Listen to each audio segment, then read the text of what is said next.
Do it.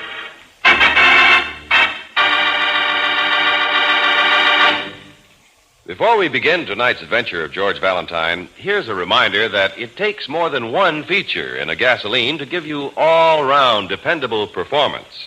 That's why Chevron Supreme gasoline is designed and refined to give you not one, not two, but all 8 high-performance qualities. Fast starting, quick warm-up, smooth acceleration, anti-knock, vapor lock prevention, area blending, economy mileage, and full power. So for top all-round performance in your car, switch to the gas with all 8. Fill up with Chevron Supreme gasoline at any standard station or independent Chevron gas station where they say and mean, we take better care of your car.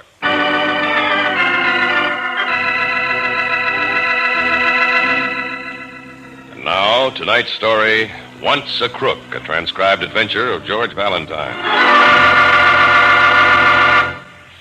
You must find my brother, Mr. Valentine, before the police find him. But if I do find him, Miss Croner, he'll only go back to jail. Oh, he mustn't.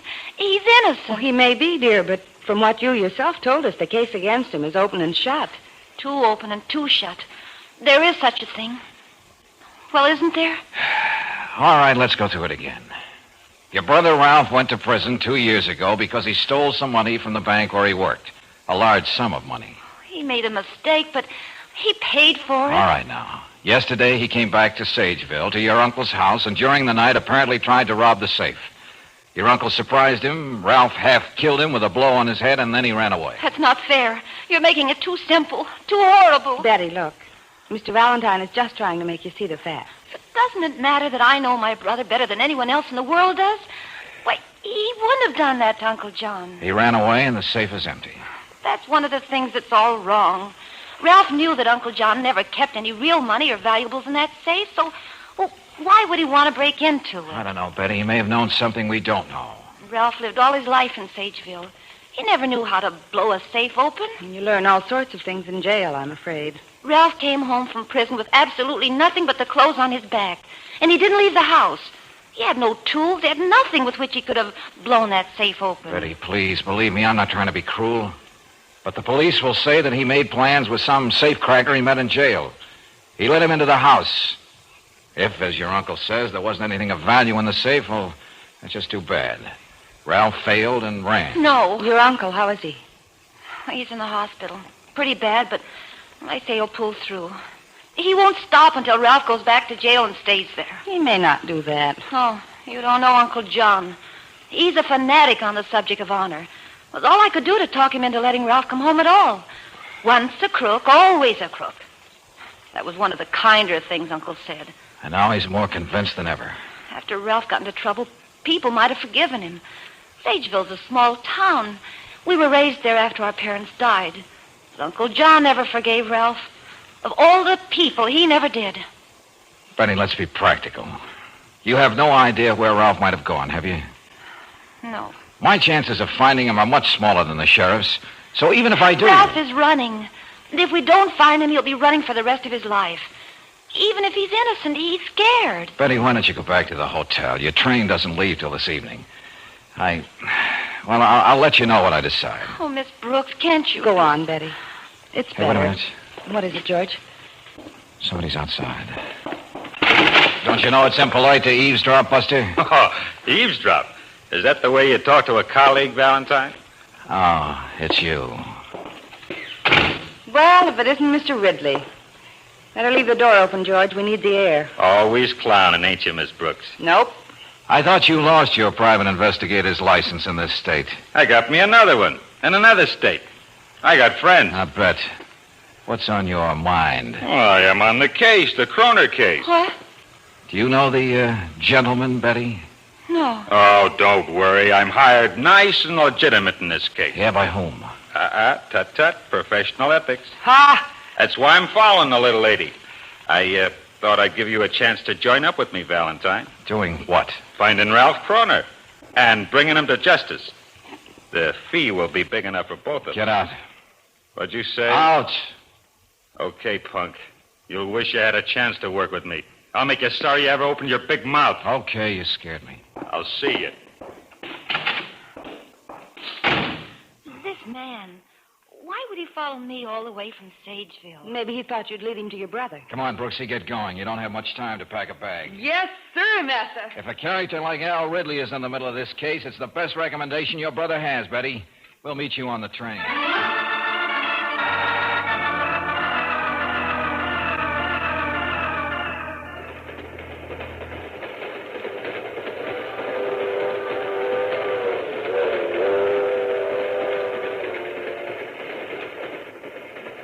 Stay here with Betty, Brooksy. I want to look around.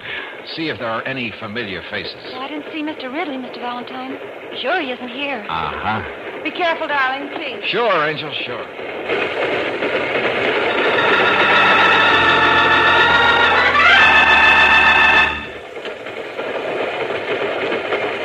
Looking for me, Valentine? Oh, yeah. No wonder. I couldn't smell you through the compartment door. Keep cracking wise while you can. You know Marco, don't you?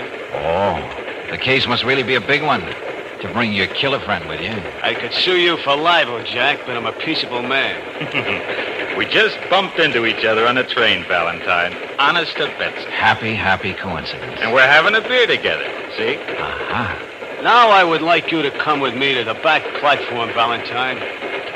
I want to talk to you alone. Some other time, Buster. I said now. Oh, I see. A hopped-up punk with a knife is a dangerous playmate even for you, Ridley. Go with him. Sure.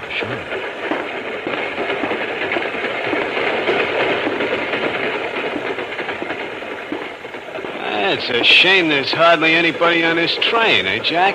Yeah, a shame. Out there. Okay, what's on your mind? I want to tell you something. I didn't want no company. Yeah? I think you should stay out of this case, Jack. Get on the next train going back and blow. That's what I think. Thanks for the advice. It's not advice, it's an order. You don't say. A knife kills somebody too quick, Jack. Much too quick. You should know. But a broken beer bottle, all nice and jagged, that can really be some fun. Before a knife finishes the job. Out there. That's right, Jack. Easy Jump. now. And again. You crazy punk. Sure. Of course, I'm not doing anything now. Just talking to you. Just giving you a good tip. Now we'll go back inside and forget we was mad on each other, huh?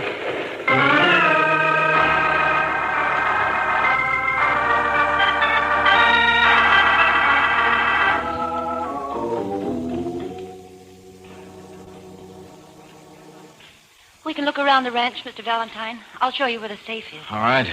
Hey, this is quite a place. Away from the rest of town and right on the edge of the desert. Uncle John always liked to stay away from people. Sagebrush and cactus all around instead of a lawn. Uncle John says he left them to remind himself and the rest of us that life has its harsh responsibilities as well as pleasures. Sounds like a lovable old fellow. Oh, he really isn't bad. He's just old-fashioned and strong-willed. Yeah, okay, let's get going. Ralph was staying in his old room. That one right there. I see. The library where the safe is. It's right down the hall. Where's your uncle's room? Over there. Oh, that safe is sure enough a mess. I heard the explosion. I came running. It was dark in here. I turned on the light and I saw Uncle John lying on the floor and, well, Ralph was gone. And these big French doors were open? Mm-hmm. It was a disgraceful assault on a poor, defenseless man. Huh? Mr. Bowen. I was waiting for you, Betty. This is Mr. Bowen. Miss Brooks, Mr. Valentine. How do you do, Hello. Bowen. Mr. Bowen is Uncle John's lawyer and a friend of the family. And in the capacity of both, I want you to get off the case, Mr. Valentine. Oh, why? What are you talking about, Mr. Bowen? Mr. Kroner is determined that no help whatsoever be given Ralph. He must be feeling better. And I must interpret anything that Betty does as intended to help Ralph. But he's innocent. I must help him. That's hardly unnatural, is it, Mr. Bowen? Just the same, I must advise you, Mr. Valentine, that Betty is underage, merely a ward of Mr. Kroner's. She has no money of her own. I'll speak to Uncle John. I'll make him Take see it easy, that... Betty. Don't worry about the money. Forget about that part of it. Besides, I think Mr. Bowen's interest in this case is, shall we say, more than just casual. And What is that supposed to mean, young man? Well, I was just wondering who hired that sterling character, Al Ridley. And now I know. It was you, wasn't it, Mr. Bowen? Why, I How else would you have known about me so quickly unless Al Ridley reported to his client? But I tell you, All right. Why not? I was determined to do what I could to help the police bring a criminal to justice. Oh, now, wait a minute. Don't protest too much, Mr. Bowen. Yeah. Now I think I'll speak to Mr. Kroner in the hospital. A private little talk.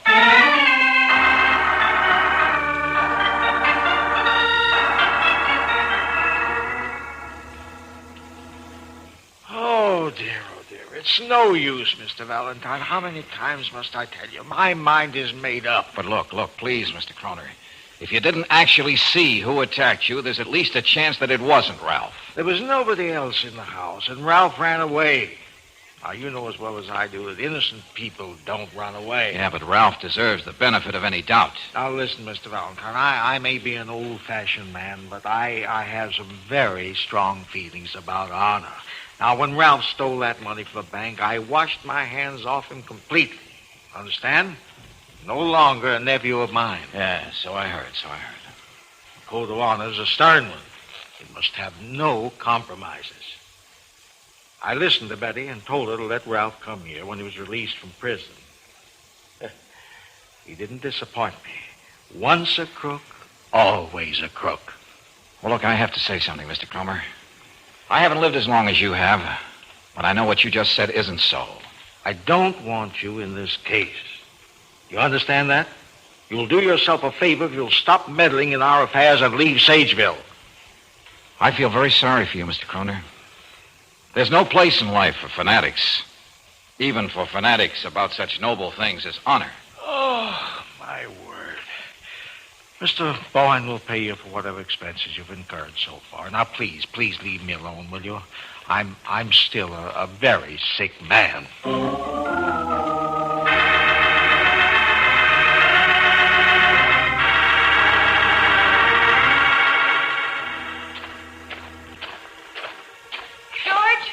George, wait. Yeah, what is it, Brooksy? Betty? This may be very important, Mr. Valentine. I told Miss Brooks, and she thought... It is strange, George, and so I thought... I was sure of it right away. Well, okay, both of you. Simmer down, will you tell George, we were walking down the street, and Betty pointed at a man, and she said she saw him get off the train the day she came down to the station to meet Ralph. Uh-huh, the day he came from prison, Mr. Valentine. Well, I looked at the man.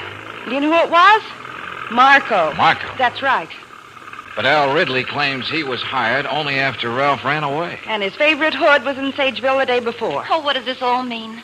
There's something wrong here, Mr. Valentine. You aren't going to leave now, are you? No. I just spoke to the sheriff, Sam Gunter. Oh. He told me he didn't need any help from outsiders. He told me to get going. Ridley and Marco. Bowen and Kroner. And now the sheriff. Yeah, the advice is unanimous. Stay out. Well, maybe that's why I'm going to disregard it and stay in.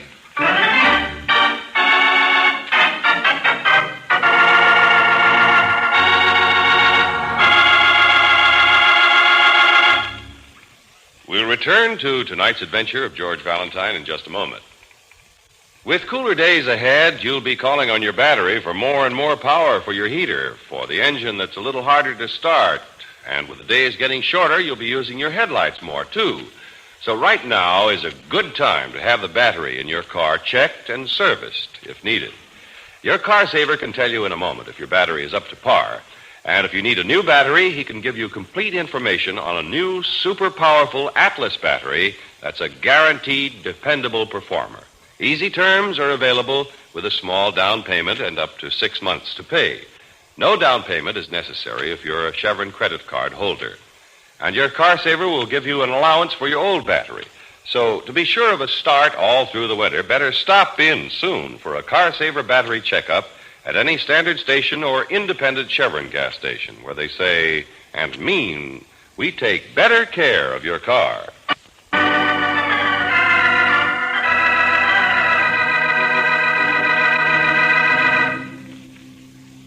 Once a crook, always a crook. That's the stern code by which John Kroner swears. And apparently it's been vindicated in the case of his nephew, Ralph. For on the very day that Ralph was released from prison, he assaulted his uncle, robbed his safe, and ran. It seems open and shut. But if your name is George Valentine, at least 2 points need explanation. Why is Al Ridley, a discredited and shady private investigator, involved in this case? And why did Ridley's strong-arm boy and killer, Stan Marco, show up in Sageville on the very day that Ralph returned home from prison? This room of Ralph's hasn't been touched, has it, Betty? No, Mr. Valentine. Old Sheriff Gunter was in here. He looked around, but he didn't disturb anything. His mind was already made up about Ralph, like everyone else's. Oh, I don't know what you or I can do for Ralph. Well, we're at least going to try to get at the truth, aren't we, Betty? Oh, yes, but... That's all we can do. And you must help us. Of course. I'm sorry. Hey, tell me, this room is kind of barren, isn't it? I mean, no personal things of Ralph's. Nothing much about. Nothing on the dresser. Well, when Ralph went to prison, Uncle John threw all his things out. Didn't want anything to remind him of a jailbird, he said. Yeah, I know. He told me that himself. Someday I'm going to sit down with this Uncle John and tell him a thing or two. Oh, he's as hard on himself as he is on anybody else. The code of honor is a stern taskmaster.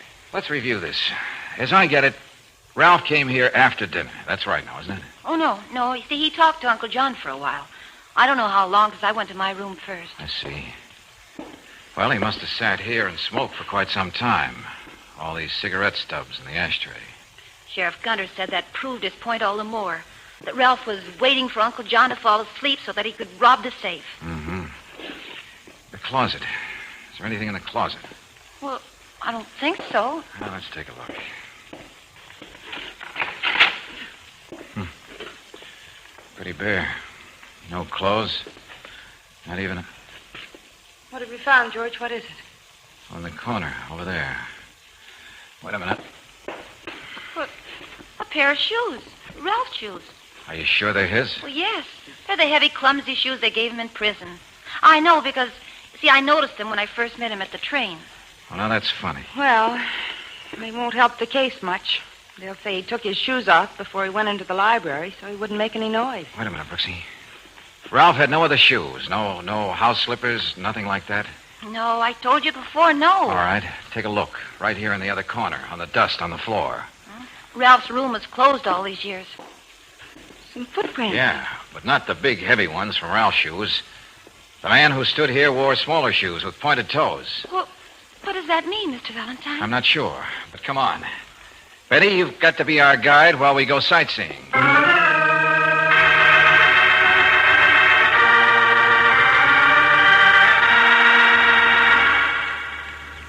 Sagebrush and cactus.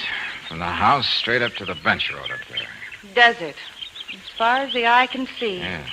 And mountains in the distance. Those are the Dead Hills. Dead Hills? Mm-hmm. Bandits are supposed to have hid out there in the old days. Hey, tell me, that road up there, where does it lead? Both ways? Well, this way it goes into town. The other way it goes into the hills. Any other way of getting out of the hills? Only a much longer way. About 4 or 5 miles from here, there's a fork in the road.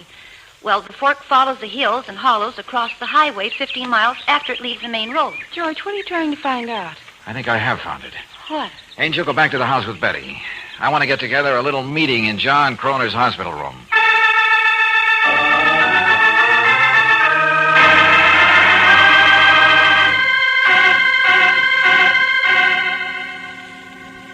Mr. Valentine, I told you what the nurse said. Mr. Croner is a sick man, and it's late. Well, let the young fellow have his say, boy. Thanks. Yeah, let him have his say and get out of town. I can help him leave. Never mind, Ridley. Well, what I have to say, gentlemen, is very simple. Ralph Croner didn't run away. He was kidnapped. Kidnapped? Why, I never... Oh, this guy is nuts. Make yourself clear, Mr. Valentine. I said Ralph was kidnapped. That's clear enough. What makes you think so? Ralph was raised on your ranch, Mr. Croner. He knows this country well. He knows he couldn't get very far along the cactus and sagebrush without his shoes. What shoes are you talking about? I'm talking about his prison shoes, the only pair he owned. Oh, nonsense. If he did assault you in the library, Mr. Croner, all he had to do was spend another couple of seconds to go back to his room, get his shoes from the closet, and then run. Who kidnapped the kid? A ghost? Yes, who? Was nobody else in the house? Are you sure? I saw the footprints of another man in the closet. Ridley, could it have been your playmate Marco? But I don't know what you're talking about. You don't, huh? I think that whoever was hiding in the closet slugged Ralph, then dragged him out through the French doors in the library. But why? Yes. If Ralph is innocent, why would anyone take a chance on kidnapping? Why not leave him behind? That's something I don't know yet. But I have a little theory. I think that Ralph is being kept prisoner by someone up there in those dead hills. You're just guessing, aren't you, Mr. Valentine? At the moment, I am, yes. But, Mr. Kroner, you ought to help me make sure.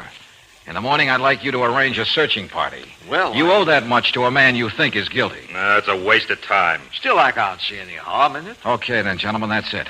Unless there are other questions. No questions, friend. No. No, nothing. Good. Then we'll see what tomorrow morning will bring. And I think we're due for a little surprise.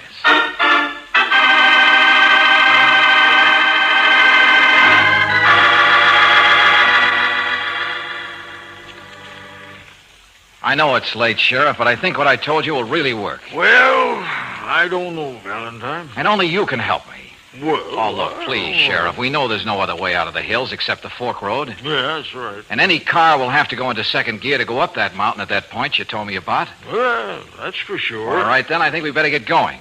Can we get out of town without being seen? I don't want anybody to recognize your car, Sheriff. Well, we can use the car that's being painted in Mac Green's garage. It belongs to a cousin of mine. Good, great.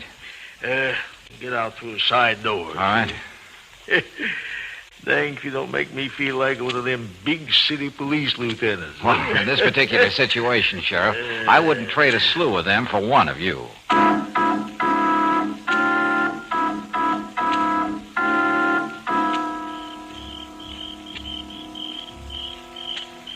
Dark and quiet. That's all. Hardly a soul ever passes on this road, Valentine. Well, we're lucky to have a full moon. Lucky to have a spot where we can hide and not be seen, see? How long are we going to sit here, Valentine? Sheriff, your guess is as good as mine.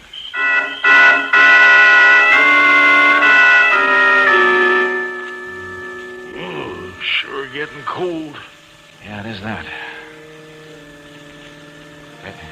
Listen. I hear it. Going into second. Has to slow down. Here. Recognize it? Recognize the car? Oh, not yet. Hey, wait. Oh. What? Oh, that's Billy Johnson's jalopy. You sure? Yeah. The girl with it. Just out joyriding, that's all. Oh, great.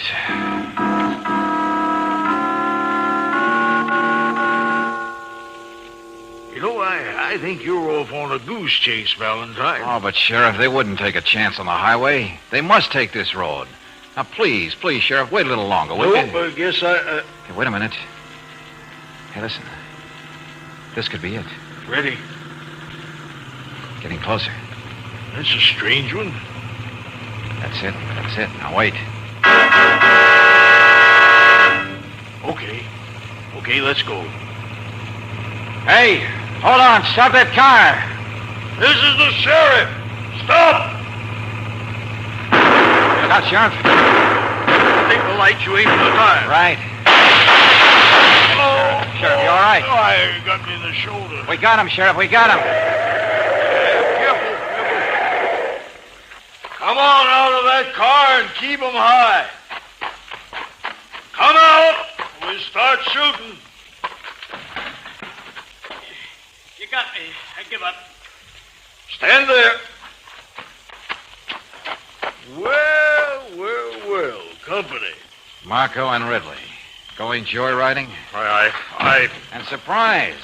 Ralph Kroner, I guess. Sure it's Ralph. All trussed up and gagged. Well, now, Sheriff, we'll get the whole story straight.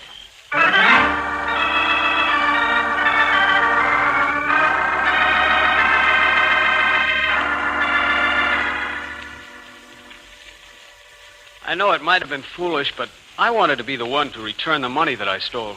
Ralph, I never suspected that you still had it. At first, I thought it would buy me anything that I want. But then, somehow, I knew I couldn't do that. And you knew that, didn't you, Bowen? Well, I suspected it. I didn't think Ralph had a chance to spend it. Then I paid him a visit in jail. He told me he was going to do something that would make Mr. Kroner believe in him again. So you hired Ridley to help you find the money. And that's why Marco came here. Yes. Yes, but Ridley double-crossed me. I thought Ralph had really run away. Those two men were going to make me tell them where the money was. The safe was broken into to confuse the issue. I guess so. I was waiting for everyone to go to sleep so I could get the money. It was hidden outside the house. I heard the noise in the library. Must have been Ridley who knocked me out. Yeah, sure. Ridley and Marco came out to the shack tonight. They said the place was going to be searched tomorrow morning, and they had to get me out of there tonight. Why, that's what you had in mind all along, Mr. Valentine. Mr. Kroner, I was hoping a little trick might flush out the birds. It'd be a pretty hopeless job searching those hills. No, I want to make it absolutely I got clear news that... for you, Bowen. Just explain it to the sheriff. I got my work cut out for me. Explaining all this to a couple of curious ladies who missed all the excitement.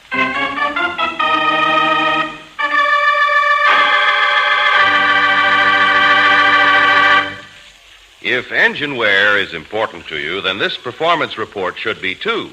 Here's more proof that heavy-duty RPM motor oil cuts wear in automobile engines. Using heavy-duty RPM, an engine in the Northwest ran over 130,000 miles, yet showed less than half as much wear in that time as other engines did after only 75,000 miles when lubricated with another oil. Heavy-duty RPM kept oil consumption way down and greatly increased the time between overhauls. It cut wear rate to a minimum and gave top protection against acid, gum, and corrosion. So get what's best for your car. Get heavy-duty RPM motor oil at any independent Chevron gas station or standard station, where they say and mean, we take better care of your car.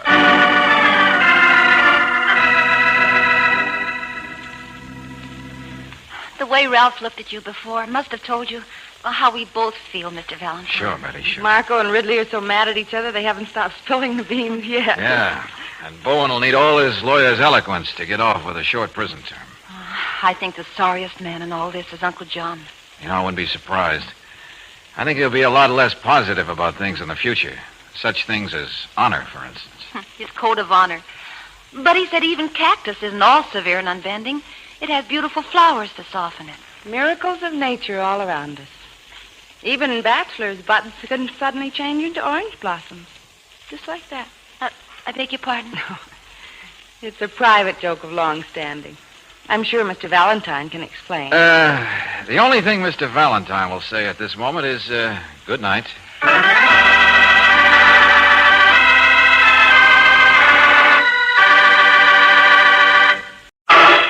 Personal notice. Danger's my stock and trade. If the job's too tough for you to handle, you got a job for me, George Valentine. Write full details.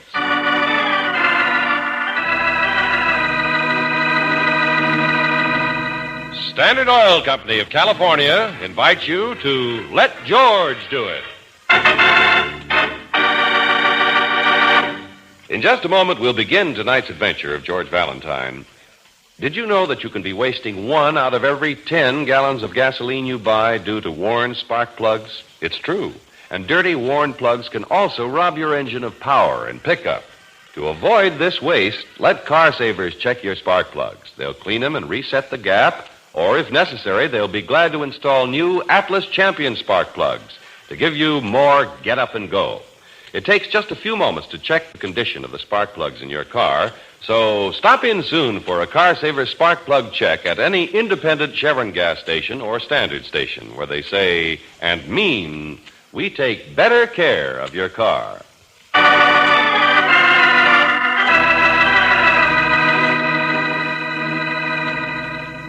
And now, tonight's story, Human Nature, a transcribed adventure of George Valentine.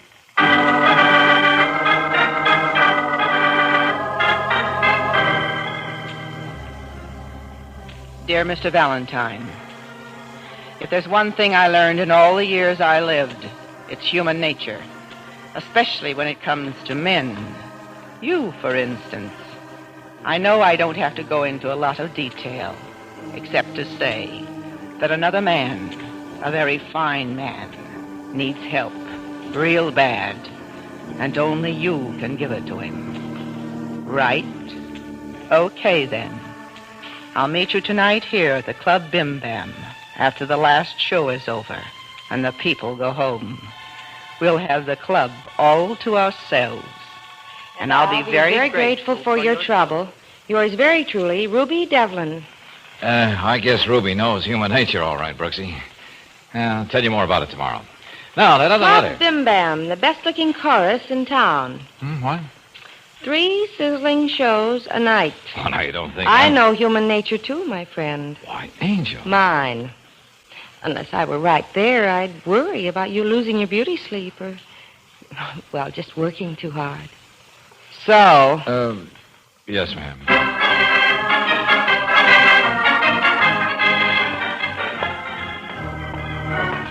Maybe we came too late, George. Yeah. Everybody seems to have gone, including Ruby Devlin. Well, I guess we could ask that cleaning woman over there. Uh-huh. Oh, I beg your pardon. Yes, sir. We were looking for a lady. I believe she's one of the girls in the floor show. All gone, mister. So I see. We thought she might have left a message or something. Her name is Ruby Devlin. I am Ruby Devlin. What? Oh, I know I'm not as pretty as those painted hussies, but I didn't mean to scare you, mister.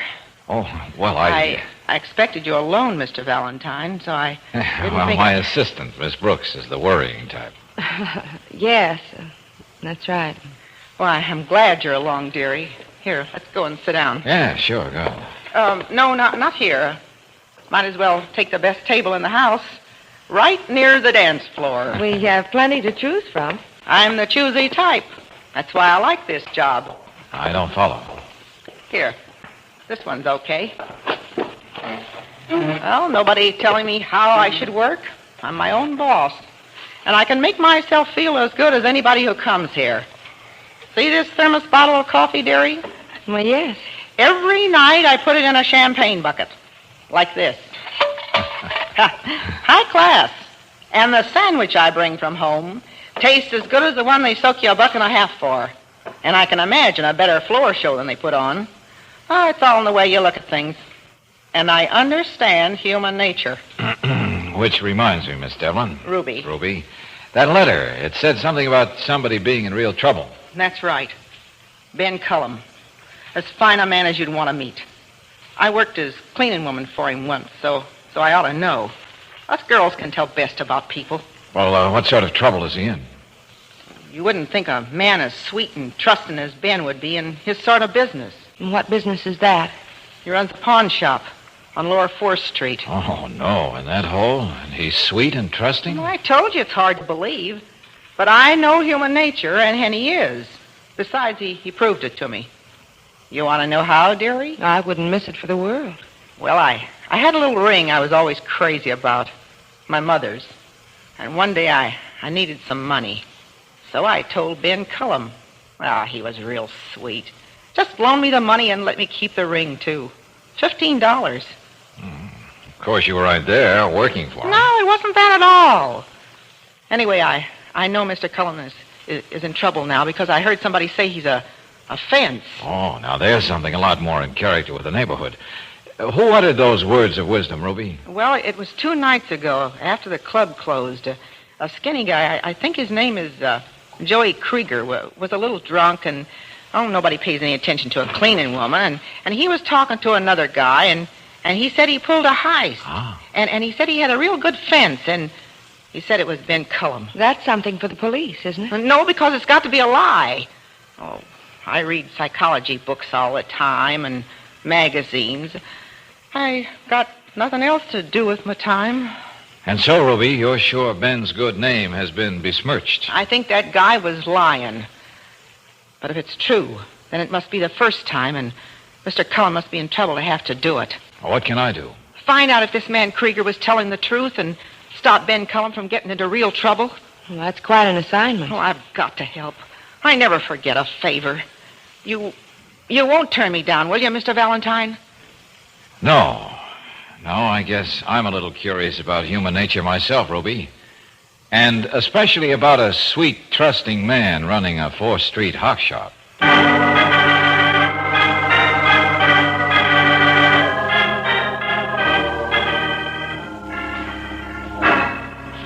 My clerk told you this room was private, Mr. Valentine? Yeah, Mr. Cullum. And I told him I had to talk to you, not to him. No. You excuse the appearance of the room, miss. As you see, I live here and transact business up front. It saves car fare. Saves trouble. Besides, I'm a bachelor. This does fine for me. Now, about your business, Mr. Valentine? Well, as I told you, Miss Devlin thinks you're in trouble. And because you're in trouble, you might be tempted to turn crooked and fence some goods. Yeah, I did Ruby a favor once. Now I'm sorry. She's imagining things. Mm-hmm. A big, cheap safe in the front, but a real fancy one back here. And so many bars on the windows, you'd think this was Fort Knox. I have valuable things. Yes, the window in the front is full of them. Ukuleles and second-hand cameras. Yeah, I'm a poor man. I worry about the things I have. Uh-huh. And about this Joey Krieger character. Yeah, there's your answer. I couldn't have timed it better. That's one of the things I like, miss, and I would never want to lose. My cuckoo clock. The cuckoo's off pitch. And so is Ruby Devlin. So now get out, both of you. Sure, Buster, sure. Hey, Gibby, come here. Yes, Mr. Cullum. You show these people out. And if ever they want to pawn anything here, it's no go. Understand? Yes, sir. You know something, Mr. Cullum? You're making me more and more curious. So long.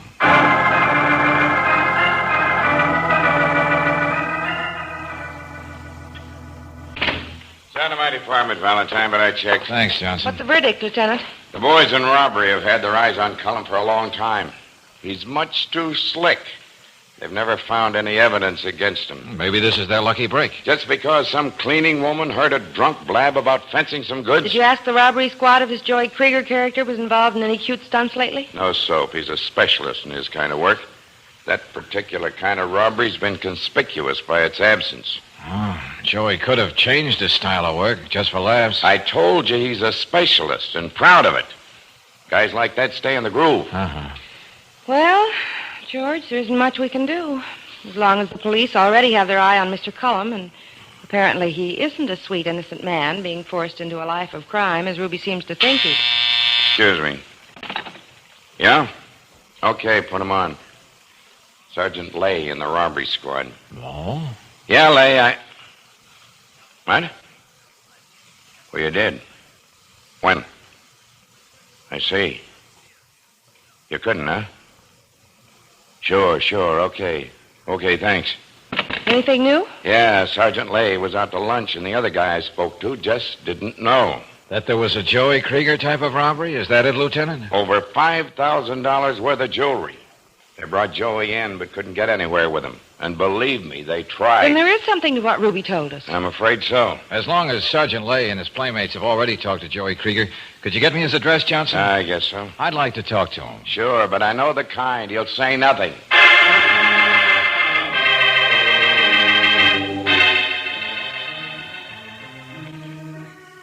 Oh, I got no secrets, Valentine. I like to talk. Johnson's no good as a judge of human nature, either. Talk and say nothing, eh, Joey? You know, your friend has got a suspicious nature, miss. That's no good for a guy. It eats you up from the inside, you know. You should ought to have a talk with him. At the moment, he prefers conversation with you. Yeah. Okay. Waltz me around again, Matilda. I had nothing to do with that heist. I don't know no Ben Cullum, and I'm liable to say anything when I'm drinking. The waltz is over. Come on, Brooksy. It's getting late.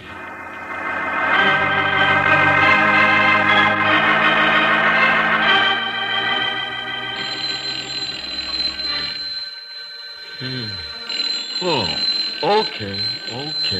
Have some respect for the hour.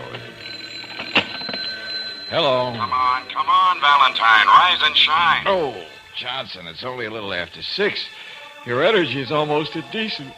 Call me later, will you? If I can be up, so can you. Especially in this case. What are you talking about? I'm on my way to Cullum's pawn shop, friend, to check up on Ben Cullum's murder.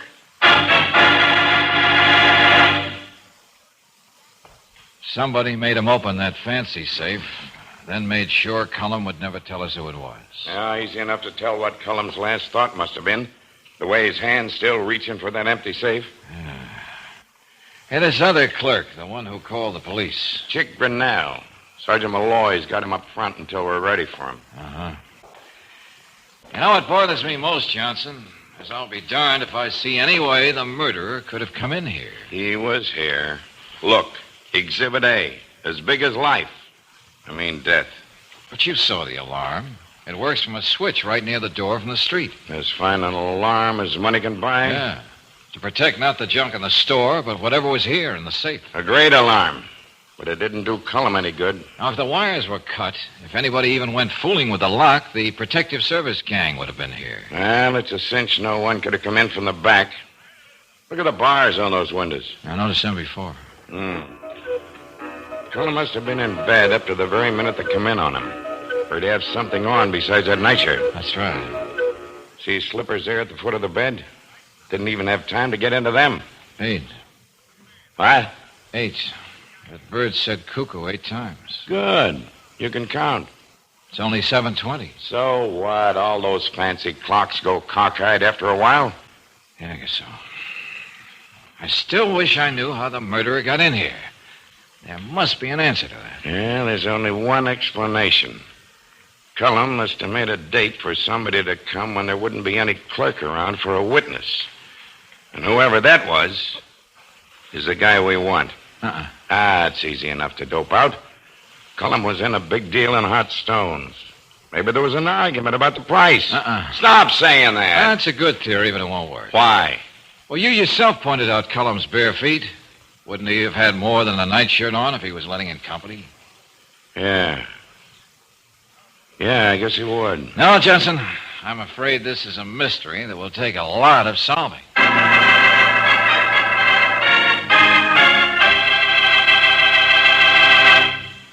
In just a moment, we'll return to tonight's adventure of George Valentine. If you're like most motorists here in the West, you use heavy-duty RPM motor oil in your car. So I'm sure that you'll be interested in these outstanding performance records turned in by heavy-duty RPM. One taxicab fleet, for instance, used to average only 35,000 miles between overhauls. Now, using heavy-duty RPM, these same cabs travel 100,000 miles between overhauls. Heavy-duty RPM cut engine wear and greatly increased the time between overhauls. In another case, heavy-duty RPM motor oil in a fleet of cabs reduced engine wear 71%. And so it goes. Case after case shows that heavy-duty RPM motor oil not only gives protection against gum, acid, and corrosion, it actually cuts engine wear and keeps oil consumption way down. And what motorist doesn't want this added protection for his engine? No wonder more and more Western drivers are joining those who use only heavy-duty RPM. So if you're not already enjoying its extra benefits, better switch over soon.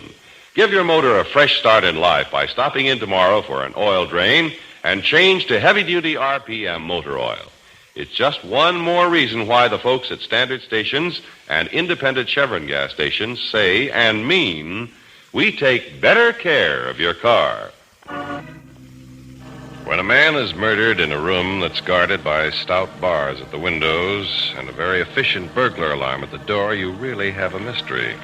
Especially when the murder is complicated by such hard-to-explain things as a cuckoo clock that keeps atrocious time, a cleaning woman who spends her time reading psychology books, and a specialist in the field of robbery who talks too much when he's been drinking. Even if your name is George Valentine, you find this combination of factors, shall we say, challenging? Let me get this straight, Grinnell. You walked in, found Mr. Cullum's body in that back bedroom, and called the police. That's right, Mr. Valentine. And you got here about 5 minutes to 6? Cold and nasty this morning, too. Wasn't that kind of early for a pawnbroker's clerk to be coming to work? Well, Mr. Cullum paid us well, so we worked the way he wanted us to. And didn't ask any questions. We? Kibby and I. Oh, yeah, I met him yesterday. You see, we changed our shifts around twice a month. Mm-hmm. Go on. This is a day and night pawn shop. It's right for the neighborhood. Open from 7 in the morning till midnight. Well, today, like always, I was supposed to come at 6, sweep up the store and move the trays out of that big safe, and then I'd work till 6 at night. And Kibby? Then he comes in at noon, closes at midnight. Real long hours. You're telling me. Anyway, then, it's only from midnight until 6 that Cullum was always alone here. And that's when he'd have that burglar alarm set, huh? Right. The last thing at night, he'd turn it on. First thing in the morning, he turned it off. 6 hours a night. Not too much, is it? Cullum must have done some of his sleeping in the daytime, huh? No, he'd go in and lie down every evening at 9 o'clock. Sort of had himself trained. He'd sleep from 9 until 12. I see. Then the last thing before he went home, the nightman would call him. The boss would get up and come here to this curtain in his slippers, and after the clerk had gone out, Mr. Cullum would reach around the partition like this and put on the switch. Mm-hmm. I don't suppose that he ever forgot. With maybe $40,000 or $50,000 in that little safe inside there, would you forget? $40,000 or $50,000? Well, of course, I was just guessing. Oh. I suppose you don't know anything about any business that was done back there. How would I? Sometimes people would come in and ask for Mr. Cullum personally, and then we'd call him. And Mr. Cullum would take them in the back? Sure. Nobody but Mr. Cullum had the combination to the little safe. Well, I got the report from the medical examiner, Valentine. Oh, good. What's the story, Johnson? He put the time of Cullum's death at 5 o'clock this morning. Half hour one way or the other, but not more. He's positive. Well, I didn't get here until 5 minutes to 6, and the alarm was turned off, so you see, I didn't have anything to do with it. Yeah, sure. It's a mystery, all right. A dead man turns off the alarm. And for the time being, all we can do is wait. Wait! Sure, Johnson. I sent Miss Brooks to get Ruby Devlin. Sergeant Malloy is out rounding up Joey Krieger and the night clerk, Kibbe. There's one thing I don't think you noticed, though, Johnson. Huh? The clock here in the store. Look at it. Like the cuckoo clock, it, too, is 40 minutes fast.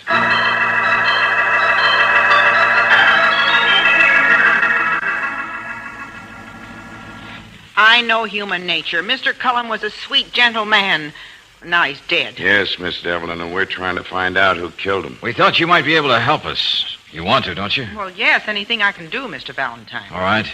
You used to work here at the pawn shop. Almost a year ago. Well, now, it's just a hunch, but do you notice anything different about the store? No. Please, Ruby, look around carefully. You must be sure. Everything's the same, Miss Brooks. Just like everything's the same back there. Oh, great. Well, I really didn't know what I expected. The phone. What's that? The phone. It used to be connected way over there, near the hall. So it'd be near the store in the bedroom. And now it's been moved close to the front door. So what? You asked me to tell you what's different, Lieutenant. I told Brunel, can we see a minute? Sure, Mr. Valentine. Well, this telephone.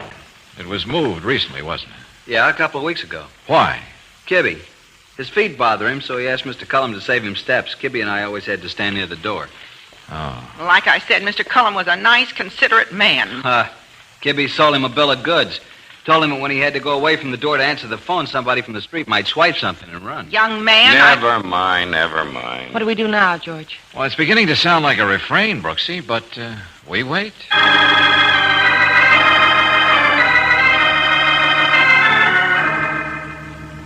Excited? What am I supposed to do? Have hysterics? No, nothing as violent as that, Kibbe. Of course, I knew something must be wrong when the cop came and asked me to come here to the store. Could have been a robbery or something. It could have. But you were here with this gentleman yesterday, miss. Yes? You saw how violent Mr. Cullum could be, didn't you? Well, Besides, he was mixed up with some pretty hard people. You knew he was operating as a fence? Now, don't get me wrong, Lieutenant. I wasn't in on any of that stuff myself. Perish the thought. But you can't work for 2 years for a man in this business without getting a pretty good idea what's going on.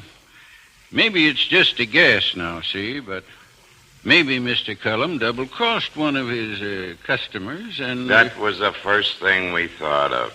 But it's no go. Oh. Hey, Kibbe. Yes? You know, it's funny that the burglar alarm didn't work, wasn't it? Yes, that is funny. You saw Mr. Cullum turn on the switch when you left last night at midnight, didn't you? Sure, like always. Oh, how could you see it? He closed the door after you. The door closes behind me with a snap lock, miss, and when Mr. Cullum hears it click, I see his arm coming through the curtain. The nightlight I leave on in the store is right over the burglar alarm switch and shows me that it's closed. Oh, yeah. So the mystery gets darker and darker. All right, Kibbe, thanks a lot. Wait out there with the sergeant. Anything you say, Lieutenant. What do we do now, Valentine? Wait some more? No, Well, now we go to work. Hallelujah. There's a desk in Cullum's bedroom, not far from the safe. There's something in that desk I want.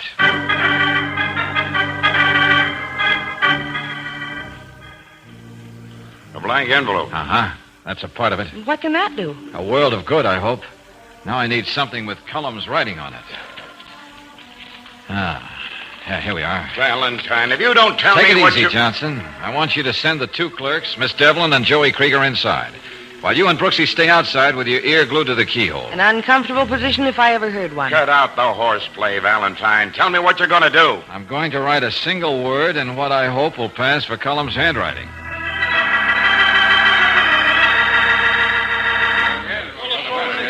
All right, folks. All right. Quiet, please. I know this may sound like a dirty trick, but what Lieutenant Johnson and I didn't tell you people is that Mr. Cullum didn't die immediately. Now, that's right. He was able to reach a pencil and a piece of paper and put down a name, a single name. Oh, it must be the murderer. Yes, who was it? Do you know why we didn't mention it before, Joey? Huh? You got me, Bud. Or you, Grinnell? I wouldn't know, Mr. Valentine. We didn't because it really was no proof. Mr. Cullum might have been writing a message to the person whose name we have, and not about him, accusing him. But now we have additional proof. Who was it? I'm your client, Mr. Valentine. You've got to tell me. Yeah, Ruby, I think I do. The name is Grinnell. Oh, Me? Oh, here, look for yourself. You know Mr. Cullum's handwriting. Of course, it's a little shaky. He was dying. I don't know why you should write my name. I tell you, I don't know. Well, don't look at me like that. What's the matter with all of you? Tell me, Grinnell, don't you have any idea of how a fella could beat that burglar alarm of Cullum's? No. All right, suppose I tell you. You just see how closely we check. No. I work for Ben Cullum, and it burns me up that I've got to handle his money all day long with never a chance of a dollar of it sticking to my hands. What I could grab and run with wouldn't be worth it. You're wrong. I never... Leave him talk, punk. Kibby, you know I wouldn't do anything... Oh, shut up. go ahead, Mr. Valentine. I keep thinking about that other safe that Cullum keeps back in his bedroom. 40 or 50,000 in it. You said so yourself, remember, Grinnell? Yeah, but I was just talking... I don't dare pull anything while I'm on duty. If I fake a stick-up, the cops are too likely to smell an inside job. Sure, I can have a key made, but that doesn't mean a thing. The burglar alarm. That's the problem to lick. Yeah. So what do you do, Valentine? Huh? What do you do? I get an idea. See, foolproof. It's last night, 9 o'clock. Cullum turns in. I'm left alone in the store. When I go back to wake him up, I've already pulled my little stunt. I've set the cuckoo clock in his bedroom and the other one in the store 40 minutes ahead. I was here last night, not Grinnell. Cullum lets me out and throws the switch. Then, a few minutes after 5 in the morning, I go into a booth and call the store. Keep ringing until Cullum gets up and answers. Last night, I was here. I disguise my voice and tell Cullum it's a wrong number. He swears at me and looks at the clock. It's 40 minutes fast, so he thinks there's only a couple of minutes left before he has to get up and turn off the alarm anyway. He's only human. Remember the phrase, Ruby? Yes. He doesn't like the idea of getting up in the cold again. It's a raw, nasty morning. Why wait for Grinnell? Cullum figures he'll turn the switch off now. Shut up! The phone was conveniently located now, wasn't it, Kibby?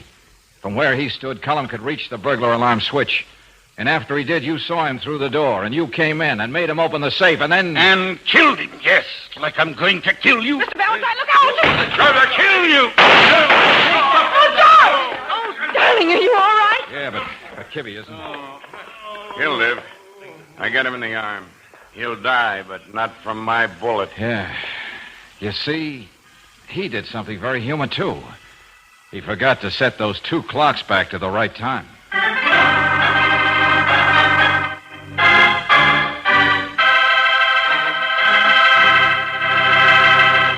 Which one of these gasoline qualities do you think your car would do without?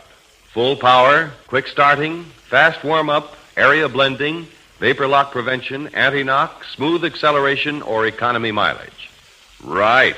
Your car needs all of these qualities.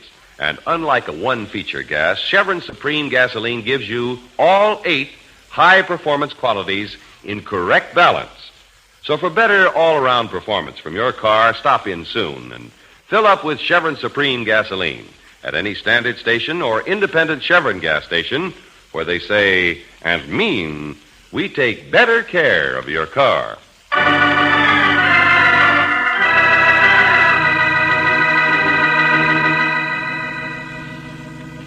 I understand why it had to be one of the two clerks, George, but why were you sure it was Kibby? Well, Grinnell left for home at 6, Angel. He couldn't have set the 2 clocks back then. Cullum would have caught wise long before morning. While Kibby left at midnight, when Cullum was already half asleep, sure. And there was that business of changing the place where the telephone was connected. Mm-hmm, that too. But George, if you suspected Kibby, why did you accuse Grinnell? Human nature, eh, Ruby? What? It's only human to let your guard drop when you think it's somebody else who's in danger. I'm a fine judge of human nature, I am. Ben Cullum, he's been crooked for years. The police couldn't get wise to him either, Ruby, so don't blame yourself too much. Besides, it's a lot easier to predict what people will do than what they are. Kibby knew what Cullum would do. You knew what Kibby would do. I know what you're going to do, too, darling. You do? When I really set my mind to it, you're going to marry me. Want to bet?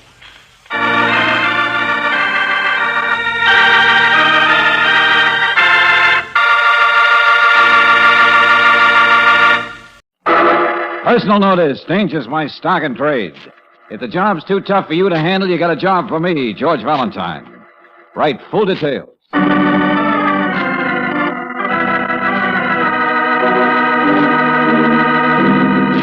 Standard Oil Company of California invites you to Let George Do It.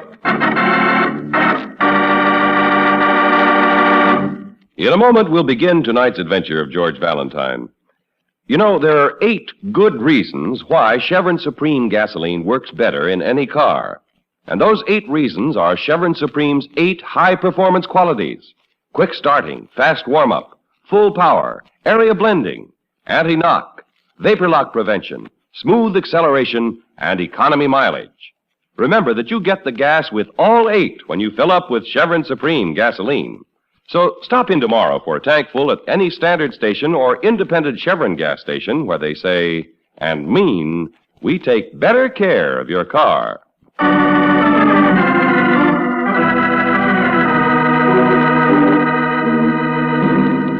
Sabotage, a transcribed adventure of George Valentine.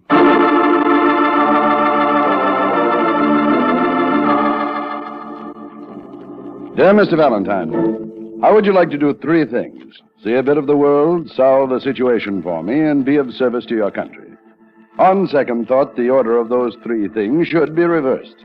In any case, if you're available for such an assignment at your regular fee plus expenses, please call on me as soon as possible at the above address. Yours very truly, Miles Carter, President.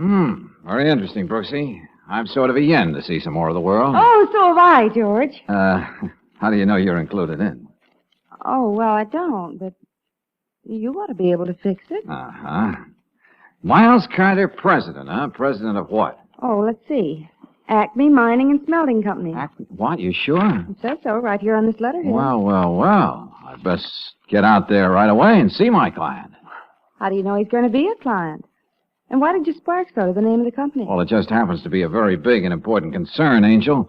Practically has a corner on South American tin. Oh, is that where tin comes from? A good deal of it. And Mr. Carter has run out of stuff to make tin cans with, wants you to discover another mine or something. Well, if that were the case, he'd hire an engineer. Then what could this situation be? I guess the best way to find out is to call on Mr. Carter. Put on your face, Brooksy. Let's go.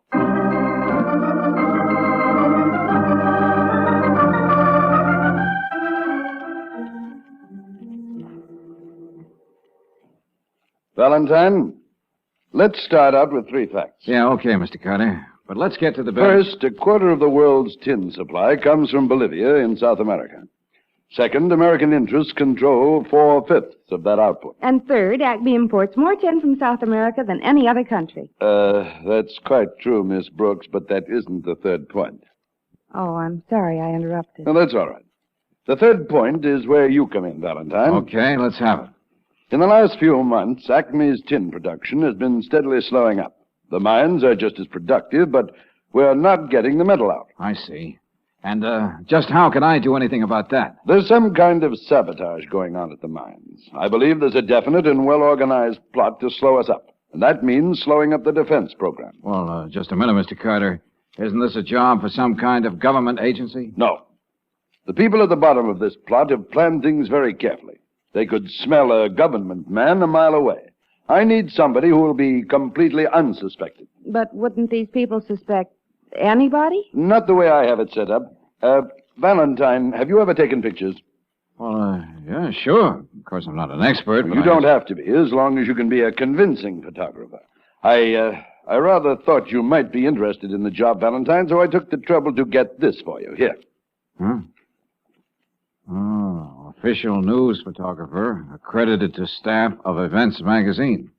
But That's your entree. The editor of Events is cooperating with me in this thing. Oh, yeah, I see. I'm to go down to your mines in Bolivia as a photographer and check into this sabotage thing. You mean he has to go alone, Mr. Carter? That's right. No. Now, wait a minute. You've given me an idea. I have? Yes. Of course, I should have thought of it.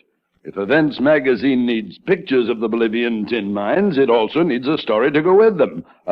Can you write, Miss Brooks? Brooksy, yes, I think... Mr. Carter, I was assistant editor of my school paper. Good deal. I'll wait. get you certified by Events, too. A photographer and a feature writer. Have a look. That'll dress up our investigation so nobody'll know. Oh, thank you, Mr. Carter. There's a Pan Am clipper leaving for La Paz tomorrow morning. Have a look, don't I'll you? make reservations for you both.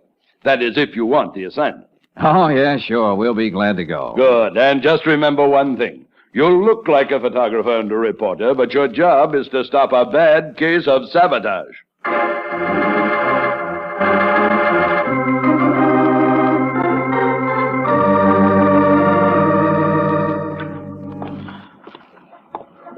George, Yeah, Angel. the Acme office is supposed to be in this block somewhere, isn't it? That's right. There aren't any signs. How will we know when we come to it? I guess it's an old Bolivian custom, Brooksy. Don't put up signs. Let them guess. I suppose we could ask somebody. Yeah, sure, I suppose so. How's your Spanish? Well, it's a little on the Mexican side. Hola, but if we senor. You got a camera, huh? Yeah, that's right. And you speak English. So perhaps you could tell us how... Senor, you'll take my picture, huh? Yeah, sure, maybe. But I'm looking for... I got a friend who is manager in the office of Acme Mines. He's right here, this building. You could take my picture there, huh? The Acme... Well, yeah, I suppose I could. Then you will come with me, Mr. Valentine. And Miss Brooks. Oh, hey, now, wait a minute. How do you know... We were expecting you, Mr. Valentine. I saw you when you got off the plane. I was worried that you might get lost. Yeah. Well, since you know so much, where can I find a man by the name of Ed Burke? Oh, that's easy. Senor Burke is the manager of the Carter Mines in Bolivia. I'll take you to him. George, do you think... I'm trying to. This thing looks a little screwy to me, but we'll go along with the gag. I beg your pardon, senor. I am not a gag, whatever that is. I am Jose. Okay, Jose. Just take us to Ed Burke.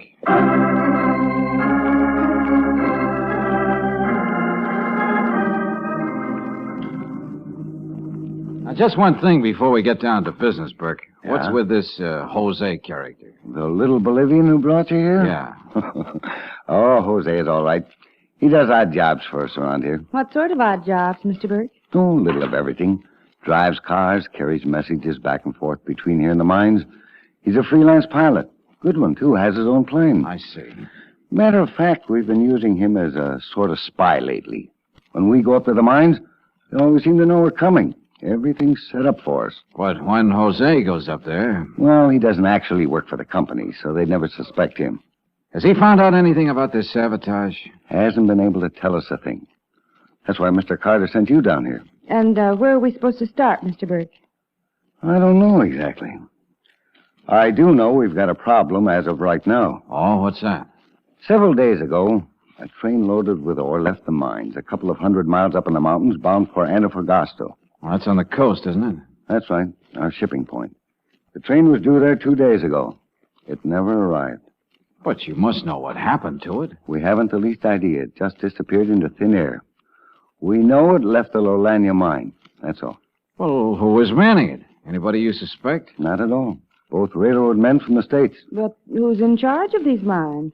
That's where I think the trouble lies. The top men at both Lolania and Unsi are Germans, but East Germans. You know where their sympathies lie. Yeah, sure, with Russia, of course. But if they're the ones who are responsible for these slow-ups, why not fire them? That sounds easy, Valentine. But these men have been in Bolivia a long time. They're under long-term contracts with big penalties if they're fired. Oh, I see. Besides which, we can't prove anything. Uh-huh. Well, seems to me the first thing to do right now is to find that missing train. That's right. It's stalled somewhere along the way, and nothing else can get through. Okay, let's start from there.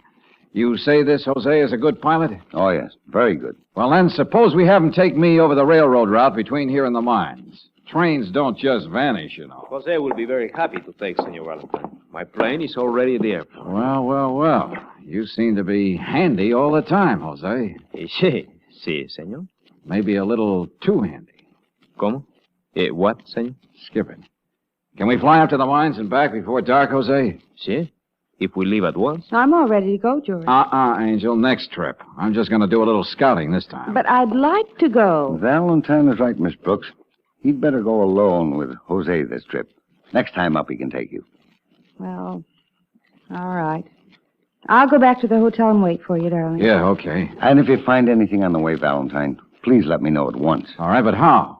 Jose has a radio in his plane. I have a receiver and transmitter right here in the office. Call me as soon as you see anything. Right. Come on, Jose. Let's go warm up that plane of yours and get going.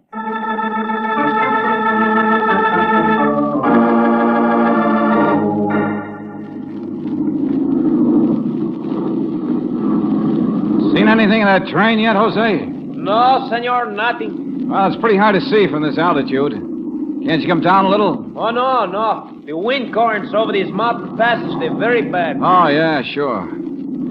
Hey, how many cars were there on that train? I think there were 7. 7, huh? Well, that should be easy enough to spot even from this height. That is, if it's still on the tracks. Si, if it is still on the tracks. Hey, wait a minute. Dip your starboard wing a little. Si.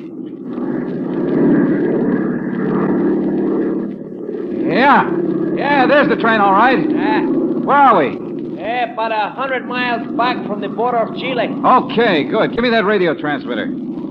See anybody around the train? No, senor. You see, the train has run off the tracks. It's against the canyon wall. There is no... Hello. Valentine in flight calling Burke at La Paz. Come in, La Paz. Are you there, Burke? Yes, Valentine. I've been waiting to hear from you. Found anything? Over. Yeah, we spotted your ore train, all right. Derailed and heeled over against a canyon wall. About 100 miles from the Chilean border. Over. Looked like a bad wreck? Not too bad. Guess a wrecking crew could take care of it. Okay. I'll send a work train up right away. Senor Valentine. Yeah, what is it, Jose? Something has happened. The gas is leaking. Well, now, how could that happen? I felt a jolt, like somebody shooting at us from below. Maybe shots hit the gas tank. Well, can't you do something? No. There's nothing to do. We must land. Are you sure we had plenty of gas when we started out? See, the tanks were full, senor. We must land. All right, we'll look for a place. Burke, are you still there? Yes, Valentine. I heard you say...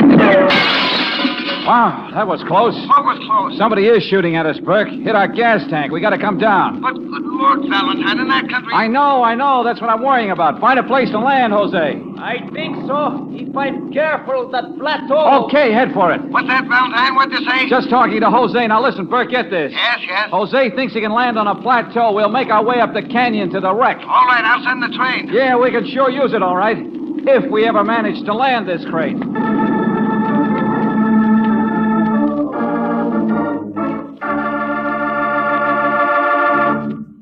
In just a moment, we'll return to tonight's adventure of George Valentine. Say, don't forget the new low price on Atlas tires being made as a special offer by independent Chevron gas stations and standard stations. If you need tires or tubes, now is the time to buy. Famous for their rugged, long-lasting service, Atlas tires put plenty of rubber on the road. Their wide, flat treads give better traction and help you to stop quicker. And now, you can buy Atlas tires at a special low price for a limited time only. With Atlas tires, you get the added protection of the written Atlas warranty that's honored by 38,000 dealers from coast to coast. You get a liberal trade-in allowance and easy budget terms. You can purchase your Atlas tires at the special low price and charge them on your new Chevron National Credit Card with Chevromatic. Every motorist knows the proven performance and dependability of Atlas tires. And now is your chance to get these tires at an outstanding saving. Then you can be sure that you're riding on the safest, surest tires that money can buy. Better stop in tomorrow at your standard station or independent Chevron gas station and get complete details on the new reduced prices on Atlas tires and tubes. It's just one more reason why they say and mean We take better care of your car. And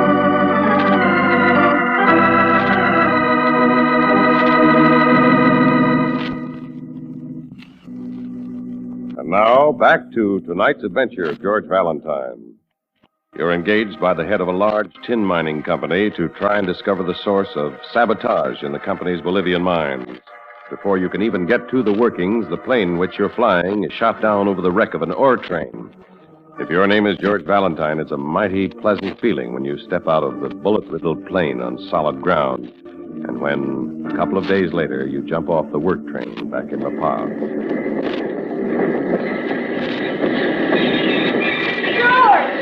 Hi, Brooksy. It's about time you got back here. I don't suppose you realize I've been worried to death. I'm sorry, I couldn't let you know, Angel. The telegraph lines were down. I know, but... Hello, Valentine. We got word you'd be in about now, so we came down to meet you. You got word? How? The telegraph line has been back in operation all day, darling, just in case you didn't know. Oh, well, no, I didn't.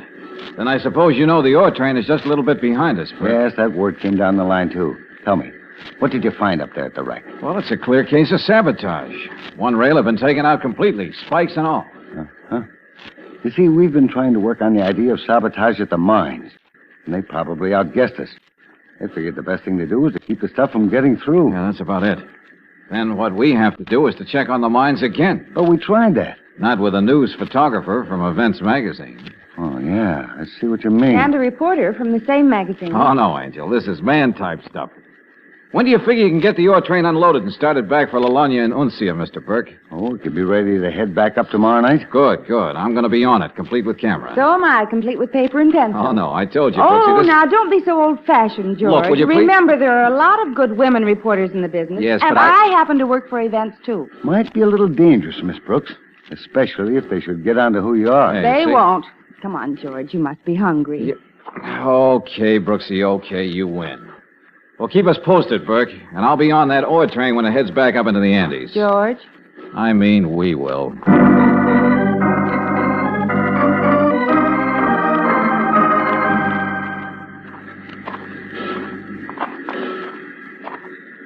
But, George, this can't be the Lalagna mine. No? Look at that sign over there in big letters. But Mr. Burke said this is one of the biggest of them, and there's nothing going on around here. Yeah, I know. Probably another phony strike or something. Oh, what are we going to do? Well, you're going to act like a very able magazine reporter. And I hope you didn't forget your camera. Here comes somebody. I see. Hello there. I beg your pardon, sir. Yeah? I did not see you get off the train. Who are you? Well, my name is Valentine, a photographer for Events Magazine back in the States. Uh-huh. And this is Miss Brooks, reporter from the same magazine. We'd like to see the manager here. I am the manager. My name is Miller. What is you want? Oh, I'm sorry. Well, you'd like to see our credentials, I guess. Here are mine. Brooksy. What? Oh, yes, George. And here are mine. Mm-hmm. Yeah, I see. You were sent by the company? You mean Acme? Well, no. We had to argue pretty hard, even though we had letters of introduction. But they finally let us get on the train. Uh-huh. I see. Yeah, it doesn't look like we're going to get much of a story here, though, does it? Why? What do you mean? Well, I mean, nothing's happening. What is this, a holiday? Oh, that? No. It's too bad you cannot see us in operation, but you see, yesterday one of our machines, one of our most important machines, got out of order. There were parts broken. But don't you have any extra parts? These parts? Unfortunately, no. I have ordered them from La Paz. They should be in within a few days. Uh-huh. Well, now, this doesn't help us much with the story and pictures for our magazine. No, I suppose not. But there's nothing I can do. No, of course not. You see, we'd planned to do quite a layout on both the Lalagna and Uncia mines.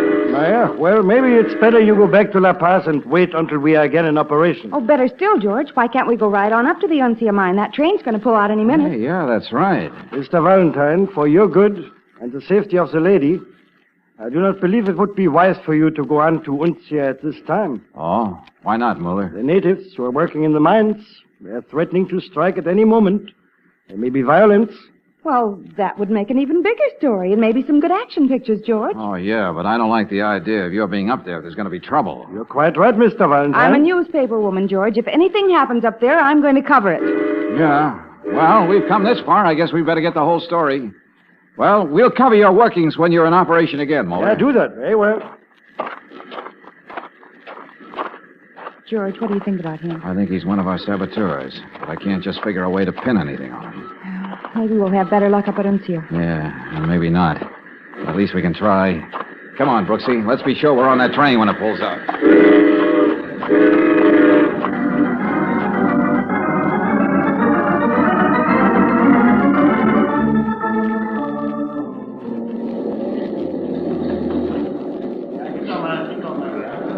Golly, George, there's plenty of activity up here at Uncio, all right. Doesn't look like any slowdown. That's right. I just had a talk with Schmidt. He's the top foreman. Another East German, huh? Yeah, but very friendly. He may not be mixed up in this sabotage business at all. So what do we do, take pictures? Have to, I guess, for the moment. But it... Oh, what was that? I jumped a mile. Oh, must be the whistle that ends work for the day. See, the men are leaving the buildings over there. But this is early afternoon. Why would they be quitting now? I don't know, Angel, but we'll soon find out. Here comes Schmidt now. We'll ask him. He doesn't look like a very pleasant character to me. Now, these babies fool you sometime. Oh, Schmidt. Yeah? Here's Valentine. Say, what's going on here? Why are you closing down? Do you always stop work so early? No, but you see, yesterday I worked some men overtime, so we have a load for the train. So worn out, they cannot work some more today. Oh, I see. Well, that sort of spoils our pictures again. Yeah, I am so sorry. Maybe you go back to La Paz and wait until we are working full force again, huh? You mean you won't be working for a few days? That is right. The train is loaded. We always give the men a few days off. Then I guess we're out of luck. Yeah. Now, you pardon me. There's a man over there I must see. The train will be leaving soon. Yeah, okay, Mr. Schmidt. George, what struck you all of a sudden? Hey, I just got to look at that man Schmidt has to see, Brooksy, right over there. Well, why would that... Oh.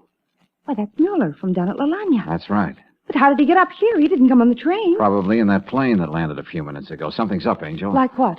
Like they suspect anybody who comes up here. My guess is they're getting together for a council of war. About how to get rid of us? That or something else. Hey, look. They're going in that shack over there. Let's sneak up beside it and see if we can hear anything. Well, all right. That's a tool house or something. It's a flimsy-looking thing. We ought to be able to hear something through those walls. George, if they catch us eavesdropping, there's no telling what they'll do. Wait a minute now. Careful. Don't make any noise. I won't. I'll get closer. You watch for anybody coming the other way. Yes, George, but be careful. And that's why I had to come here, Schmidt. We have orders. But we have done what we were told to do. We have slowed down supply from the mine. That's not enough. We must stop the supply. That's the only way we can put the American defense work far behind. Yeah, but how, Miller? If we make them refuse to work? That's not necessary. If the railroad is put out of commission, no tin can be taken out. Yeah, but we tried that before, and they fixed the railroad. But when we have finished this time, they will not fix it for many weeks. Listen to me. The ore train is loaded and ready to leave for Antofagasta. Yeah, I know. We have company cars, several of them. They are mountain roads. What are they saying, George? At one point, the road comes very close to the railroad line, do you remember? Yeah, at Estero Pass. Yeah. By leaving now with dynamite and a detonator, one can be well ahead of the train when it reaches that point. And who can we trust to do this? Ourselves, no others. We must do this ourselves. Who knows, perhaps we will be rewarded by the party. Yeah, that is good. Now let us make our preparation. Come on, Brooksy. Okay, George. Well, George, what do we do now? Take some pictures. But those men were planning something about wrecking a train, weren't they? Yeah, sure. But they don't know we know about it. They're going to start off on one of the company autos before our train goes back. And? And as soon as they're out of sight, we're going to take another company car and follow them. Oh, well, I suppose you know what you're doing. Just a rough idea, Brooksy, but it might work. But look, George, they're coming out of that tool shed and heading for the cars. Yeah, see. I think if I get a shot of the mouth of the mine, it'll be pretty good. Stand over there beside her, will you, Brooksy? Oh, sure, George. Tell me where you want me. Well, right there's good. Yeah, that's very good. Hold it there. So, Valentine, you decided to take your pictures anyway, huh? Oh, yeah. I thought I'd get a few while we're up here. I'm afraid they will not be very interesting without the workers. No, that's true, but, we'll come back again for those. Yeah. You are leaving on the ore train, of course. Oh, sure. When will it be pulling out? In a very few minutes. I suggest you get aboard. Yeah, sure. We'll do that, Mr. Schmidt.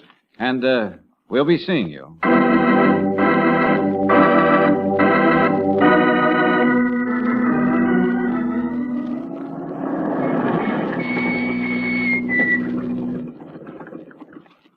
place, all right, Brooksy. And there's the company car parked up ahead. Yeah, but where are Schmidt and Mueller? Oh, down by the track somewhere, I guess. Now, let's get out. All right. Easy now. I don't see them anywhere. Just take it quiet like, Angel. Don't make any noise any more than you have to. Oh, I won't. Hey, wait a minute. Hey, listen, there comes the train. Yeah, we gotta work fast. What are we going to do? I don't know yet. Just keep your voice down. Hey, duck behind these rocks. What, did you see something? I thought I heard something. Over there, by the tracks. George, I didn't hear anything. Could it be your imagination? I don't think so, Angel. I don't think so. You can see a lot of track from here. Yeah, sure. That's why they picked this place, I guess. The train's almost here. No, not quite, Angel. You can hear it a long way in these canyons. Won't be long, though. George. Yeah, what? There they are. Where? They've been hiding behind those rocks, see? Yeah, sure. But wait a minute. They're nowhere near the tracks. Just waiting back here. I wonder... Yeah, sure. What, George? I remember now. They were talking about dynamite and a detonator. They must be all hooked up and ready. You mean they can set it off from here? Sure, that's it. Now, you stay here, Brooksy. What are you going to do? Sneak up as close as I can without attracting their attention and get the drop on them. George, he's holding the plunger on that box. I know. They'll keep quiet and come when I call you. Okay. All right, get away from that box. Müller, it is that Valentine. I said get away from that box. Your gun, Schmidt. Drop that. That's better. And you might reach as high as possible. Come on. You're making a mistake, Valentine. Oh, yeah? I'd rather say you almost made a mistake. Brooksy! Yes, George, I'm coming. You see, Mr. Valentine, we can explain. You can explain a lot of things later. Brooksy, Schmidt found it smart to drop his gun, see if Bowler has one on him. All right, George. But I do not have a gun. I don't carry a gun. Just dynamite, huh? No, he doesn't have a gun, George. Okay, now how fast can you get down that bank onto the tracks? Well, I'll try it and see. What do I do? Flag that ore train, Brooksy. When you get them, stop. Tell them they got 4 more passengers. 2 of them for a one-way trip.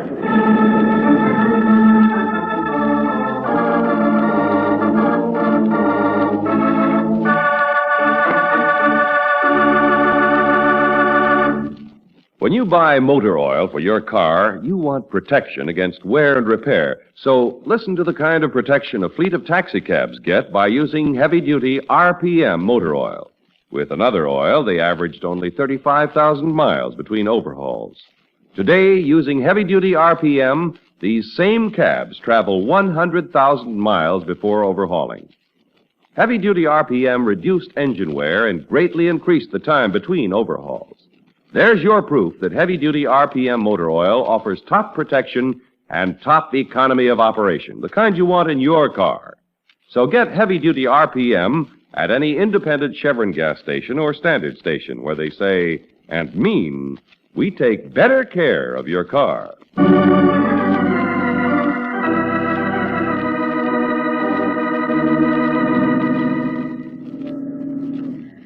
George, what will they do with those men, Schmidt and Mueller? Oh, stick them in jail for a while. Sabotage, attempted murder, stuff like that there. Uh-huh. And when they get out? I don't know. Fire them back to East Germany, I guess. That's where they belong. Mm-hmm. George, Yeah, Angel? can you really use that camera? Well, sure. Then will you explain it to somebody so they can take our picture? And maybe with your arm around me, with the harbor in the background? Oh, I couldn't let anyone else use it, Angel. And besides, I don't think Events Magazine would take that kind of a shot. Oh, George.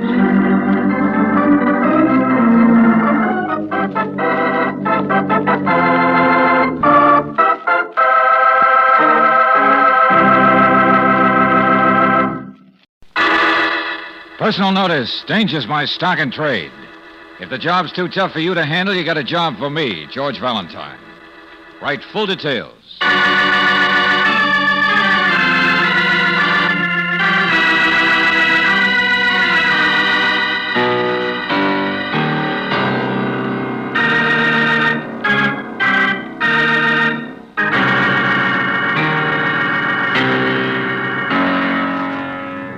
Standard Oil Company of California invites you to Let George Do It.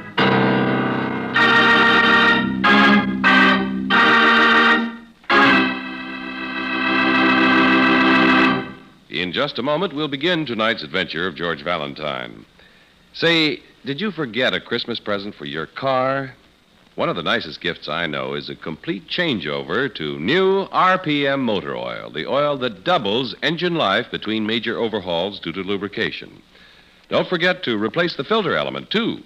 You'll be giving yourself a gift of smoother driving and top engine protection all year round by getting new RPM motor oil at independent Chevron gas stations or standard stations where they say and mean, we take better care of your car.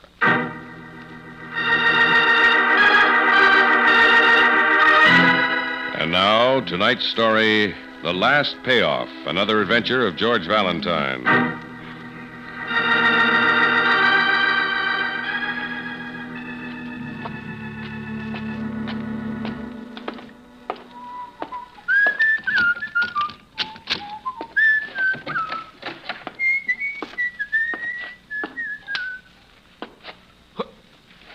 Hey, who did this?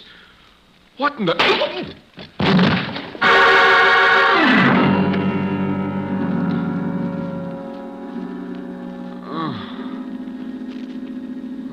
whole room is torn apart. Why? Who? What are they trying to do to me? What's that guy's name again?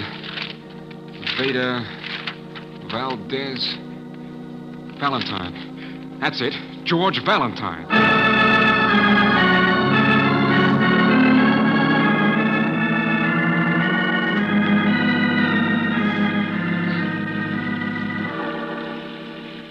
Okay, Bartell. Stop shaking. So somebody ransacked your place here. And yet you say nothing was taken. Yeah, that's right, Miss Brooks. Well? Well, don't you understand? It's why did anybody take this place apart? What are they trying to do to me? What do you mean, do to you? I can't afford any trouble.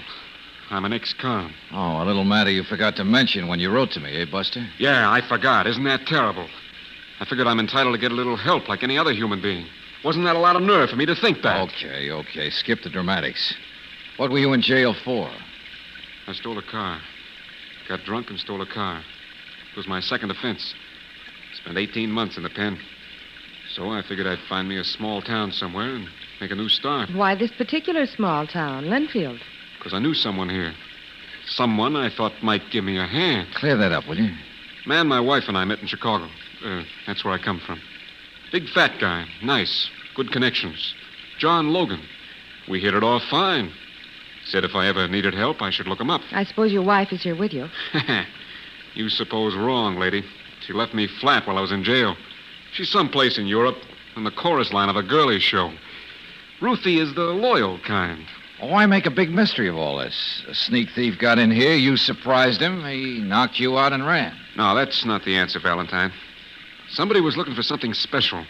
Looked in every little place. Even went through my pockets when I was dead to the world. Ripped open the lining of my jacket. Look. See? Uh-huh. The only thing I own that's worth anything is this wristwatch. It's a good one. But the guy didn't take it, did he? No, it was no sneak thief. But who else could it be?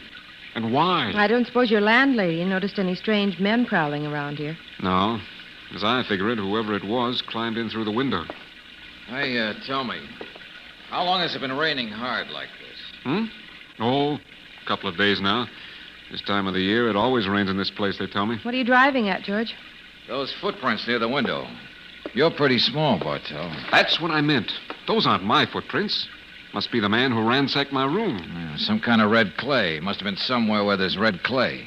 It's not too much to go on. No. Say, Bartell, suppose you tell me about this Mr. Logan, the good Samaritan turned sour. Well, it isn't really like that. I just haven't been able to get a hold of him yet. I spoke to Mrs. Logan a couple of times. She said she'd give him a message. Do you think he has anything to do with any of this? He seems to be the only one you know here in Linfield. That's what's driving me batty. I don't know why anybody should be interested in anything I might have. Tell me, do you think Mr. Logan might be home now? I don't know. I saw him this morning. You did? Yeah, I was on a bus, and it passes the back of his house. I noticed Mr. Logan burning something in the incinerator in his backyard. So I thought, here's my chance to talk to him. Yeah, go on. Well, by the time I got off the bus, Mr. Logan was gone. I asked his wife where he went, and she said downtown. I went to his office, figuring I'd just barge in and get to see him once and for all. But he wasn't there. And the girl said she didn't know where he might be. The elusive Mr. Logan. I know all this sounds mixed up and not too important, Valentine, but it's important to me. I've got to know what's going on. I want to go straight. I don't want any trouble. I don't have much money, but I'll pay what I can for you to help me. All right, Bartel, you got me curious. You stay here. Maybe I can find out something.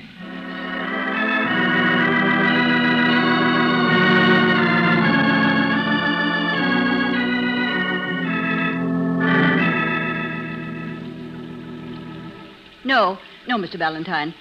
Mr. Reese and I are quite through talking. Well, Mrs. Logan, I could wait in the next room. Oh, no, it's all right, young man. Mrs. Logan is right. Talking doesn't do much good. You will convey my message to Mr. Logan, won't you? Of course. Although, frankly, I don't understand it. He'll understand. That's the important thing. And I know he'll listen to you very carefully. Really? Oh, you might also tell him I'm a patient man. Very patient. But my patience is wearing thin. I'll tell him. I know he'll understand that. Good day. No. I'll let myself out. Now, where were we before we were interrupted by Mr. Reese? You assured me you didn't know a thing about that client of mine, Mr. Bartel. That's right.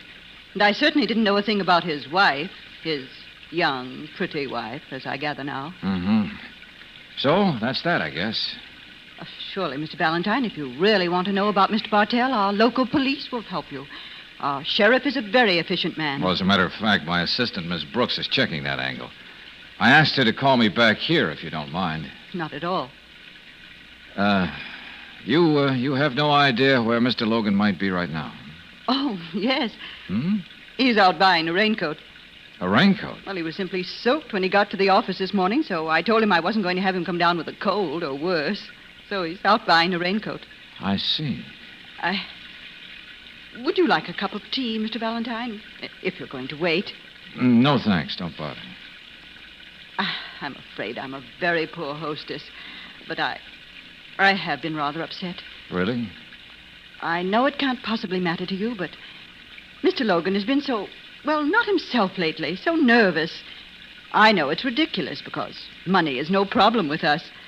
But now he seems to be worried about owing people money. People like Mr. Reese. And this is one time he won't listen to me, talk to me about it. Perhaps I could help. I'm sorry. Tell you what. Maybe we will have that cup of tea. It might cheer up both of us. And this constant rain might be good to have a cup of... Excuse me. Hello. Hello. May I speak to Mr. Valentine, please? This is Claire Brooks. Of course. Just a minute. It's for you, Mr. Valentine. Oh, thanks.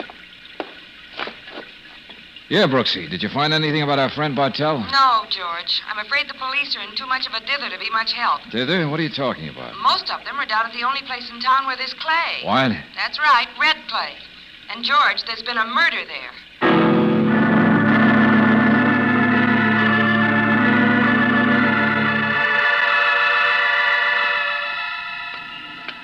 The car's parked right over there, George. I didn't want to talk in front of Mrs. Logan, but tell me more about the murder. Who was the victim? Police don't know yet.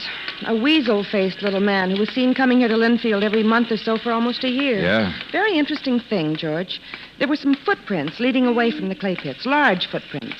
Oh, a ransacking friend, maybe, huh? It could be. Oh, there was something else. Oh, what? Some woman walking in the street a couple of 100 yards away from the clay pits was scared by a man hurrying away from there. A big fat man in a dark blue raincoat, she said.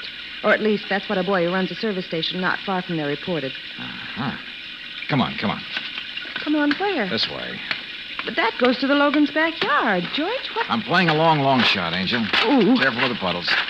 Bartel told us he saw Mr. Logan burning something in the incinerator this morning, didn't he? Well, yes. And Logan is a big man, and his wife told me he's buying a new raincoat this morning. Well, what happened to his old one? Oh, there's the incinerator over there. Yeah, now wait. Here's some kind of a poker. Yeah, this'll do. You see anything, George? Everything pretty well burned to ashes. reading scene. What is it? Oh, it's a piece of metal. Belt buckle. Still covered with some cloth. Blue cloth. That's it, all right. Logan burned his dark blue raincoat.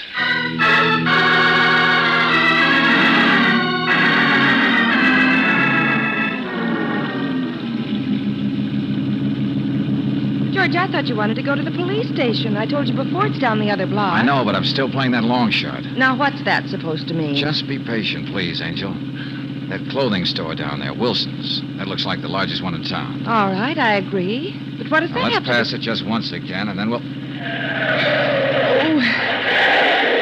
All right, so you can stop on a dime. Now what? That big fat man just coming out in a brand new yellow raincoat. Mr. Logan? I wouldn't be surprised. Stay here, Angel. I still have a client, remember? I want to talk to Logan before we stick the police on him. Now, George, be careful with him. Sure, okay. Mr. Logan? Mr. Logan, wait a minute. Hey, please, wait. What do you want? I don't know you. Well, the name's George Valentine. Never heard of you. Please, I'm in a hurry. I'm very busy. I came to Linfield because a man named Bartell wrote to me. What? I'll kill you. I'll kill you with my bare hands. Now, take it easy, friend. You're out of your class. What else do you want from me?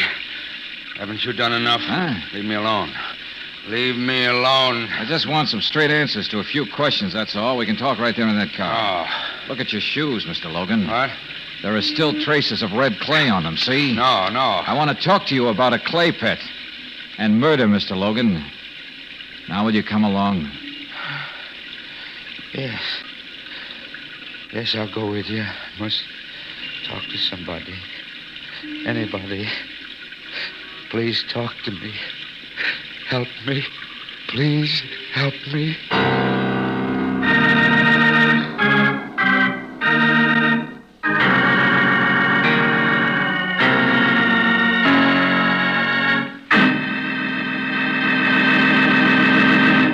In just a moment, we'll return to tonight's adventure of George Valentine.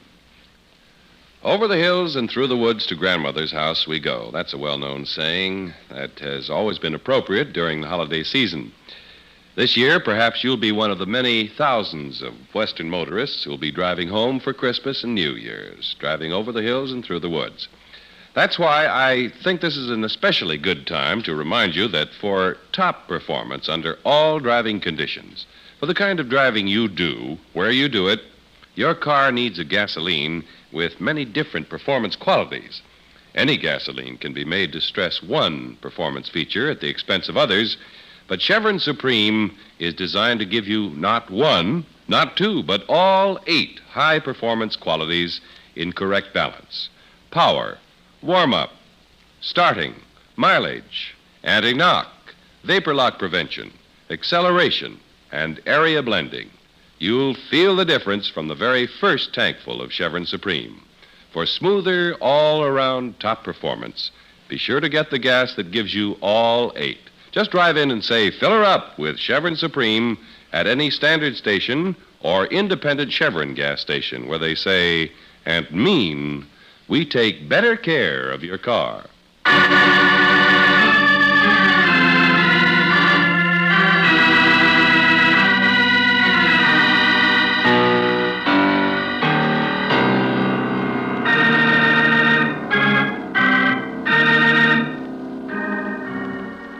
An ex-convict, Ray Bartell, pleads that he's trying to go straight and hires you to find out who ransacked his room and why.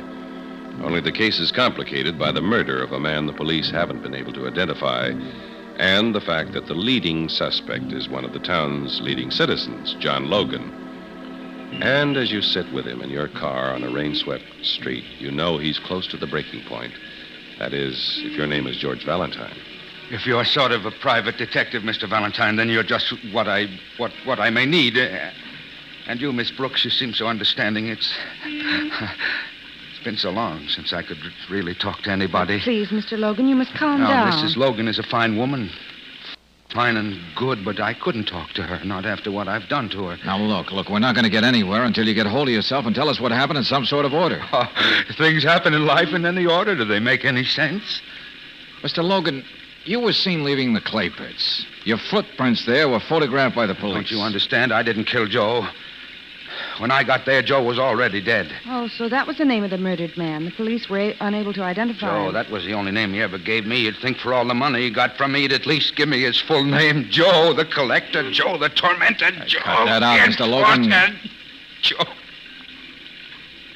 Yes, I'm sorry. All right, then. When did you first meet this Joe, whoever he is? And I first made such a fool of myself over Ruthie. Ruthie Bartell? I have no excuse for being a fool, but I also have suffered enough so I don't have to be kicked around anymore. Well, where does Joe fit in? Well, you see, back in those days, I saw Joe following me around, and I realized that somebody had snapped a picture of Ruthie and me. I was sure that Joe was a detective hired by my wife. Of course, I stopped seeing Ruthie. I died 1,000 deaths waiting for the showdown. But it never came, huh? Not from Mrs. Logan, is that it? Yes, I was wrong about who we worked for, you see, because then I got a blackmail note presented to me by Joe. I was to pay and go on paying each month. And you paid and paid. What else could I do? I was already a failure as far as my wife is concerned. I didn't tell her, but I made bad, stupid deals, and I gambled money away with that Carl Reese. Reese? Yeah. Best I could only pay back half my debts, but if Mrs. Logan, Martha, found out about Ruthie, she'd never forgive me. I couldn't let her know that, don't you see? Well, didn't you suspect Bartell, Ruthie's husband? I did, but by then he was in prison. I didn't know what to think. And I decided Joe was the only blackmailer. I can't let Martha find out about Ruthie. The police mustn't tie me to any of this. They mustn't. I'm afraid that's sort of wishful thinking, Mr. Logan. What? They'll find out that you just bought this new raincoat, that you burned your old one, and they'll be curious, to say the least. You went right from the clay pits to Bartell's, ransacked his room looking for the blackmail evidence, whatever that was. Isn't that right? Yes. You see, Joe got in touch with me yesterday afternoon. I thought I was all through paying him. He promised me I was, but you're never through, are you? I'm afraid not, Mr. Logan. Told me to come out to that little shack in the clay pits. That's where the payoff always took place out there. And when I got there, he was dead. Shot to death. What did you do? Well, I suddenly realized just what an awful spot I was in. Bartell was trying to contact me. Perhaps he was the blackmailer after all. So I had to find the evidence before the police found it. And did you find it at Bartell's place? No, not a trace of it. It wasn't on him either. Mr. Valentine, what can I do? How can I get out of this terrible mess? I'm afraid there's only one thing you can do. Turn yourself over to the police and have the whole thing brought out into the open. I can't. Martha will never believe me.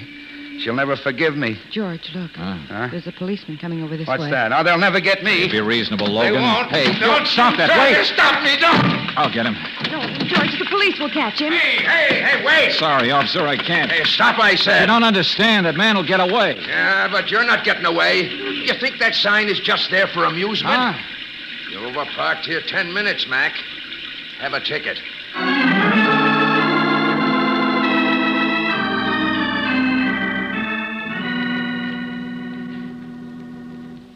Don't worry, Valentine. The pickup order is out on Logan. He seems to be our man, all right. Was there any additional information about this man, Joe, Sheriff? Not much. Typical blackmailer, shifty, covered his tracks. Anything on the gun? We'll know when we find it. 38. 2 bullets fired. Thanks, Sheriff. Where are you going, George? The sheriff's got his murder, but we still have a client, remember?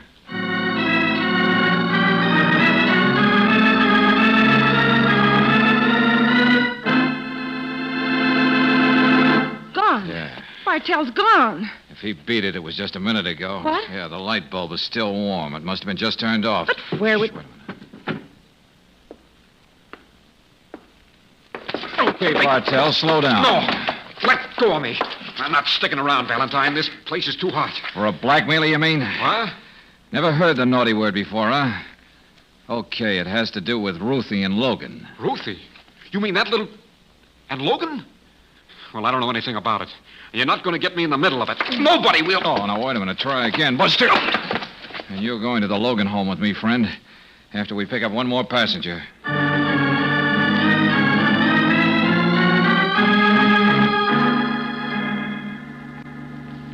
Yes, I'm a gambler. Is there anything wrong with being a gambler? Well, let's leave that to the Kafava committee, Reese. But Mr. Logan owed you a large gambling debt, didn't he? As a matter of fact, he did. He didn't pay it, huh? Not yet. Uh-huh. I think we'd better take a little trip to the Logans, Mr. Reese. This whole thing needs some clear light thrown on it.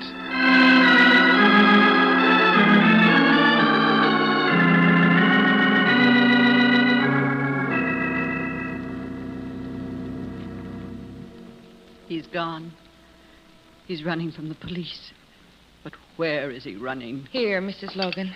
Please drink some of this coffee. Bartell and Reese are in the living room with one of the sheriff's men. All right, Angel. We'll wait for the sheriff before we talk any more to them. Thank you, my dear. I wish I could cry like other women. Cry for John and cry for me. Cry because I must have failed him so awfully. He couldn't come to me and talk to me. You have no idea where he might have gone, Mrs. Logan? No. In the state of mind he was in, it would be better if the police knew where he was. He came in and he told me all he's done about that Mrs. Bartell and all the money he'd paid in blackmail and all the money he owes, as though money were the most important thing in the world. He told me all that and he cried. Mr. Valentine, John isn't a murderer. That much I know. I hope you're right. I told him not to run, but he wouldn't listen to me. He packed his bag and he kissed me and he ran out. If they catch up with him and he tries to get away from them, they'll... All right, Mrs. Logan. The evidence against your husband is quite strong, but maybe we can still help him. Maybe... Help? Do you think we can? Really? Joe was a blackmailer. Mr. Logan was being blackmailed. The obvious conclusion was that there was a fight and Mr. Logan killed him. Well then, George? But suppose Mr. Logan was right, and Joe was only the go-between, and Joe proved difficult to his employer, the real blackmailer. But who could that be? How could we ever find that out? Well, it could be Bartell. Even though he was in prison, he could have kept in contact with Joe. And all this business about coming here to get a job and going straight is so many lies. Maybe you're right, Mr. Valentine. Or perhaps it was even somebody like Mr. Reese who's the real blackmailer. Mr. Reese? Aren't you reaching a little now, George? Well, why? Mr. Logan had quite a bit of money, all right, but not enough to pay all his legal debts and his gambling debt, which, by the way, couldn't be collected legally. So Mr. Reese could take a rather unorthodox but effective way of collecting his debt by blackmailing the money out of your husband, Mrs. Logan. And there could be others then who might possibly be the blackmailers. John wouldn't be the only one with the motive for killing Joe. That's exactly what I meant. Why bring me here, Sheriff? Never mind. John. They've caught up with him, George. Well, this is it, Brooksy. All right, Logan. Just sit here. John, are you all right? I didn't do it. I didn't kill anybody. No one will believe me. He already told me about his being blackmailed, and he was running. And that makes him as good a suspect as we need, Valentine. At this point, I don't know myself what to think. John, you mustn't say that. You can leave that valise here, Logan. You won't need it anymore. No, wait. What? You were holding on to that valise for dear life. There was no money on the dead blackmailer. Here, let me see what's in it. Ties, rose shirts, underwear, pajamas, socks, extra suit. All nice and neat. And under it, bedroom slippers and... And what? And a gun. What? Gun? A .38, 2 bullets missing. No. John, there must be some awful mistake. I have an idea. We'll find the gun is the one that killed Joe. And then... And then... It'll put the final coffin nail in the case against you, Mrs. Logan. George! What did you say, Mr. Valentine? Yes, you, Mrs. Logan. Your husband was so afraid you might find out about him and Mrs. Bartell, and still it was you who blackmailed him. How can you say anything like that, George? Why would she do it? Well, now, that's 2 questions, Angel, and I think I have some pretty definite answers to both. Well, come on, let's have them. What's all this? Well, strangely enough, Sheriff, it's what you said about the valise when you opened it that intrigued me even more than the presence of the gun. What's that? Will you make sense? All right, Mr. Logan is a man. More than that, a very upset and distraught man. Yeah. Would he stop to pack the valise so carefully? No, he'd just throw some things together. Yeah, a woman packed that bag. She wanted you to run, Mr. Logan. You're insane. Think back, Mr. Logan. You didn't really pack that bag, now did you? Well, I don't know. I guess maybe I didn't. And since Mrs. Logan had the gun to put in, she's the one who used it on Joe, the man she hired as the go-between. Any more proof, Valentine? A woman identified the fat man running away from the clay pits as wearing a dark blue raincoat. So what? Logan himself admitted he was there. How could you tell the color in the dark? That's right. And it was raining. It would just look black. Only one woman could say what she did. The wife who knew the color of the raincoat her husband wore. And the reason you were out there, Mrs. Logan, is because you had that argument with Joe and you killed him. Make him stop saying that, John, please. No, let him go on. I was wondering why you were so careful to point attention to your husband having to buy a new raincoat. But what would be the motive, Valentine? A wife blackmailing her own husband? Oh, we've discussed some unusual causes for blackmail before, haven't we, Mrs. Logan? And you understood very well. A little matter of revenge. Your husband failed you, squandered your money, played around. And you had to get your revenge. And you did. Made his life a hell. Martha, you didn't. Tell him you didn't. And you got most of the money, too, didn't you? But you killed Joe. And in desperation tried to blame your husband for his murder, and you almost succeeded. Martha, don't let him go on saying... And now that we know what to look for, we'll find the money, Mrs. Logan, Stop and then... it, stop it! Martha. Stop looking at me like that. You cheat. You silly fool. I'm glad. Whatever torture I brought you, I'm glad you understand. I hate you. Hate you.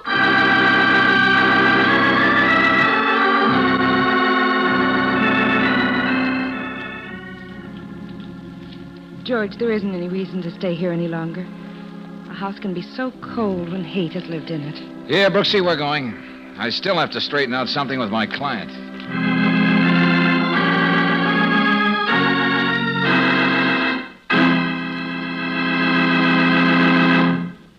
Holiday time is Jingle Bell time, and a good time to remind you that new RPM motor oil doubles engine life between major overhauls due to lubrication, and more than meets the heavy-duty motor oil requirements of every car manufacturer. New RPM helps cut unnecessary repair bills and puts the jingle back in your pocket where it belongs. Get new RPM motor oil for your car at independent Chevron gas stations and standard stations where they say and mean, we take better care of your car.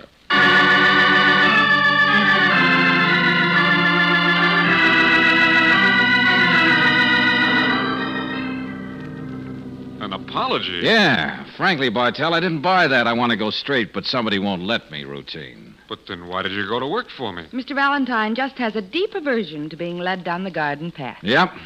Life is full of surprises, all right. You did come to Linfield just to see a kindly friend of the family. Yeah. Ruthie was a doll, a real doll. But then look at Mrs. Logan, what she did to her husband. I tell you, I learned one thing. Huh? Stay away from women, friend. All women. Far away. You don't say. Have nothing to do with them, especially those that look cute and smile sweet. Are you coming, George? What's the matter, Angel? He doesn't mean you. No, of course not. Well, that's different. Hey, wait a minute. What's the matter with my smile?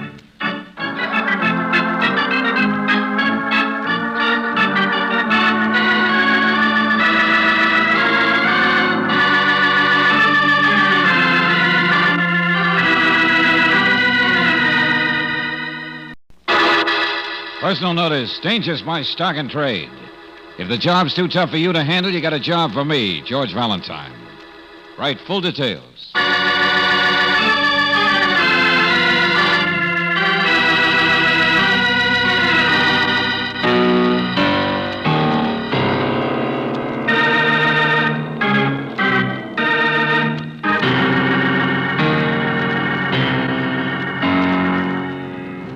Standard Oil Company of California invites you to Let George Do It.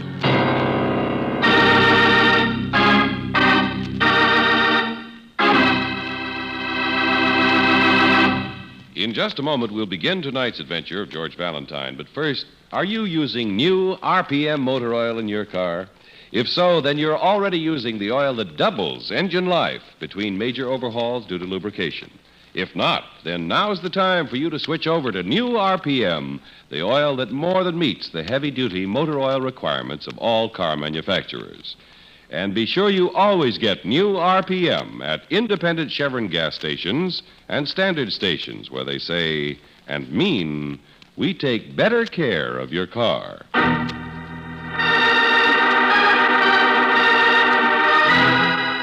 Off the Record, another adventure of George Valentine.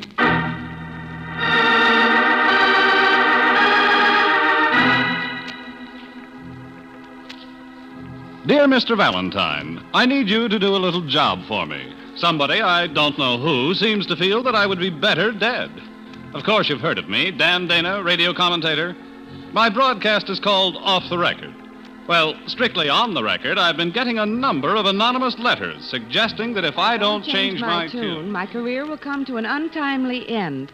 Suppose you drop in my office at the radio station tomorrow afternoon about 3. George? Yes, Angel. This man must be crazy. Somebody's threatened to kill him, and he acts as blasé about it as though he were buying a new necktie. Well, he probably feels that way about it, too. Haven't you ever heard him on the air? No, I don't think so. Well, if you had, you'd know it. Crusader type. Rips the daylights out of everybody he thinks is out of line.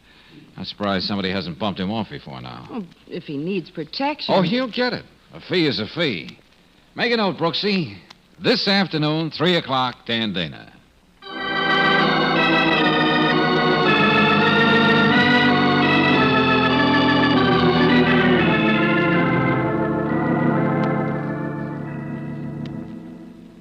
All right, Babs, type up that much and bring it in. I'll get the rest of my notes. Yes, sir. All right, now, what is it you wanted to see me about? I'm George Valentine. This is Miss Brooks. Oh, yes, I'm sorry. I sent for you. Yeah, that's right. 3 o'clock. You're punctual. It's good.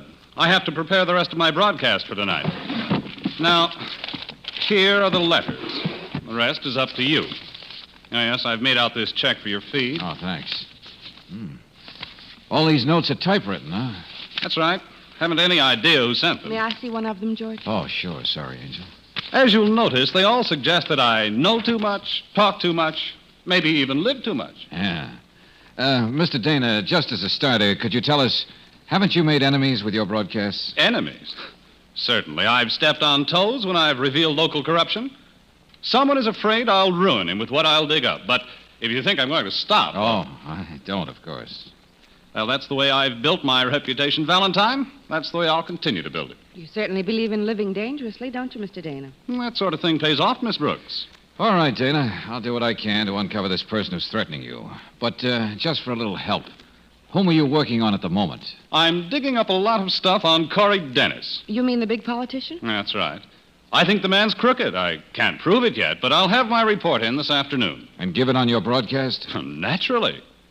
And now I have work to finish. And so do I. Okay, Dana. I'll see what I can do. Thanks, Valentine. You might listen in tonight. 9 o'clock? Sure. We'll be listening. George, this is the craziest case you've ever taken. You haven't a thing to start with. Yeah, that's right. So, I think we'll have to talk with the guy who hired this fearless Fosdick, his boss. His boss? Who? Manager of the station, Emerson Craig. I saw his name on a door when we came in. Let's find him.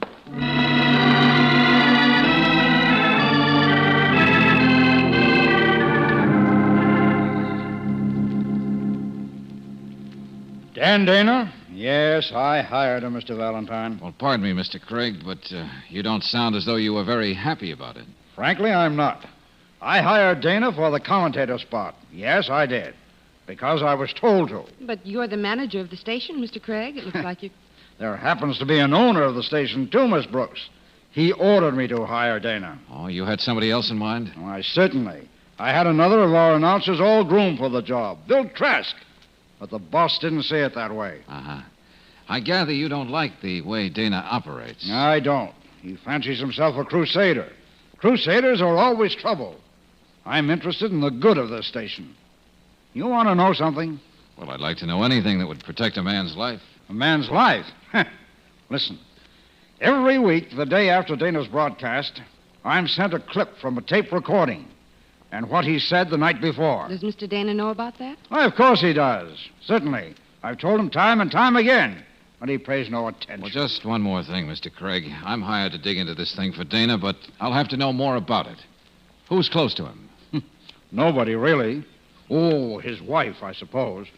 But I understand they're not on very good terms lately. There's been some talk of his running around with Babs Lewis, his secretary. But I don't know. Mm-hmm.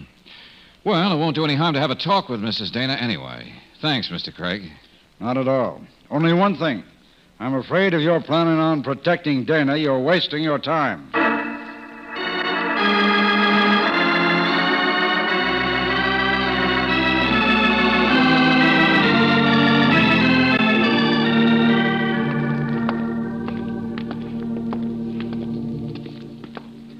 There's the door, George. This is the way out. Finally, yeah. Guy that designed this radio station must have built the catacombs. Come on, Angel. What's next, darling? You still haven't anything to go on. No, not yet. But we have found out that Dana could have some enemies. Well, of course. The crooked politicians he's after. And the man we just saw upstairs, Craig. And Dana's wife, who thinks he's running around with another woman. Oh, here we are. Let's get out. Why not start by seeing this politician, Corey Dennis? If he's been sending threatening notes to Dana and tape recordings to the manager, he's not going to admit it, is he? No, I guess not. Hey, wait a minute, Brooksy. Let's go this way. All right. What are you... George! Hey, come on, Angel. Get back onto the marquee. But that thing on the sidewalk, it almost hit us. Looks like it was meant to hit us. Lucky we changed our course. What is it, George? It's a sandbag. One of the things they use in studios for sound effects. Came from one of those windows up there. How could it just fall out of... It was dropped out on purpose. Oh, George, I'm weak. Can't blame you for that. Valentine. Hey, Valentine. Oh, Dana. What are you so excited about? I saw you leaving the building. Something's just come up, Valentine. Yeah? Something just came down, too. Know anything about that sandbag there on the sidewalk?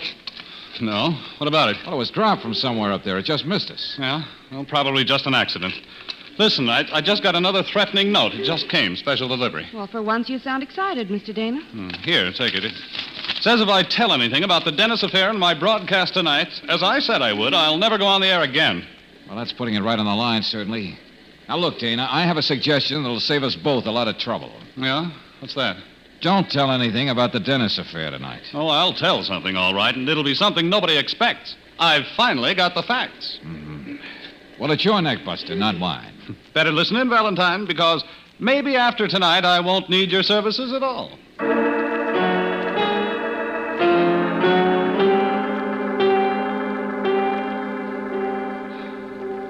That certain forces are working against the best interests of the people in this city has been stated and proved many times. This commentator has called shots and named names. One of those names is well known to every citizen. Get to the point? He's a man of power and great influence. We've made it a point to unearth all possible information about this man. Very well, ladies and gentlemen, the facts are all in. And the result will be as much of a surprise to you as it was to me. Now, in the case of Mr. Corey Dennis, the facts, and here they are. Only this afternoon... Oh, George! Oh, Dad. George, that sounded like a shot. Exactly what it was, Brooksy. We'd better hot-foot it down there and find out the condition of our client.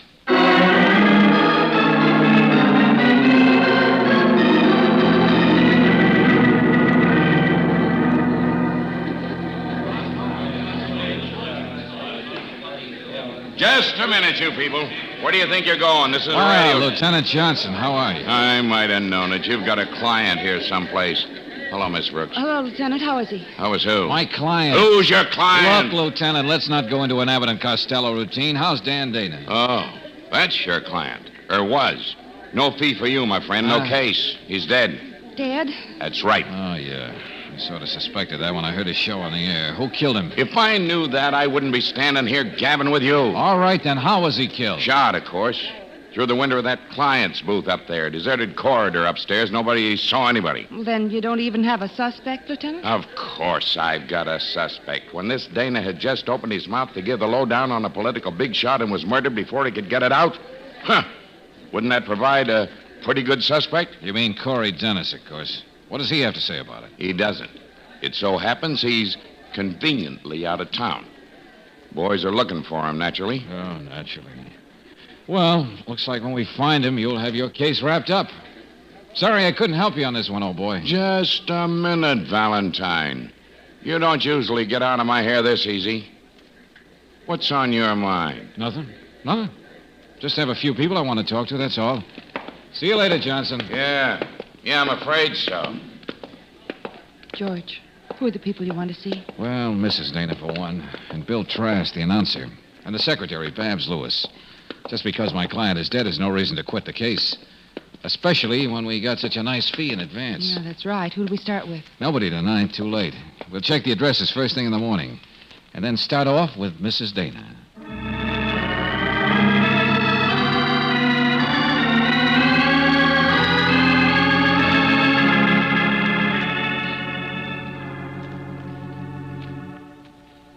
Then you don't think you can help us, Mrs. Dana? No, I'm sorry, I can't. I don't know anything about it. One thing I wanted to ask you, Mrs. Dana. Is it true that you and your husband weren't on very good terms? That's none of your business. Well, I'm sorry, but when a man is dead, those things become everybody's business. Was your husband running around with a secretary? I suppose so, yes. Mm-hmm. And, you were pretty jealous, weren't you? Of course I was jealous. Who wouldn't be? But if you think I killed Dan, you're dead wrong. I suppose you have an alibi for the time of his death anyway, Mrs. Dana. Of course I do. I was at a bridge party. Got there at 8 o'clock and didn't leave. You heard the broadcast from there? The shot? Yes, I called the station and they told me Dan was dead. The police are going to call me this morning to go down to the morgue. Yes, I know. Well, just one more thing, Mrs. Dana. Do you have any idea who did kill your husband? No. Probably one of those big shots he was out to get. He was a fool. Well, thank you. Thank you, Mrs. Dana. Come on, Brooksy. Goodbye, Mrs. Dana. Well, all roads seem to lead back to Mr. Corey Dennis, Angel. Guess we'd better see him after all. Well, George, you don't know where he is. Lieutenant Johnson said this morning they hadn't found him yet. Yeah, that's right. But I happen to know that whenever anything happens, this Dennis spends a few days at a certain golf club. We'll tee off for there.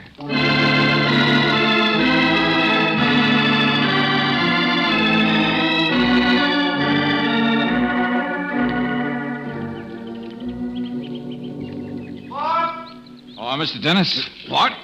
Oh, yes, I'm Dennis. Oh, I'm very sorry to disturb your shot there. My name is Valentine. This is Miss Brooks. Yeah, how do you do? Valentine, huh? I've heard of you. You're a detective? Well, something along that line. Mr. Dennis, I suppose you know the police are trying to locate you. They are? Why? Something in connection with the death of Dan Dana, the commentator, I believe. You heard that he was murdered. Oh, yes, I did. Too bad. Of course, I didn't quite agree with his tactics. I believe they'll want to ask you where you were around 9:25 last night, Mr. Dennis. Thought I'd beat them to it. Last night? Why, I was out of town, making a speech. The meeting lasted from 8:30 until, about 10. But why do you ask me this? The police seem to think you're their number one suspect, Mr. Dennis. I? Suspect for a murder?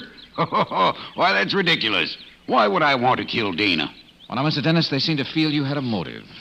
Dana had unearthed a lot of stuff on you, and he was just on the point of putting it on the air when he was killed. Oh, that. Yes, Dana did have the idea that I was being crooked about something, but he found out differently. Too bad for my sake he didn't finish his broadcast last night. What do you mean by that? He called me on the phone late yesterday afternoon, just before I left for my speaking engagement. He apologized, said the facts proved he was completely wrong, and he was going to say so on the air. Oh. He was also going to call the names of the people who were guilty of this fraud. He was? Who were they? Mr. Valentine, I haven't the slightest idea. He didn't tell me. But I might suggest that if you can find out who they are, you'll find your murderer.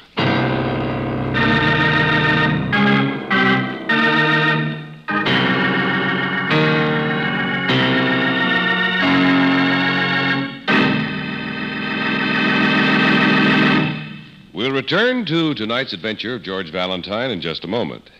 Say, I know you'll enjoy this. You've heard me mention my neighbor Whitey, and I'm sure you know how much he delights in kidding me about the extra care I take of my car. Well, the other morning, I looked out our kitchen window and spotted Whitey trying to start his car. But the battery was dead. So real casually, not letting on I knew about his battery, I called him up on the phone and offered him a ride to work. Of course, he accepted, and of course, he didn't mention his dead battery. Well, sir, all the way to town, I told him what a good idea it is to have your battery checked regularly by the car savers at standard stations and independent Chevron gas stations. Then I mentioned that a battery just has to be inspected regularly in order to perform its best. Then I said to Whitey, why, anybody knows that if a battery is weak, it should be recharged by car savers. They give it a fast, powerful charge, the kind that gives new life to tired-out batteries. Poor Whitey. He never did come out and admit that the battery in his car was dead, and I never let on that I knew. But as he got out of the car, the sheepish, embarrassed look on his face was all the reward I needed. So, friends, if you want to avoid the embarrassment of having to hitch a ride some frosty morning, better drive in soon and have your battery checked, and if needed, recharged by the car savers at any independent Chevron gas station or standard station, where they say and mean, we take better care of your car.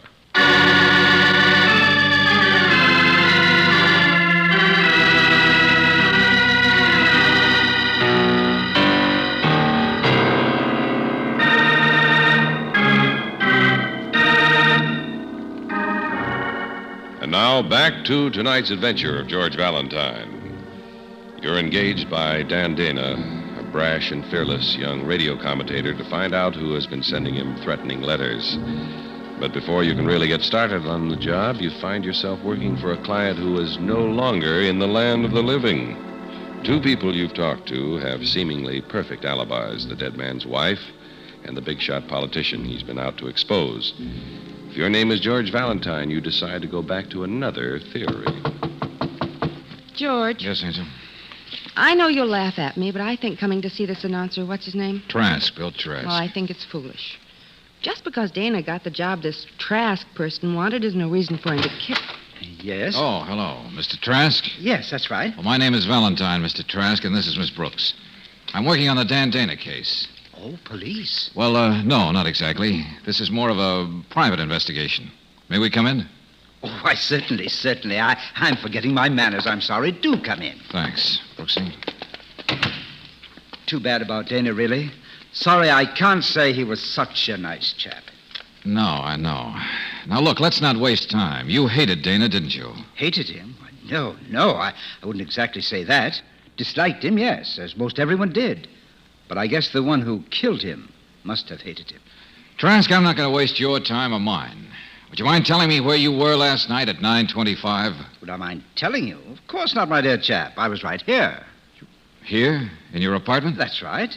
It was my night off at the station. Was anyone with you here, Mr. Trask? Oh, I know, but... Well, then you don't have an alibi for that time last night, do you? Now, look here, Valentine. If you're trying to accuse me of killing Dana, you're making a big mistake. I'm only interested in facts, Buster. You dislike Dana because he got the job your station manager, Craig, had all set up for you, right? Well, suppose I did. Is that any reason And if Dana were out of the way, you'd still get that job. Also, right?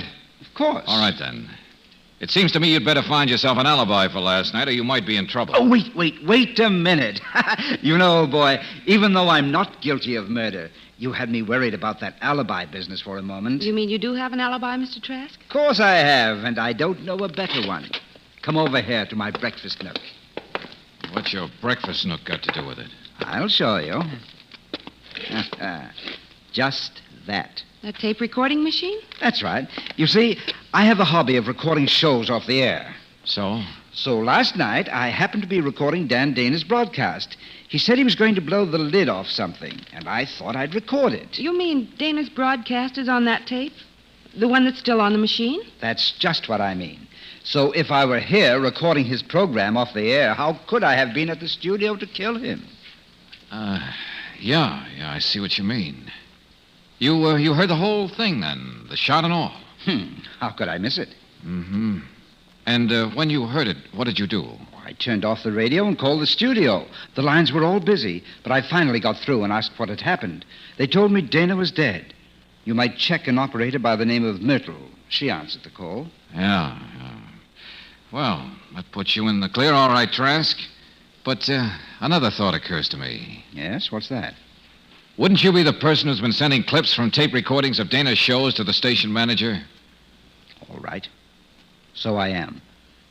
You see, Valentine, I did want to kill Dana. But professionally, not physically. That was one way I was taking to do it. Uh-huh. Now, if you'd like me to play back this recording to prove what I... No, that won't be necessary. Sorry to have disturbed you. I wish I might have been of more help to you. Oh, that's all right. I have another call to make, and that may clear up everything. Oh? Where are we going now, George? We're going to see Dana's secretary, Brooksy. Babs Lewis? Yeah, that's right. Think she might help us, Trask? Well, I don't know. I doubt it, but it's worth a try, isn't it? Well, since that's our last hope, I think it is.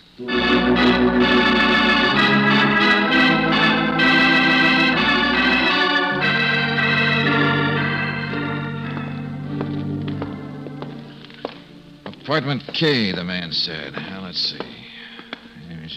D. You certainly don't think this Babs Lewis would kill her own boss, do you, George? Especially if they were supposed to be going around. No, of course not, Angel. I want to see her for two reasons.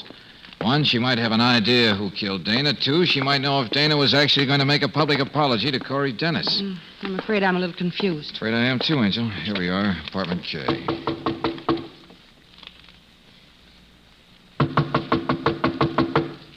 She isn't in, I guess. Guess not. George, you're not going in there. Sure. Have a look around. Never can tell. Maybe the lady kept her records. What is it, George? What'd you say? I didn't. Miss Lewis can't help us much, I'm afraid, Brooksy. What do you mean? On the floor there. The lady happens to be dead. Wait a minute. Dad. Shot through the heart. Been dead for quite a long time, too. George. Yeah? Doesn't this prove something to you? What? Well, don't you see? Maybe Mrs. Dana had a phony alibi. Maybe she killed Dana and then his sweetheart. I doubt it. Oh. Well, all right, then. Maybe Dennis's alibi was a phony. Maybe he killed Dana and then his secretary because she knew what he was going to say. Well, that makes more sense than your first idea, but that would make Johnson right, and Johnson's so seldom right, I can't believe it. Lieutenant Johnson could be right once in a while, couldn't he, George? Oh, yeah, sure, I suppose so. Hey, wait a minute. All right, George, I'm waiting. I got a hunch. Yeah? What is it? Come on. Well, all right, but, darling. Yeah? Don't you think it would be a nice idea to call Lieutenant Johnson and tell him we've managed to find another murder? Oh, yeah, sure. And I'll also tell him to stand by. Because I think I got an idea how to find out who the murderer is.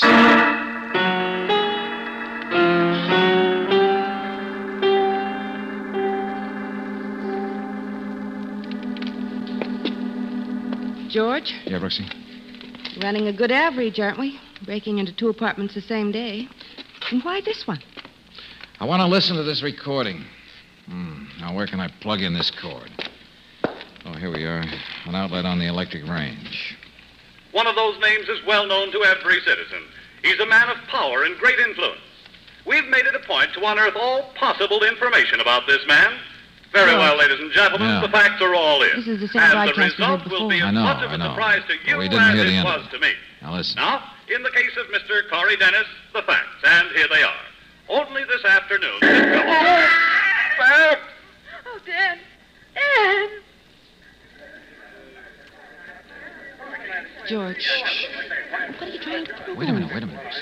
Ladies and gentlemen, we've had something has happened in the studio that due to circumstances beyond our control, it'll be impossible to continue this broadcast. But please stand by. All right, Brooksy. That does it. Did you tell Johnson to stand by for our call? Yes, George, but that voice sounded like the manager of the station. What's his name? Craig, that's right, it was. Now, let me have that phone.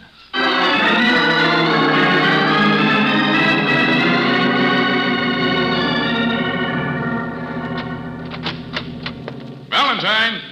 You in there, Valentine? Yeah, Johnson, come on in. Okay, go on in, Trask. Once more, Lieutenant, what's the meaning of this? Don't ask questions. Go on in. Oh, hello there, Trask. Valentine, what are you doing in my apartment? Here on business, Buster. Working for the exterminator. Don't be stupid. I was on duty at the studio this afternoon, and this lieutenant came out and got Well, me... that's all right, Trask. Don't get excited about it. I've fixed everything with Mr. Craig. What do you mean? Yeah. Just what do you mean, Valentine? Well, you won't be seeing Mr. Craig for a while, Trask. Oh, Brooksy. Yes, George. Come here a minute, will you? Yes, darling. Brooksy, when we heard Dana's broadcast, heard the shot over the air, what did we do? Well, we shut off the radio and went down to the station. That's right. Normal reaction. And, what did Trask here say he did? Well, he said he shut off his radio and called the station on the phone to find... George. Just what are you building up to, Valentine? Yes, what? And why did you get me up here? Because you've been the witness to 2 murders, Trask. What do you mean? What do you mean? You had to be a witness. Because you committed them. You lie. I do. Did you bring that little package, Brooksy? Yeah, here it is, George. Okay, thanks. This is for you, Johnson, and handle it carefully. It's a gun with 2 shots missing. You'll find those and a couple of bodies you're holding in the morgue. Where did you get that? Hidden in that compartment in the back of your tape recorder, Trask. Too bad you couldn't have had time to get rid of it. All right, how about it, Johnson? Okay. Come along, Trask. I guess you've made your last announcement. I would have to get mixed up with some little smart jerk like you. Get going. Okay, I'm going. George. Yeah, Angel? How did you even suspect Trask? He had a perfect alibi. Well, I'll tell you in a minute, Brooksy. But let's get out of here. I'm hungry.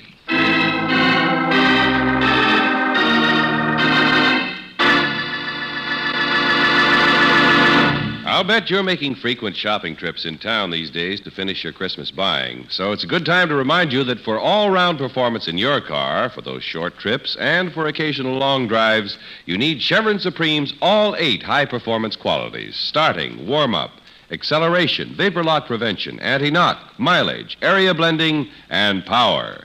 To get all 8, just say, fill her up with Chevron Supreme at any standard station or independent Chevron gas station where they say and mean, we take better care of your car.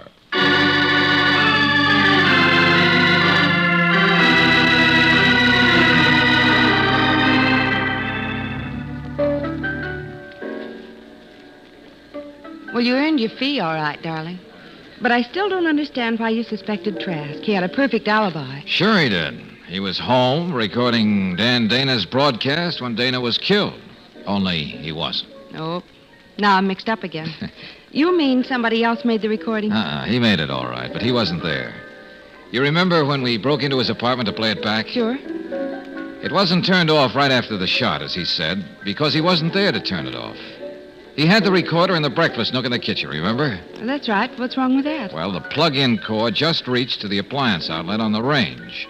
And that outlet has a timing device. It was set to start at 9 and turn off at 9:30. Easy as that. You mean he set the thing, went down and killed Dana? Called from a phone booth somewhere, and he had an airtight alibi. Oh, darling, that's wonderful. You work out so many mechanical things. Sometime, why don't you try to work out some culinary things? That's a good idea, Angel. Oh, waiter, bring us a menu, please. Oh, George.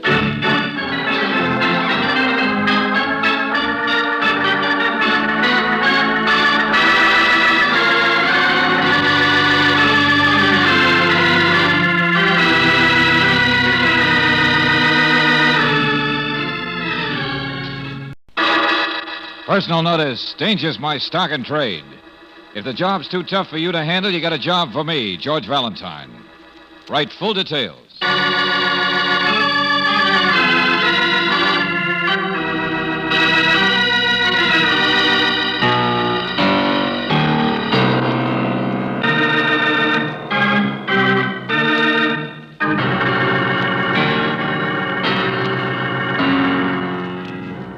Standard Oil Company of California invites you to Let George Do It.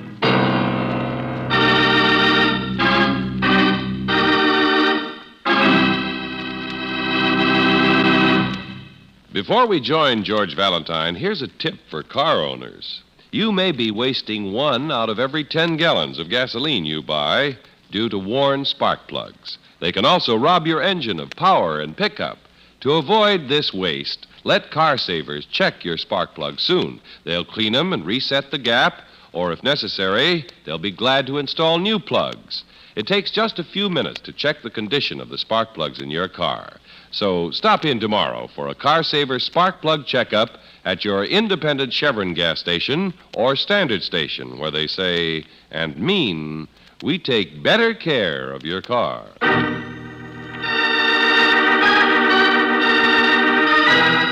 And now, for tonight's story, The Meddler, another adventure of George Valentine.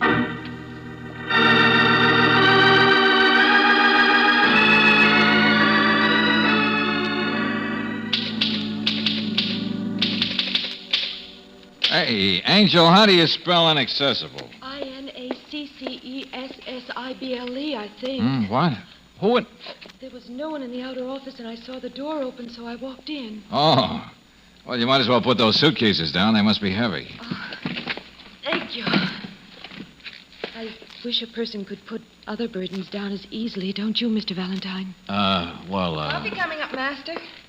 Oh, maybe I should have brought another container. Mr. Valentine, my name is Sally Riker, and I'm supposed to be on a bus going back to college. I'm a freshman at Laurentine. But I just had to see you. Why? Because I feel as though I'm living under a dark, heavy cloud. Just before the storm breaks. Oh, did you have breakfast, Sally? No, I could hardly think about food under the circumstances. Okay, well, here. Oh, Thanks. Oh, this is Claire Brooks, my assistant. Hello. Hello. All right, now, Sally, what's this about living under a storm cloud? Well, last night I heard a shot. There was no mistaking it. But when I asked about it, everyone in the house just simply clammed up, said I'd imagined things. Even after I saw the broken glass in the French doors where the bullet hit. You mean this happened in your parents' home? Oh, no, my father's been dead ever since I was a little girl. My mother works for Mr. Mayhew. She's his secretary. And since it's such a great big house on Fairway Terrace, we all live there, too. Except now that I've grown up, Mother doesn't like me to be around there, and so she sent me to college out of town. Mayhew on Fairway Terrace. You don't mean Henry Mayhew. Of course. No wonder your mother isn't too anxious to have you live there. Yeah. Oh, you're wrong about Mr. Mayhew. I know he has a rather romantic reputation, but after all, an actor... Romantic reputation? He's a middle-aged chaser. As I get it, even his wife is finally fed up with him, going to divorce him. He's a sensitive man, and people don't understand him, not even Mother. All she thinks of is business. And Mrs. Mayhew... Yeah, well, never mind, please. What happened last night? Why did you come to me? Well, I couldn't go to the police, the publicity and all. Why don't you start at the beginning? Well, I heard a shot. It sounded as though it came from Mr. Mayhew's study. I ran there, and he was just coming out. He was pale and shaken. But he said there wasn't any shot. And the broken glass? His study faces the garden. They're big French doors. One of the panes was broken. Didn't you talk to your mother? Well, that's just it. She was very upset, too, but she bawled me out for making such a fuss and said I was to go back to college immediately. So was Mrs. Mayhew there? Well, she was somewhere in the house, but I didn't speak to her. And another thing. Earlier in the evening, I saw a man sneak away from the garden. I couldn't see him clearly, but he was a very tall man. Mr. Valentine, something, sinister's going on. And you must find out what it is. Hey, Sally, you're not worried about your mother being mixed up in all this, are you? Oh, no, of course not. She's wonderful. She couldn't do anything wrong in her life. But she was so happy to see me when I came home for the weekend. Happier than she's ever been. And she laughed and said maybe next summer we'd go to South America. And then after that shot, she wasn't the same person somehow. Well, now, look, apparently no one was hurt. And it's not a good idea to go meddling into other people's lives. But I won't go back to school until I know I can't. Mr. Valentine, you don't have to let them know who you are. George, maybe you could. Okay.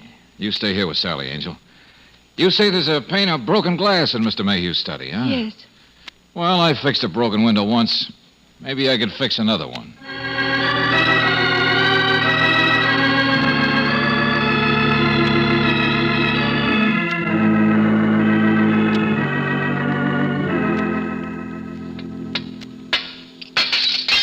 Oh, look out below, Mr. Mayhew. What? Oh, yes. Yeah. Sure funny how high up this glass was broken. Good 9, 10 feet. Kids broke it with a baseball, maybe, huh? That's right. Kids. Oh, sure. Do it every time. Now, I'll go down and tackle this thing from the terrace side again. My. Sure a beautiful place you have here. Beautiful place. A home where love dwells. Yeah. Well, I'd better sweep some of the glass away. Don't want to hurt this rug. Yes, of course. Gee, I hate to see nice things spoiled. Like this chair near the desk, Mr. Mayhew. That burn along the back. Must have been a little careless with the cigarette, eh, Mr. Mayhew? What? Oh, yes. Yes, that's what it must have been, a cigarette. Yeah. Oh, gosh, wait till I tell people where I've been today. I know a girl says you're the most romantic man on the stage. Oh, I am a great lover. I understand women perfectly. Wish I could.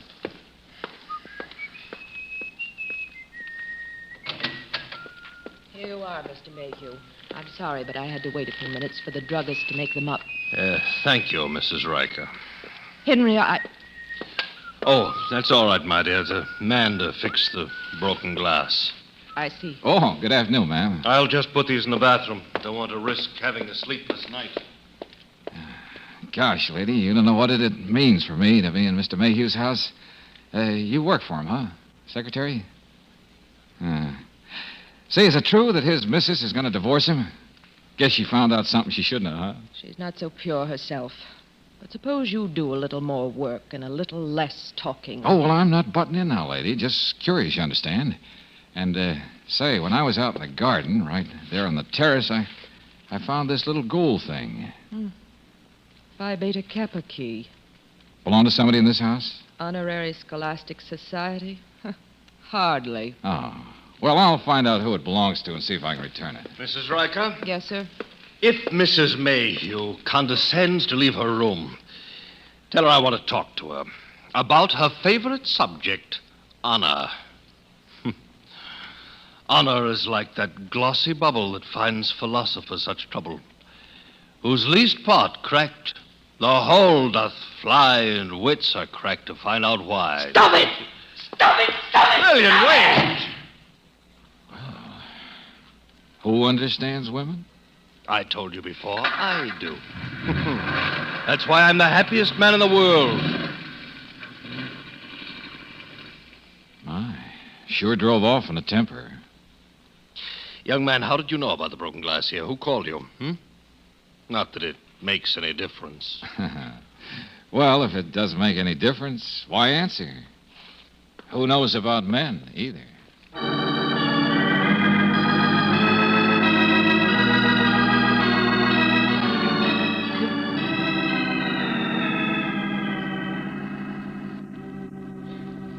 That was very nice of you, Mr. Valentine, to go to all the trouble to return this key to me. Oh, I knew it must have meant a great deal to you, Mr. Dwight.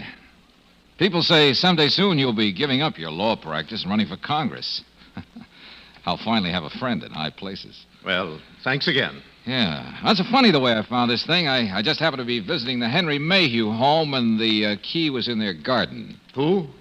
Oh, you must be mistaken where you found it, Mr. Valentine. Oh, no. That's where it was, Mr. Dwight. I tell you, it's impossible. I don't know the Mayhews and never met them. Besides, someone saw a tall man, as tall as you, out there only last night. Get out of my office. Okay, friend. Take it easy. You're not just someone who happened to find this.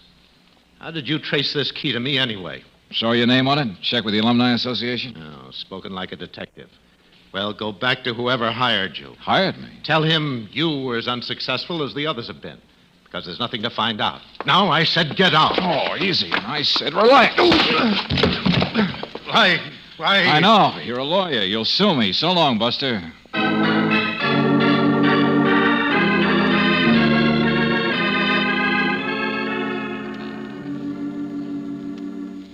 Mr. Valentine, I told you I don't know this Mr. Dwight. And as long as no one was hurt by what you say happened here last night, I see no reason for you to go on meddling. No, neither do I, Mrs. Mayhew, but I think it's your business to listen to what I have to say first. Really? Well, I'm sorry Sally Riker went to you. She's too imaginative. She romanticizes things. Maybe. But if you want to hear my opinion, I think your husband tried to kill himself last night. Oh, I say the most comical Yes. things. You don't know how comical. You forget I've been married to Henry for a long, long time. And? And I know he would never hurt a hair on his head. He loves himself too much. He's too vain. He's too selfish. Well, he seems to be taking your leaving him very hard. Mr. Valentine, I know he has a fatal charm for women, but not for me any longer. There. Simple enough? In other words, you don't care. Come on, he's in his study. Let's ask him. I don't think putting it to him as bluntly as this. My husband is a very strong person, really. Henry? Yes?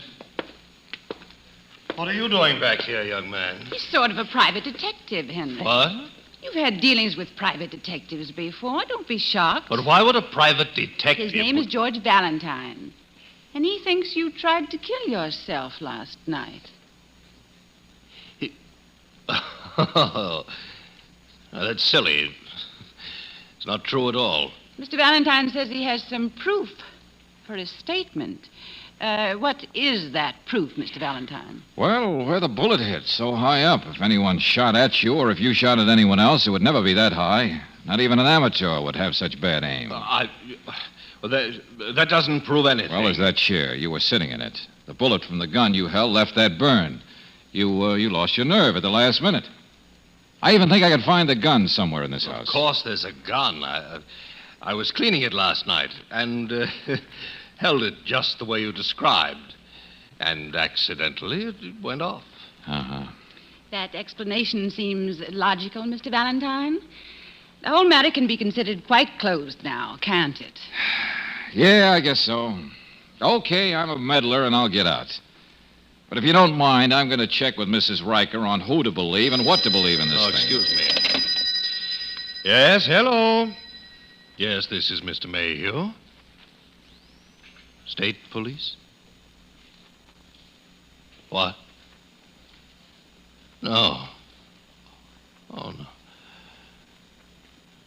All right. Oh, what is it, Henry? What happened? Lillian Riker. She's had an accident. Her car swerved off the road and crashed into a ravine. She's dead.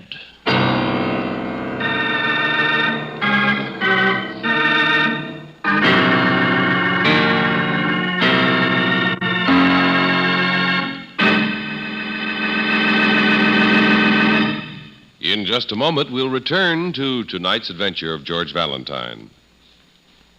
With colder weather here, you've probably already taken steps to protect your car during the frosty days ahead.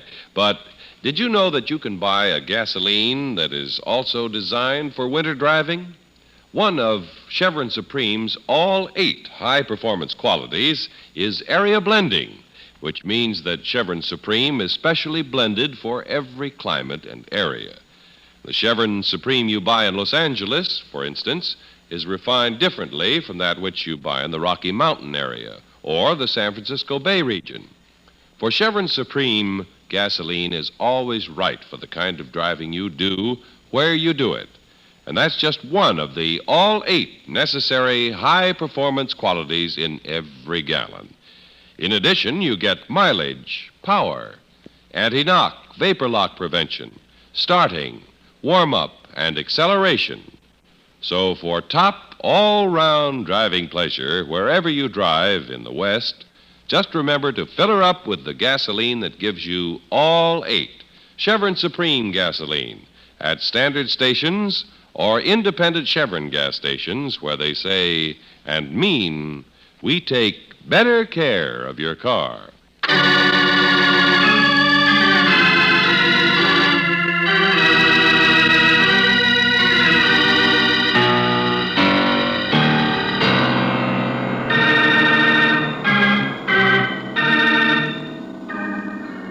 Now, back to tonight's adventure of George Valentine. A highly excited 17-year-old girl bursts into your office. I feel as though I'm living under a dark, heavy cloud just before the storm breaks. I know my mother isn't mixed up in any of this because she's wonderful. She couldn't do anything wrong in her life.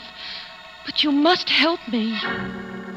Well, you've just about convinced yourself that all there is behind the storm cloud is the attempted suicide of a man who also likes to dramatize himself. The aging matinee idol Henry Mayhew, whose cynical wife is finally leaving him. Of course, the girl's mother could help to explain all this, but now she's been killed in an automobile accident. Well, if your name is George Valentine, you know there's need for more meddling in this case. I went down to identify her. It was Lillian, all right. And she's gone. Well, what sent her out of here like a bolt anyway, Mr. Mayhew? She was my strong right arm. Took care of me all these years. Helped me out of scrapes so my wife wouldn't know. You didn't answer my question. Huh? Oh, I don't know. I suppose she was upset over the way I've been acting. She told me to snap out of it, that I had to snap out of it. I guess she was impatient with me. But I never I thought... see. What do you intend to do now, Mr. Mayhew? What can I do? Maybe it's some sort of poetic justice. I haven't been exactly a model man or husband, Mr. Valentine. Besides, a man can only fight up to a certain point. You don't still have any fancy ideas left, do you, Mr. Mayhew? I don't know what you're talking about. By the by, I've invited Philip Dwight to come over here this afternoon. Dwight? Do you know him? Not exactly, but I think I should. Yes, I think I should meet him once. You know, there's something that's been bothering me, Mr. Mayhew. Yes? Both Philip Dwight and Mrs. Mayhew have made some cracks about private detectives. Now, what were they driving at? I don't know. Anyway, all that is unimportant now. That's all in the past. Oh, stay where you are, Mr. Valentine. I'll see who it is. Honor is like that glossy bubble that finds philosophers such trouble. Oh, George. Yeah, Brooksy. I came out as fast as I could. Where's Sally? The poor kid must be half crazy after she learned about her mother. She's a pretty, wonderful girl and brave. I left her with the state police lieutenant. Well, what about that accident? Not a single thing to show that it wasn't just that. Apparently, Mrs. Riker was driving too fast and lost control of her car. She sure took off here in a great big hurry. Hey, what's going on out here? I came in with a tall, distinguished-looking gentleman. You did? That'll be Mr. Dwight. Come on, Brooksy. Let's find him before Mr. Mayhew gets cute again.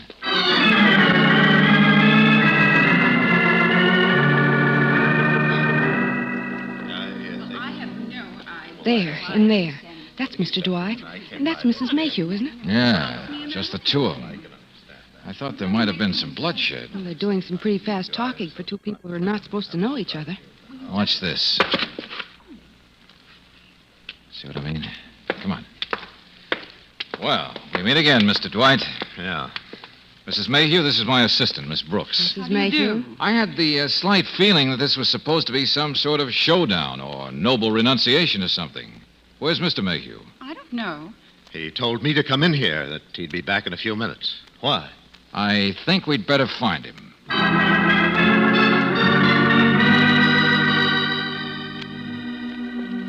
Henry? I don't know where he could have gone. And I certainly don't see the need for all the excitement. It's a big house, Mrs. Mayhew. We'd better keep looking.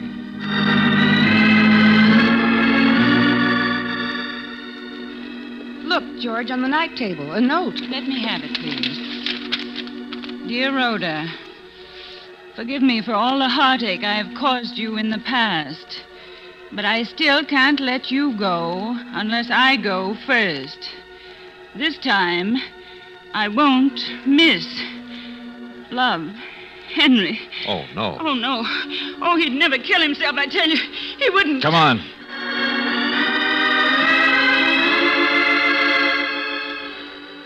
Hey, this box almost empty. What is this? You take medicine or something? Sleeping pills. Take only as directed. What's beyond this bathroom? Oh, just a little dressing room. It leads nowhere. Henry! Don't come nearer, any of you. Don't be a fool, May. You put that gun down. Stand still. Yes, this is the gun you were looking for, Mr. Valentine. I didn't have the courage to shoot myself last night at the last minute. But this way is simpler. I'll phone for a doctor, George. Stay where you are. I don't want to be rescued. It'll all be over in a minute. There were 10 pills in that package. Henry, please. No, it's too late. Better this way. You must listen to me. I want to explain something to you. Better this way. Oh, Philip. Rhoda, darling, please. Brooksy, get that doctor. Hurry.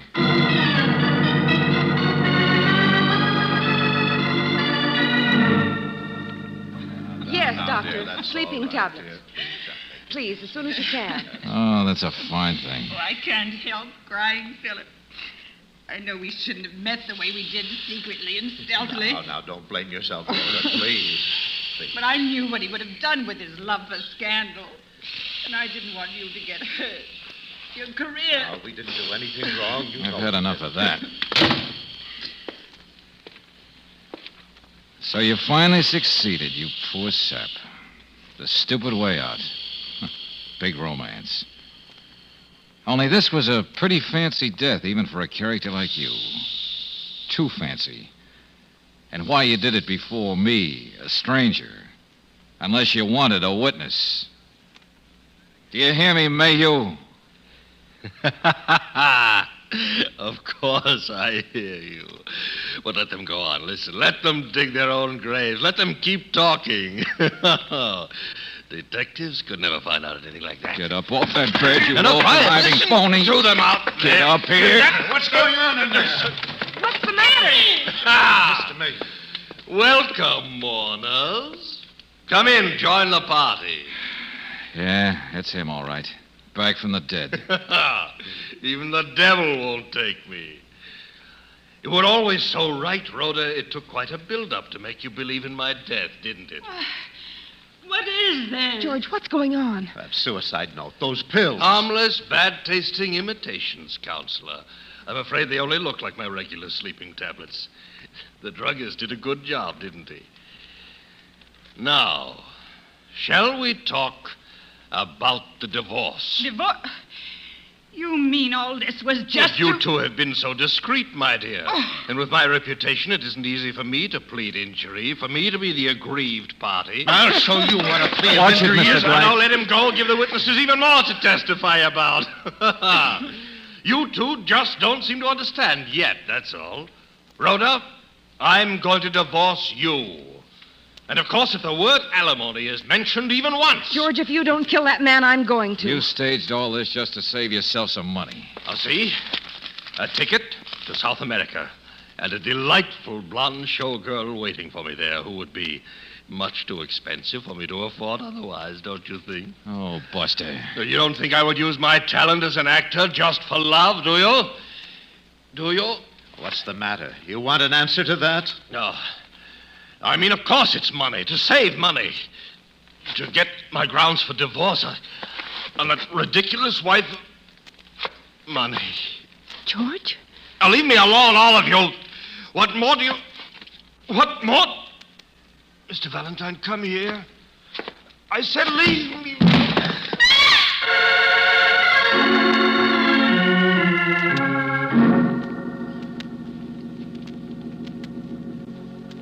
Dead? Of course he's dead. Casey, that's not what I asked you. Well, poison. What do you think? But he said those pills of his were harmless. They wouldn't hurt a fly. Look, Valentine, I'm not a doctor.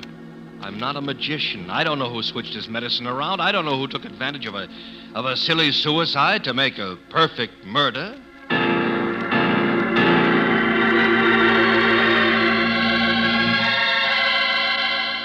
But, George, then the secretary's death must have been murder, too. Skipper, will you? I'm calling from the office, and I got some visitors coming in. But what did Lieutenant Johnson say? If somebody switched Mayhew's pills on him so he took real ones... Brooksy, please, wait. We've already got all the facts we need. Yeah. Now, just do what I say and take Sally back to your place fast. And don't let her talk to anybody either. See you later, Angel. Hello, Mr. Valentine. Yes, we got your message. We got here as soon as we could. Yeah, hello. Well, sit down. Make yourselves comfortable. Oh, Mr. Valentine, please. You told me on the phone you knew who killed my husband. Don't you? Well, I Mr. don't... Dwight, you're an attorney. You have a clear, logical mind. Examine the evidence. Well, I'm afraid I don't quite understand. Well, the date on that box he took the pills from was today. Well? We checked up and found that nobody else had delivered any packages to the house. I don't understand. Well, I was out there when his secretary, Mrs. Riker, brought in a package for him. From the drugstore, too. That must have been the pills. You mean she was in on it with him? I mean more than that. I mean she murdered him. What? Yes. It's quite a mess, isn't it? Oh, the police checked up on the drugstore. They confirmed it, too. And nobody ever bought any phony pills. She always did everything he told her to. Yeah, and there's her fingerprints on them and everything else. It ties in with what both of them said. He sent her to get some phonies for his little act. And then she brought him real ones instead. Not that I blame her. But why? Why would Sally she... told me her mother was so businesslike, so calm and reserved. Oh. Yeah. In love with him, wasn't she? Just like every other woman he ever met.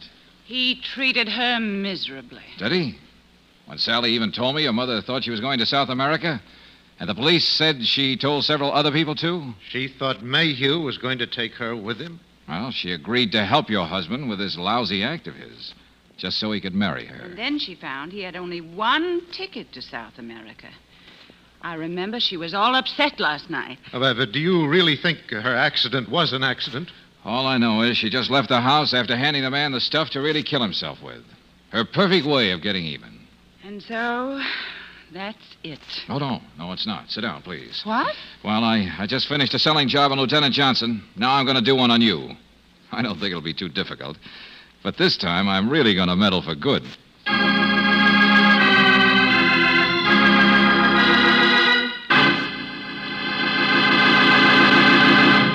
If you aren't already using new RPM, the motor oil that was developed through atomic energy, then you're not using the oil that doubles engine life. Yes, compared with premium-type motor oils, as designated by the American Petroleum Institute, new RPM motor oil doubles engine life between major overhauls due to lubrication, more than meets the heavy-duty requirements of all car manufacturers. Get new RPM for your car at independent Chevron gas stations or standard stations, where they say and mean, we take better care of your car.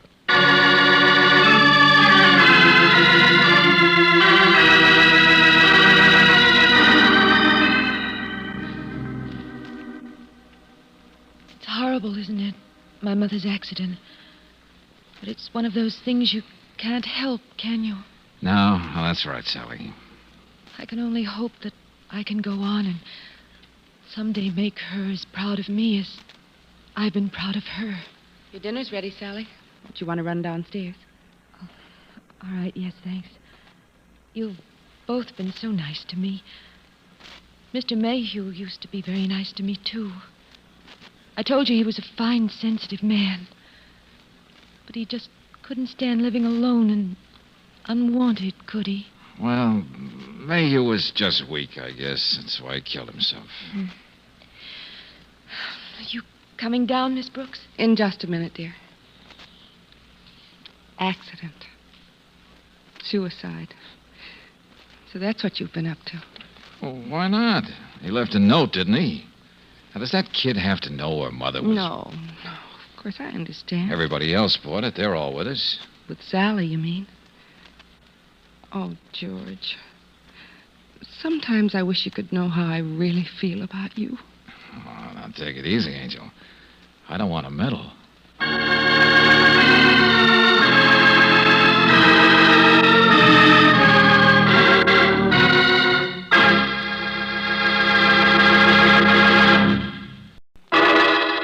Personal notice. Danger's my stock and trade.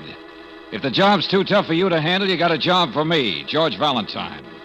Write full details.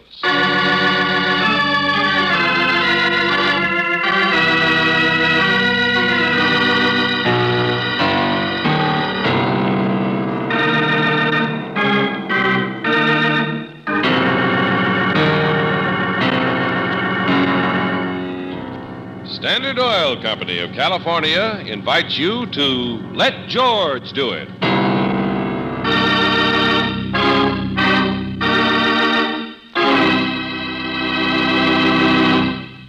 As a motorist, you know that the job of a motor oil is to lubricate and protect your car's engine, so you'll be interested in this.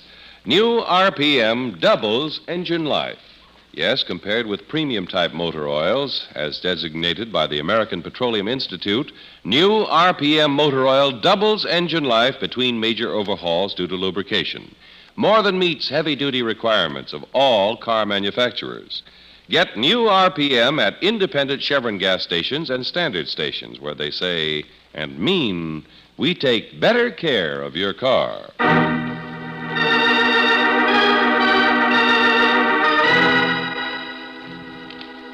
Destination Danger, another adventure of George Valentine.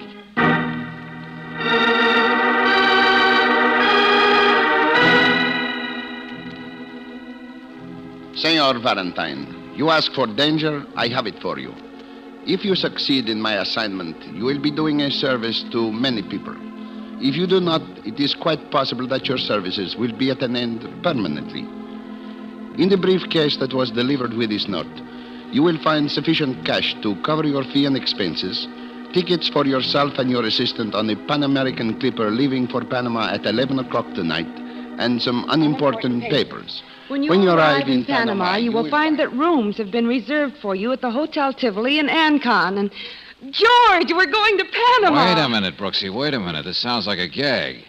Let's see what's in this briefcase. I suppose you didn't notice your initials are on it in gold. GV. Yeah, sure, I noticed that. It's a practical joke. It's... Huh? Well, darling, what is it? Oh, with all this cash, it'd be an expensive practical joke. Ought to take care of Ali Khan's traveling expenses for a week. And here are the tickets. To Cuman Airport, Panama, via Mexico City. Yeah. A letter of introduction to a Captain Santos Silvera. No address. Wait a minute. Another note. Senor Valentine. The papers you will carry in this case mean nothing. They are only to make you appear as a traveling businessman from the States. Please destroy both this note and the first. A young man at the Tivoli will give you complete instructions. Hasta la vista. Hasta la vista. Until we meet again. Yeah, bad choice of words. Up to now, my so-called client and I haven't met. George, you mean you're not going to do it? Well, now, did I say that? Sure I am. We got to find some way to spend all this moolah. Yeah, you better run home and get packed, Angel. I'll pick you up on the way to the airport.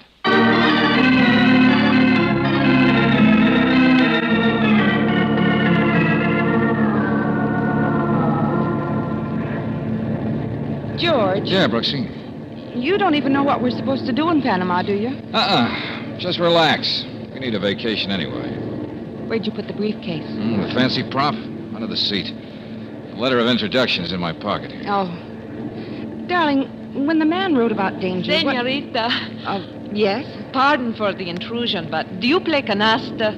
Canasta? Well, of course. Well, then, would you care to join two others and me in a game? Unless, of course, you wish to rest. Well, no, I'm not sleepy, but I think... Go ahead, Angel. Have some fun. She's quite a canasta player, young lady. You better watch it. Oh, that is fine. Come, it is a few seats ahead. All right. I'll be back in a little while, George. Okay. I'll read the paper and get a fresh cup of coffee from the stewardess. Good luck. Thanks. Senor? Oh, hello. I hear you say you like another cup of coffee. The stewardess brings some to me. I do not wish it. May I offer it to you? Oh, sure. Thanks. Oh, not at all. Here you are. Okay, thanks. Oh, won't you sit down over here? Gracias. Permit me to introduce myself. I am Manuel Perez. And you? Valentine, George Valentine. This is your first trip in the Clipper, senor, eh? Yeah, that's right. You're bound for South America? No, just Panama. Traveling for pleasure, sir? Yeah. Well, no, not exactly. Pleasure and business, you might say. Oh, that is nice. Together, business and pleasure. You are not drinking your coffee, senor? Oh, yeah. Yeah, they serve good coffee on these planes, don't they? Muy bueno, muy. I've traveled this line many times. I always have found the food excellent. Oh, but perhaps you wish to read your paper, senor. No. Rather chat. Good coffee. You're going to South America? No. I, too, am going to Panama. Oh? But when the stewardess took the information, I thought you said that... South America eventually. But I'm making a short stop in Panama also. Like yourself, I am a businessman. I have many interests. Yeah, I see. That's funny. I didn't think I was sleepy. But... It is the steady drone of the plane, senor. Yeah, I guess so. Well, take a little sleep. We'll continue our talk later, eh? Yeah, that's a good idea. That's right. Thanks for the coffee. Thanks for that.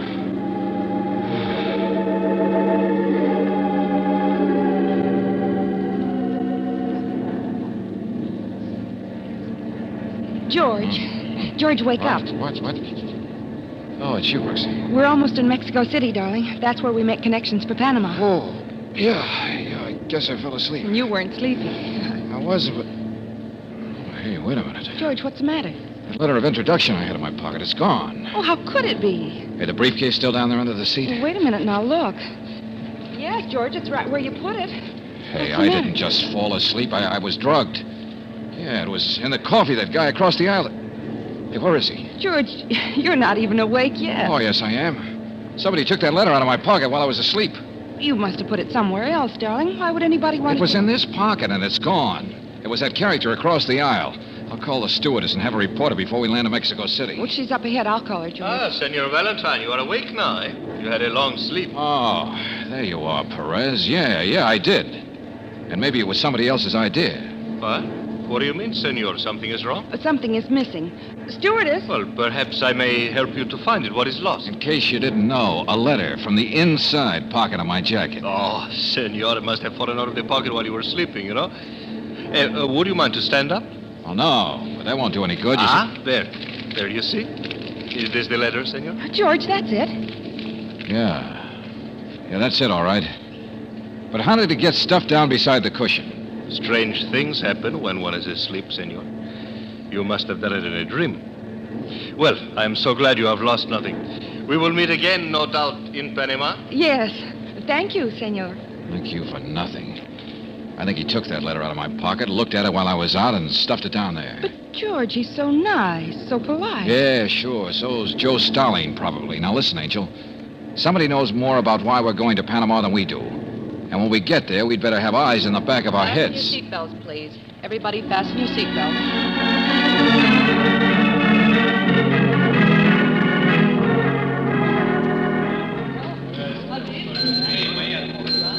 Oh, Brooksy, I don't get it. Don't get what, George? Well, looks like a typical manana routine. Our plane got in at 9 last night. That's right. The letter from our unknown client seemed urgent enough. We've been hanging around this hotel all day and still no young man to give us instructions. Por favor, Senor Valentine. Yeah? I hear what you're saying, and I do not blame you for being impatient. But the time is not yet ready. Oh, who are you? I am the young man who is to direct you. My name is Carlos, senor. Well, it's about time you showed up, Carlos. Now, would you mind telling me what this is all about? I'm so sorry, senor. At this moment, I cannot tell you. But soon you will know everything. But, Carlos, can't you tell us what we're supposed to do? We've been here almost 24 hours. As I said, senorita, the time is just not yet. Tomorrow, I think I can take you to the man. Man? Would his name happen to be Captain Santos Silvera? Senor, again, you ask a question which I cannot answer. Believe me, I will have word to you as soon as possible. And we're to stay around the Tivoli here until you have it, huh? Oh, no, senor, no. Tonight you are free. You may do just as you like. You would perhaps like to see the nightlife in Panama City? Oh, well, that'd be fun. Well, then I would suggest the Ritz. There is entertainment, music, fine tropical... Yeah, sure. Okay, Carlos. Tomorrow I will see you again. You mean here in the lobby? No, senor. I will know where you are. Your rooms are 212 and 213. Wow. You just know everything, don't you, Buster? It was I who made the reservation. Please, senor, to be patient. Huh? Tomorrow I think your job can be done, and then you may go back to the States as soon as you wish. Hasta mañana. Well, we're still in the dark. Yeah. But we know our services aren't needed tonight, at least. So, let's go to our rooms and change, and then see a little of Panama.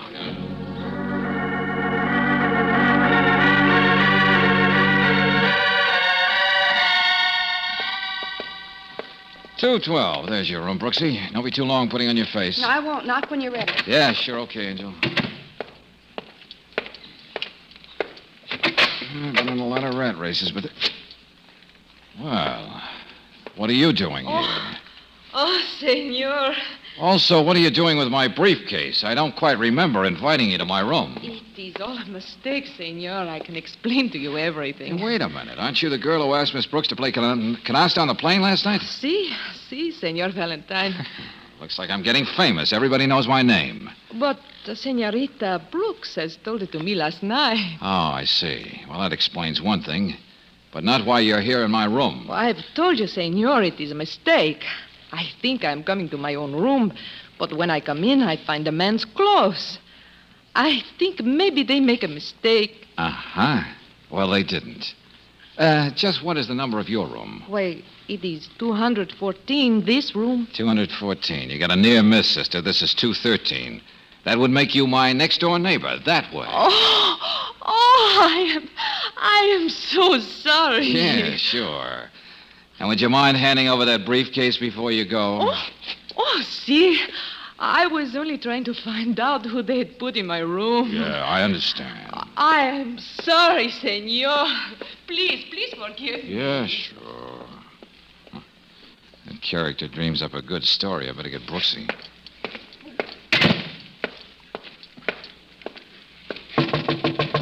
Yes, George? Yeah, Angel. Come on in. I'm almost ready. Hey, look, Brooksy, I'm going to take this briefcase down and leave it at the desk for safekeeping while we're out. Meet you in the lobby. That briefcase? Why? George, there's nothing in it but those silly catalogs. They don't mean anything. Yeah, that's what the man wrote, all right. But I wonder if he was telling the truth. But we looked at the stuff. Just brochures. Angel, on this trip, I've decided that anything can mean something, and I'm just going to play it safe. Come on down when you're ready, and we'll have a look at this place called the Ritz.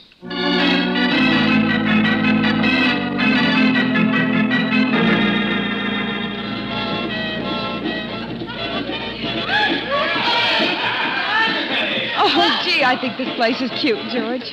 Yeah, it is, Angel. Darling, Yeah, Brooksy. you're not even here. You're still thinking about that girl in your briefcase. Ah, you're so right. But why? She made a perfectly understandable mistake getting in the wrong room. I'd have picked up the briefcase myself just to see what... Sure, I know. What bothers me is that it all fits into a pattern. Oh, what kind of a pattern? Well, don't you get it, Angel? On the plane, this gal asks you to play canasta, gets you out of the way. The guy across the aisle gives me some doped coffee, picks my pocket for a letter. Oh, don't you think you're dreaming a little, darling? I'm afraid I don't. But it could have been just a coincidence. I don't think the girl and the man had anything to do with each other. And that letter could have dropped out of your pocket, and the girl of your... No shot! Take it easy, Angel. There's one of those Panama policemen over there in the door. It's all over now, I guess. Who were they shooting at, George? I can't say for sure, but look at my drink. Your glass, darling, it's broken. Yeah, somebody was a pretty good shot, but not good enough. Somebody was trying to shoot you. Looks that way. Senor Valentine. Senor, I saw what happened to your glass. That was very close. Wow, Senor Perez. Coincidence that you're here, huh? Came in to offer me another cup of coffee, I suppose. Those shots, they must have been aimed at you. I got that idea myself. Well, if there is anything I can do, perhaps see you to your hotel. Oh, no, thanks just the same. You see, my friend, I've been doing a little adding up, and I can't seem to get you out of the total. George, let's go back to the hotel. Sure. Only I think we'll get that cop over there for an escort. Somebody's looking for my hide, Brooksy, and I'd like to know who it is.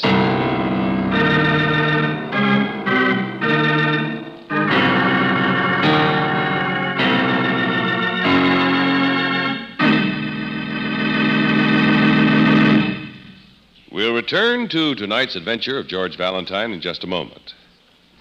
Last Saturday afternoon, my neighbor Whitey and I were driving home from a football game. Whitey'd been rooting for one team, and I was sort of cheering for the other. So as we drove along, we were arguing the game and the talents of some of the players. But you know, the thing that impressed me most was the teamwork. It reminded me of the way that car savers work as a team to take better care of your car. For instance, when it comes to lubrication service, car savers are a smoothly balanced combination. Car savers know where and how much to lubricate. They have factory-approved specifications to guide them, and they have a complete line of the very best petroleum products with which to do the job. And when they're through, car savers sweep out your car and shine up the windows till they sparkle like an all-American. Even Whitey had to agree with me that a team like Car Saver Service and Standard Oil Products is a tough one to beat. No matter where you drive in the West, you'll find the Car Saver team ready and waiting to serve you. Once you get a sample of real Car Saver service, you'll know why so many Western motorists root for the folks at standard stations or independent Chevron gas stations where they say and mean, we take better care of your car.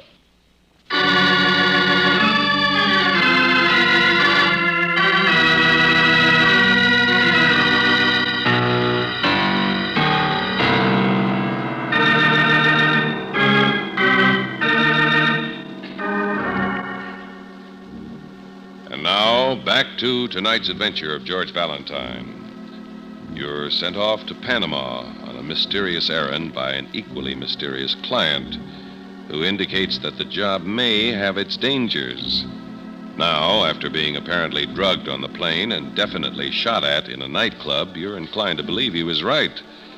And still, you've had no further instructions. Well, if your name is George Valentine, you decide to play it safe by staying close to your room until someone makes the next move. So, back at the Tivoli. Well, Angel, try and get some sleep, huh? See you in the morning. I'll try. George, let me take the briefcase tonight. This? Why? Because somebody apparently wants it. And they'd naturally expect you to have it. Well, so? It may be more important than we think, darling. So if you don't have it in your room, they can't get it, can they? Well, no. All right, then. Give it to me. I'll hide it in my room until we know what to do with it. Yeah, okay. But be sure and lock your door tonight, huh, Angel? I don't want you in any danger. Here we are. I'll be careful. Lock your door, too. Sure. Night, Brooksy.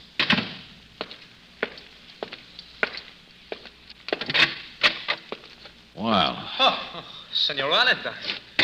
I see I'm holding open house again. Oh, I'm glad that you come back. Yeah? What are you doing here in my room at this time of night, Carlos? Well, you see, I had to see you quickly, senor. The plans are changed. I told you the man could not see you until tomorrow. Sure, I know. But now he wished to see you right away, tonight. Uh-huh. Well, have him come up to my room. Oh, no, senor. He cannot be seen on the streets of Panama. You must go to him. Now, do you know the waterfront? No, but I guess I can find it with your help. Oh, but I cannot go with you. You are to be alone, so there will be no suspicion. Yeah? Sounds fascinating. Where do I go? Now, look, senor. There is a freight ship, the Cortez. It's docked at the foot of Calle Ruiz. Now, you are to go aboard and meet the captain. Calle Ruiz, huh? And that would be Captain Silvera. Si, senor. Be sure that you take the credentials that you have brought with you. That is all you need to know. Uh-huh. All right, Carlos. I'll get right down there. See, I will be down in the lobby to see you when you come back, I hope that you have no trouble on the way there, Senor Valentine. Yeah, I hope so myself. I've had enough for one night. Sí. Adios, senor. I'd rather say hasta la vista.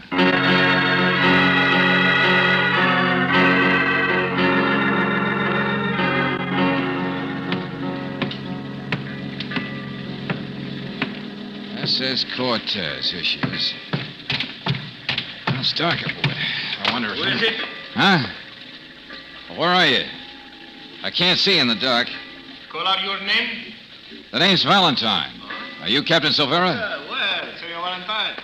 We'll meet again. Oh, hey, now, wait a minute. You're that guy from the plane. You're Perez. That is right, senor. Now, what are you doing here?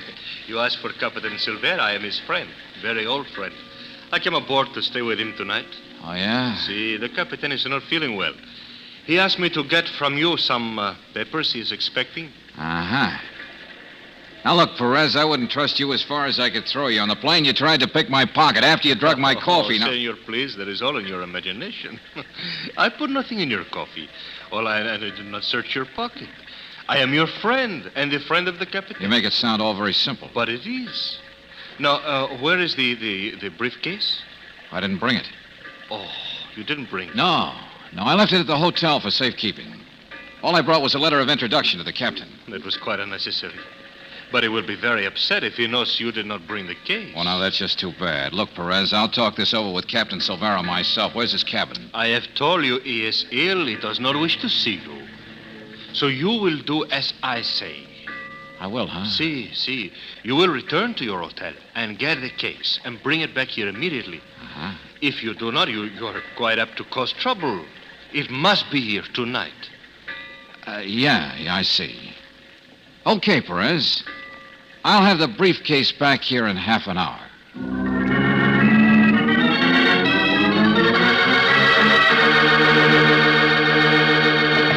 Brooksy. Hey, Brooksy. Brooksy, wake up. Come on, put on a robe. Get up. George, you're all right. You're safe. Oh, sure, I'm all right, but... Hey, you're all dressed. What's the idea? I had a visitor, Maria, the girl in the room next to yours. The one I found snooping in my room? What'd she want? Well, she was worried about you. She knocked on your door, and when there wasn't any answer, she came to mine. Oh, I'm sure she was worried about me. Oh, we had her figured wrong, darling. She's our friend. Oh, yeah? She didn't happen to get out with that briefcase, did she? Of course not. It's under my other pillow. Good. All right, let's see it. There's something darned important about that case, and it isn't just the brochures and catalogs that are in it. Well, what else could there be? Here. Good, thanks. Have a look. Maybe we can find out. You've looked through it before, George, and you couldn't find anything then. No. Well, maybe I didn't look very well. Nothing on that side. Nothing at the bottom. Yeah. What? Hidden flap down here at the bottom of this section, Brooksy. Darling, there's some papers in there. Yeah, I'll say. Now maybe we'll find out what all those... Oh, George, what is it? Wow. No wonder a lot of people wanted to get their hands on this thing. You still haven't told me. Angel, right here is a very neat blueprint for a revolution, complete with details. You mean we've been mixed up with somebody who's trying to overthrow the government? Not here in Panama, Brooksy, a little South American country that... Hey, here, look at that. Well, hadn't we better just destroy it, George? These are plans for revolution, all right. But we're delivering them for the other side. Our mysterious client found out what they were up to in detail, and he wants... All this is to warn the government of his country. Yeah, sure. Captain Silvera is to take this plan back to South America and nip a revolution in the bud. Well, then we better find him right away. Well, it's going to take a little doing. But I think I know how to manage it. Might put you in a little danger for a few minutes, but it's the only way. Well, that's all right. What are you going to do, George? Well, we're going to go down to the lobby and pick up Carlos. He said he'd be waiting there. Then he's going to drive us down to the waterfront, and you can get to work. Tell you how on the way down.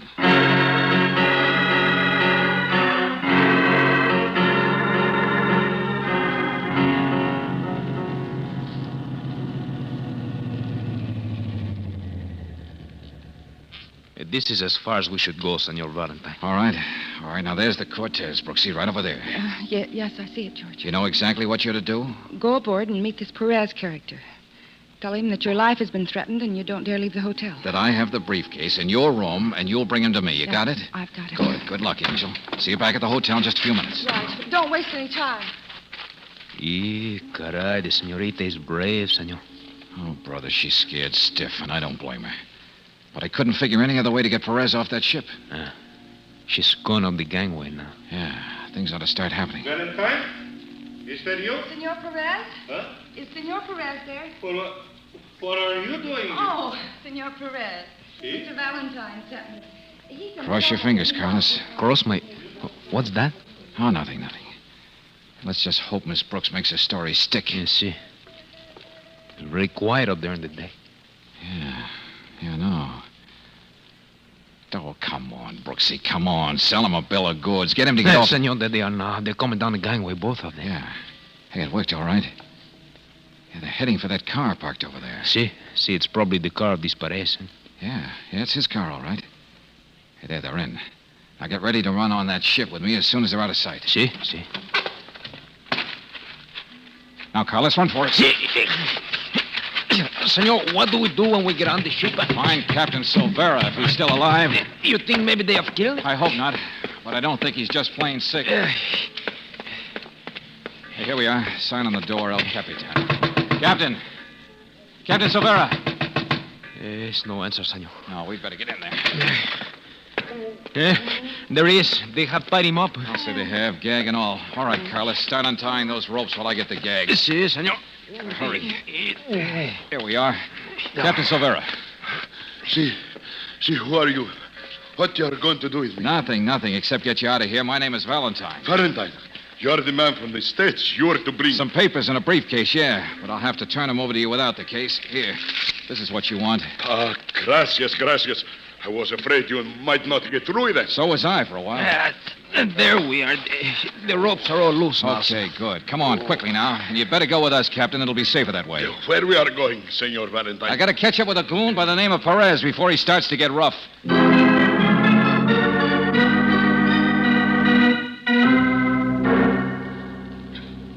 It is quite plain, Miss Brooks, that you and your friend have attempted to play a trick on me. But I can't see why. George isn't here, but the briefcase you wanted is. You have it. I have it, see. But without everything it contained when you brought it to Panama. I don't know what you mean. I think you do. The flap in this secret compartment was not tucked in again after the papers were removed. Where are they? Papers? What papers? Oh, you do not wish to tell me, huh? Very well. There are other ways. When the young man returns and finds that you are gone, he will no doubt wish that he... George! Easy, Brooksy. Take it easy. All right, Perez, now it's my turn. What? What do you mean? Why do you... You put me to sleep once, I'll return the favor. Yeah, like this. Darling, you didn't have to... Oh, yes, I did. I aim to keep this guy out of Silvera's way until his ship has sailed. Hello, front desk. I want you to call the police and send them up to room 212. I just caught a man up here trying to kidnap one of the guests. Yeah, that ought to do it. George, what happened to you after I came back here? Tell you later, Angel. Right now, I want to make plane reservations back to the good old USA.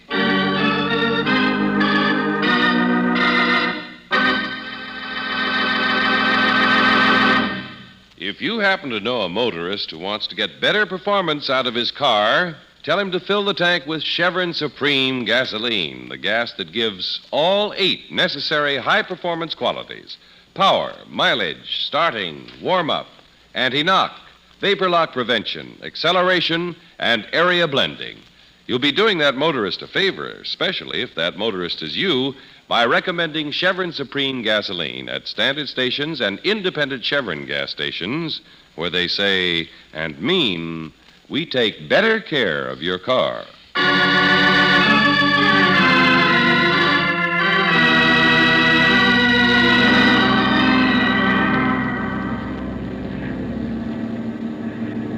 Angel, that's the story. All wrapped up. And a nice piece of cash left over for the fee. You were wonderful, darling. Figuring out that Perez wasn't the captain's friend at all. Well, the way he talked to me on the ship did that. If he'd been on the right side of the fence, he would have taken me to Silvera. Well, it was exciting. Oh, Senor Valentine. Well, our friend Maria. Senor, before we left Panama, I have talked to my employer on the telephone. He is very happy that you have completed your assignment so well. Your employer? Who's he? The senor who sent you on this case. You see, I came along, too, just for the trip. I can imagine. Well, I take back all my bad thoughts about you, Maria. Gracias. Miss Brooks, would you care to play a little game of canasta? Well, I don't go ahead, Brooksy. Have fun. Me? I want to catch up on a little sleep.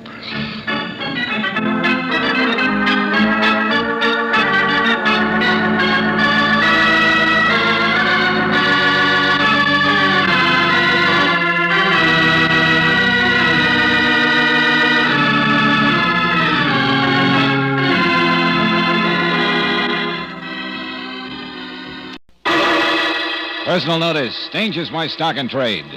If the job's too tough for you to handle, you've got a job for me, George Valentine. Write full details.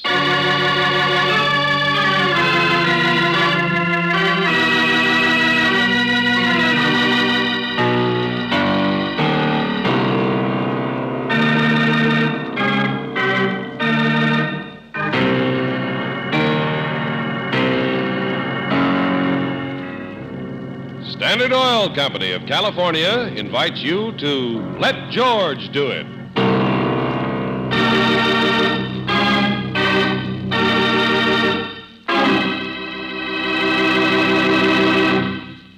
For the kind of driving you do, where you do it, your engine needs a gasoline with many different performance qualities.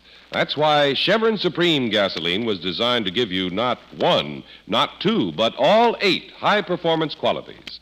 Starting, warm-up, acceleration, anti-knock, vapor lock prevention, mileage, power, and area blending. They're all yours in every gallon of Chevron Supreme gasoline at standard stations and independent Chevron gas stations where they say and mean we take better care of your car.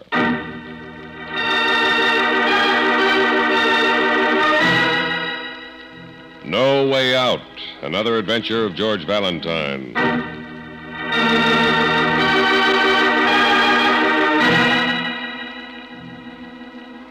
Dear Mr. Valentine, I guess I need your help as much as anybody ever did. I'm scared. I'm in something up to my neck, and I want to get out of it. But if I do, I'll be killed. And if I don't, I'll probably be arrested. I live at 1003 Ransom Place, but don't come there. Please meet me in Morgan Park tomorrow noon. I'll be sitting on the 3rd bench inside the Rand Street entrance. And please don't act as though you knew me, or something bad might happen to both of us. Yours truly, Larry Baker.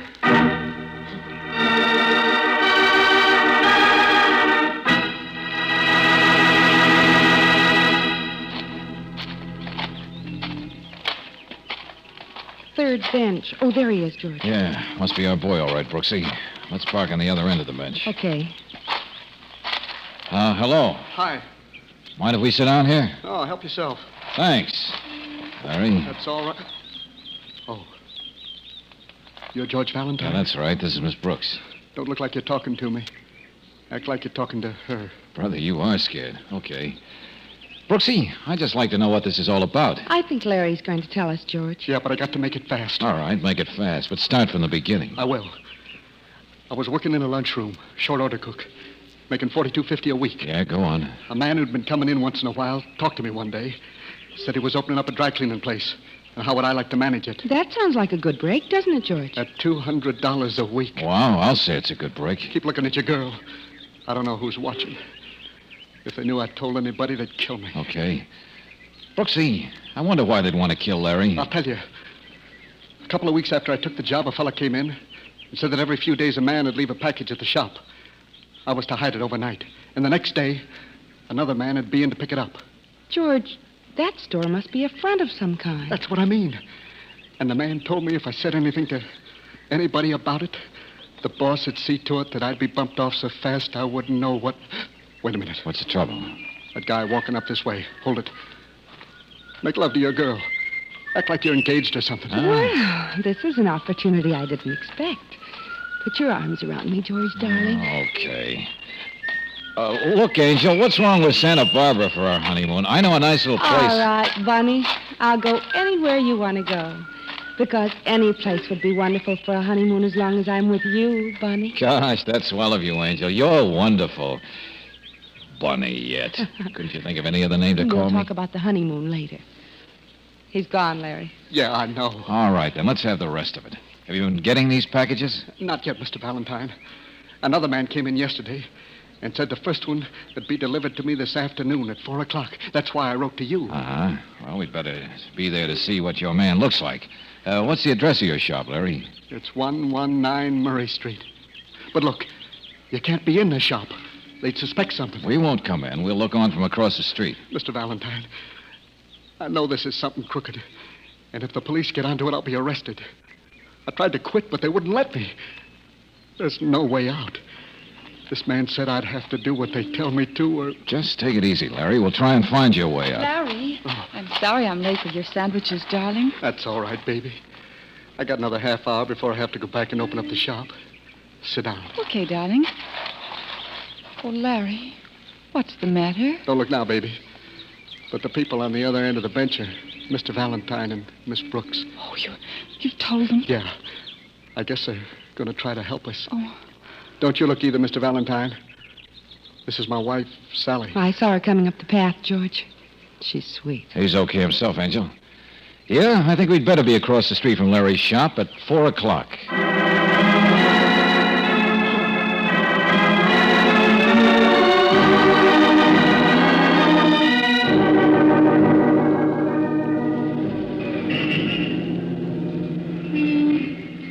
George, Yeah, Brooksy. just how long do you think we can sit here in your car in a loading zone without getting a ticket? Just where do you think is a better place to watch what goes on over there in Larry's cleaning shop? Besides, if I get a ticket, Johnson will fix it. What's Lieutenant Johnson got to do with this case? Nothing yet. But I've got a notion that if we can't find some way to help Larry out of his mess, Johnson will have something to do with it. Oh, Larry seems like such a nice boy. I hope Wait a minute, nothing... Brooksy. What? That big black sedan that just pulled up in front of the shop. Oh. Man getting out with some suits to be cleaned. Oh, but that wouldn't be a package. Larry's... Angel, does anyone have to carry a package in plain sight to prove he's got one? Oh, I see what you mean. He's gone in. Yeah, what time is it? It's, 5 after 4. Uh-huh. George, what are you writing? License number of that car. I suspect anyone who goes in there. But, darling, it's a big car. The man's wearing a chauffeur's uniform. Probably someone just sent him in with some suits to be cleaned, yeah. That could be a good cover-up if this is a hot racket. What could it be? Narcotics? Narcotics, smuggled stuff, plain payoff, who knows? He's coming out again, George. Yeah, that didn't take long.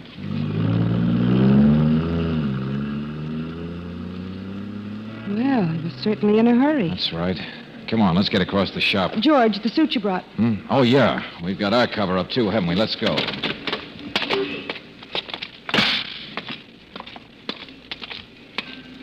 There's Larry behind the counter. Looking just as if he'd seen a ghost. That must have been our man, all right. Hello. Oh, hello. Got a suit here to be cleaned. Was that it, Larry? Yeah. Did he bring the package? Yeah. Well, come on, let's see it. No. Look, Mr. Valentine, I know you're trying to help me, but I got to think about Sally. If anything goes wrong... All right. What kind of a package was it? A big envelope. I don't know what's in it. I'm going to do just like they said, because if anything happens... I know to what Sally... you mean. So we'll try it the hard way. What about this man who hired you to run the place? I don't know anything about him. Well, he must come in and give you your salary, doesn't he? No. He sends it to me in the mail. Uh-huh. What's his name, Larry? It's Hilton. Sam Hilton. That's what he told me. Where does he live? Haven't you got one of the envelopes your pay came in? Yeah. I got one in my pocket. Well, come on, let's see it. Oh, I hope nobody catches me showing it to you. Nobody will. Let's have it. Well, okay. Here. There's a return address, George. Number 6, Berwick Towers. Uh-huh. Swanky address, all right.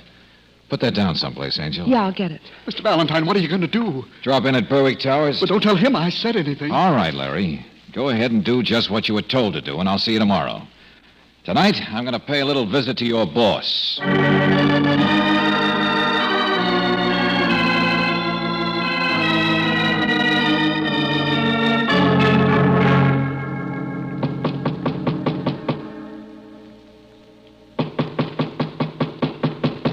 George. Mr. Hilton isn't home, and I'm glad. Yeah, Angel? Why? Because I don't know what you could say to him if he were in. Anyway, why did we have to come tonight? Oh, I don't know. Just a social call. George! Yeah. A man who doesn't lock his door deserves visitors. And with my curiosity... George, we're not going in there. No, we're not. You're going to stay out here in the hall and stand watch for me. Darling, sometimes I think your curiosity... Call out if the enemy approaches, sentry. Please be careful. Now, where's the light switch? Right there. Here we are. Wow. Nice room. And a nice big desk. Might be just full of information. Memo. The boss says to stay out of sight until...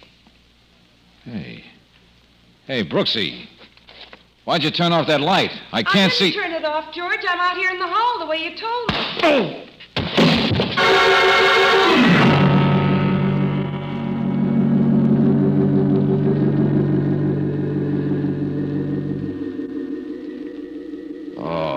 George, darling, it's me. Oh. That sounds just like the girl that called me Bunny this afternoon. Oh, stop. That was because... And according to the grammar I studied, you don't say it's me, you say it's I. George, at a time like this. Oh, are you all right, darling? Oh, sure, Dandy, just fine. Both of my heads are just fine. What happened? I don't know. I heard you ask me if I turned the lights off, and I said I didn't. Then I heard a kind of a hollow thud. Yeah, that was on the one head I had then, Angel. Didn't you see anybody? No, but I heard somebody. It was dark when I came in the room, but I heard somebody running, and a window slammed, Window? and then Yeah, window. That one. Probably leads out to the fire escape. You think Hilton was here all the time, George? I don't think your hootie hit me. And I also think the man who hired Larry Baker isn't just playing kid stuff. So? So? I'm going to get back to Larry and Sally. Tell them what they're up against. Of course, that's a good idea. Tomorrow morning. Tomorrow morning? Yes, darling. Or rather, this morning. It's after 1 o'clock now, and the Bakers would be asleep. And besides, I'm a little tired of holding this handkerchief on your head. It'll only need about 4 stitches. Okay, you win, Angel. But first thing in the morning, I've got to see the Bakers. Because whoever Larry's mixed up with is playing for keeps.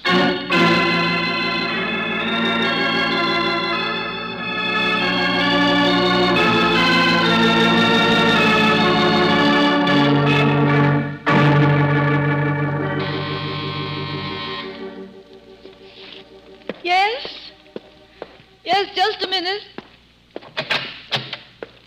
What do you... Oh, Mr. Valentine. Miss Brooks. Hello, Sally. May we come in? Wait, yes, but I... Don't mind the bandage on Mr. Valentine's head, Sally. Last night he got into a little accident. Oh. Has Larry left for work yet? Sally, what's the matter? What's happened? Larry's in jail. In jail? Why? The police just called me a few minutes ago. A man was shot in the store, and they say Larry did it. Oh, please, Mr. Valentine, can't you help us? I don't know what to do. All right, Sally, all right. At this point, I don't quite know what to do either. But I told you both yesterday that I'd help you, and I will. Come on, Brooksy. We got to get down to police headquarters.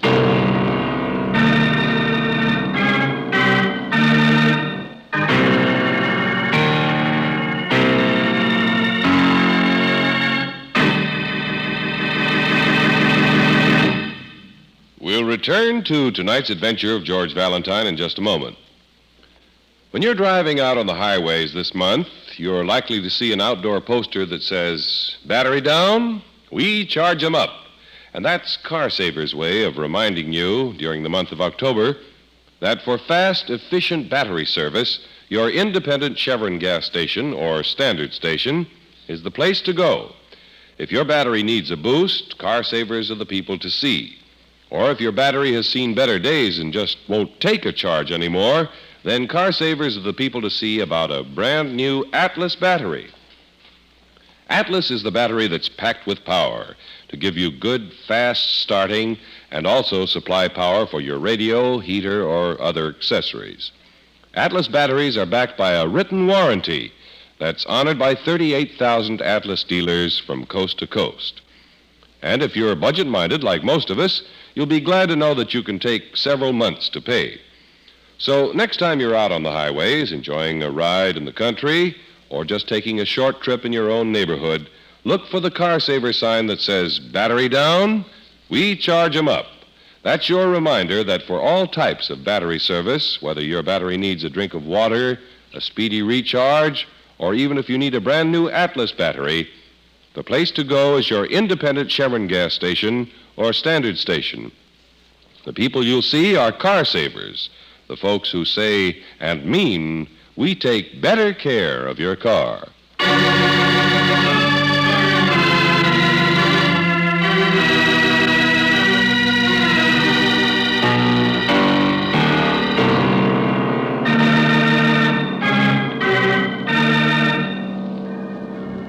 And now, back to tonight's adventure of George Valentine. A very frightened young man sends for you because he suddenly found himself right in the middle of some kind of racket. With almost nothing to go on, you set out to help him. And just when you found out that the people he's mixed up with are really playing a rough game, the young man himself is taken to jail for shooting. But if your name is George Valentine, you'd like to talk to your client and find out just what he has to say about it. I didn't shoot him, Mr. Valentine. You got to believe that. I didn't say you did, Larry. But if I'm going to help you, I've got to know what you know. Now, who did shoot him? How can I tell you that? I wasn't there. All right, now just calm down and tell me what happened, will you? I went in to open up the shop at 8 o'clock like I was supposed to. When I opened the door, there he was, lying on the floor, groaning and mumbling something about getting a doctor. What did you do? I knew he must be hurt bad. And I knew the fastest way to get an ambulance was to call the police, so that's what I did. I see. Did you know who this man was, Larry? No. Well, I don't even know what he looked like. He was lying face down on the floor. There was blood all around him. I don't think you're supposed to touch anybody like that until the police come. The police will find out who he is anyway. Oh, by the way, what about the package you got from that chauffeur yesterday? Was that gone when you got to the shop? I had it. You... What? I was so scared. I thought if I left it in the shop, it might be stolen. I'd be blamed. So I took it home last night and kept it under my pillow. I had it with me when I went in this morning. Yeah? Where is it now? Well, it's... Look, Larry, I know you're frightened about everything. You thought the police might tie you up with that, too. But you'd better tell me. Well, before the police came, I hid the envelope under the rug in the shop near the big chair. Okay, good. First thing I'll do is try to get you out of here. Just take it easy. I don't want to get out now, Mr. Valentine. Why not? Well, I'm pretty safe here. But if I get out, they'll be after me. I know they will, and Valentine. Lieutenant Johnson. You've had time enough for the kid. Come on out. I want to talk to you. Okay. Take it easy, Larry. I'll be back. Thanks, Mr. Valentine. All right, Valentine, come on. The kid confess? Confess? To what? Oh, look, Valentine, I've got a job to do. So have I. Did you locate this Sam Hilton that Baker was working for? No, disappeared. No trace of him. Find the gun that shot was fired from? No, but we will. This Baker had plenty of time to hide it someplace before our men got there. This Baker didn't hide it any place, Johnson, because he didn't do the shooting. Oh, no? Oh, no. Got an ident on the guy who was shot yet? Sure, from his fingerprints. Joe McMath, small-town hood around town. Couple of arrests. Yeah, that makes sense. You don't mind if we stop in the receiving hospital and have a look at him, do you? For what? Look, Valentine, you know something you're not telling. Sure I do, Johnson. I know a kid is being framed, and you're helping to do it. Now, wait till I pick up Brooksy, and then we'll get over to the hospital and have a look at your victim.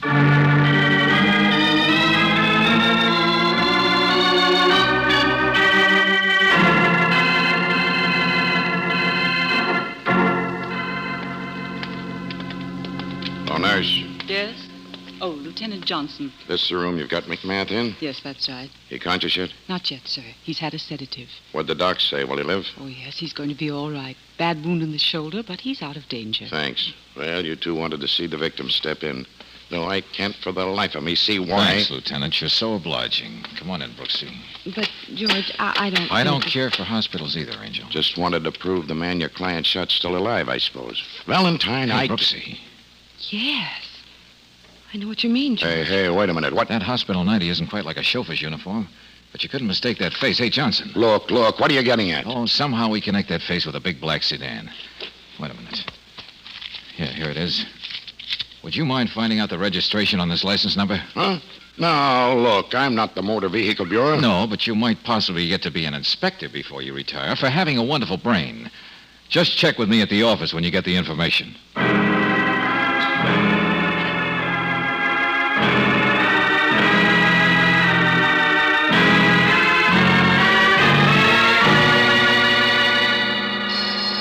Oh, that must... I'll get it, George. Okay, Angel. Hello, George Valentine's office. If the job's too tough for you to handle... Oh, Miss Brooks, will you stop that foolish chatter? Lieutenant Johnson. Yeah, let me talk to Valentine. He's busy right now. May I take the message? All right, that license number your boss wanted traced. Yes? The car's registered to Mike Lazzetti. Mike Lazzetti? Big Mike Lazzetti? Hey, Angel, give me that phone. Hello, Johnson. Yeah? I thought you were busy. I'm going to be in just a few minutes. And, Lieutenant, maybe you will get to be an inspector. George, Mike Lazzetti, the big gangster. He owns the car that brought the package to Larry's shop. That's right, Angel. So it is a racket. Right, a big racket. And you can cross off the narcotics and smuggling. That character is strictly a numbers racket, man. George, where are you going? Brooksy, I got an idea. I've just discovered that Larry's boss isn't this Sam Hilton at all. So, I'm going to a little office back of a large pool room and see his real boss, Big Mike Lazzetti.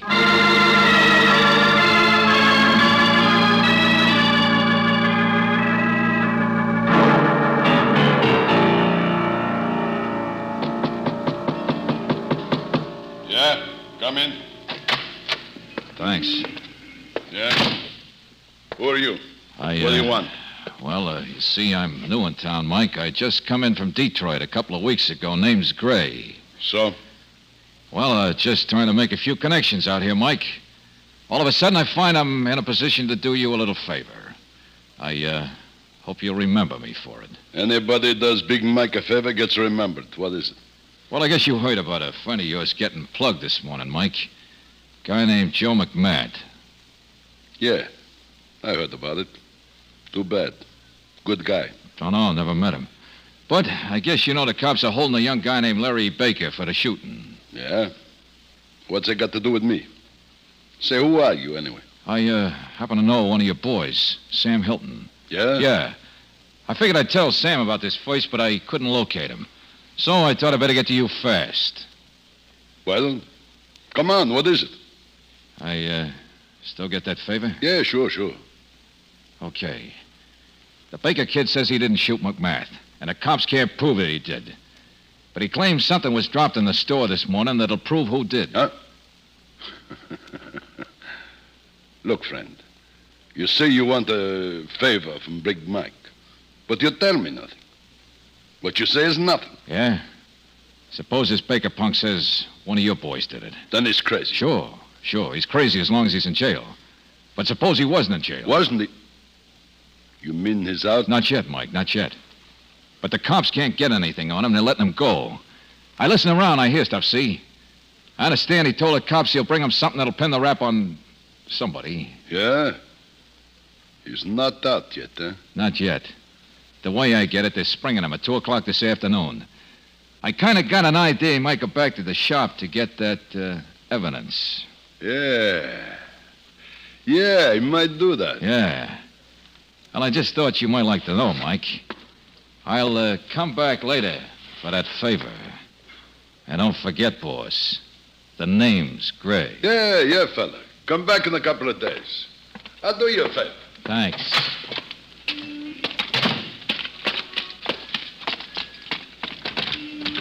George, you're all right. Step on it, Brooksy. Get down to headquarters as fast as you can. I've got to make a deal with Lieutenant Johnson.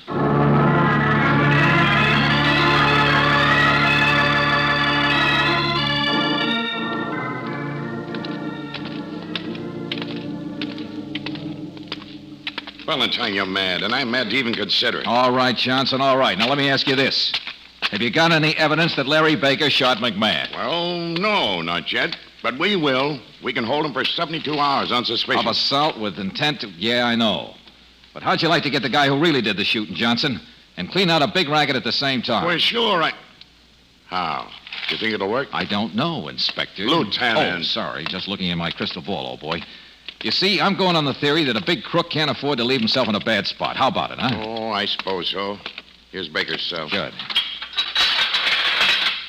Hi, Larry. Hi, Mr. Valentine. Come on, they're letting you out of here. That's right. Come on, son. But look, Mr. Valentine, I don't want to get out now. I told you. I know what you told me, Larry. But you're getting out anyway. You're going to leave here at just 2 o'clock. And at 2:15, you're going to be back in your shop. I don't want to go out. Please, can't you understand? I know what they'll do to me. Just a minute. Valentine, you've been hiding something. Who are they? I didn't have any idea until a few minutes ago, Johnson, but I think I do now. And you can't play it any other way. Now, look, Larry, you asked me to help you out of a spot. Yes, sure I did, but I... You won't get hurt. Nothing will happen to you. Just go back to your shop. Okay, Mr. Valentine. I'll go back to the shop if you say so. But I'm just hoping I'll be around to tell about it tomorrow.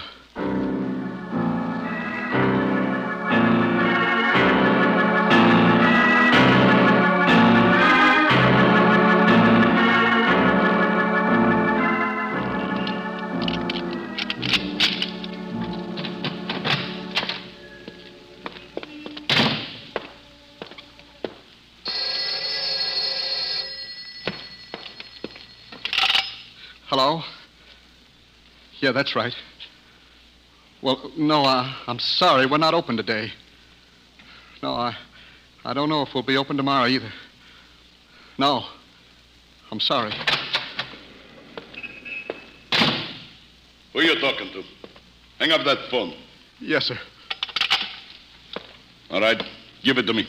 Give you what? I don't know what you mean. We're not open. There isn't any money. I don't mean money. You know what I mean. Listen, punk. You came back here to get something you were going to turn over to the cops. I want it. And don't forget you're talking to the boss. Boss? I don't understand. Look, don't play dumb because you ain't. Hilton said you was a smart kid. You know what happened to McMath, don't you? Yeah, but... Sure you do. I took care of him because he was holding out on me. I brought him in here this morning before you opened the shop so as I could get the payoff dough, but it wasn't here. He didn't leave it like he said he did. He double-crossed me. You see what happens to people that cross Big Mike? You mean you're the... Shut up. Now, what did I drop in here this morning? What did you find?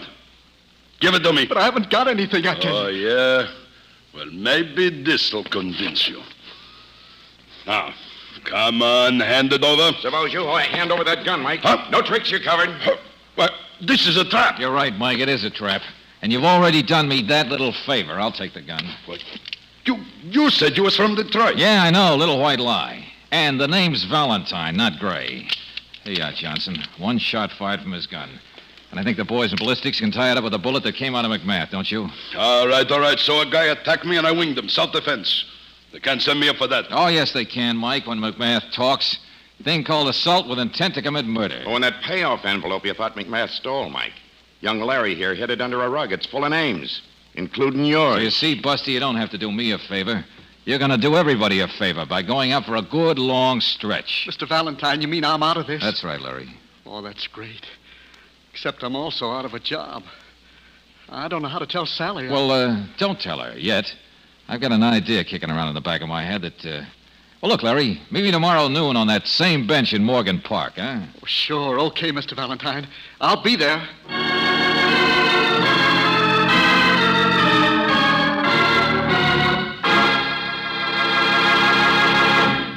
Compared with premium-type motor oils, as designated by the American Petroleum Institute, new RPM motor oil doubles engine life between major overhauls due to lubrication. Your car needs that kind of protection, for new RPM cuts in half the wear rate of critical engine parts. Get new RPM for your car at independent Chevron gas stations or standard stations where they say and mean, we take better care of your car.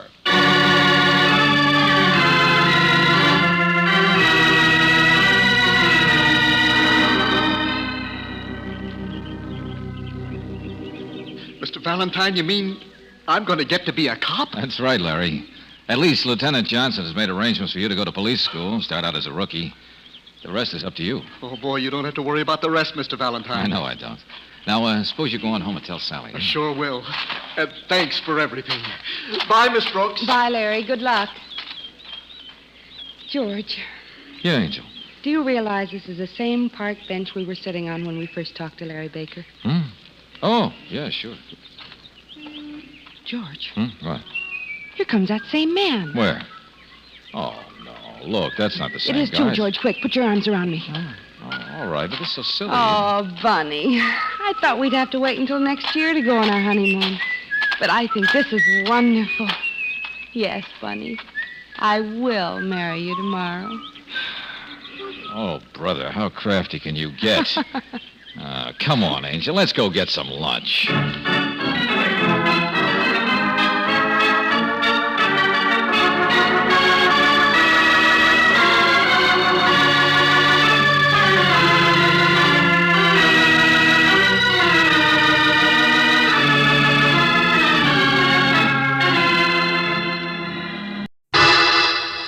Personal notice. Danger's my stock and trade. If the job's too tough for you to handle, you got a job for me, George Valentine. Write full details.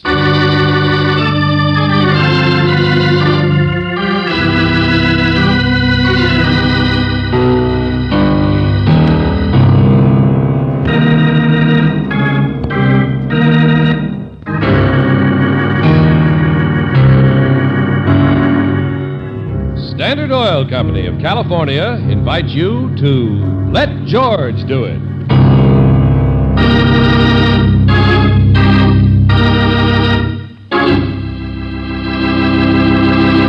Before we begin tonight's adventure of George Valentine, here's a reminder about motor oil. Compared with premium type oils, as designated by the American Petroleum Institute, new RPM motor oil doubles engine life between major overhauls due to lubrication. And it doubles protection against gum, acid, and corrosion. For longer and better engine performance, change over to new RPM motor oil at independent Chevron gas stations or standard stations where they say and mean we take better care of your car.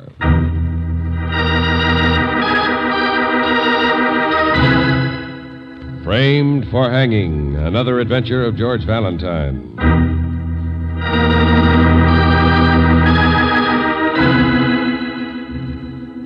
Dear Mr. Valentine, my name is A.W. Anchors. The card I'm enclosing will introduce you as my representative. Anchors. Surely you realize the importance of that name. Of course, the initial A is for Andrews and all the money of his mother's family. Never heard of him. Well, let me read the rest of this. He's from Detroit. And when he asked me this afternoon to deliver this message... Oh, hold it, will you, please? Well, I only... You're just delivering this note, check, Mr., whatever your name is? Frame. Gerald Frame. Yeah. But, of course, everyone calls me Jerry. You see, I'm in the downtown office of Mr. Anchor's local administrative branch. He's only in town once every 6 months or so. And Okay, Frame. I get the picture. Everyone makes his little joke. Yeah. So, Mr. Frame, tell me what's in this note from this big-shot boss of yours, Anchors. Well, of course, I don't know exactly what... Well, if you don't know, tell me why you should know. You delivered it like the man said. Thanks very much. Goodbye. No, he asked. I don't mind, though. Certainly, if Mr. Anchors needs assistance, we should all do what we can. Curiosity killed a cat. Doesn't that worry an office boy? What? I beg your pardon. I'll have you know I'm in a position of some trust in the organization. Take your frame out of here. Now, see here, Mr. Valentine. Eager Beaver. Yeah, go on with the letter, Brooksy. Oh, dear Mr. Valentine, my name is A.W. Anchors. The card I'm enclosing will introduce you as my representative. I expect you to meet me at the office of the Dewey Company, one of my local holdings, promptly at 5:30. Uh-huh. As Nibs has spoken. Well, it's almost 5:30 now. Think I'm supposed to tremble? George, listen. My local inspection tour suggests that I have one problem of personnel to clean up. Oh, personnel. So that's it. Name of Frame, you want to bet? Yeah. The office nuisance. Big case. Yeah, he's certain. What's the matter? Well, maybe this isn't quite as routine as it looks, George. Huh? Mr. Anchors says, I normally don't interfere in these matters of local personnel, but I need your advice, since I certainly don't want to be the employer of anyone who might commit murder.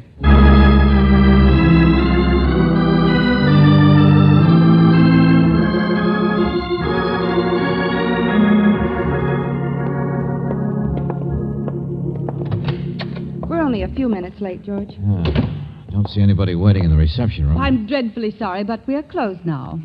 Well, this is the office of the Dewey Company, isn't it? Administrative section, but I'm dreadfully sorry. I'm just locking up. We were supposed to meet someone here. Please leave your name on the pad. Besides, I have a date myself. I'm sure you understand. Supposed to meet Mr. Anchors. Dreadfully sorry. Who?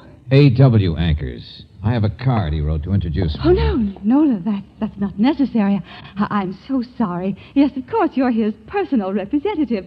I mean, I had no idea. It's just that I had a date and I was trying to get away. Oh, please excuse me. Well, sure, but where is he? Well, he was in and left. I don't know, but he'll be back if he said he'd meet you. Why don't you just sit down and wait? I mean, here, you take the keys. That's it. And for heaven's sakes, don't tell him I treated you like a salesman. Oh, hey, wait a minute. I've got to get my coat. You just lock up when you leave. Leave the keys here tomorrow. Well, the little card seems to work wonders. Imagine knowing a man who knows A.W. Ankers. Oh, sure. Big man except in words. If he'd only told me what it was he wants me to do, I'd probably... Your name isn't George Valentine, is it? Oh, back again. That's right. What's yours? Angela Barclay. There's an envelope out there on the table. It's in Mr. Anker's handwriting. For me? Yeah, let me see it. Well, he must have left it when he was here. Yeah, thanks. Well, what are you waiting for? Mr. Valentine, what exactly are you doing for Mr. Ankers? Oh, you expect me to answer that? Well, I don't want to be personal quite so quickly. No, of course you don't, darling. Mr. Valentine is nothing but a personnel man. Oh, well, I might be personnel, mightn't I? Yeah, I guess you could be a problem. Oh, why, thank you. But that wasn't George, quite what I... Miss Barclay seems to have a date with Jerry Frame tonight. Ah. I'm sure she's in a hurry. What? Well, how did you know? Guessed. He's a man we met once. Oh. I noticed Mr. Frame's picture on your desk, that's all. He looks much better without his glasses. Oh, well, he doesn't mean anything. He's just the pursuing type. You know how it is. And when your job throws you together with someone who's ambitious... Sure. You're curious and What? Oh, but I'll stay here if you like. I meant I could break the date or... I know. That's what I mean. You and Frame have one thing in common. You'd like to know what's in this letter. Well, good night, Mr. Valentine. Well, if looks could kill George, she might be the type any employer would worry about. Brother. You know, this case is crazy. More orders than the big man. Oh, what does Mr. Ankers say? Sorry, but I see no reason for waiting. Besides, the person I want you to meet and give me your opinion on is right there anyway. What? Well, then it is her. Wait, I'll call her. His name is Joseph Portland. Huh? Oh, that does it. Somebody we haven't even met yet. Joseph Portland. Yeah. He's right here. In the woodwork, I suppose. All the silly, crazy things. George, where are you going? To give Ankers the benefit of the doubt for about one quick look, then we go home. But that's the wrong door. Oh, where are the lights back here anyway? This might lead to another office, but from the street, it just looked like warehouses in the back. I know. Oh, ouch. Oh. He's right here. Sure, investigate the little man who wasn't there. Huh? Yeah. Only that's no employee. Somebody snooping around. Stand still, Angel. There's a side window here. I can see the street light. I'm going to take a look at it. Oh, George! Stop! I'm all right. Hold still there. I see you. It's crazy. There he comes. Don't move, I said. I got the drop on you. The heck with him, trigger-happy George, now be fool. careful. Thought you'd get me, did you? Well, this'll... Hey, where did you... Give me that gun, Buster! Okay. Think you're smart, do you? Creeping in here... George, where are you? George, what happened? Relax, Brooksy. I can't even see where I am. No, you don't. I'll get those lights. Well, two of you. Guess I better get the police. Night watchman. Oh, brother. Nobody's going to creep up on me, I'm telling you. Watchman. And I suppose your name is Joseph Portland. Stand there, you. You bet it is. I'm no Hank Wales. I'm no sucker. Stop waving that thing. You stand over there, too, sister. Now, Portland, wait. I didn't know who you were, that's all. And now you're educated. Operator, give me the police. Now, listen, Yeah, I don't blame you for jumping us, Portland. Hey, Portland, look. I work for your boss for Ankers. Huh? Yeah, sure. Here, look. I got a card. Says I do. Careful there. This is the Dewey Company, Mac. Dewey's my boss. But Mr. Ankers owns the company, doesn't he? Yeah, I take my orders from Dewey, see? Sure. I understand that. But you're a sick man. You've got palsy of the trigger finger. Hey! There. Now shoot somebody. George, he can reach the gun. No, he can't. Come on, Brooksy. Let's get out of here fast. I don't have to dislike this case anymore because now it's all over.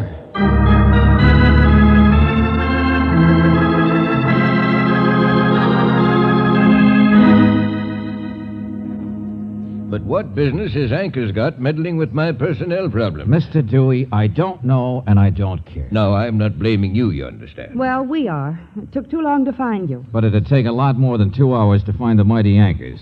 So I'm telling you to get a new watchman down there and fast. Thanks and good night. Portland's all right. Anchors is crazy. I'll phone his hotel. Just because he buys me out is no reason for... Mr. Dewey, whom do I sue for being shot at? What? Yeah. But Joe is a watchman, and you He didn't even trespass- call out to us or ask what we were doing. Oh, you don't understand. His relief has been... I understand you got a nervous Nellie down there who's got to be replaced. That's all I care about. Mr. Valentine, I know what Joe Portland's like. He's been with me for a long time. So had Hank Wales. Who? George, that's the same name the watchman mentioned. Yeah. And Anchors ought to understand. He was in town when it happened. What kind of a bloodless machine is he? Maybe Portland hasn't gotten over it. Maybe he does need another vacation. Now, wait a minute. Who's Hank Wales? What happened? Well, I thought you knew.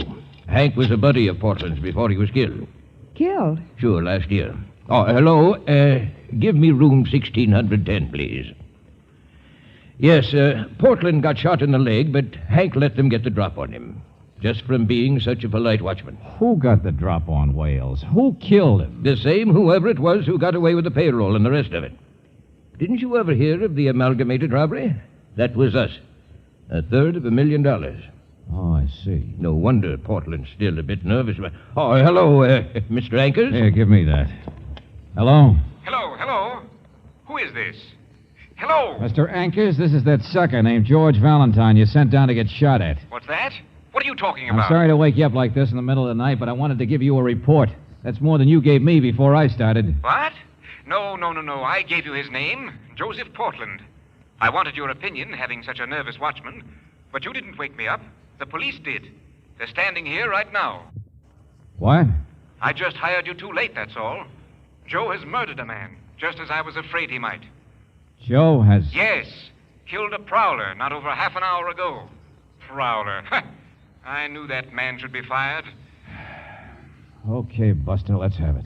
Fine watchman. Portland shot one of my own men, that's what he did. Some worthless young eager beaver from the office uptown. He killed a fellow named Gerald Frame.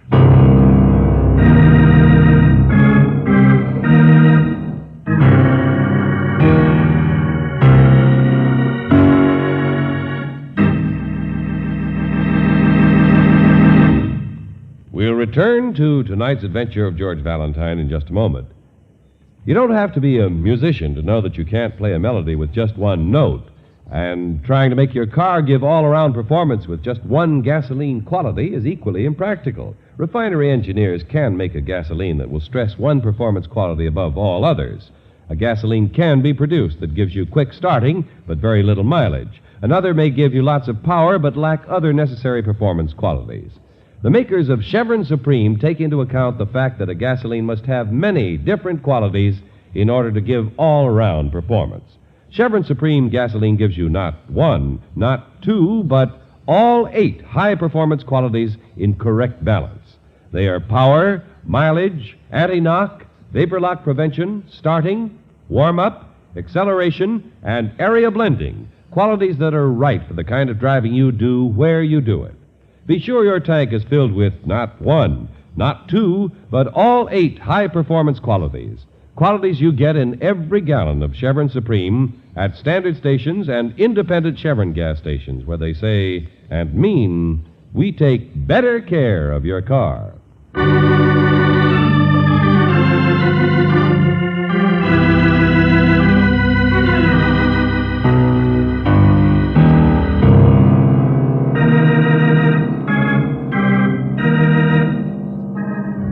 Now, back to tonight's adventure of George Valentine. The mighty Mr. Anchors has hired you. A nervous night watchman at the plant of one of his local companies needed to be replaced.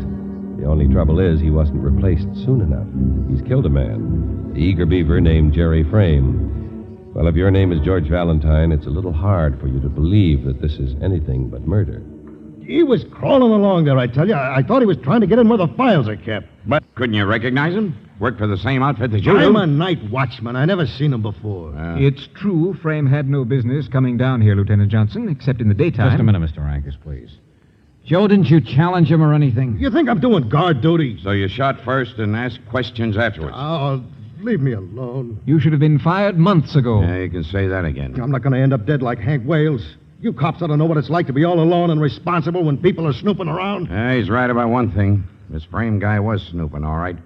Came in through a side door to the Planet Ritz. Well, I'll grant you the young man was apparently the type who nosed into everything he could. What was worth snooping for? I understand you don't keep oversized payrolls around anymore, Mr. Ankers. Of course not. Not since the robbery last year. Insurance company won't allow it. Oh. You're insured now. Why? Wasn't he before? Not completely.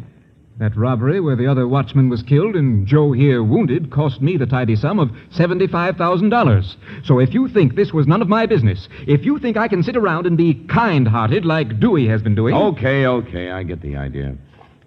Thanks very much. Of course. Whatever you wish. He's sure the high and mighty, ain't he? Hey, Joe, what did you mean people had been snooping around? Huh? What you said a minute ago. I don't mean Jerry Frame because I'll believe it about him. I don't know. Sure, there's been something going on, but I don't know what. Past week or two since my relief's been sick, 2 or 3 times somebody's broken in, but I couldn't catch him. Better be more specific than that, Portland. Nobody's going to get the drop on me like they did on Wales. I got a gun, I use it. This plant was robbed once, mister. Sure, Wales, he yelled to see what the noise was, like a sucker. They slugged him, then they killed him with his own gun. Same one got me in the leg. Sure, me, I come running like a sucker, too, but not anymore, I'm telling you. Joe, I'm stop it, Joe! I know. Jitters. That's what's wrong with me, ain't it? Maybe Ankers is right. Maybe I ain't got no business working here.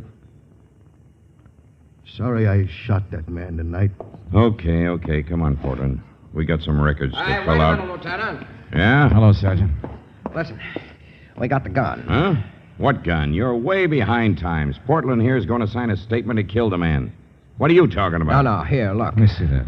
Property of J.F. Dewey Company, police special. Hank Wales' gun. What? I worked on the other case last year, Lieutenant. So did one of the ballistics men. He thinks it'll check out. The gun that killed Hank Wales a year ago.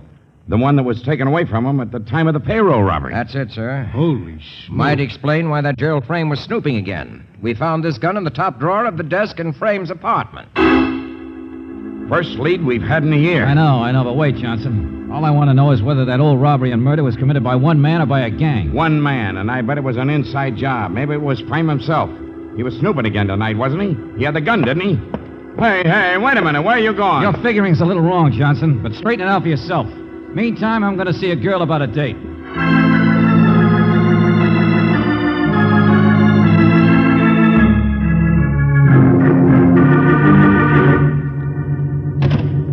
You already knew I had a date with Jerry Frame. Sure, Miss Barkley, and you probably kept it, too. No, I didn't. Honestly. You saw him tonight before he was shot, didn't you? No. After I left you at the office, after I went home, I was dressing. He phoned. Where from? Well, how should I know? He just said something awfully important came up. Something he'd been working on, and he'd be delayed, that's all. Except... All right, except what? Well, he did say he was going to buy me a mink coat. Ah. I thought he'd been drinking or was trying to be funny or Miss something. Barkley, do you think Jerry Frame killed that watchman and stole that payroll last year? What? Oh, of course not. I agree with you. A man who's committed a perfect crime doesn't keep the murder gun around for a year in practically plain sight for people to find. Well, then what are you driving at? But a guy who's nosy and ambitious and tripping onto old evidence might have such a gun in his desk. Well, you mean Jerry knew who the robber was? Well, how else can you explain it? Who do you know that calls at this time of night? Well, nobody. Yeah. You want me to be your last caller? Come on, get in there. What? Oh, Mr. Valentine. Go on. Where's a piece of paper and a pencil? Never mind, I see something. Just stay in there and be quiet, will you?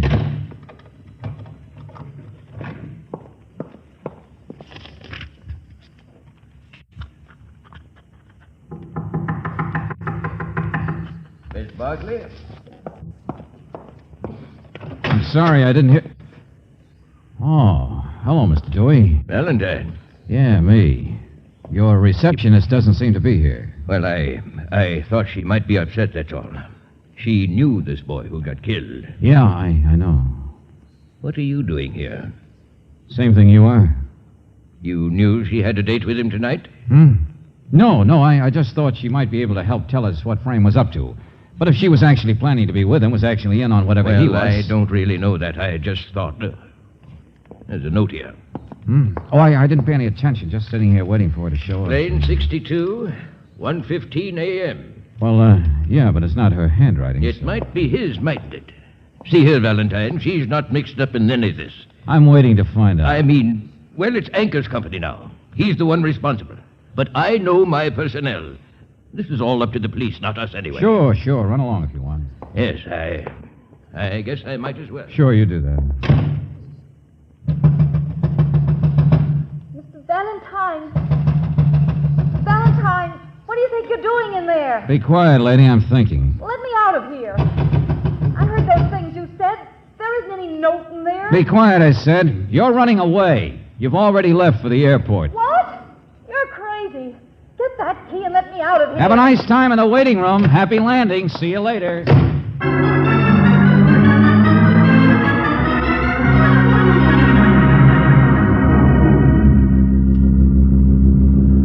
Mr. Valentine, how could I recognize anybody? When that stick-up happened last year, I didn't see anybody to shoot at. Wasn't even a shadow like there was tonight. Just gun flashes and noise. Joe, I got you out of jail, didn't I? So trust me. Brooksy, you sure Mr. Anker's got that message all right? He's convinced that Angela's running away, if that's what you mean. That's what I mean. Well, here we are. Here's the airport. Big, dumb, trigger-happy. That's what those cops call me. Joe, don't. Hey, Valentine. Yeah, you got men watching outside, Johnson? Sure. I'll play ball with Angela's anybody. supposed to be running away on the 1:15 plane. It's still half hour or so. From what, may I ask, Miss Brooks? For you to figure out the obvious, Lieutenant. Joe here is nervous. He's trigger-happy. You should hear what the police doctor had to say about him. Come on. Let's move out of the light. Sure. Call me anything you Oh, wait, like. Joe. I meant that somebody took advantage of you. Don't you understand? Sure. I can figure that If far, last but... year's robbery was an inside job, then whoever did it must have been scared to death of what Gerald Frame was finding out. And what nicer way to handle Frame than to trick him into going down to the plant at night? Like throwing him in a buzzsaw. Only how was he tricked into getting killed as a prowler? What difference does that make? The important thing is that everyone knew that Jerry Frame was going around with Angela Barkley. The one who committed last year's crime and who sent Jerry to be killed tonight must think that Angela knows who he is. Well, now that's the trap. That's what we're doing. I hope for your sake it pays off. But you know yourself, Frame was the kind of nosy, ingratiating man who could have been tricked into using his nose once too often. Anybody, Mr. Ankers or Mr. Dewey. Mr. Dewey's an awful nice man. He couldn't have had anything to do with robbing his own plant. Sure. Skip it, Joe. Come on, we better stay out of sight. Let's go over there by that hangar and wait.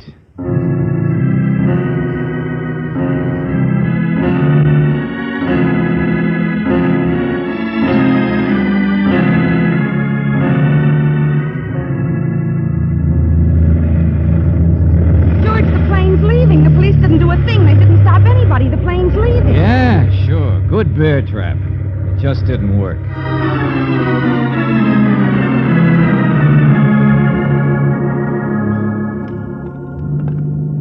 Not a smell of anybody.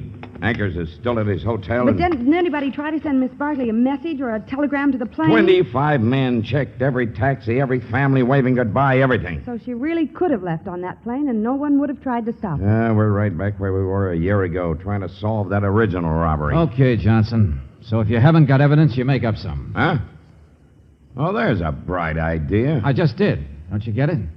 What are you talking about, George? Well, if it was either Ankers or Dewey, this stunt tonight would have scared the daylights out of them. Okay? So it's not either one of them. Oh, that's just peachy. Now, I was hired to solve a personnel problem. Okay, here I go. If you've been so trigger-happy, Joe, ever since last year, Dewey would have had to fire you no matter how nice a guy he is. What do you mean? So, all right, you haven't been. You just got nervous recently. I don't get you, Valentine. Wild man with a gun. It's an easy enough act to put on. What? Sure. Joe, who could get Gerald Frame down to the plant easier than yourself? Just phone up and ask him to come down for a talk. And who else knew that I'd already tangled with you? That you'd be jerked off that job fast, that there wouldn't be any more golden opportunity to get rid of nosy Frame. You're crazy. You don't know what you're talking about. When you pulled the original crime, when you shot the other night watchman last year, and even shot yourself in the leg to make it look good, you slipped up, didn't you? You lost the gun or it disappeared. So you had to stay on, had to keep your job. It was the best cover anyway. And then finally you discovered who had the gun. It was Frame. And he was breathing close to figuring it all out, so you got rid of him. Well, I'll kill you for saying that. Yeah, sure. Shoot first, ask questions afterwards. But who else could have staged both jobs so they looked right? Oh, never mind. I know we had to prove the other guy's innocent to make you guilty. Only you did it yourself, too, you know. The gun. What's that? Yeah. What about what gun? In the original holdup, you said you didn't see anybody. And they slugged the other watchman and took his gun and shot him with it. And shot you in the leg with it. Well, so what? Well, in the dark, all those flashes you chatter about that makes you so nervous. How could you tell which gun did the shooting? Unless you were pulling the trigger. Why, you... That's all, Buster. Sorry, but sometimes it is better to shoot first and ask questions afterwards. He's all yours, Johnson. George, aren't you even going to wait to see what he says? Not me, Brooksy. I've still got a girl locked up in a closet, remember?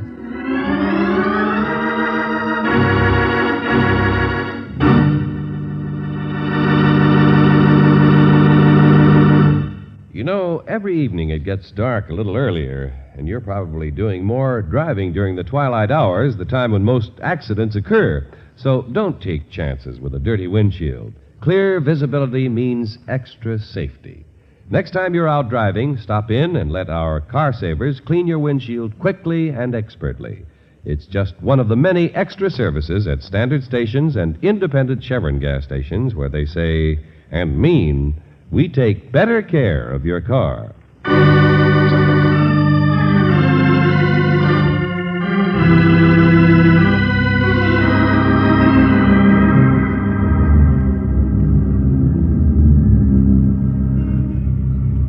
George, you mean Angela didn't have anything to do with it? That's right, Angel.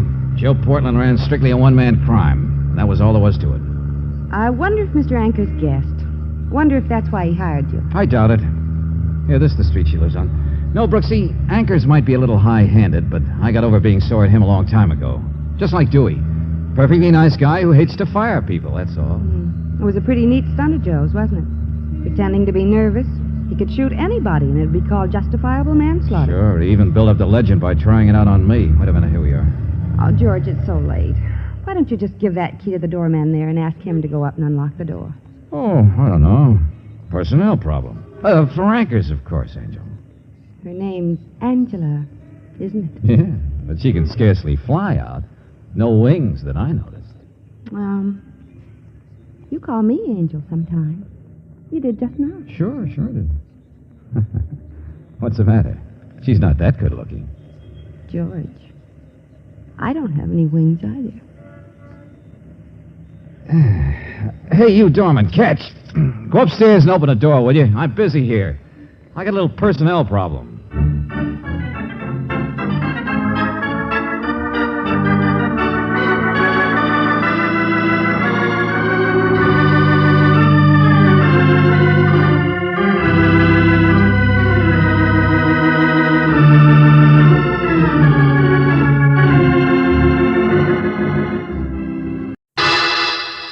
Personal notice. Danger's my stock and trade. If the job's too tough for you to handle, you got a job for me, George Valentine. Write full details.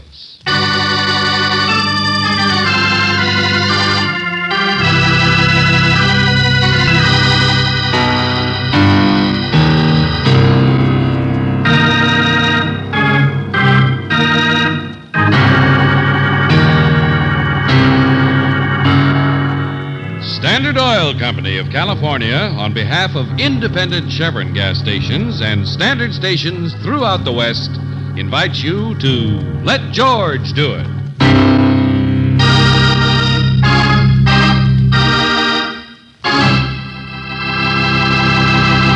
Friends, here is a value that starts paying dividends immediately and keeps on paying in years to come. It's new RPM motor oil, the oil that doubles engine life between major overhauls due to lubrication. Try it at your independent Chevron gas station or standard station where they say and mean, we take better care of your car.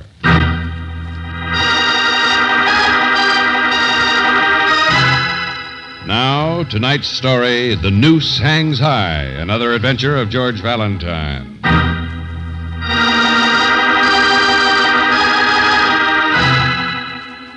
Dear Mr. Valentine, I'm J.H. McHugh. I'm editor of the local Sunday magazine section, and come to think of it, I've always wanted to run a feature on you, that crazy ad and all, but I figured the true revelations of a Turkish secret policeman had more family appeal, and so I forgot about it. Anyhow, this letter concerns a different matter.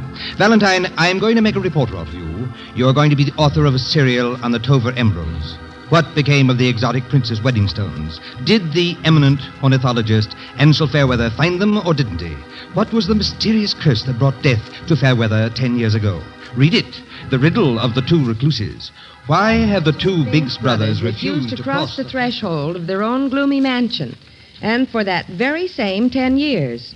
What is the mystery of number 37 Ashton Street? Well, isn't it the greatest story you ever heard? Well, Mr. McHugh... I noticed you came trotting over here fast enough.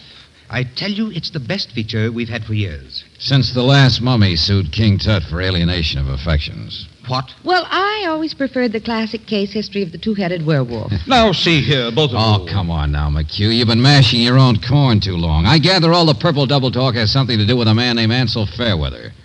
Well, I looked him up. He tied a rope around a chandelier and hung himself at 37 Ashton Street 10 years ago. 10 years ago today in a gloomy brownstone. Control your local color. He'd been to the Himalayas looking for rare birds once. He was probably one himself. But any talk about emeralds is strictly for the birds, too. Ones like you. Well, I may have overstressed that aspect a bit. Just a bit. All right, forget them. Look at the facts. It took a jury to decide his death was suicide, didn't it? Well, it was a very unfair trial of his two cronies, yes. The Binks brothers. And they still live in that same house. Never stepped out of it since. Oh, we didn't know that. I thought not. That's the story. The rest is all trimmings, I'll admit. Big Jared Binks and Little Tom Binks have holed themselves up for 10 years in the place where Fairweather committed suicide. Why? It only took 2 minutes for the jury to exonerate them of his murder, if that's what you're driving at. Fairweather was sick, despondent, out of his mind. No. I'm not trying to say they killed him. And to be unfairly accused of his murder might make anyone withdraw from the world a little. You think I'm trying to make something out of nothing? Cook up a story that's a little too wild? We think you're an expert at it. No offense, of course. Not at all. And of course you understand, Mr. Valentine. I would no more seriously think of hiring you even to write your own name than I would jump off the Golden Gate Bridge. Well, now that's better. Well, now that we got that off our chest, what do you really want me for? Facts. For 9 years, I've tried to get a little anniversary story on Jared and Tom Binks. Uh-huh. Why they're such recluses. Are they? Really? Every reporter I ever sent, and don't worry, they've been clever about it, too, has been thrown out on his ear. To my knowledge, the brothers have never been outside that house, and no visitor has ever been inside it. Why? You get the facts. I'll write the story. You get paid.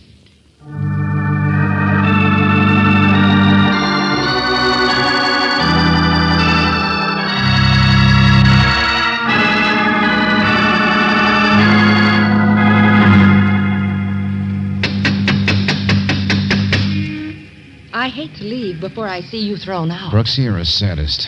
Look, you go and check on Fairweather's death, would you? Uh-oh. Here's the little one. Oh, and how do you do, sir? My name is Valentine. How do you do? I represent the City Fire Protection League, Department of Fire Inspection Service, in the interest of fire prevention. I'm sure you won't mind my taking a few minutes of your time for an examination of the premises before I... Well, what's the matter, friend? You're not listening. Well, perhaps they have a card here which will... Is that girl with you? What? Me? No, I was just asking directions. You're not busy, young man? Huh? You're free for the next few hours, perhaps? Well, thank heaven. Come in. Please, do come in. I'm so glad to see you. Yes, come right in. Oh, Jared, where are you? We have a visitor. Isn't that wonderful? What in the Jared? name? Come right in. George, are you sure it's the right Somebody's house? throwing curves. Now work fast, will you, Angel? I'll see you later. Yeah, good luck. Yes, hurry, Jared. This way, sir. Valentine, you say? Yes, that's right. You're, Tom Binks? Oh, yes, quite. Tom Binks. Uh-huh. Some house you have here. Don't you ever open the shutters? Oh, yes. Forgive the lack of furniture. We've never bothered about the hallways. And the parlor in there makes such a handy place to store things, don't you think? We're very informal here. Oh, brother, there's an understatement. Pile of magazines, clothes, boxed up books. Oh, look out. Oh, this way, please. Here. What's the matter? Afraid of a loose chain on the chandelier? What? Oh, no, not at all. Oh, yeah, sure, the chandelier. That's what Fairweather hung himself from, isn't it? I thought you said you were from the fire Of department. course, it's where he hung himself. What of it? Why, Mr. Merton. What are you doing here, young man? Well, I invited him, and there's no reason. You might answer the same question, friend. I thought these guys lived alone. The name is Merton. Bink's boys aren't crazy. I am. I handle their business affairs. Mr. Merton is just on his way out. Yes, see what I mean? I've been trying to leave for the past 3 hours. Now Tom kicks me out. Oh, no, but I think all of our That's business... because you walked in. I make one visit a year to this place. I spend the rest of the year calming down. I don't follow you, but I guess that's all right. Of course you don't. Who could? You don't know it, but you've been tapped to take my place holding hands. What? Now, Mr. Valentine is interested in our work, and I was just going to show him through the house. It's all yours, son. You scare the boogeyman for a while. The boogeyman? Yeah, sure. Make a good story for you. Now, come on, tell the truth. What newspaper you from? Newspaper? None. But what's the story? Oh, I don't really care who we are. Tom, where's my coat? I hung it up. I'll get it for you. Boogeyman. That's the story, you know. It's a haunted house. Okay, Buster, I'm dumb. What's going on? So am I. Valuable property, but kept in a mess. Good securities, but all gummed up. Couple of loony clients, that's all. Well, look around you. Nuts. Lived alone so long, they imagine that this... No! Hey, what's the matter? The light cord. Merton, look. Oh, Jared, come down for here. the love of... What? Hey, you see? Another knot. It's tied in a knot like the others. The light cord in the closet here. Tied in a hangman's knot. A noose. He's found some others around like that. Well, now, who's the practical joker that did None this? of us. That's it. None of us ties those knots. What is it, Tom? What is it? Look here. I didn't do it. Well, of course you didn't. No one did. Oh, Jared, this is Mr. Valentine. I asked him to... I could hear you from upstairs. I could hear. I don't think it is good to ask people in. Hey, you see, young fella, I haven't got a card to the club like I have. You have finished your business, Mr. Merton. Get out. Jared, now wait. I know what happens when people come in, but... I'm not afraid of any nooses. There is nothing for anybody to be afraid of. Please, Jared. Perhaps you tie the nooses yourself, Tom. What? Perhaps you don't know that you do. But it's all right. There's nothing to be afraid of. No, I don't. It occurred to me when I saw the shadow on the stairway. From this same noose, I suppose. What shadow? Stairway? Oh, no. This door was shut. Oh, brother, now take it easy, Tom. Oh, look. Yes. You can see it on the wall. It's a shadow of a noose this time.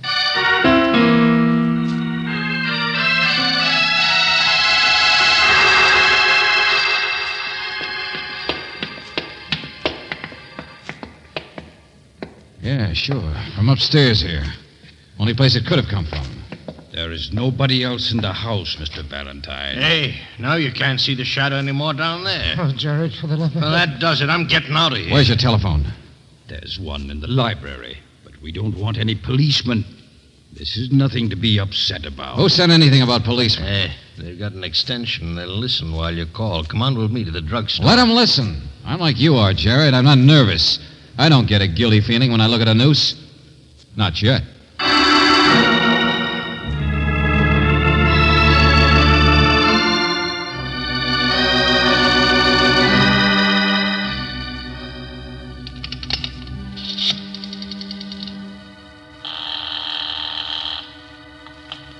Operator. Hello, operator. Get me. Hello? Hello?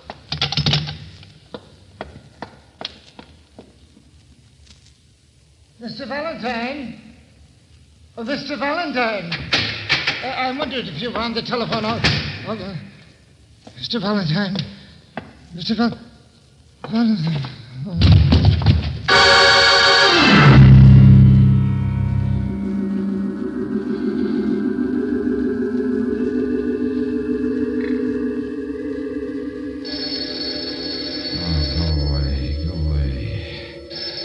Shut up, will you? Shut up. All right, I'm coming. Yeah? Hello, is Miss... George, is that you? Brooksy. What's the matter? You sound so funny. Everything's funny. I was just going to call you when the world caved in. What? I was going to tell... Hey, Tom Binks. Looks like he fainted or something. George, for heaven's sake. Hey, he's crazy. They're all crazy. The whole place is crazy, Brooksy. So am I. Now, listen, Angel.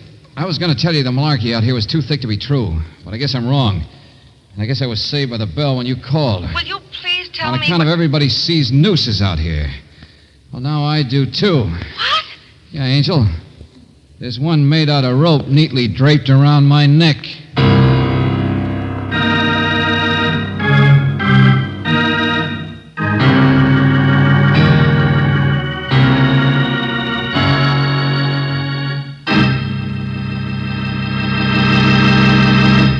We'll return to tonight's adventure of George Valentine in just a moment. In the next few seconds, I'm going to tell you a short story in sound effects. Listen. That's the artificial wind your car creates when you're driving around 30 miles an hour. Now, that's the sound of tiny particles of road dirt and dust hitting the body of your car. And that's the sound of a drop of water on the body of your car after it's been exposed to the sun's heat for a few hours. Now, those are the three troublemakers in my story: wind, grime, and heat. They can literally put an end to your car's finish, make it dull and drab instead of slick and shiny the way you want it. What to do about these three? Get dependable auto body protection.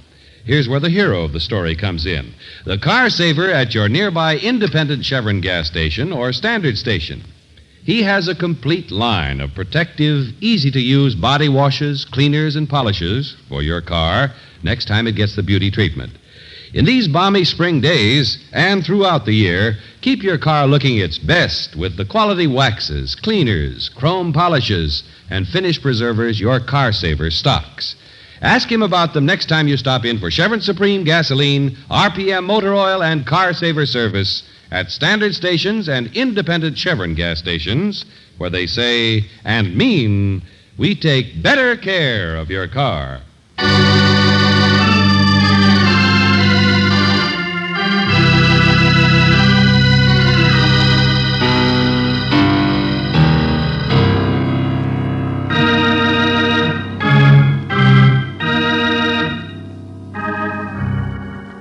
And now, back to tonight's adventure of George Valentine. The two Binks brothers, Jared and Tom, two recluses whose friend hung himself 10 years ago. And now the Binks brothers are seeing the shadow of a noose. Light cords and sash cords have been tied with hangman's knots. Well, if your name is George Valentine, the whole thing looks a little wild to you. That is, until you yourself get knocked out and come to with a rope around your neck. Angel, I don't know what hit me, I tell you. But, George... You got a plenty sore neck, though. If I hadn't telephoned, someone must have been trying to kill Oh, you. Brooksy, skip it, will you? I'm all right. What did you find? Well, all that silly stuff about emeralds may not have been so silly. Huh, what? Oh, Mr. Fairweather's death 10 years ago was suicide. But he was supposed to have picked up some stones in India, and the only ones they've ever found have been in Kansas. Just one or two. Oh, you make a lot of sense. How would some of the Tover emeralds get in Kansas if they're supposed to be lost somewhere in India? I mean, someone must have found them. And... Yeah. Only the police don't know who. That's right. And there's nothing illegal anyway. If they were found, somebody just sold them. Angel, I love you. What? You're fitting the first piece into the jigsaw. Only this house out here is such a big barn of a place with so many rooms and so much junk that we... That what?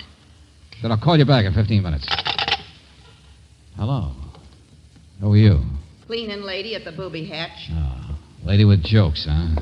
I worked in a real booby hatch once. Come in to bring their week's food for the Binks, that's all. I'm a long order cook now. Hermits got to eat, don't they? Only, say, what did you do to Tom there? Nothing. He fainted. He's all right. Yeah. Ain't he a funny one? Spends all of his time drawing birds. Looks kind of like a sparrow Hey, wait a minute. himself. What are you doing? Put him down. I know where I'm at. I was a nurse once. No, I'm all right. No, please. Every time I come to this place, something crazy happens. There's a man out back to see you, Mr. Binks. What's that, Mabel? That man who owns the house, that Fairweather. Fairweather? Man who owns Is any of your business, mister? Duchess, go tell the man to wait. What? Yeah, you're losing your job as nurse. Get out.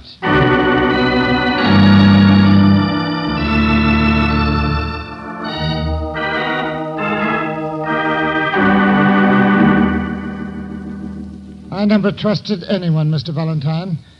I was tried for murder once, Jared and I, but we hadn't done anything. Do you know what it's like to be tried for Sure, Mr. Binks, but I'm only trying to help. There's nothing secret about our work. All those crates of specimens downstairs, birds. That's what they are.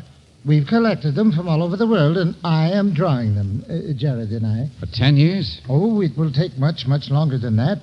We don't work very fast, and there are more than 7,000. Yeah, sure, I get the idea. And Ansel Fairweather was your partner in that work. He was an ornithologist, I remember. So now explain who this other Fairweather is who's alive and waiting for you out back. A cousin of Ansel's. He's been trying to get the house. Mabel said he owned it. Well, he has some old deed that Ansel gave him. He says it's quite valuable property. That's why we're moving. Moving? Well, didn't you know? That's why the birds are all crated. We're being thrown out of the house next week. Oh. Huh. Why didn't you buy it? Why'd you let him get it? You guys have money, don't you?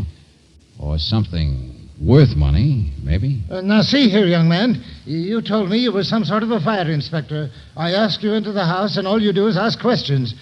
Just like all the rest. Jared told me not to talk to people. He warned me. Every time anyone gets near it... Take it easy. Only suppose I go out and talk to the new landlord, huh?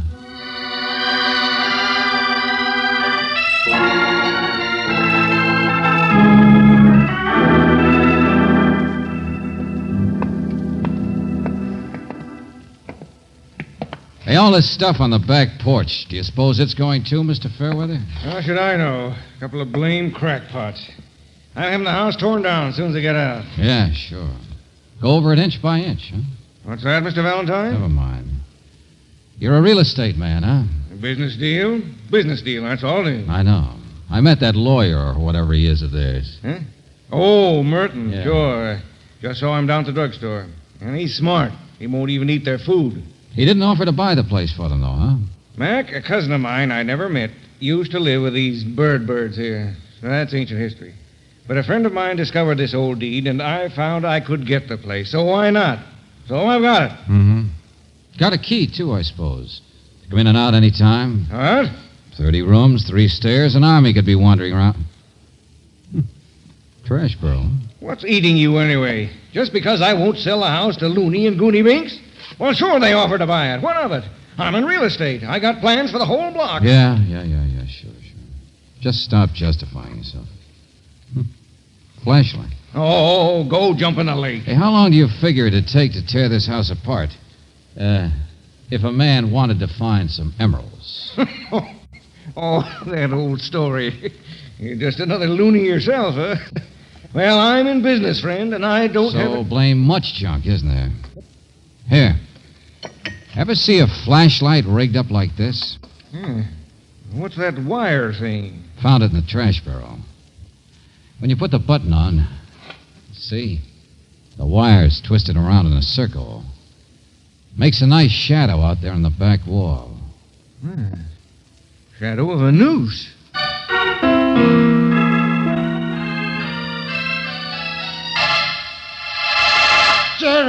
Jared! What in the name of... Jared! Tom, where are you? What's happened? The chandelier. The noose. He's dead. He's dead! Tom, come back here. Come back here. Tom! Oh, you crazy idiot. Who says he's dead, huh? Just as well be, I suppose. You hung yourself. Sure. Oh, brother. Not heavy or anything, are you, Gerald? Tom! Hey, anybody! Okay, come on, Hermit. Let's get you out of here. You need help fast.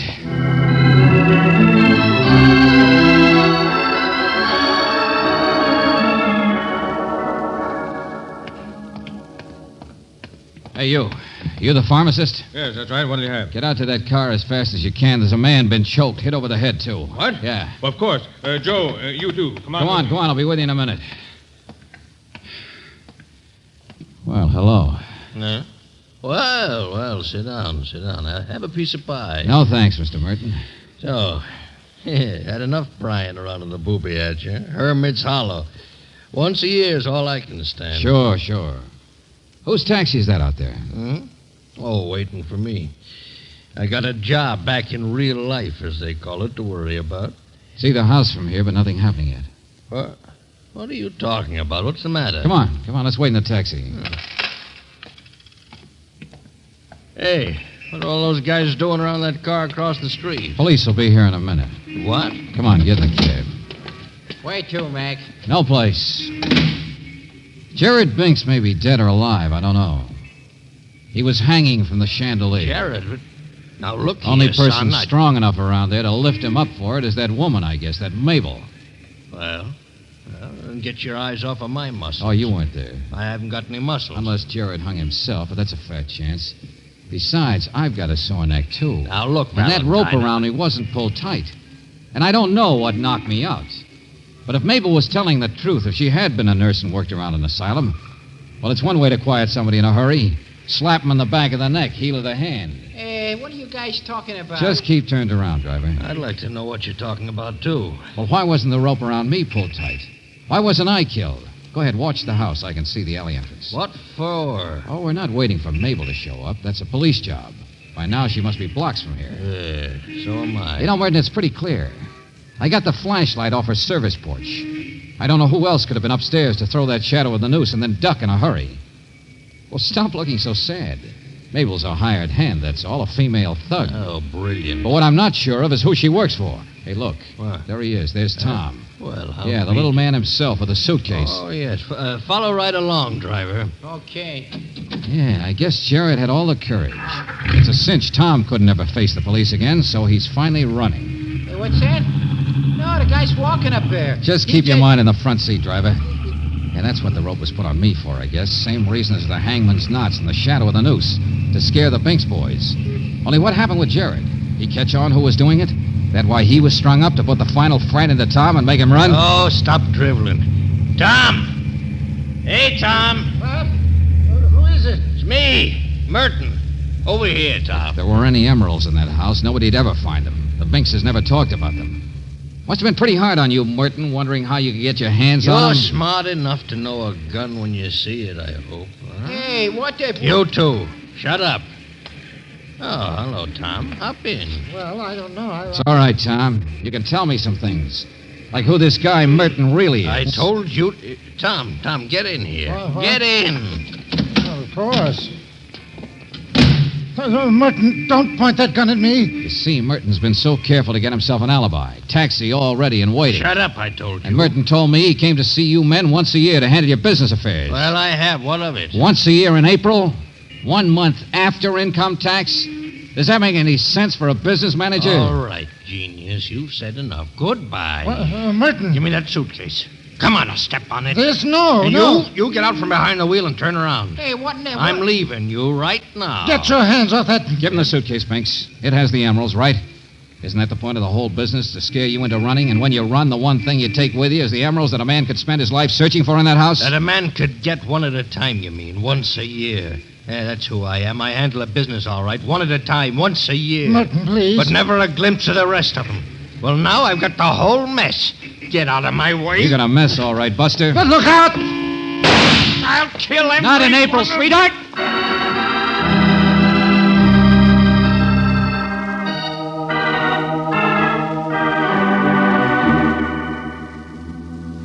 Mr. Valentine, yes. Yes, that's all true. Give me the suitcase then, Tom. This guy's safe for the police. I want to find how your brother is. But people will come and they'll bother me. There'll be policemen and photographers. Well, there's nothing wrong with you having the rest of the emeralds. But Jared and I only use the emeralds to carry on our work.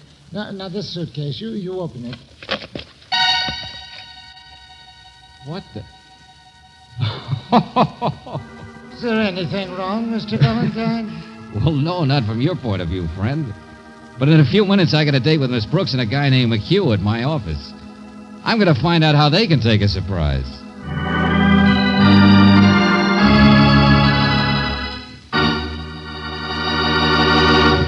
Count on Chevron Supreme to give you all 8 gasoline qualities you need for dependable all-around driving.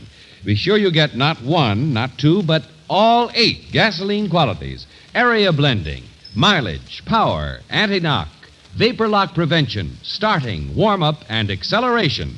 Ask for Chevron Supreme at standard stations and independent Chevron gas stations, where they say and mean, we take better care of your car.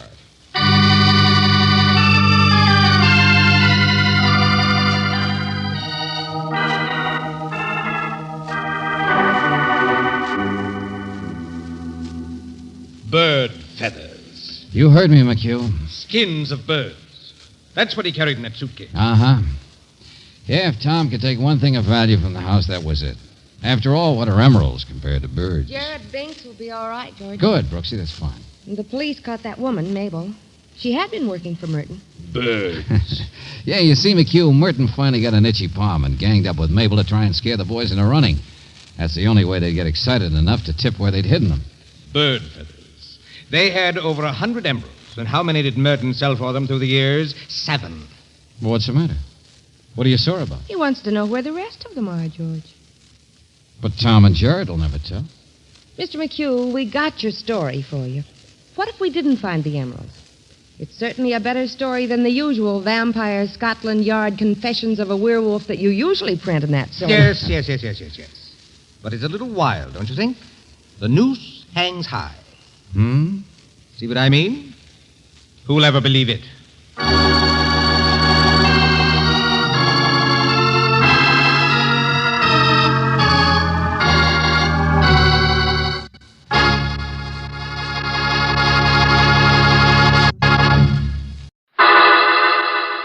Personal notice.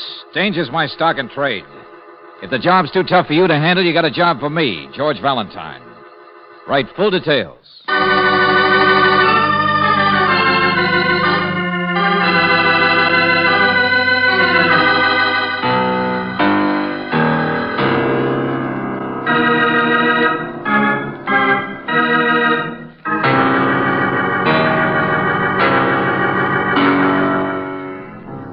Standard Oil Company of California, on behalf of independent Chevron gas stations and standard stations throughout the West, invites you to Let George Do It.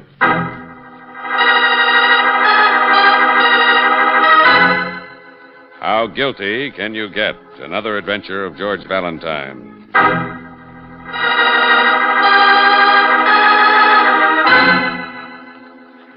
My dear Mr. Valentine, I am one of the richest men in Sand Hill Center. As a Ringlardner character might say, I've made my pile. Ha, ha. There's nothing that makes a man as nervous and unhappy as $1 million. Ha, ha. Yes, you will laugh. You won't believe my fears. You won't believe what kind of woman my wife is. You won't even believe she might be carrying on and plotting with another man. Well, you'd better believe that and come to see me immediately, or Sand Hill Center may be without the services of its only millionaire. After all I've given to this town, the one thing I don't want to give them is the pleasure of enjoying my funeral. Yours for a long life, ha, ha, signed Fred Vincent Liggett.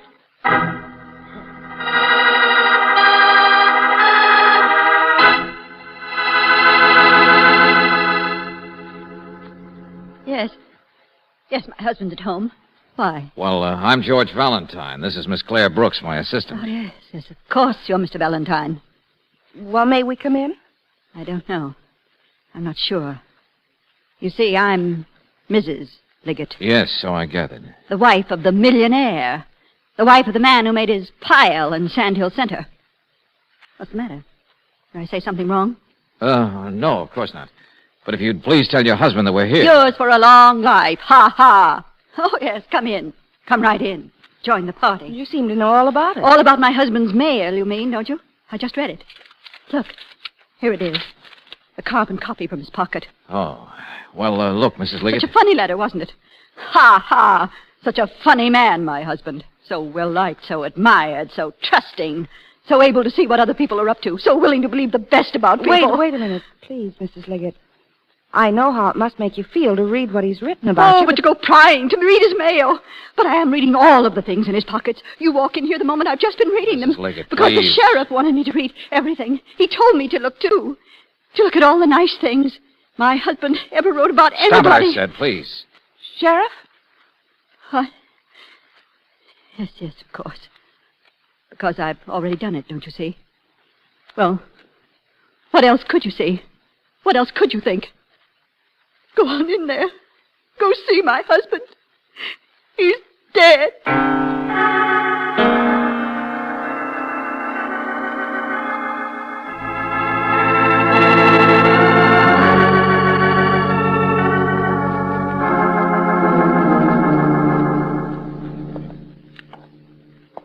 Mrs. Liggett's been running around here like a chicken with her head cut off. Yeah, well, Miss Brooks will try to calm her down a little, Sheriff.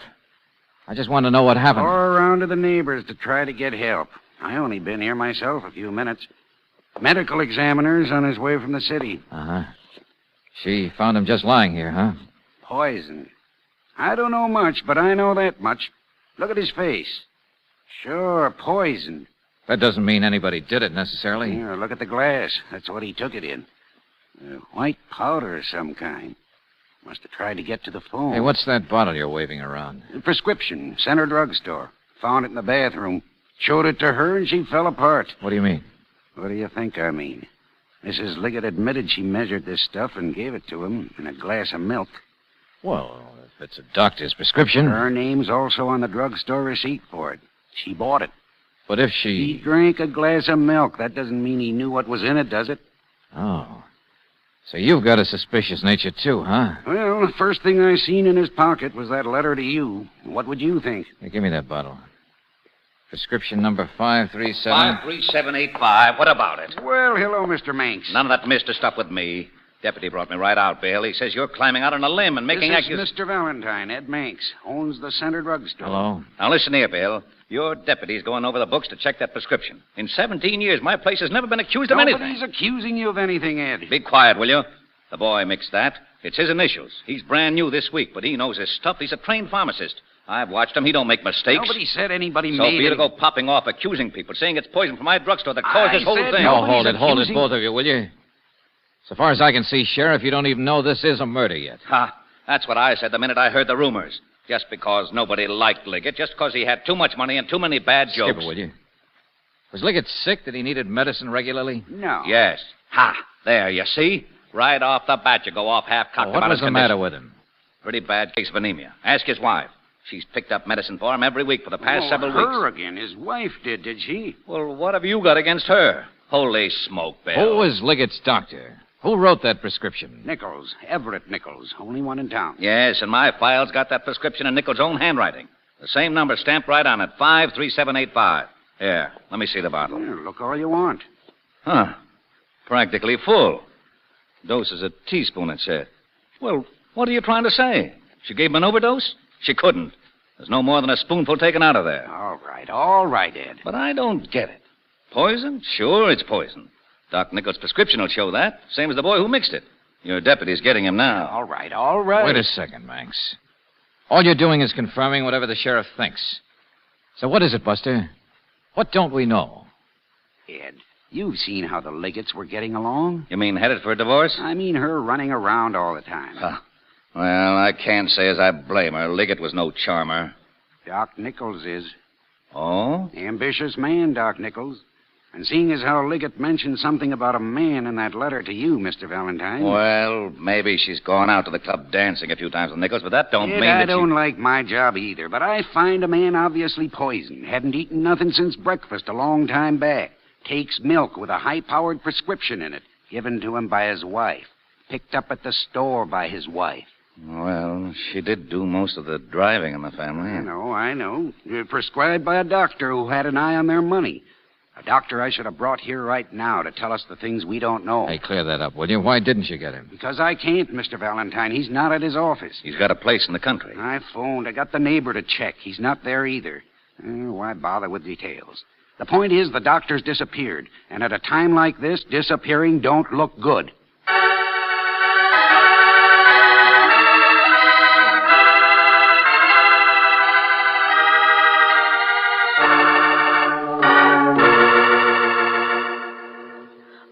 How should I know where Dr. Nichols is? I don't know anything about him. The sheriff says you've gone out a few times with him. Of course that's what the sheriff says. I don't blame him. The rich man's wife who goes out with other men. It's not nice. No matter what your husband's like, no matter how separated you are.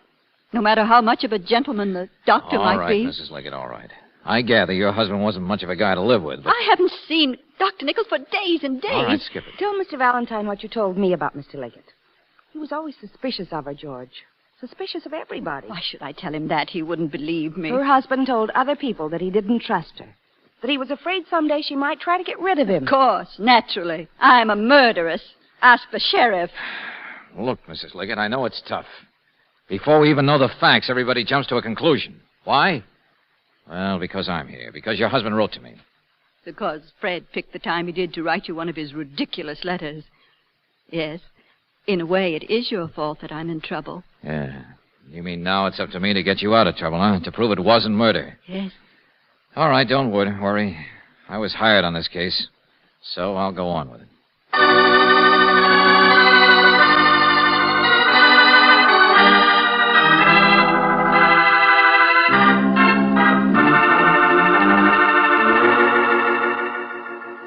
Mister, I only answer Dr. Nichols' telephone. I don't read his mind. It's Miss Boggs who's his nurse. But the sheriff says his nurse was off duty. She always is on Saturday mornings. Well, so was I after 10 o'clock. The telephone exchange takes over after then. 10 o'clock. That's when Dr. Nichols left? Exactly. We walked out together, and he didn't tell me he was going anyplace special. And that's the last you saw of him, Miss Broom. The last anybody saw of him. Here, let's see the list of phone calls, then. This the last one? Hemlock number, yesterday afternoon? That's right. But you said he had patients. He was working this morning. Well, that's just a few regulars, that's all. There was Cy Benson for his bandage, and Widow Morris, that's a heart. Pills for the Jefferson baby, and, well, of course, Fred Liggett. Fred Liggett this morning? Well, when do you think he got that prescription? Only if you think that there's anything wrong with any prescription that Dr. Nichols ever... I'm not the sheriff, Miss Broom. Well, it's a pity you're not.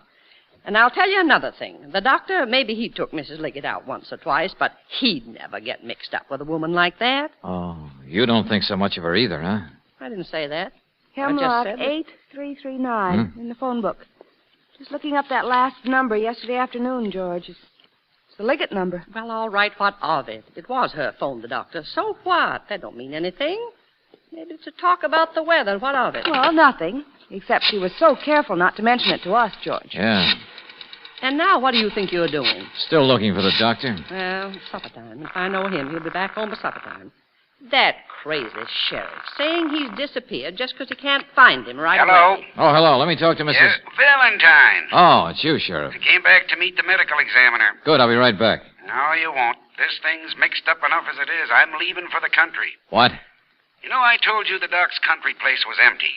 Well, I got a man out there says his desk and everything are all cleaned up, just like a man does when he leaves town, runs away. All right, Sheriff. Tell me later. I know I'm wrong, because he didn't disappear. Huh? Doc Nichols, he's lying across that desk, dead, with a bullet in him.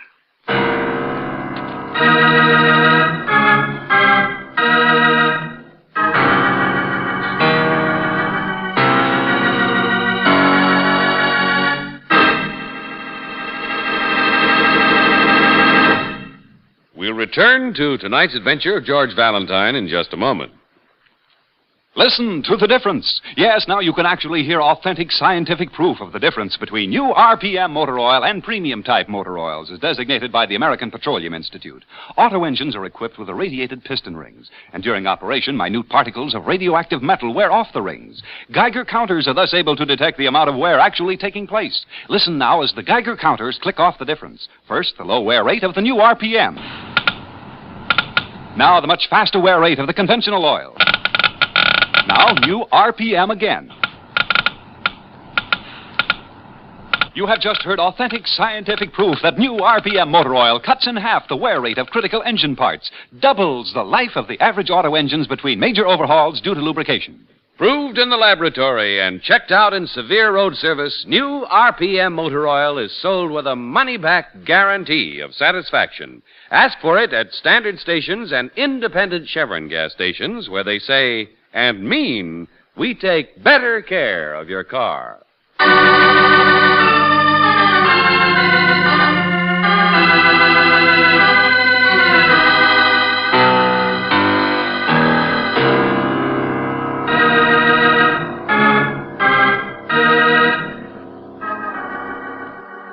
And now, back Back to tonight's adventure of George Valentine. How guilty can you get? Well, the sheriff in Sand Hill Center seems to feel that Mrs. Liggett must be very guilty indeed. And why? Because just before his death, her husband wrote you a letter accusing her of all sorts of things. Another man in her life, for instance. And the sheriff thinks that might be Dr. Nichols, the same doctor who prescribed poison for Fred Liggett. The only trouble is, now Dr. Nichols is dead, too. And if your name is George Valentine, you know it's not going to be quite as easy as you once thought to prove this was not a murder case. That you, Valentine? Yeah, right here, Sheriff. Thanks for waiting. You ready to go? It's a good 15 miles out there to the country place. Wait a minute. Who's this? Oh, Dr. Milliken, City Police. Oh, hello, Doctor. What was it? Miss Brooks, Mr. Valentine. How do you do? You mean the poison? Strychnine, I think. The hospital's running some tests for me. Strychnine? I'm the prescription, and Ed Manx found me that. And the boy who made it up confirmed it. It's Nichols' handwriting, all right. Huh. So a doctor just prescribes poison right in the open, and a wife gives it to her husband in a glass of milk. Couldn't be called medicine for him by the farthest stretch of the imagination. And it couldn't be called sensible either, until Nichols turned up dead. What do you mean? Well, suppose Nichols was being used and didn't know it. Or pressured into writing the thing. That's the easiest explanation. I wouldn't guess. And I'm all through guessing, too. So come on. This time, we're not even going to open our mouths until we know what the facts are. Deputy out at Nichols hasn't touched a thing. Waiting for us right now. I changed my mind. Leave me out. Yeah, you guys go out there. I'll follow you. All right. Come on, Doc. Step on it. Okay. George, why don't you want to go along? Oh, I don't know, Angel. Except that I'd rather talk to a woman than a corpse any day.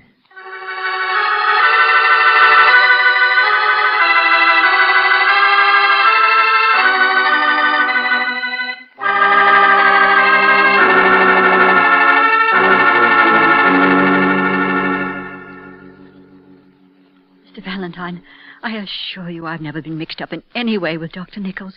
I'm sorry he's dead, but I don't know anything about it, any more than I really know anything about my husband's death. You telephoned the doctor yesterday afternoon. You didn't tell us about that earlier. Didn't I? No. In fact, you said you hadn't seen him for weeks. Oh, I'm sure I said a great many things today, Miss Brooks. Words. None of them half as wild as the things I've been feeling.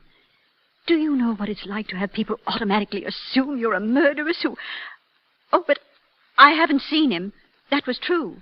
I just called him for Fred, I guess.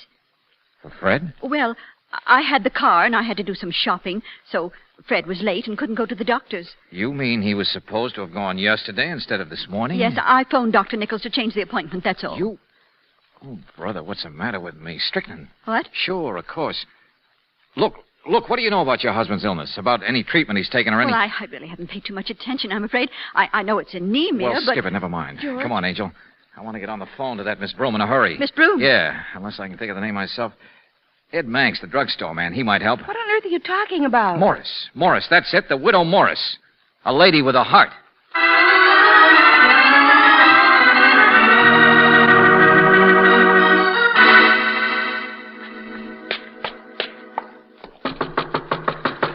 What do you expect to find? I don't know, Angel. See if she's in first. Well, it's the only Morris in the phone book. But if you'd waited until I called Miss Broom... I didn't want to wait for anything, Angel. I don't know much about medicine, but I know enough to... Uh-oh. Come on. Her lights aren't on. Mrs. Morris? Mrs. Morris? Oh, here, the switch is over. Poison. Sure. The same expression on her face. Just like Fred Liggett. Been dead for several hours, I guess. Hey, look, here we are. Bottle. White powder. What, George? Brooksy, it's a prescription. Bought today. Strychnine? The same... No. Strychnine wouldn't have hurt Mrs. Morris here, any, would it? Woman being treated for heart trouble? It's a common method of treatment, in fact. George! Yeah. Now you begin to get it. Suppose Fred Liggett, who didn't have heart trouble, got the wrong medicine. And the widow Morris You here... mean the prescriptions were mixed.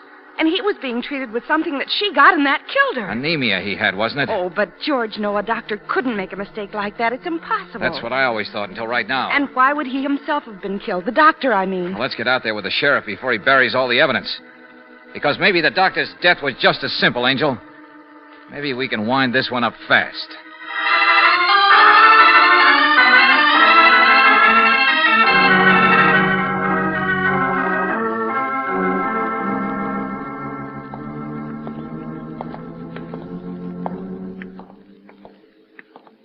Yes, Mr. Valentine, quite possible. Anemia is sometimes treated with arsenic, and it can be taken orally. Look, she was an old woman, Dr. Milliken. Had a bad heart anyway.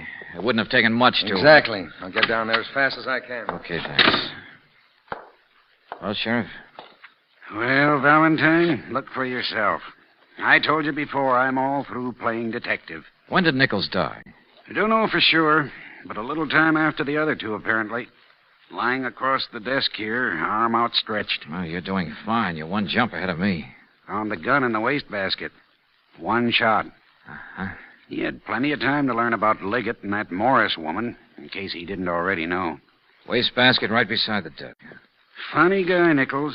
Ambitious, very proud of himself, his standing in the community, his reputation, his career.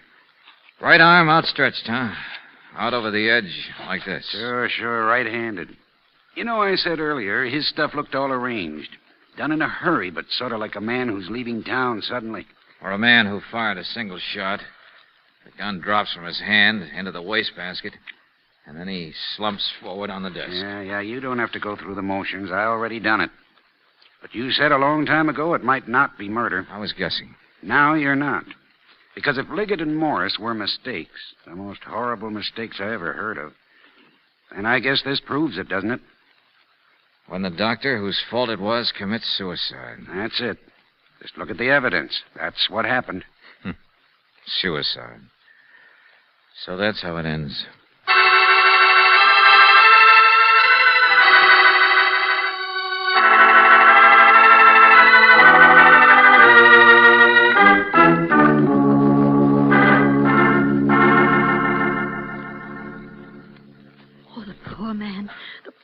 Poor man. Think how he must have felt when he found out, when he realized what he... Yeah, the mistake was his, all right. Wasn't the drugstore's fault. You pharmacist on duty. He didn't know the people. He wouldn't have caught it. Just think how Dr. Nichols must you have... were pretty upset by this, too, Mrs. Liggett. You were blamed for a while. Well, everyone knew how Fred and I were. I can't blame anyone for jumping to conclusions. No. And your husband's letter to me and my coming here threw you into a blue panic, too, didn't it? Well, I wouldn't exactly say panic. I think I must have been mostly hysterical Well, over... I'd say panic. Why not? It was the first thing that started to upset your plan. My what? Well, isn't that what you'd call it? When you plot your husband's death? When you almost get away with it? Mr. Valentine, I'm sure Just to be accurate, I'll say you and the boyfriend. He obviously did most of it. Did most of what, George, for heaven's sake? There'd been gossip about her and the doctor. Her and several other guys, as a matter of fact. But if there was a real boyfriend and they were plotting to get rid of Liggett, you don't think they'd let the gossips in on it, do you? Just whom are you referring to? The only man it could be. To pull off the most involved but simple crime I ever heard of. Ed Manx, the druggist. Who else? Oh, sure, very funny. Go ahead, laugh. But there's a little too much coincidence for my blood. Ed Manx had a new pharmacist filling prescriptions today. Now, why? I'm sure I haven't the slightest idea. Manx is a pharmacist himself. For 17 years, he said. Well, why put the new boy on the same day two people get poison prescriptions filled? How on earth do you think Ed could know The that? widow Morris got a prescription filled every week. Who'd know that? Who'd know there was enough strychnine in it to kill your husband? Who'd know the effect of his medicine on her? George, wait a minute. They'd have nothing against the widow Morris. No reason to want her dead. They wouldn't care whether it killed her or not, Angel. Just her tough luck that it did. The important thing was setting up the doctor's mistake. So Manx could get him out to that country place and set up that poor tragic suicide. No, that's not true. All right, let's get back to the drugstore. The coincidence of both prescriptions being made out and delivered on the same day. You set that up, Mrs. Liggett. There's a record of all the doctor's phone calls, remember? And you were foolish enough to explain the last call in his book yesterday. To explain that you delayed your husband by shopping in town. So could he please come in this morning just after the widow Morris? There you are, all set up. Stop it. I won't listen to The you. kid's on his way out here now, the pharmacist. Because as I got it, Manx gave him those prescriptions to make up and deliver. No, he didn't. I'm sure he didn't. What did you say? How could you know anything about that? I don't. Of course I don't. How could I? You're trying to mix me up, that's all. And why should that bother you? Ingredients have to be there before they can be mixed, lady. Stop it. Sure, go ahead. Get hysterical. Maybe you'll pull another horrible mistake like you did this afternoon. What? Running around like a chicken with a head cut off, as the sheriff put it. Screaming to the neighbors for help and so on. And the last call to the doctor was yesterday afternoon. Oh, George, that's right. Yeah. Oh. That's what was really important about that list of his phone calls. Mrs. Liggett's husband was dying, and she didn't call the doctor. Yes. Yes, I did. But he wasn't there. The exchange takes all of his calls for him when he's out. It wasn't on the list. I mean, I called his country place direct. Oh, yeah, I see.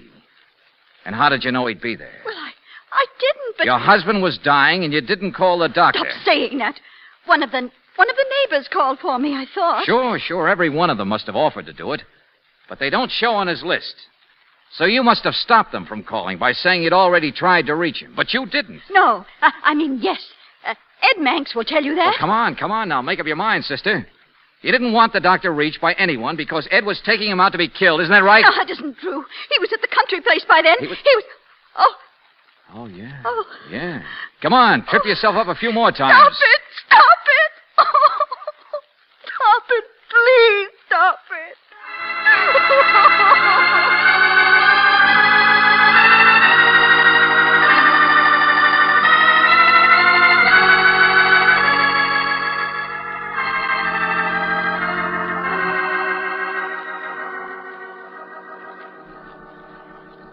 But, George, to have killed 3 people in cold blood. Well, they thought they had to do it, Angel. Small town, her husband's money, and the suspicions he'd advertised. They knew it'd take a very slick plan to get rid of Liggett and keep it covered up. But they had their slick plan, all right. Yeah, so slick they fell down on it. But it almost worked, didn't it? I mean, the sheriff believed it, so did I. Well, so did I, until I caught that phone call business. Besides, Angel, it did seem pretty impossible that any doctor could ever mix his prescriptions like that. George, I still don't understand. They were the doctor's prescriptions, and they were made out to the wrong people. Well, Manx switched them, that's all. Take about 1 word of forgery on each one to keep the new pharmacist from getting them uncrossed. And who could forge a word or two better than the guy who for 17 years has had to decipher that gibberish doctors write on prescriptions? Ooh, how guilty can you get? About as much as they were. And now Fred Liggett's $1 million goes right back to Sandhill, I suppose. Good place for it. I wouldn't want it. Oh, George, now that's no way to speak of $1 million. Matter, are you afraid your wife might be tempted to kill you for it? Or, you mean you'd be afraid you might be able to afford a wife? Look, if you want to change the subject, you do it like this. Oh, darling. But I never really change the subject. No, you don't. It's always the same. That's what I love about you. You're persistent. Good night, Angel.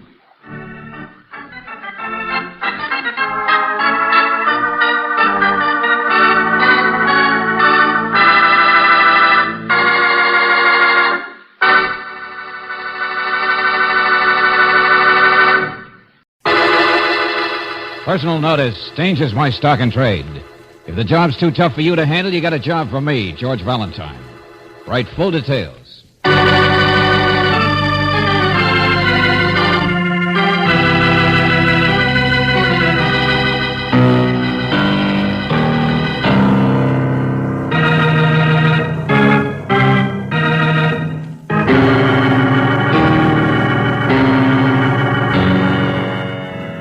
Standard Oil Company of California, on behalf of independent Chevron gas stations and standard stations throughout the West, invites you to Let George Do It.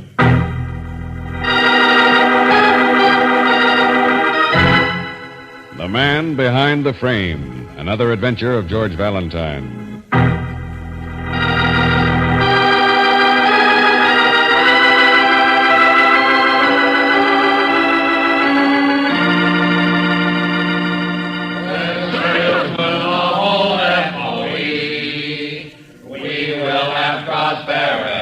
Prosperity. For the last 32 years, our products brought cheers. It's the best office machinery.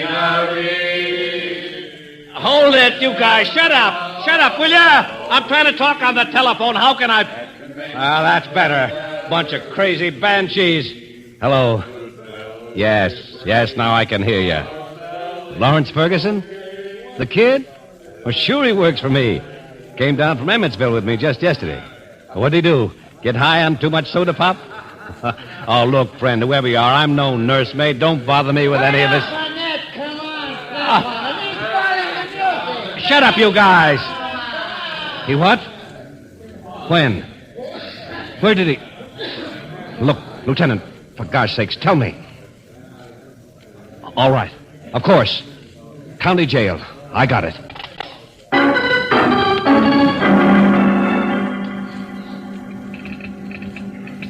Dear Mr. Valentine, my name's Vic Burnett, Federal Office Equipment Company. You remember, the guy sold you the wire recorder for your office. Well, I'll cancel out the last 3 payments on it if you come down fast to the county jail. I need help. A crazy rube I brought into town for a convention just so he could see the sights is now staring at the inside of a cell. He's been locked up for murder.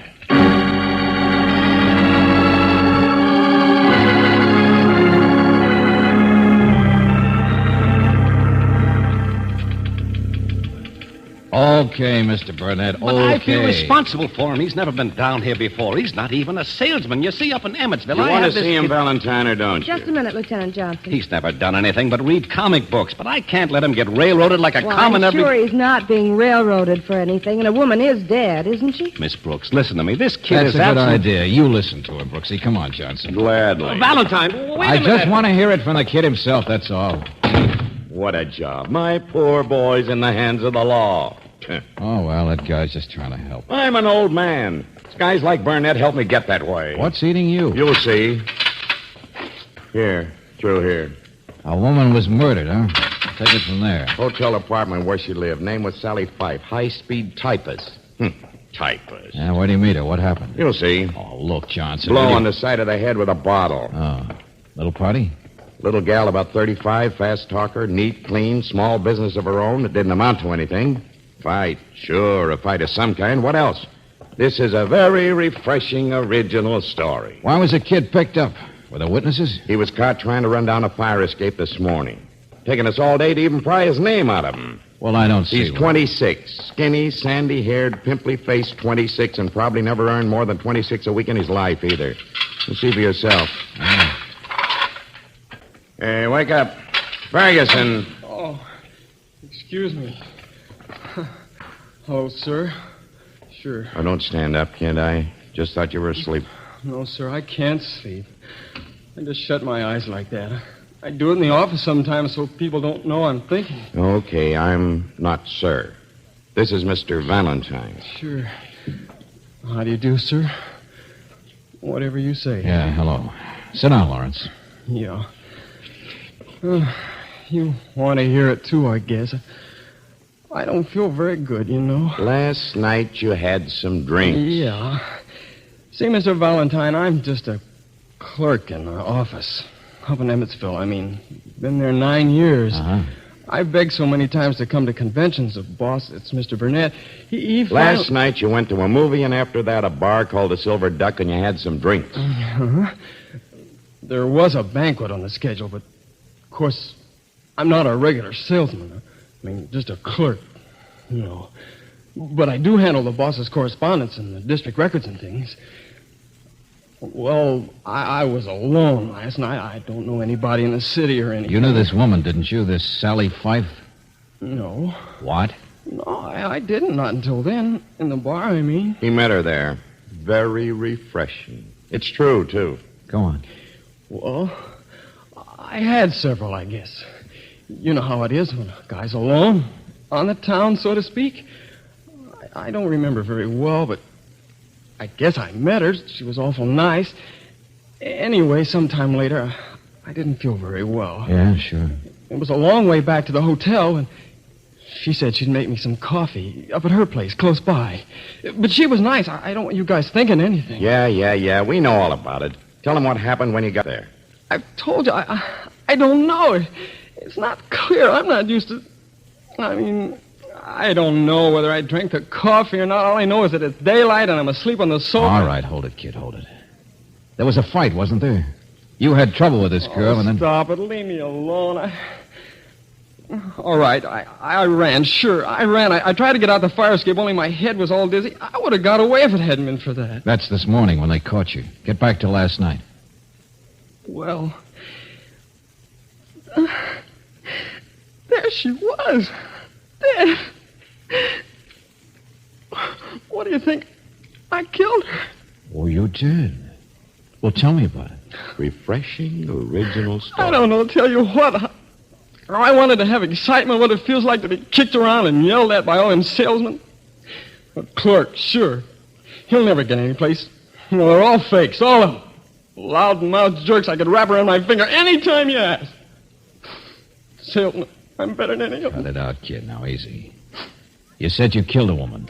I must have, don't you see? Nobody else was up there, I remember. I'm sorry I shoot my mouth off, but I'm just trying to forget. I wish I was as big a clerk now. Remember, forget. It was her idea you had some coffee last night, I suppose. Well, it seems that way. It wasn't mine. How did you know? Oh, for the love of... Kid, haven't you ever heard of a thing like this happening to anybody besides you? What? Well, nobody ever got in trouble like this before. Nobody ever did the things that I must... Oh, cut it out, Rube. I can't stand it, eh? Yeah, the facts are all true, Valentine. The ones we could check. Same old story. What are you talking about? I'm just a guy who... Hasn't it ever occurred to you might be a sucker? Oh, never mind, Johnson, never mind. What's he held for? He signed a confession of anything? You think I take milk away from babies? Suspicion, that's all. Then how about taking him out of here? What's the name of that bar you said? The Silver Duck? Come on, Lawrence. I want to see if you know how to swim.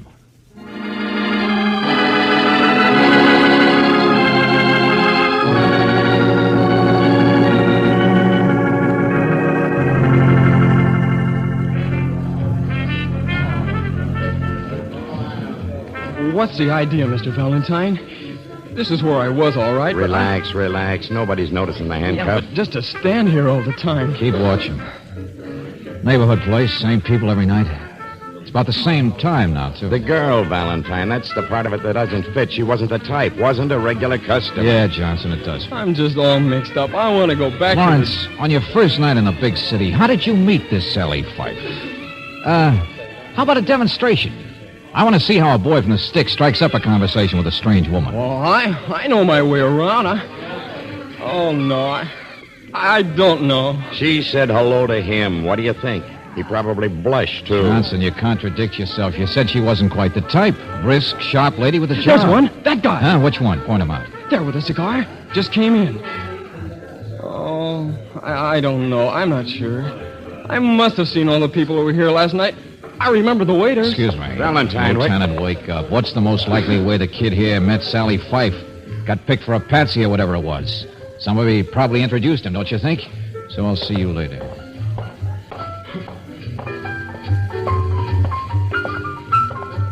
Hello, friend. Oh, excuse me. Just wondered if I could borrow your newspaper a minute. Hey, what kind of a cigar is that? Here's your change, Loopy. 15, 20, 25. Okay, Jake, I'll see you. Wait a minute, friend. The newspaper? Help yourself. See you later, Jake. And sit still. What are you picking the fifth? Must have hit it nice, them fancy cigars, paying off your debt. I still got to figure Hialeah. Hey, let go of my arm, man. I want to ask the bartender, Jake, here about you. What do you want? He's all right, mister. Sit down, sit down. Name's Loopy, huh? What do you want? Turn around. That skinny young guy standing over there. Ever see him before? One next to the heavy-set man? No. Hey, Jake, what do you let snoops like this in for? Loopy's all right, mister. Loopy, you haven't been doping the races at Hialeah. Papers turned to the front page. News about a murder. And that kid's picture. So at least you've seen him before in the paper, haven't you? I didn't notice. Hey, what do you want? Here, Jake, here's my selections, all of them. I'm getting out of this. Sure, Loopy. Give me that. Hey, look out. Get your hands off I got him, so cool off. That other guy coming is a cop. I got nothing to be afraid of. Oh, no. Just wanted to get rid of these notes in your pocket. Only they're not all racing selections either, are they, Loopy? Pawn ticket, huh? Mister, I told you, Loopy here's all right. What's going on, Valentine? I don't know, Johnson. Pawn ticket for $1,000. What? Yeah. No wonder he pays his debts today. Smokes such fancy cigars. Now, look, Golly, I ain't got nothing to hide. I just been wondering what to do about it, that's all. I'm Loopy Fife. Huh? Fife, did you say? Sure. This dame who got killed, well, I've been wondering if I should volunteer as expert testimony or something. I mean, she's my wife. Rhymes. Sally Fife, she's my wife. Well, how do you like... Come on, friend. We're going to have a little talk. Now, let go of me. Take it easy. I ain't done nothing. Oh, no. Just hawked a mink coat for $1,000. Well, that's what it says here on the pawn ticket. One mink coat. Oh, his, no doubt. Well, it's a cold All night. right, so what? So I did, so what? Sure, it's here, but I've done it before. She don't mind. I always get a winner the next day. Brings me luck, that's all. Raise a little quick cash. She don't mind. If you're talking about your wife, what do you mean? That she's too dead now to mind? Cut it out, I said. She and me were just friends, God rest her soul. So stop looking at me that way. I didn't kill her, we're divorced. Ain't it so, Jake? That's what you call platonic, that's all. Picking the guy who gave her the mink, not me. Sure, go up to Emmetsville. Big shot salesman, he's the one. Vic Burnett. Yeah, ask Vic Burnett.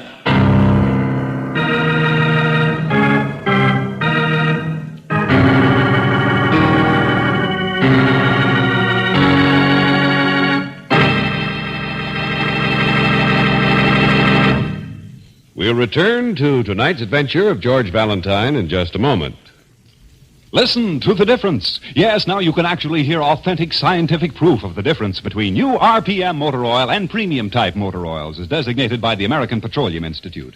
Auto engines are equipped with irradiated piston rings, and during operation, minute particles of radioactive metal wear off the rings. Geiger counters are thus able to detect the amount of wear actually taking place. Listen now as the Geiger counters click off the difference. First, the low wear rate of the new RPM. Now, the much faster wear rate of the conventional oil. Now, new RPM again. You have just heard authentic scientific proof that new RPM motor oil cuts in half the wear rate of critical engine parts, doubles the life of the average auto engines between major overhauls due to lubrication. Proved in the laboratory and checked out in severe road service, new RPM motor oil is sold with a money-back guarantee of satisfaction. Ask for it at standard stations and independent Chevron gas stations where they say and mean, we take better care of your car.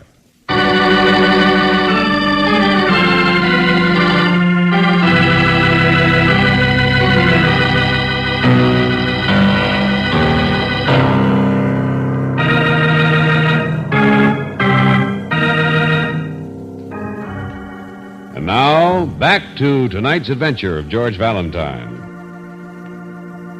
As salesmen of old FOE, we will have prosperity. Prosperity. For the last 32 years, our products have drawn cheers. It's the best office machinery. Vic Burnett, the big man from Emmetsville, here in town for a convention. He wanted you to help one of his employees, the young clerk, Lawrence Ferguson, because Lawrence was locked up in jail for murder, too confused even to defend himself. The only trouble is, though, the girl Lawrence said that he met for the first time last night, the night of her murder, now seems to have been mixed up with Vic Burnett himself. So, if your name is George Valentine, you're pretty much inclined to agree with Claire Brooks when she says... I never did like his looks, George. From the day he sold us this wire machine, I didn't like the kind of stories he told. Oh, sure, Brooksy, but don't break the recorder on account of him. You get the rest of my notes on it? Oh, didn't you finish? I'll hook it up on the phone again. No, that's all. Burnett didn't tell you where he was going after he left the county jail, did he? No. How do you like that? Write up your notes for a client that doesn't even... Well, we can't find him either, Brooksy. Salesman must have sold himself a powder and then taken it. Mr. Valentine, now you're just getting my boss in trouble. He wouldn't have done a thing like that. Kid, you want to save your job or your neck? I don't know. I'm all confused. I don't feel very good. This place just reminds me... Lawrence, we brought you here to her apartment to see what else you could remember. Well, I'm not helping any. I know I'm not helping any, but if you just leave him out of it... Burnett's in this up to his ears. Now, for the last time, relax. Forget what a sucker you've been and think. I'm trying, Lieutenant. That's the couch I woke up on. I know that. Go wash the glasses. Did you? No, I don't think so. Must have been drugged. Clean glasses. But liquor stains on the table and floor. I came up here to have a cup of coffee, I know, but... Kid, that husband, Loopy. You saw him in the bar when you met her. Didn't you see him up here, too, later on? Sure you did, didn't you? I didn't see anybody here except her. Oh, for the love... Okay, Rube, wait for us here. And by the way, there's a sergeant outside the other door. Well, going to get around to me now, huh? Just wanted to give you time to make your story good, Loopy. I know you guys. Think if you keep me cool and I'll get hotter, hey? Well, let me tell you, I'm just a husband, see? But we're divorced. I'm not surprised. She was a businesswoman. Little sharp around the edges, maybe, but standing a guy like you as a horse of another color. Incompatible, that's all. Just one of them things. Give the little lady her happiness, I said, but still platonic. Soft spot for old Loopy. You know how it is. Which brings me to the mink coat. A little matter which was over and done with yesterday afternoon. A little loan of the mink, so Loopy could pick the horse of the right color. If you don't mind my lifting your figures of speech. Just saw her for a minute in that bar, but I never came up here later on. Vic Burnett gave her the coat, huh? Yes, sir, but you see... When? Last year. How long's he known her? Several years, maybe. Fancy apartment. Her typing service didn't buy her all this. It's how she met him. Special work on his district records or something. He's down here a lot. And she used to write to his office when he wasn't. Boyfriend, that's all. It's perfectly legal. In love with business. And he paid her in mink. All right, so she knew a few things about him. So she had a liking for the finer things. Now you're warming up, friend. She blackmailed him, huh? She did not. You can't talk that way about my wife, God rest her soul. A shakedown artist, so that's what you were. I didn't say that. Oh, stop it. Huh? Well, look what's here. Picked him up over that office machine convention, Lieutenant. You see, I wasn't running any place. Just dodging a little. I know, Mr. Burnett. Hoping we'd have it all solved by now. All hung on somebody else. Thanks, Sergeant. I guess you don't need me anymore, so I guess I'll just... Oh, no, you don't, Loopy. Stick around. Okay. Listen to me. I want you guys to understand something. I hired you, Valentine. Don't forget that. Yeah, to rescue a guy so dumb he walked into the oldest frame-up in history. So old, no matter what he said, no jury would ever convict him.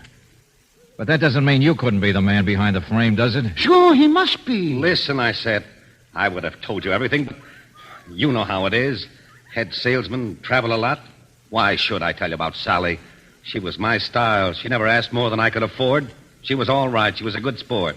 When did you see her the last time? Last night, supper. Go on, make something out of that. There, you see, supper. He's all at supper. How was she dressed? Huh? Well, I don't remember. Very nicely. Was she wearing a mink coat at supper, or wasn't she? Sure. The one I gave her. Why? Grab that guy. Louis. Oh, no, you don't. I know, Come back. Grab him, Sergeant. Grab him. He's the one. He did it. Get him.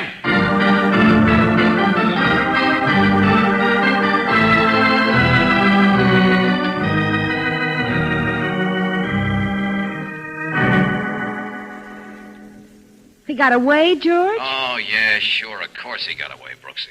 Johnson and Burnett after him like a couple of overfed bloodhounds. The kid's here with me. Oh. Well, why didn't you go with Wanted you to read me back some notes, that's all. You see, the closet's been all torn up, ransacked. So it had to be Loopy who got the coat, we know that. But he didn't get it until after supper. So he was up here late. Probably after he'd been in that bar. George, he saw his wife with Lawrence, so it would have been easy for him to follow them up there and... Yeah, sure. It was... George? Yeah, I'm right here. Look, I'll be back up to listen to those notes myself instead, okay? Well, I'm just typing. Yeah, I'll be up at the office. Let Johnson look for people. I'm all through. Wait for me.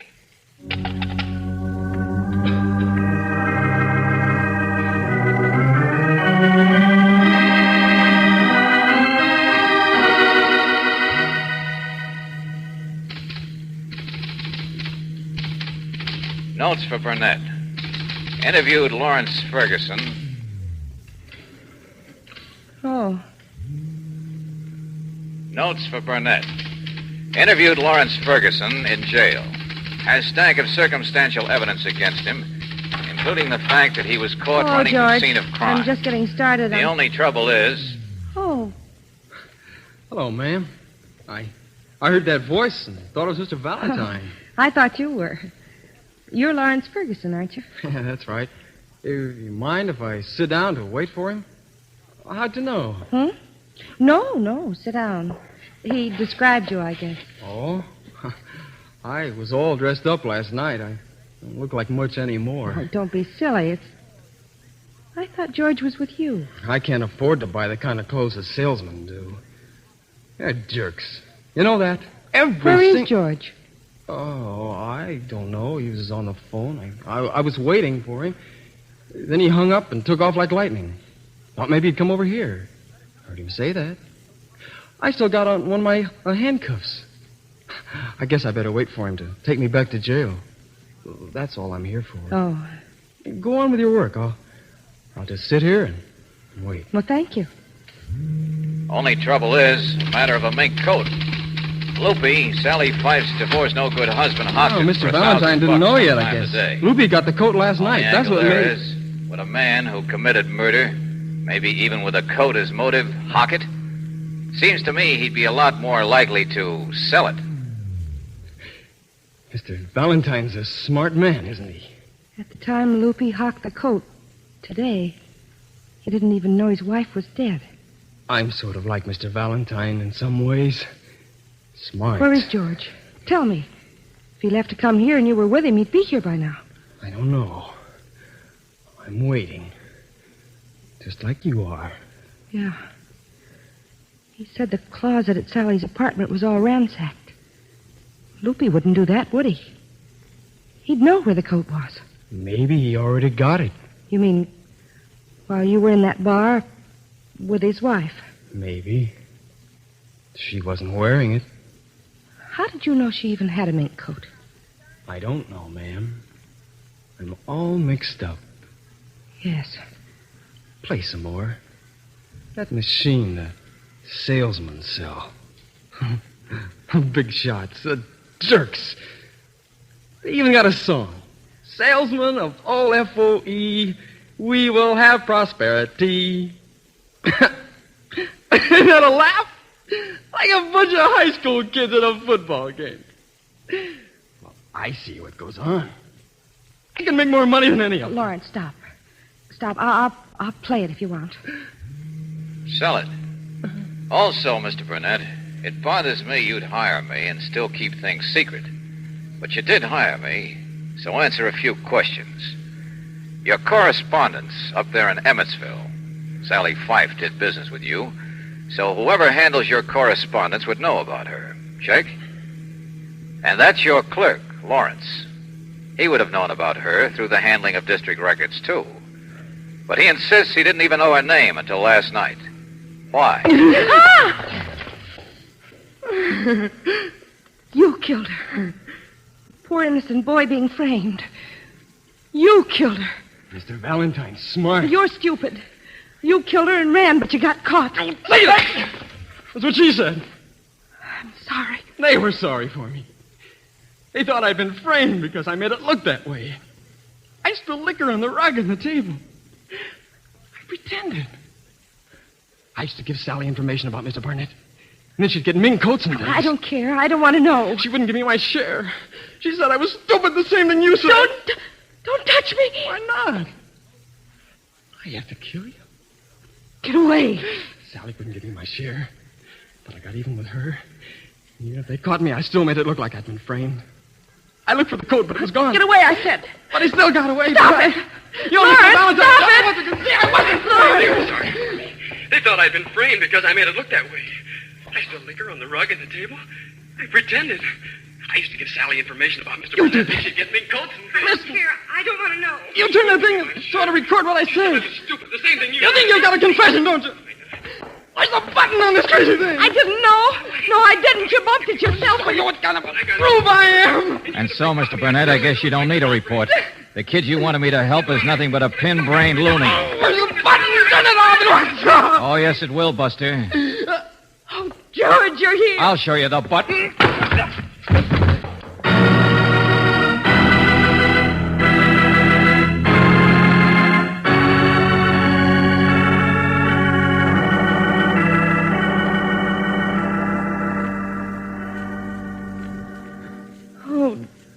George. Oh, no, hey, Angel, cut it out. It's all over.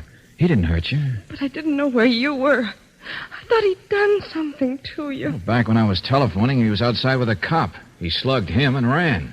But I told you I was coming right over. George, why didn't you say what had happened? Why didn't Look, now take it easy, Angel. I didn't want to scare you. I wasn't positive he was headed here, and besides, I came as fast as I could. But you must have got here a long time ago. You must have been standing outside and listening. Angel, it's all over, I know you needed real evidence against him. I wouldn't have George. let him hurt you, Angel. Come on, let's go. You didn't do that on purpose, did you? I mean, not warn me and then let Brooksy, what kind of a guy do you think... Well, it just happened that way. look, darling, come here. There. That convince you? No. I don't believe you. Oh, but don't stop trying to convince me. If at first you don't succeed.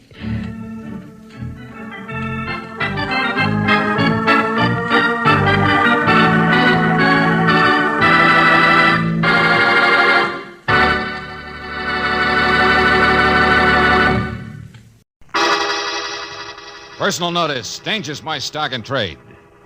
Except today. If you've got a job that's too tough for you to handle, then it's too tough for me. Merry Christmas, George Valentine. And don't bother me with details.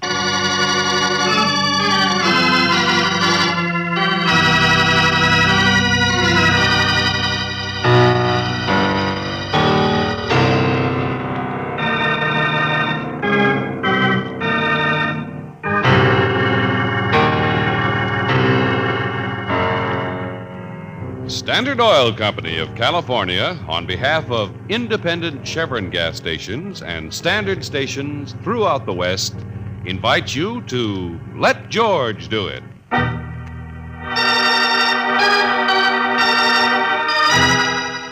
Santa Claus in Glass, a transcribed adventure of George Valentine.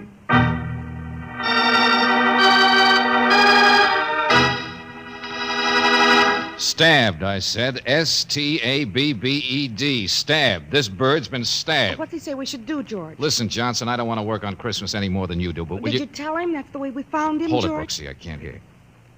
Yeah, that's right, Johnson. He was all trussed up and everything, but... What? Head? What head? He doesn't have one, naturally. That's the point. The knife must have... Oh, I get it, Johnson. Okay, see you later. Well, George? Hey, what happened to the radio? Oh, there we are. For heaven's sake, it's almost 3 o'clock. What did he say? He says, his wife says, just put some stuffing where the butcher tore the skin and shove it in the oven. Oh, thanks. I thought you told me you knew how to cook a duck. Well, I do, stupid, but the skin's too tough to sew. It just never occurred to me to use stuffing at both ends. Relax, I said. You know, I like the way you baste that critter. Just like my mother used to do. Efficiency and tender care. There's a real art to it. Oh, I'm full of old-fashioned virtues. You know, it's funny the things you remember about Christmas. We always had the whole family for dinner, including a spinster aunt who played the little star of Bethlehem on a cornet. Cornet. We had a second cousin who yodeled after his third eggnog. Oh, George, after all this time, there's still so many things we don't know about each other. Angel, come here. Come on now, put that spoon down. Yes, darling.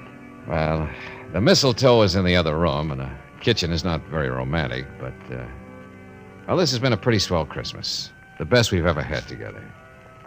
So, all kidding aside, thanks. Oh, you're welcome. You're very welcome. Now, we still have some work in there setting the table. Yes, George. And some more music to hear. Enough to last us till next year. What's the matter, Brooksy? Oh, George, I can't help thinking. I know it's Christmas, but that silly ad you put in the paper, don't bother me with details. Oh, nobody even read it. It's just daring people to bother you, Look, George. it's afternoon already, isn't it? Has anybody been George, don't answer the door. It's too early for anybody for dinner, and it's too late for... Hey, this is your apartment, not mine. Nobody knows I'm here. Christmas is for us, George, and for happy people. It's not for trouble and danger and all... It's for a little faith in human nature, Angel. Everybody else feels the same way we do. What do you want to bet this is only a... Well, hello. Who are you? You were looking in the keyhole. Yeah, that's right. Merry Christmas. Yeah, same to you. But aren't you liable to get hurt doing that? No, not today. Nobody takes offense. Peace and goodwill. Look, who are you, friend? What do you want? Nothing. I don't want nothing. It's just Merry Christmas. There you are, Angel. See what I told you? I'm the new elevator man. My name's Ferdy. Oh. And according to my list, your name is Miss Brooks. But don't think I haven't noticed you already. Hey, you're a lucky man, sir. I said to myself, now there's a young lady with mistletoe in her eyes. Excuse me. Thank you. Just a second. Hey, it always gets them. Never fails. Mistletoe in their eyes. They kind of like that kind of talk. Okay, so you're a student of human nature. Where did she go? Here, it's all wrapped. I meant to give it to you earlier. I'm sorry, I forgot. Oh, wow. A little present for the elevator man. Now, ain't that a surprise? Oh, yes, Ferdy, isn't it? I'm afraid it's not much. Don't you apologize, miss. Most exciting things come in little packages, I say. Oh, yeah, sure. I say that, too. Well, your problem's settled now, friend, so we'll see you later, huh? Hey, wait a minute there. Oh, George, who else did I forget to get? Me. Hold it, I said. I got a package delivery. I'll take it. I'm your man. Package? Who's it for? Mr. Eric Suchek. For him, huh? Who's Eric Suchek? Down the hall. He's an older man, sort of continental.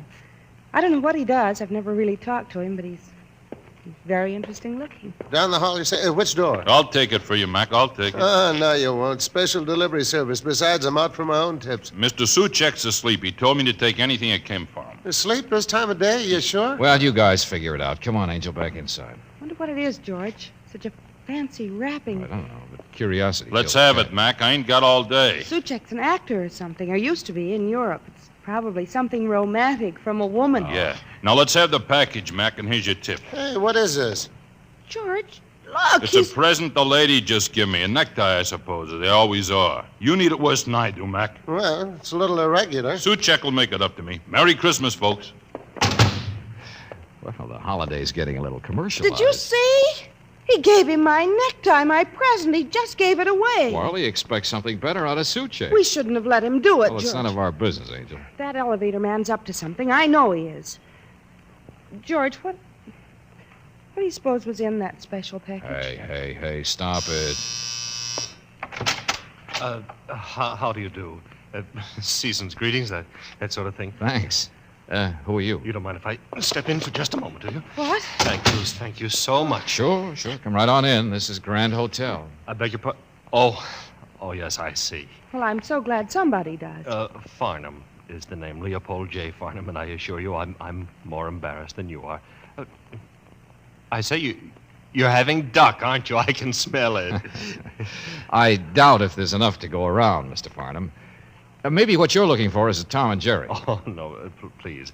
I didn't want her to see me, that's all. Her? I'm so sorry. It's perfectly all right, really. I was just, I was on my way to Suchek's apartment. Suchek, huh? Yes. Oh, he's quite a popular fellow. The old world charm, the gaiety, the hand-kissing, that sort of... But your neighbors, you know him, of course. I'm beginning to want to. What's this, who's this her, Mr. Farnham? Oh, just someone I saw coming off the elevator.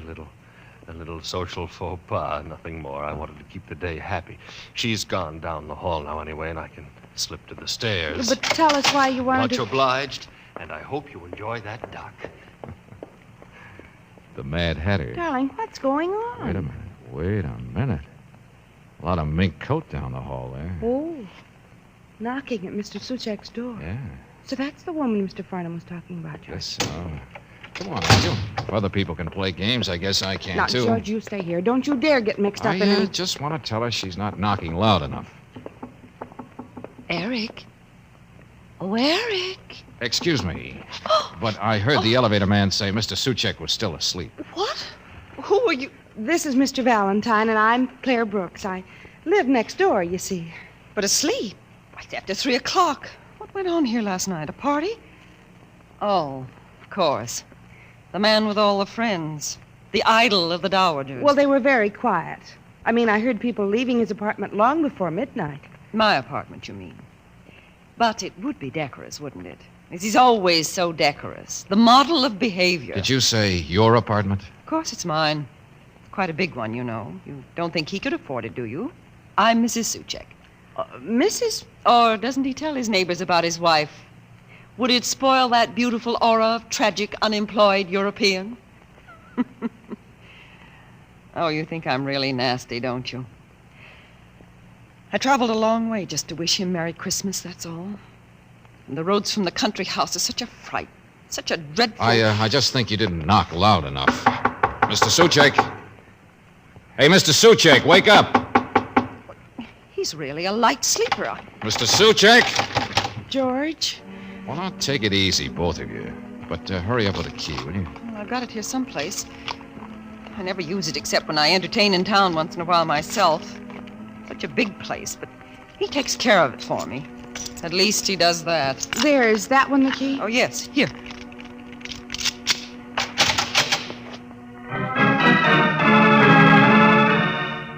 Eric! Eric! Where are you? Eric! George, stop her. You look for him. Well, it's her house, not mine, Brooksy. Hey, what's the matter with you anyway? What do you expect her to find?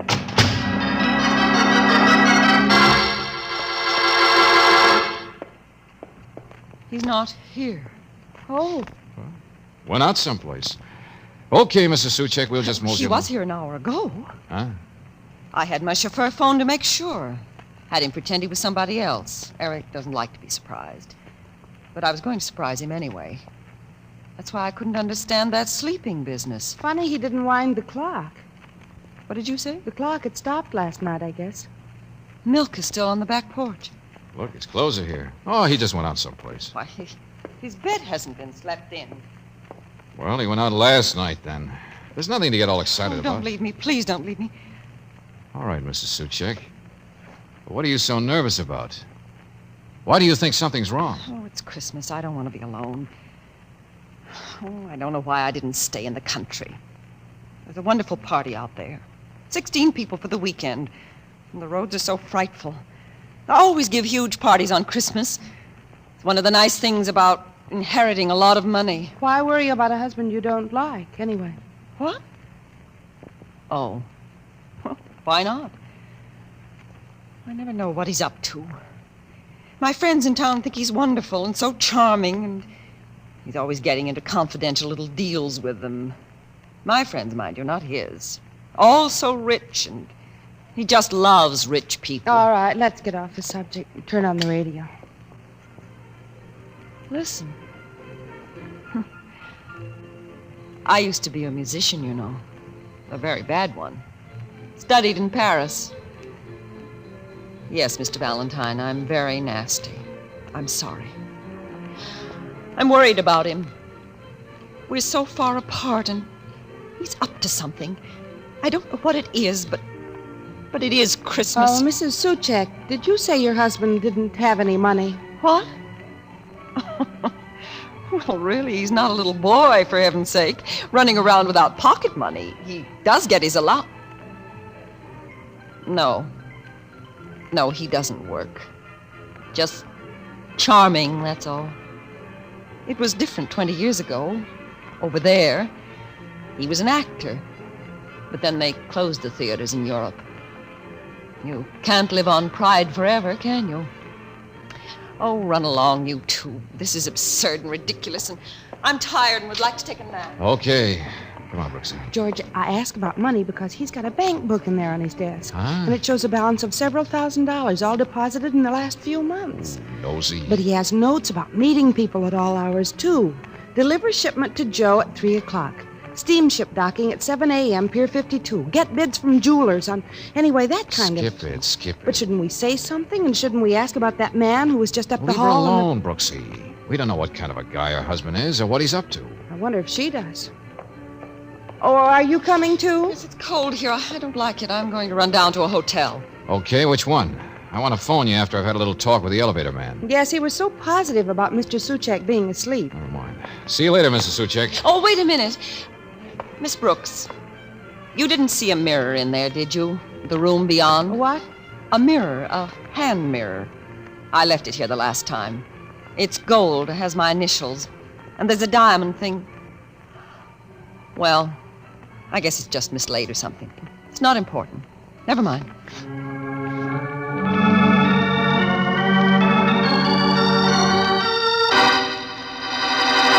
George! Hey, what's the matter with you, friend? Nothing. I'm all right. Bertie, you were just We lying checked there both elevators, couldn't I'm find fine, I tell you. But look at your room, all your presents. Leave me are all- alone. And thank you. Merry Christmas. Oh, yeah, a very merry one. Buster, who hit you? Nobody. You didn't catch that mouse with cheese. Nobody. I told you I'm all right. Leave me alone. Oh, yes, and nothing's going on today, and I suppose Mr. Suchek is fine, too. Your big operator friend who sleeps says you. I didn't do nothing and nobody hit me. All these presents. But where's that package of suit checks, the one you took delivery for? George, it's not here, is it? Is that why somebody hit you, Ferdy? I don't know a thing. And I'm sick of this job anyway, so goodbye and Happy New Year. Oh, George, what's going on? What is it? He's not sick of this job. He's just got an angle on a better one. Come on, back up to the lobby. Angle. Everybody's got an angle. But you were right. Somebody must have taken the suit check package away from him, Brooksy. What the heck kind of a thing this is? Excuse me, Mac. Okay, don't mention. Hey, wait a second. You live around here? Know where I can find a guy named Suchek?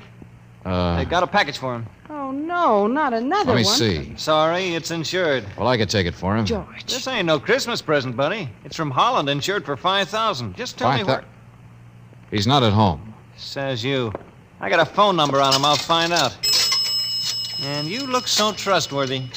Well, we're telling the truth. He's really not. I know, lady. Just give me the package. What do you think this badge and gun is for on us? Hello. Yes. Hello. Not at home, huh?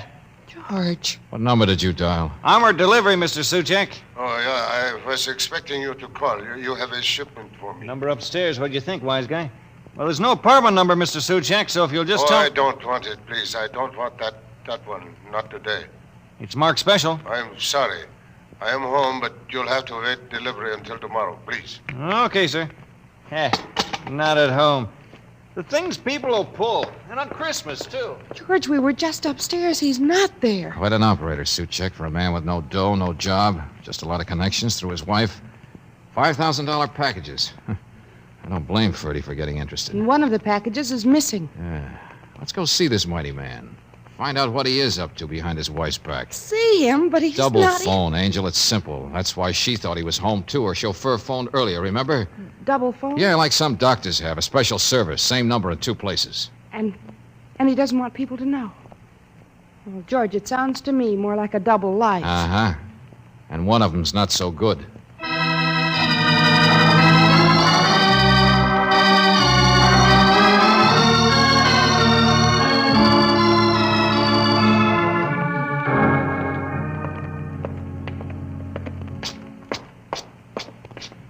Studio on the top floor, according to the phone company.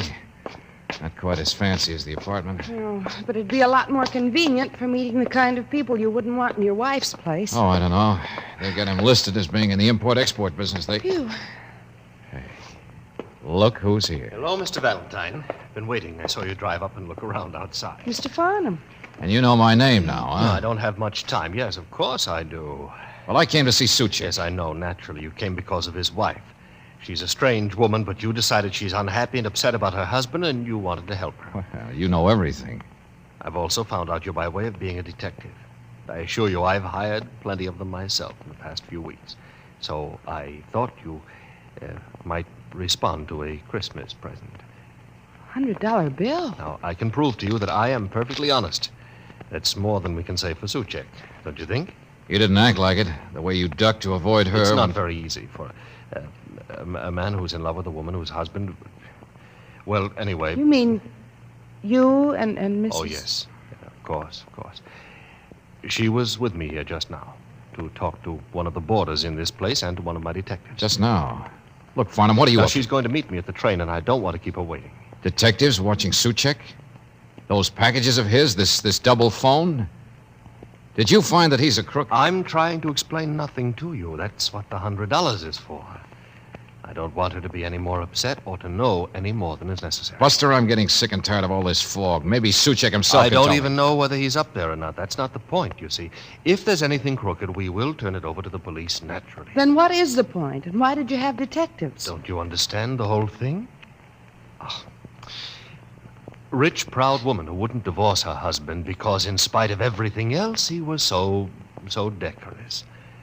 Well, but why that phone? Why these surreptitious visits here? Flowers and wine and perfume. Now, good heavens, you weren't born yesterday, were you? You hear that?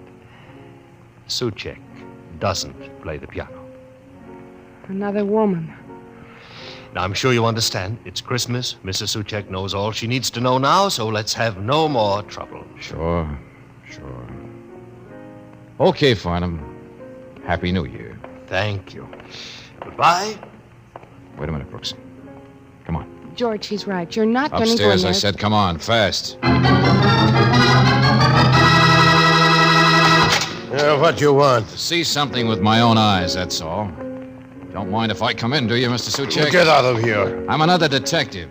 They've been haunting you, huh? Well, what are you talking about? Nothing, I guess, nothing. But it's a woman's place, all right, isn't it? Yeah. Curtains, perfume. Sort of simple taste, I beg but, your pardon. That her picture over there? Where is she, in the other room? Oh, hey, look. You gave her a gold mirror, didn't you? I told you to get out of here. Now, take it easy. Now get out of here, I said. George, oh, George, you idiot. Going in Never there and mind, getting never mind. I'm all right. Come on, find me a phone. We're going home. Not until I've got Johnson to pick up that woman. What? You heard me, Mrs. Suchek.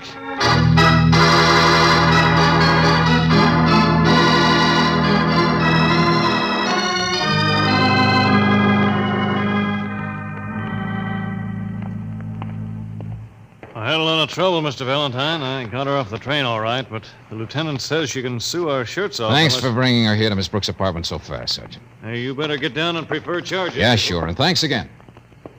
Hello, Mrs. Suchek. You're insane, of course. I'm insane, too, leaving my country place today. No, you're not. Don't open your mouth to me, young man. Take it easy now, take it easy. Where did you get the package? George, it's the same original one, the one that It the would be an understatement, wouldn't it, to say that's none of your business? Okay. Mr. Farnham gave it to you. How helpful. Now, will you please explain At least what... he's the only one who was around here to have known that Ferdy, the elevator man, had it. What? Well, that's past history, not important. You're quite a guy, your friend Farnham. You meet up with some choice men. Mr. Valentine, I really think you are insane. I haven't the slightest idea of what on earth you I think noticed you before that package has no return address on it. Also pretty fancy wrapping. Now, a member of a family never thinks of a return address. And, of course, you've got it again, so what is it? Your Christmas present to your husband? Like a bomb, maybe? Mr. Valentine, we used to be very happy until I became wealthy. Until he became worthless. I know. Like a fish out of water. Both of you. Living high, wide, and handsome. Let's unwrap Huh? it, lady. Oh. Yeah, it's me. Been waiting for you to get back, Valentine. I thought you'd figure it out. Thanks, Ferdy. But is that gun necessary? Yeah. I want the package, lady. No. Give, lady. Buster, you're not a very bright man. All day you've been out for a fast buck. Well, this isn't it. Is that so? Give that back. Mrs. Suchek, I'll have to admit I'm a little curious myself. Yeah, that's more like it. Here we are. A Santa Claus. How about this? Paint's all chipped. Looks European. Glass. A glass Santa Claus. Well, Mrs. Suchek, I was curious, too. But more about the way you and your husband apparently treated each other. You can't live on pride forever, you said. I don't want to talk about my husband. I know. And Farnham took you over there, and some boarder gave you the gossip. Some detective who'd watched your husband sneak in there once in a while on holidays. Please. And I went over myself, and I heard a phonograph record playing piano music. You used to play the piano, didn't you? Studying music in Paris? George, it was a phonograph? That's what first tipped me. Noel is a French carol, isn't it? What are you talking about? About how Christmas isn't for trouble or danger. That's what you think. Oh, you'll get out of this. Santa Claus is hollow, ain't it? What? They smuggle things and hollow things, don't they? A big operator like Suchek. Oh, look out! He'll break you! Good night, stupid. Oh, grab it, George! Oh. I couldn't reach it in time. There's nothing in it, though, is there? There's not much in Ferdy anymore, either. Oh, now, please, Mrs. Suchek, stop it. Sorry. I can't help it. Listen to me. Quick. Did Farnham produce a girl who lived in that studio today? I don't want to see her. I don't want to know who she... Would your husband give a mirror with your initials on it to somebody else? And that lush apartment of yours down the hall. He hates what that stands for as much as you do, doesn't he? Oh, but you've both got to be so proud. But I'll get back to that other place, the other woman. The secret, simple thing in his life he escapes to sometimes, because I saw it. Yeah, I barged in.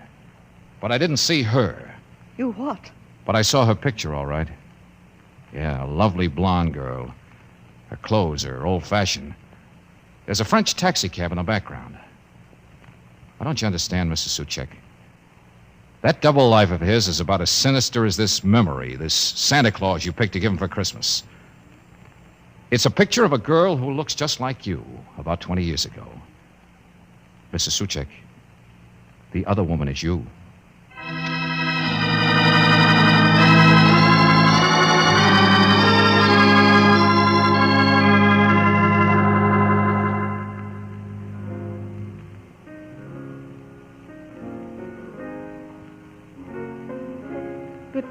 George, she's changed so much. Well, both of them did, Angel. They were miles apart, I guess. Only still not quite ready to forget a dream of what they used to be like, even though they wouldn't admit it. But all those packages of his, the other ones, those phony-looking shipments back and forth from Europe. Darling, your imagination's as bad as Ferdy's, the ex-elevator man. Hot goods, smuggling. Where do you get all these ideas? Why not believe the facts? The phone company said he was a small-scale importer. Now, express companies don't smuggle for people. A man could get a bank account from an honest business he was building up on the side. A man with the right background and rich friends to deal with. Yeah, You listen to too many radio mysteries. Oh, I know I'm not clairvoyant. It was Farnham's behavior that made me curious, that's all.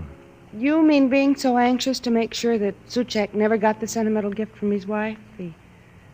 The Santa Claus from their first Christmas tree together? Uh-huh. And then asking us not to dig any deeper. Not wanting her to see any more over at that studio than he'd already arranged for her to see in here. So you just barged right in. Oh, darling, you're wonderful. I'm lucky. I knew when Suchek hit me, nobody would have been that mad except a guy caught with his own sentiments down. Besides, you told me a long time ago, Christmas isn't for bad things. And you told me it's for a little faith in human nature. And you had it. And Mr. Suchek's getting on his feet again, and his wife is opening her eyes. And they're really back together now. Sure. It's for happy endings. It's for mistletoe in the eyes, George. I like that line. Well, you needn't turn your nose up at it. Not after all you've done Okay, today. Angel. I'll turn my nose down again. Come here. Yeah, you're right. Christmas is for not being bothered with details like the smell of burning duck.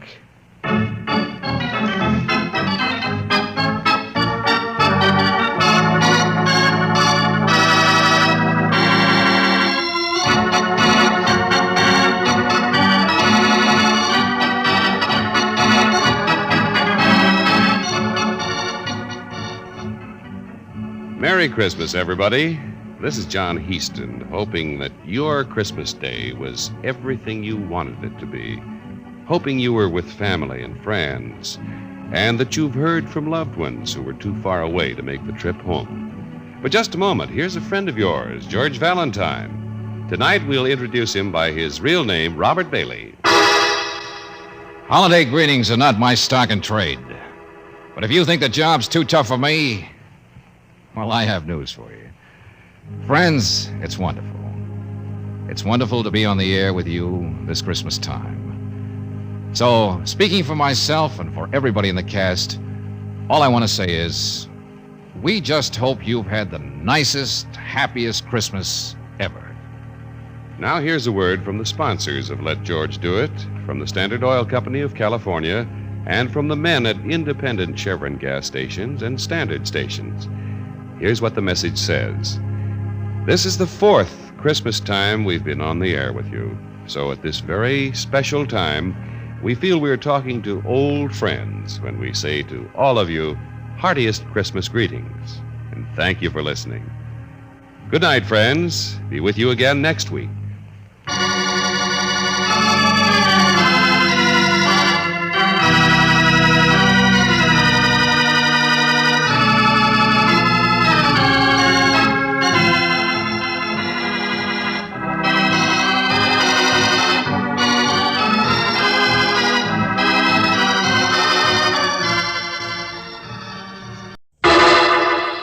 Personal notice, danger's my stock and trade. If the job's too tough for you to handle, you've got a job for me, George Valentine. Write full details.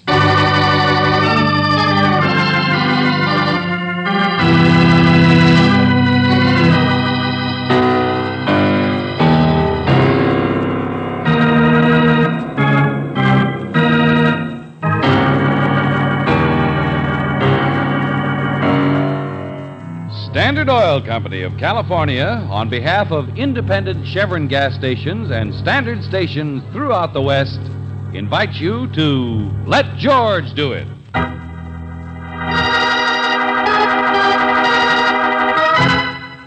Angel's Grotto, another adventure of George Valentine.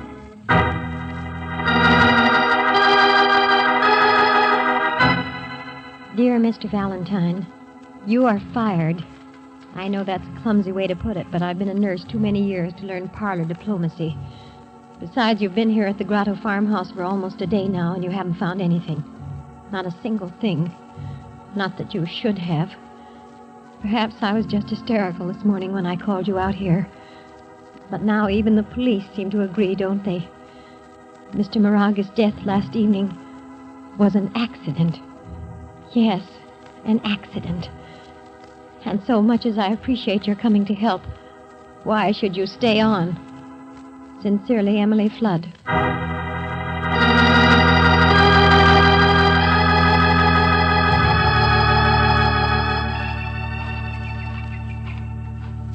Oh, Miss Flood.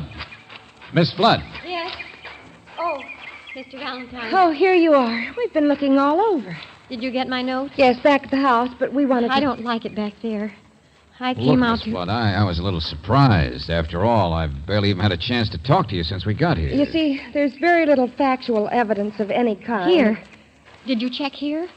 There might have been fingerprints on the handrail that might show... No, we checked all that. Best fingerprint man in the state found nothing to prove anything, not even on the wheelchair. No sign of a struggle. He hated that wheelchair. Imagine a man only 45 who usually couldn't sit still for a minute, having to spend 6 months in that thing. It was from a sailing accident. The bone wouldn't heal. Uh-huh. Most of the nurses were scared to death of him. But he liked me, because I wasn't good looking and I didn't have an eye on his purse. And he had told me about this grotto. The Angel's Grotto. It's beautiful, isn't it? All that moss and the ferns. Yes. I saw it first about the same time yesterday. I just brought him out from the train, and he had to come here first thing, even before supper. Did you try to find the angel like we did? Oh, it's just a legend. Indians who used to work at the mission across the ranch. An angel of stone, they say. Crossed by the waterfall, I guess. Yeah. Only it's like all those things, huh? The face in clouds, the mountain shaped like a man's head. You can never really see it. Angel of death. He used to come out here and just sit when he was a little boy, you know. It was all so different then, he said. The farm, I mean. Just a place in the woods. And an exciting, scary grotto for boys to tell stories about and dare each other to come close to the edge. They were lovely boys, I guess. Herman hadn't met the bottle and the blondes yet. And that whiny stepbrother who still lives here was just like the real brothers. And John hadn't taken up sailing or broken hips, or even gone out to the city to build his steel mills to become the richest man in the state. Why? All been murdered. Mr. Valentine. All right, lady, we're sorry. We know you're upset. Anyway, there aren't any facts. But last night at supper, well, those guys aren't boys anymore, are they? He hated his family. He said this was the last time he'd ever come back. You want the rest of it? If you're going to fire me, you want my report, why I say murder? Go on. Well, you were there. You and he and the boys last night, remember? You were all sitting around the table. No, I don't want to talk business tonight. I don't want to talk anything. I'm tired. Emily, have you done my unpacking yet? Well, I thought as soon as supper is over, while you sit outside for a while... Sure, your nurse will take care of things, John. Here, have another glass of wine. It's special. No, I said. Well, the farm isn't business. I only waited till you came, John, to talk about buying a new tractor instead of riding. Oh, for the love Leave of him alone, Jake. He's tired. Can't you hear what he Well, I said? got a setter coming around tonight. Got to get out there, help her with the pups. I only thought if he could spare $1,000 or so. Leave him alone. Jake, you'll just never understand us businessmen. Well, farm's a farm. You can't operate on Stop that. it, both of you, stop it. I came here for a one-day visit, that's all. That day starts tomorrow. Oh, sure, Johnny, sure, we understand. I don't come out to the old place often myself, but a little reunion is different, huh? No. I wish I'd stayed in Florida. Don't blame you. All those classy nurses. Please, Mr. Moraga. Well, Johnny, I know the farm isn't very important anymore to you, but all I wanted to say was... Oh, get out to your barn. Go be a midwife, whatever it is. Now, you nurse, see if you can't give the cook out there a hand with the dishes. I notice Mary's not as speedy as she used to be, Jake. Stay where you are, Emily. Herman, for your information, I'm sick and tired of the steel business, too. Huh? You heard me, Mr. Vice President, in charge of gas and wind? Oh. Oh, yes. Get everybody out. Leave us brothers alone. Have some wine. You don't want to talk business, not old Herman. Herman, the diplomatic sponge. Well, I wrote you I'm going to retire, didn't I? In the prime of life, and why not? And that means for my family, too. I'm here to cut all strings at once. Lazy relative steel mills, old family homesteads, the works. I'm sick and tired of supporting a worthless bunch of... Please, don't. You're tired. You'll upset yourself. You said everything could wait till tomorrow. Everything you have to say to him. Yes. All right. I'm sorry, Emily. You two fellas. Wheelchair doesn't make a guy like me very friendly, but I mean it.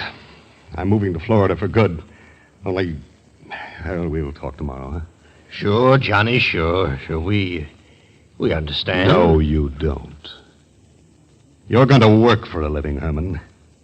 Well, what's the matter with you, Jake? Huh? Earn your own tractor. Me? I'm tougher than all of you, I guess. Well, what's the matter?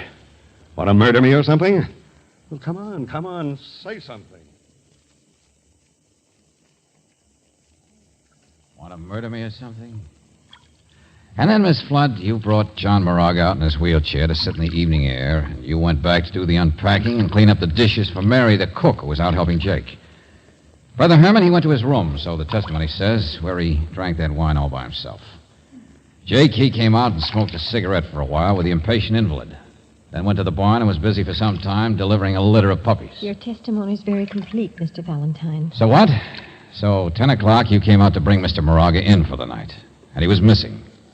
Because around 9 o'clock, according to police reports, the doctors, his wheelchair parked here overlooking the grotto where you left him, got a little bit too close to the edge. Look out, George! Oh.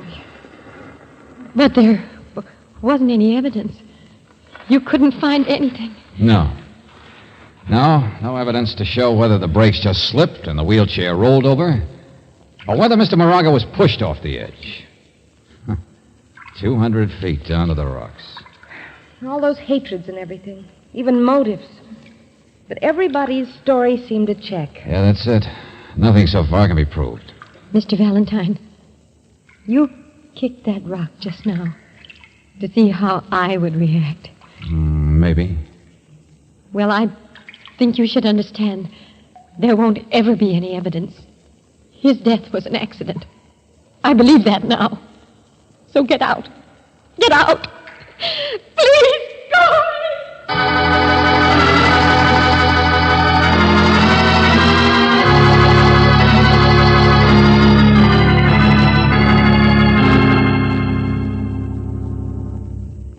Johnny couldn't have been too surprised, Mr. Valentine. Said he saw the angel clear as death. Omen, I guess you'd call it. We smoked a cigarette together down there, you know, half hour before his death. Surprised at what, Jake? Huh? Well, the brake slipped on his chair, don't you think? You figure he was unconscious when it happened. We don't even know that. Look, we're leaving. I only asked... His own fault in one way. Had a fixation on that place, he did. Ought to be the devil's grotto, I always claimed. Or maybe we could blast the marble and make a quarry. You see me, Mr. Valentine? Oh, yes, Mr. Moraga. Look, Jake, do you mind... Sure, Mr. Valentine, sure. Got to see about my... Mr. Moraga, testimony showed that last night your brother called you vice president in charge... In charge of gas and wind. Yeah. Old Johnny was the only one had any brains or... Are you part owner of the Moraga Steel Mills, or just a paid employee? You mean am I just the boss's brother? Yeah.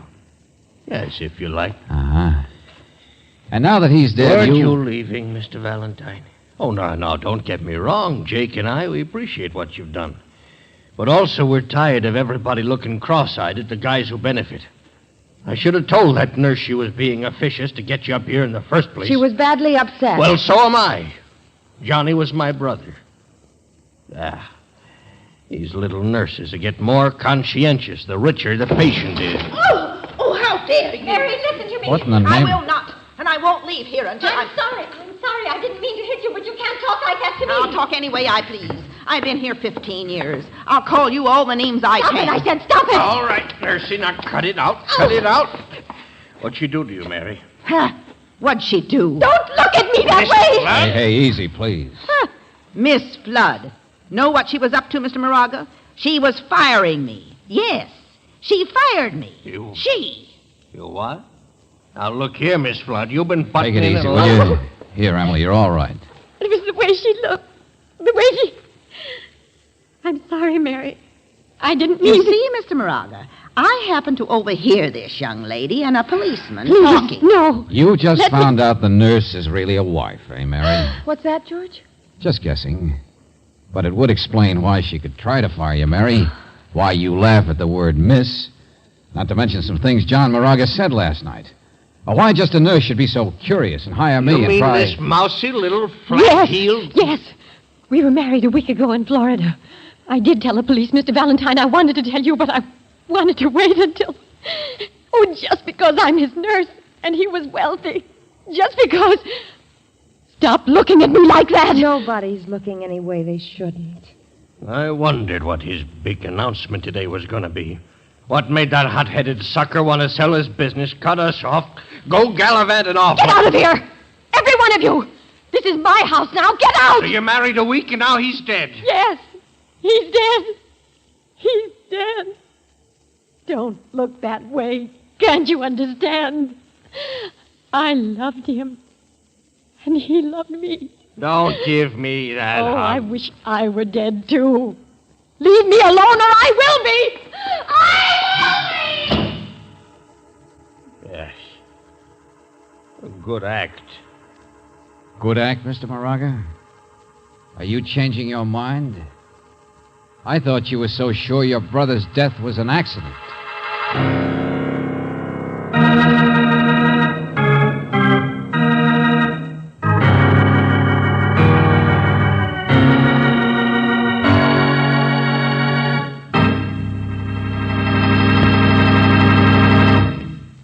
In just a moment, we will return to tonight's adventure of George Valentine. Tonight, we present another first-hand report on new RPM motor oil, the oil that doubles engine life between major overhauls due to lubrication. Tonight, you'll go with our scientists test by test as they explore the chemistry of motor oils with a new atomic tool in search of the formula for new RPM. By special transcription now, we take you to the Richmond laboratories of California Research Corporation. The next voice you hear will be Senior Research Engineer H.F. Galindo. The test engines you hear running in the background are equipped with piston rings, which we had specially treated at the Oak Ridge plant of the Atomic Energy Commission. Geiger counters connected to these engines measure the fine particles of treated metal worn from the atomic ring as that wear takes place. We're using rigid temperature controls to get exact simulation of the toughest engine wear conditions your car gets. The normal, everyday short hops. The stop-and-go traffic driving. We call it cold operation. Two of my colleagues, Harold Vick, engine operator, and Jess Sanders, lead engine mechanic, have filled the crankcase of each of our test engines with a different experimental motor oil formula. These experimental oils, by the way, are a few of the hundreds actually used during nearly 2 years of development. Now let's listen to the Geiger counters as they click off the performance of one of our earlier formulas compared with a recent one. Bear in mind that the slower the counter clicks, the less the wear that is taking place. No, that's too fast. Too much wear. That formula couldn't do the job. Now listen to this. It's slowed way down. Yes, that's it. Hear the very slow, measured clicking of the Geiger counter? That oil formula hit an all-time low count on wear rate. It's the one which eventually proved to be the best. The one which, after lots of road testing, we finally released as the new RPM. The new RPM, An oil so superior that it doubles engine life between major overhauls due to lubrication. It's yours today at independent Chevron gas stations and standard stations where they say and mean, we take better care of your car.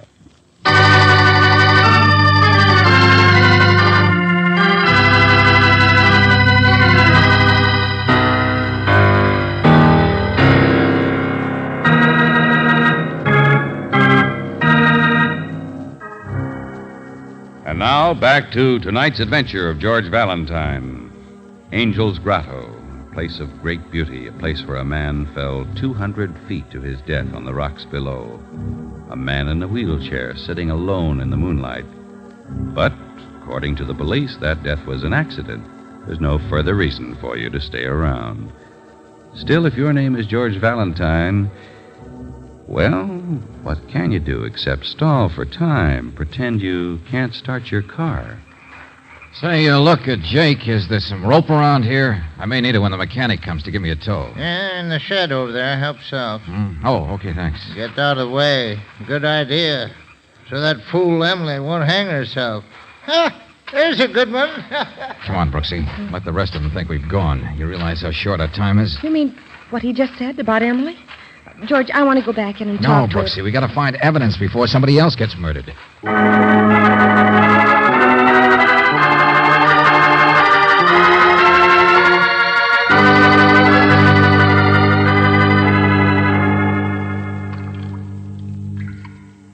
Yeah, these are the tracks, all right, Brooksy. And here's where the wheelchair stood. George, you and the police went over it inch by Well, inch. Jake gave me an idea.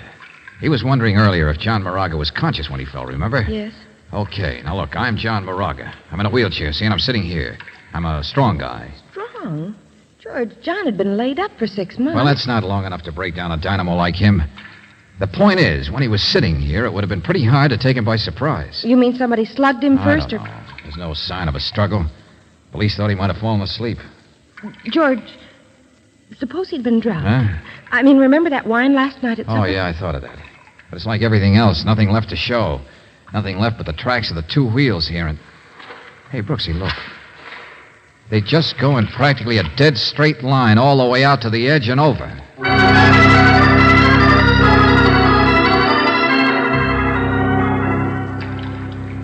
Okay, Brooksy, throw me that rope there. Oh, George, It's all what right are you... now. It's all right. This tree will hold me. George. Just take it easy, will you? There we are. This is one thing we didn't check. But they combed every rock down below there. When I kicked that rock loose this afternoon, remember what happened? It bounced. Okay, I'll find out what happened last night, and I won't bounce either. I hope.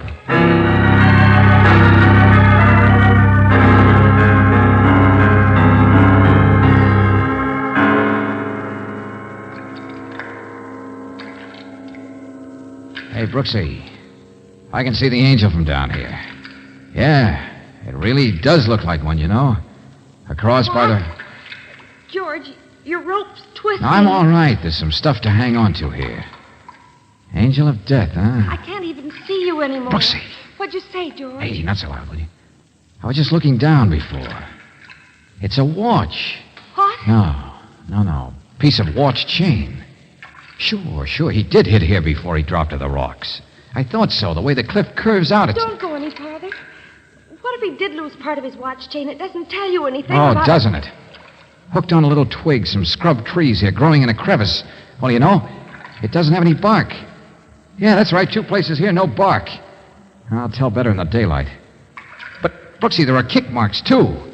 He grabbed here as he fell. Must have hung on for some time, several minutes maybe, before his strength gave out. Somebody's coming, George.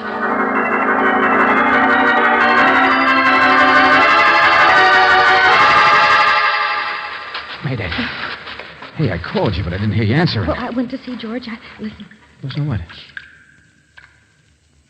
Well, it's gone now. Okay, come on. Get this rope out of sight. Here, duck back here. In the bushes.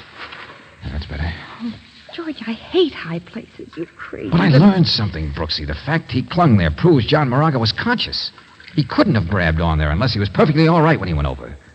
He wasn't slugged, doped, anything. Just pushed. But those straight line tracks... Well, I can think of a person he might have trusted. Never guess what was going to happen until the last minute. Oh, George. Any of them could have come down here without being seen. His shouts when he was hanging there wouldn't have been heard. Oh, Brooksy, look, stop evading it. You know who I'm talking about. All those tears don't hide her motive. George, I just can't believe that a girl would... Yeah. You see what I see? Little Emily. George, she's crying. That's what I heard before. Yeah. Walking like she didn't know where she was. George, she wished she were dead, too. She was hysterical, but she said I'm like Jake. I didn't take it But seriously. she's going where we were. George, grab her. No, She's no, gonna... stop. Emily? Oh, you startled me. Oh? I didn't mean to. It's Herman. Beautiful night, isn't it? Mr. Moraga. What are you doing down here, anyway? You know, don't you? Why do you ask? Oh, well, I didn't believe a good-looking girl like you with her head on her shoulders would seriously think of carrying out a threat You like... think I'm ugly. You said so. A stupid, flat-heeled nurse. Oh, well, really, it isn't anything... No, stay where you are. I don't think there's room for both of us here, Mr. Moraga. All right. All right. I loved your brother. I loved John. I'm 35. I'm not pretty. I know what I am. But he loved me, too. Now. Please don't touch me. Don't come any closer. Oh, it's all right. I know how you feel. It was an accident. Leave me alone. Yeah, just an accident, that's all. I told you. Don't touch me. Well... You big You walked right into it, didn't you? Look out, my arm. I've handled patients 10 times as tough as you are. My arm. Look out, the edge is Believe right. what I said, didn't you? Believed I'd come down here and be thinking of jumping when it's you who's going to go. Come on, Brooksy, step on it. He's the one who's liable to be killed.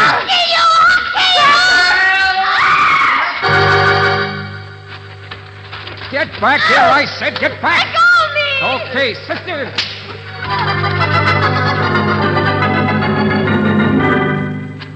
Hey, what happened? What is it? All right. Take it easy, all of you. Good Lord, what's the matter with She's all her? right, George. Let go. Leave me alone. She would have killed me. She was trying to I push me. know. We saw We it all. thought it was going to be the other way around.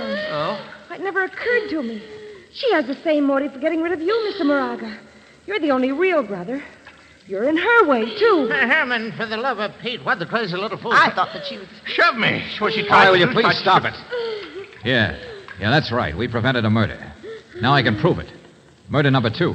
Hey, did you find out something that... Mr. Lady, Valentine. will you stop crying for 1 minute, please? I didn't say you killed your husband. You didn't kill John Moraga. George.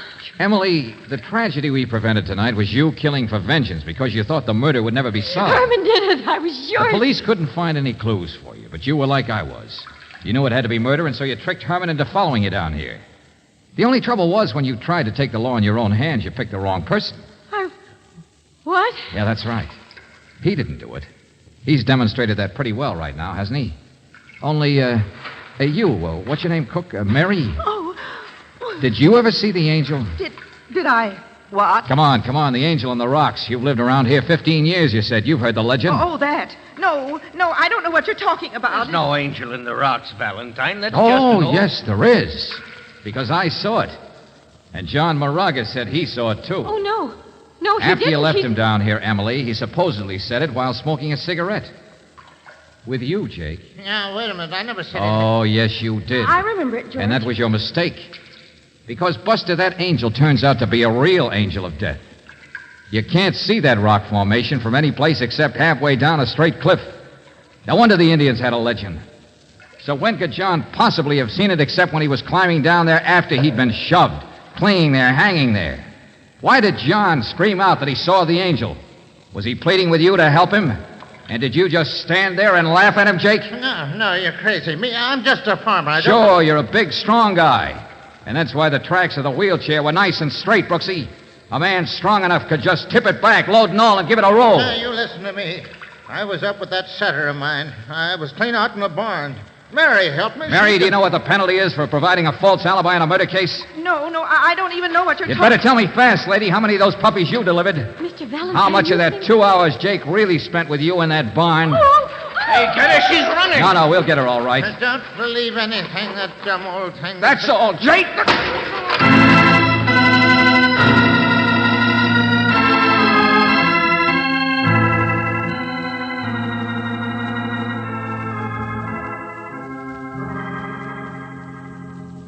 Angel's Grotto. And the angel really did solve it.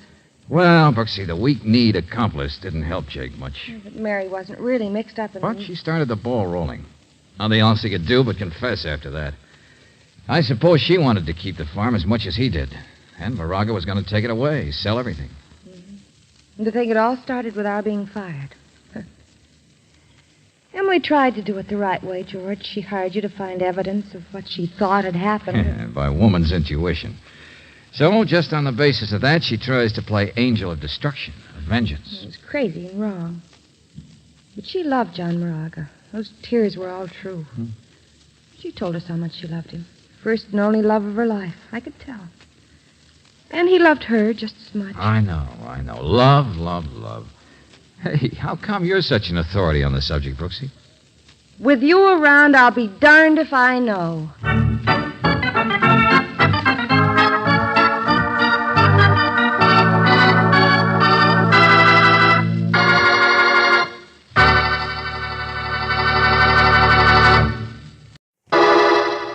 Personal notice. Danger's my stock and trade.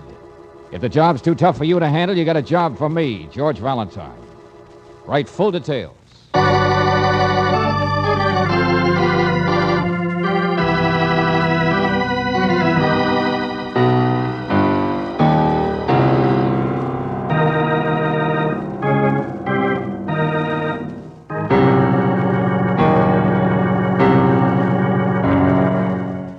Standard Oil Company of California, on behalf of independent Chevron gas stations and Standard stations throughout the West, invites you to Let George Do It.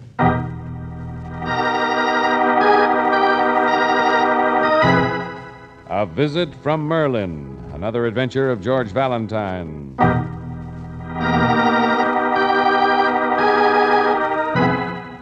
My dear Mr. Valentine, perhaps you have heard my name, Arthur Thurston Renwick, or just the Renwick collection of medieval art.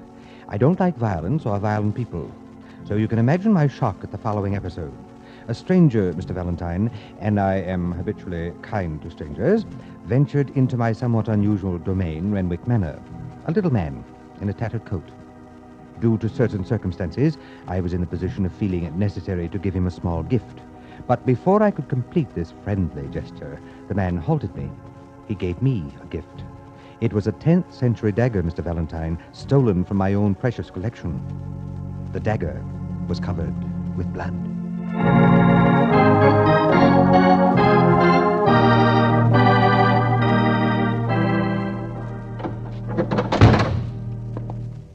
My husband is in here, Mr. Valentine. Oh, thanks, Mrs. Renwick. This is certainly an unusual house you have. Oh, George, look. A real suit of armor. Not my size. Miss Brooks, it isn't a house. It's a castle. You should join my staff on dusting days. You'd find out. He built it on the ruins of some Spanish grandee's old fortress. That's why it's so English. What? Oh, don't mind me. You live out here on the ocean, buried in the Middle Ages, and about that far from civilization, with nobody to talk to but King Arthur and all those... There seem to be plenty of people here now. Visiting day, Thursday. My husband is a frustrated professor, and so the curious come in to track up the floors and pretend they're interested in his lectures. Wait! There's a little man standing there. I'm sure he was. Short, tattered old coat. Right in there, behind you. I didn't see him. He was there. I'm sure he was. All of you, I'm sorry the tour is over. Excuse me, but the visiting hour is done. It's the hour when we lock the castle gate.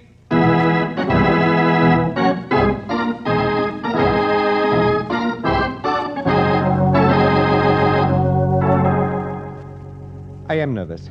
This little strange man, he haunts me. But why? Why? And where did he disappear, Mr. Valentine? How? Look, Mr. Renwick, I think you'd better start at the beginning and You tell met us... my wife. She's sarcastic and complains, but we really get along quite well together. You've seen my house, my castle. It's strange. And you say I'm eccentric. And of course I am. The antiquarian. The man who ran away from the present. So we see. Miss Brooks. I think what I'm trying to tell you first is that despite all this worship of the past, the Middle Ages, I'm not crazy. A man with a love, yes. A man to be laughed at, no. Nobody's laughing, Mr. Renwick. But this dagger Now, you talk here's about... what happened. This is a very peaceful place, actually. My only regret is the lack of interest shown by other people in the gray, dusty part of the history that's my specialty. So you can imagine my reaction about 2 months ago when a man, one of the usual Thursday visitors, spoke up and corrected me on a point of English history. Pre-Norman, of course. Well, I investigated. The man was quite correct. That's the same little tattered man? Yes, yes. And when he showed up again the following Thursday, I complimented him. He only shrugged his shoulders, went off snooping around some more, looking at everything. That's it. He only looks.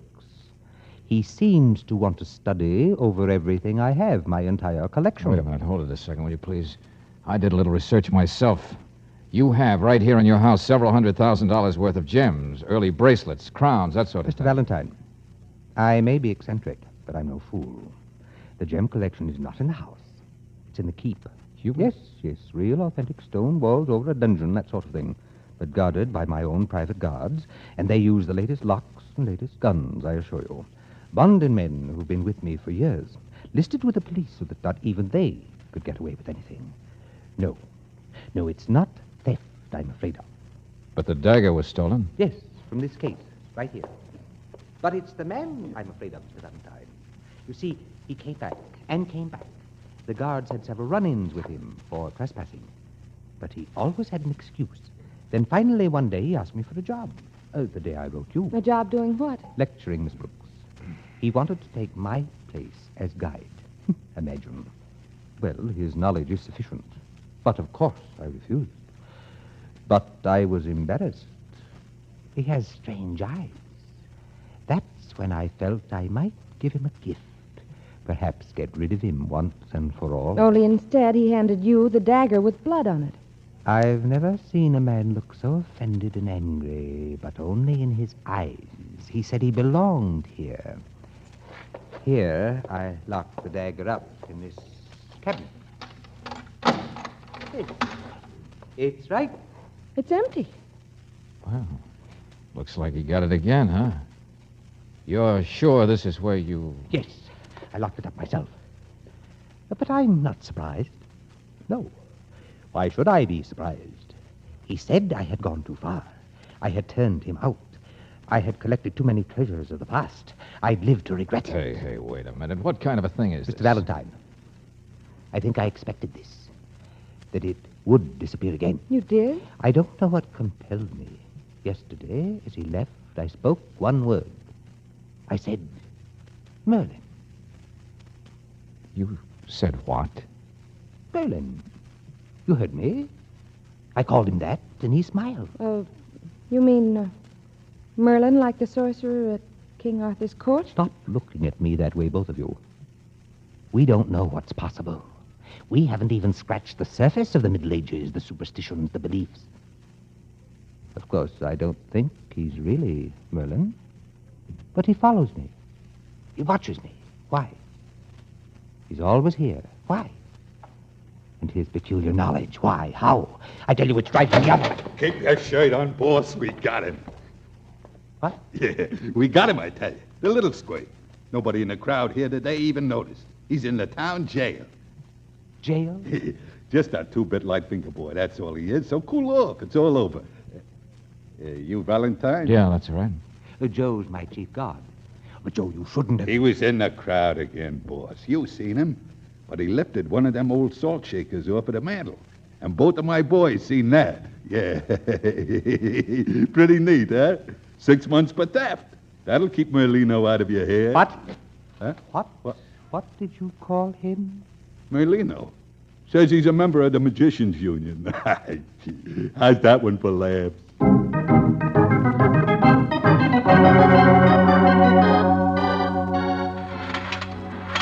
Oh, the boss is a nervous Nellie, that's all, Miss Brooks. So I gather. Here, only a couple of cells down this way.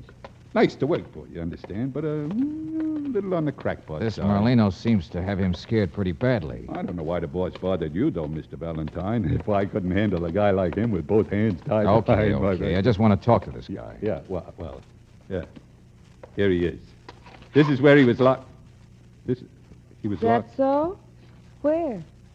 I don't see anybody.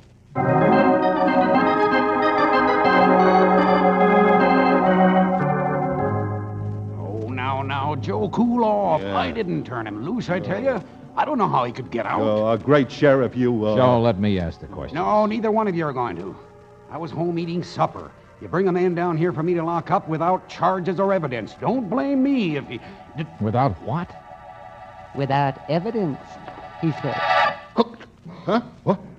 Yeah, here's Merlino now. Well, what's all the lather about? I guess I forgot to lock that cell door on you, huh? No, you locked it. But I was hungry myself. I'm just on my way back. Yeah, but if the sheriff locked the cell, how in the name of... Please, young man. I just walked out.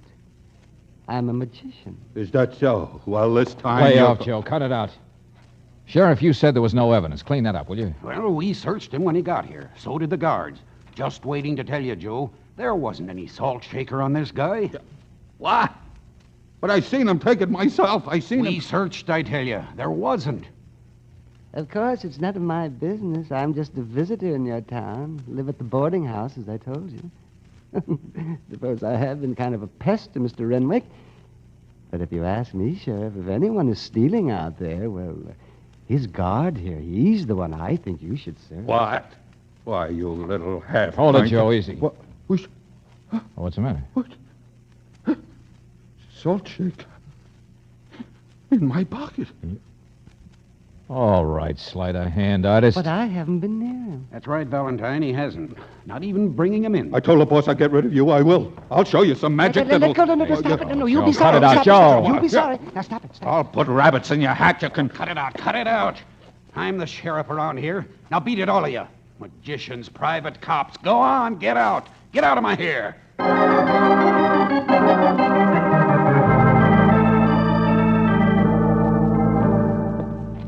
Well, there's your teletype, Mr. Valentine. I guess I'd better run the little guy out of town for him, but I kind of hate to. Landlady says he's real nice. Depends on who you talk to, doesn't it? You don't suppose Mr. Renwick and his guards are trying to frame him for something, do you? They're all crazy out there for my money. Yeah, Chicago says he served a sentence once, small-time theft. He didn't steal today, I'm sure of that. They say he worked carnivals in the Midwest for a while. Why is he here? Oh, George, it's getting late. Yeah, come on. You want me to go back out to the house with you? Well, if he wouldn't just shrug his shoulders and walk off like that, it's Merlino I'd like to talk to. Sheriff! Mr. Valentine, Sheriff! Mr. Renwick! What's the matter? What's happened? He got it. He got every bit. It's gone. What's gone? Hey, stop shaking. What are you The talking gem collection, the bracelets, jewelry. Melino's taken everything. Oh, brother. I thought that place was impregnable. So did I. But not against a man like him. I told you. Take it easy, will you? There's nothing supernatural about... Yeah, the gems were off in that crazy stone place you call the Keep, weren't they? He said I owned too many things from the past. He warned me. I should have... All right. Get back in the car. Come on, let's go. We'll find out what happened, and it won't be magic either. Won't it?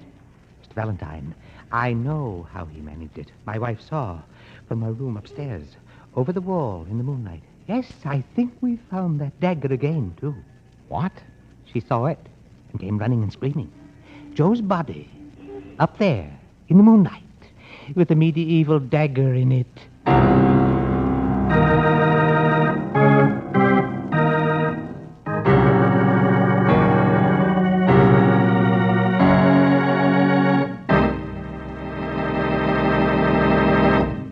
In just a moment, we'll return to tonight's adventure of George Valentine. New RPM motor oil doubles engine life. That's right, doubles engine life in the toughest test a motor gets. What is this toughest test? Here's another first-hand report on new RPM to tell you. We take you now by transcription to California Research Corporation's laboratories at Richmond, California. The next voice you hear will be research engineer Primo Pinati. After an intensive study of engines brought into repair garages for overhaul, we were able to determine the causes of engine wear. The next step was to decide on the conditions under which new motor oil formulas were to be tested. We wanted to develop our new oil under conditions simulating the toughest test an engine gets. Tonight, we are going to show you how we arrived at that decision. Ed Welshmeyer, senior engine operator, and Link Mers, engine mechanic, are ready with the test engine. Now here is research engineer Mark Savage, who will take over the story. The engine you hear is equipped with a piston ring which we had specially treated at the Oak Ridge Atomic plant. Soon you'll hear a Geiger counter clicking as it measures the amount of treated metal worn from the ring. The greater the wear, the faster that Geiger counter clicks. I see Mr. Panotti signaling the hot engine test is ready. Hot operation is the kind you get on long trips, highway motoring, and hill climbing, the kind most motorists believe to cause the greatest wear. But let's let that Geiger counter give us the facts. Hear those slow measured clicks? Not much wear taking place there. You are listening to the popular belief about hot operation being exploded. All right, now let's switch to a cold engine operation. This is the condition you have in your engine under normal, everyday short hops, stop-and-go driving, motoring through traffic. Hear that faster clicking? Yes, that's what we found. When it comes to engine wear, cold operation is the toughest test a motor gets. And in the toughest test a motor gets, new RPM cuts in half the wear rate of critical engine parts, doubles engine life between major overhauls due to lubrication. Stop in for the new RPM at independent Chevron gas stations and standard stations, where they say and mean, we take better care of your car.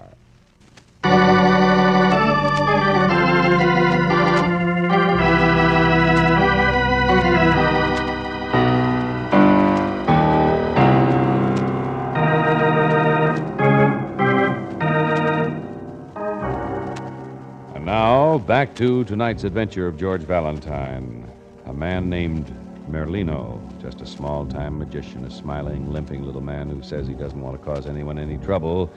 But he warned Mr. Renwick that the millionaire had collected too many valuable mementos of the past. Now, the most valuable ones have disappeared, and he warned the hot-headed guard named Joe not to try anything rough with him. But Joe did, and now the method of theft has been explained, for Mrs. Renwick has seen Joe's body. Joe has been stabbed. It was just as plain as daylight. I went up to my room. I looked out.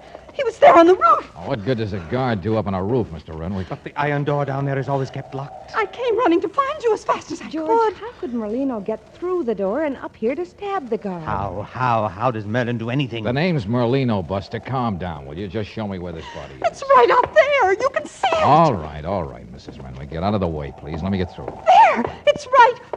George. Yeah. I don't see a body. It was. I could see. I'm not lying. And the knife in the moonlight. Disappeared. I'm not surprised. Merlin could easily... Oh, stay where you are, all of you, will you? Pretty clumsy magic, I'd say. Here's the knife right here. What? Let me see. Stay where you are, will you? Yeah.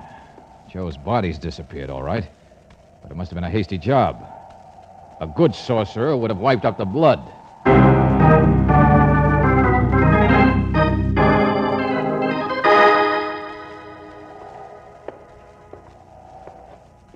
Yes, Valentine, the blood's Joe's, all right.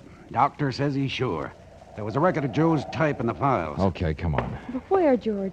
Why would anyone move a body Get after rid of the evidence, Miss Brooks. But the knife was left behind. No fingerprints, no nothing. Mr. Renwick, come here, will you? What is it? My men are going to start searching your whole place. They won't find anything. Yeah, that fog coming in off the ocean, I know. Look, Mr. Renwick, I think it's about time you and I stop this silly, superstitious... Mr. Valentine, I don't want to sound like a fool. I don't want to believe such things. I don't. But you think we'll never find the body and we'll never find Merlino again? I know you won't. I can't help knowing it. He disappears, he makes things disappear. I know how it sounds, but he got what he came for. He carried out his threats. You've been in the Middle Ages too long for... Look out, Angel. Well, I'll be... Hello there. Did someone call me? Call Merlina?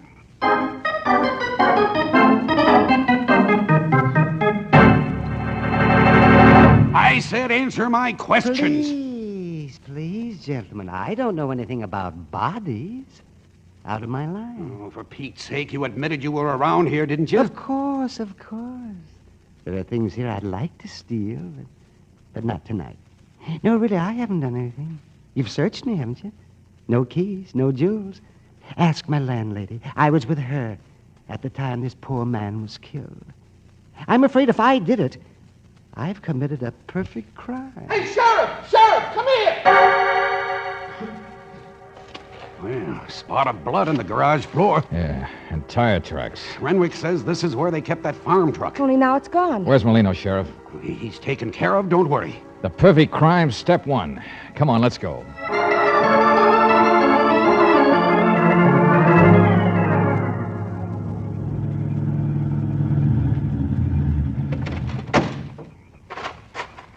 Sure.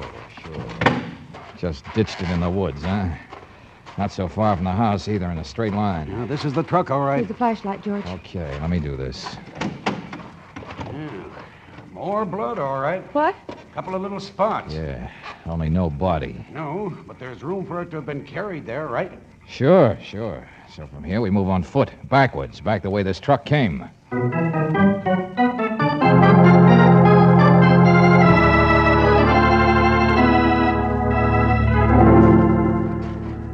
It's perfect, all right. Oh, yeah, sure. There were the tracks in the road. But they're insane. I can't prove they're Merlinos. Of course not. But they're deep. He was carrying something. They don't come back, so he probably walked back on the rocks. That's the fast way. And this is the only place you can get down to the beach easily from the road, too. To this cove. Deep. Heavy tides. The perfect place, all right. To carry a body, to throw it in the ocean. Yeah. It's a hard job to convict a man of murder without a body. Well, you'll find other evidence. Merlino can't Oh, just... yes, he can, Angel. Because what other evidence? He even hinted at an alibi. Didn't you catch that? Everything he's done is practically a confession. But you don't think we'll find fingerprints in that truck, do you? But if he hid the things he stole somewhere around there, You then... don't think we'll ever find them either, do you? He's not supernatural. I don't know what he is. Oh, come on. It's practically dawn. Let's go back. Maybe we can shake it out of him.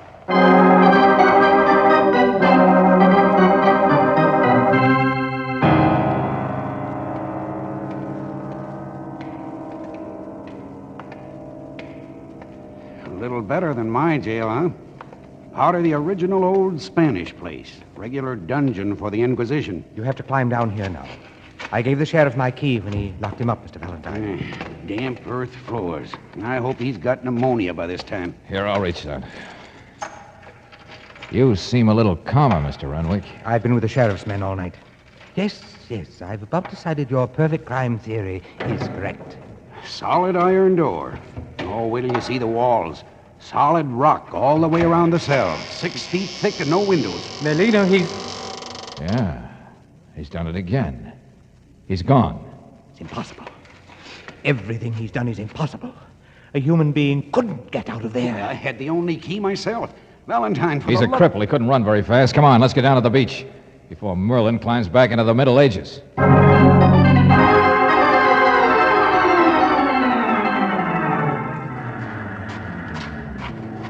There he is, George. Yeah, he's running. Some cripple. Fakes everything, doesn't he? Well, he's got a big head start tearing down the sand there. In this fog? George. Lord, where is he? He was at the end of the cove He there. disappeared right into the fog and the water. Come on, run. No, along the road, this way. But Valentine... Sure, Merlin's a ghost, all right. What's beyond this cove? Another one, isn't there? Well, sure, you can't see it from above. Just a couple of 100 yards. Better load your gun, then. This is no ghost we're after now.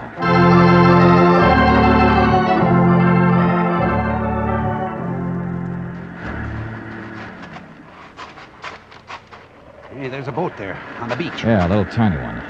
Think one man could carry that, Sheriff? Sure, easy. So back at the other place, those heavy tracks could be made by a man carrying a boat instead of a body, huh? George, what on earth are you driving at? Brooksy, there hasn't been a single bit of magic performed tonight. It's all been illusion. Says Things you. are impossible. Okay, I believe it. They are impossible. You just turn the checkerboard around, look at the black squares instead of white. Watch it. This is rock. You might slip. George, now you're crazy. Almost, but not quite. Now think back, Brooksy. Everything Merlin has done. Steal a dagger, plant a salt cellar on Joe, break loose from jail. Get at Joe on the roof, spill his blood. Then let Joe's body be seen and then make it disappear. Wait, there he is. Coming out of the water. Sure, of course. He swam around those rocks, that's all. Stand still. He can't see us. He'll come this way to the boat. That's right. But I better warn both of you. Don't be too surprised when you see it's Joe himself. What? Shh, here he comes. Hey! Grab him! Look out for that gun! Let go of that! Oh, no, you don't!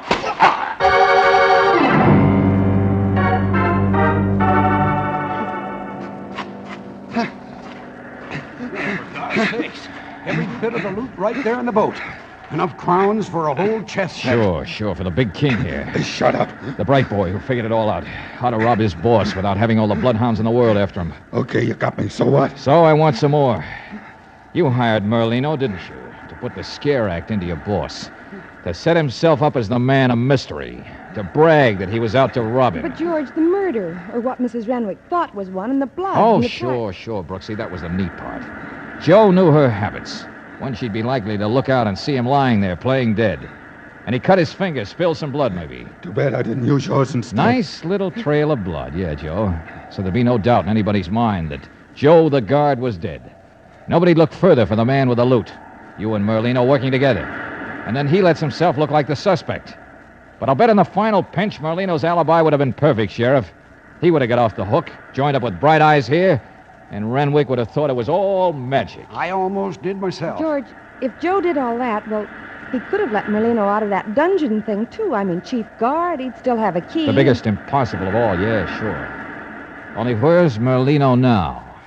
And why let out a guy whose story is all fixed, alibi and everything? And why do you suppose Joe here didn't leave hours ago in his little boat? That must have been the plan. I don't know where Merlino is. I don't care. Well, I do. It's the difference between a grand larceny rap and a bigger rap for murder. What? Now, look, friend. Only reason I can think of Joe sticking around is he liked the jewels all for himself. After all, he was dead. And Merlino could always disappear by magic. I didn't touch him, I didn't. It was risky getting down to that dungeon, Joe. But it would have been riskier bringing Merlino outside to kill him. Oh, no, that's And of not course, so. that was a quiet place. And nobody would ever think of looking under... Nice dirt floor, wasn't it, Joe? No, I didn't. Sheriff, I told you Merlin was a ghost. Maybe we better do some digging there before he puts a haunt on King Arthur's castle.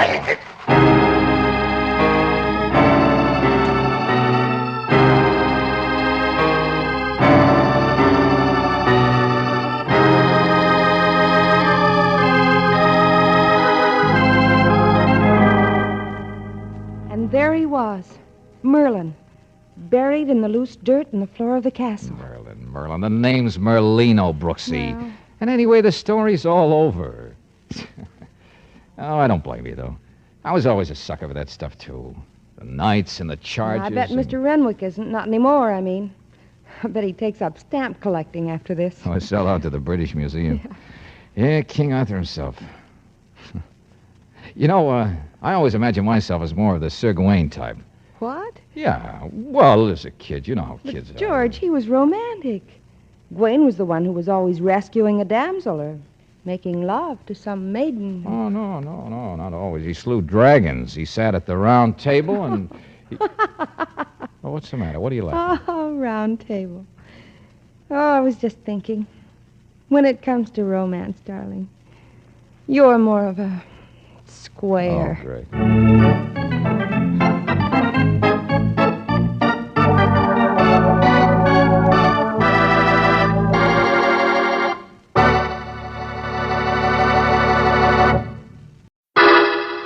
Personal notice. Danger's my stock and trade. If the job's too tough for you to handle, you got a job for me, George Valentine. Write full details.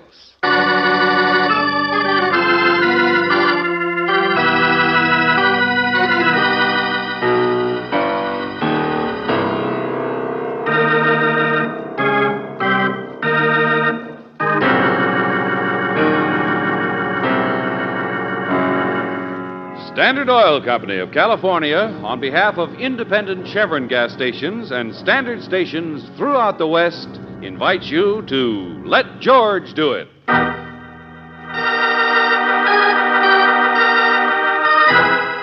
Sweet are the uses of publicity, a transcribed adventure of George Valentine.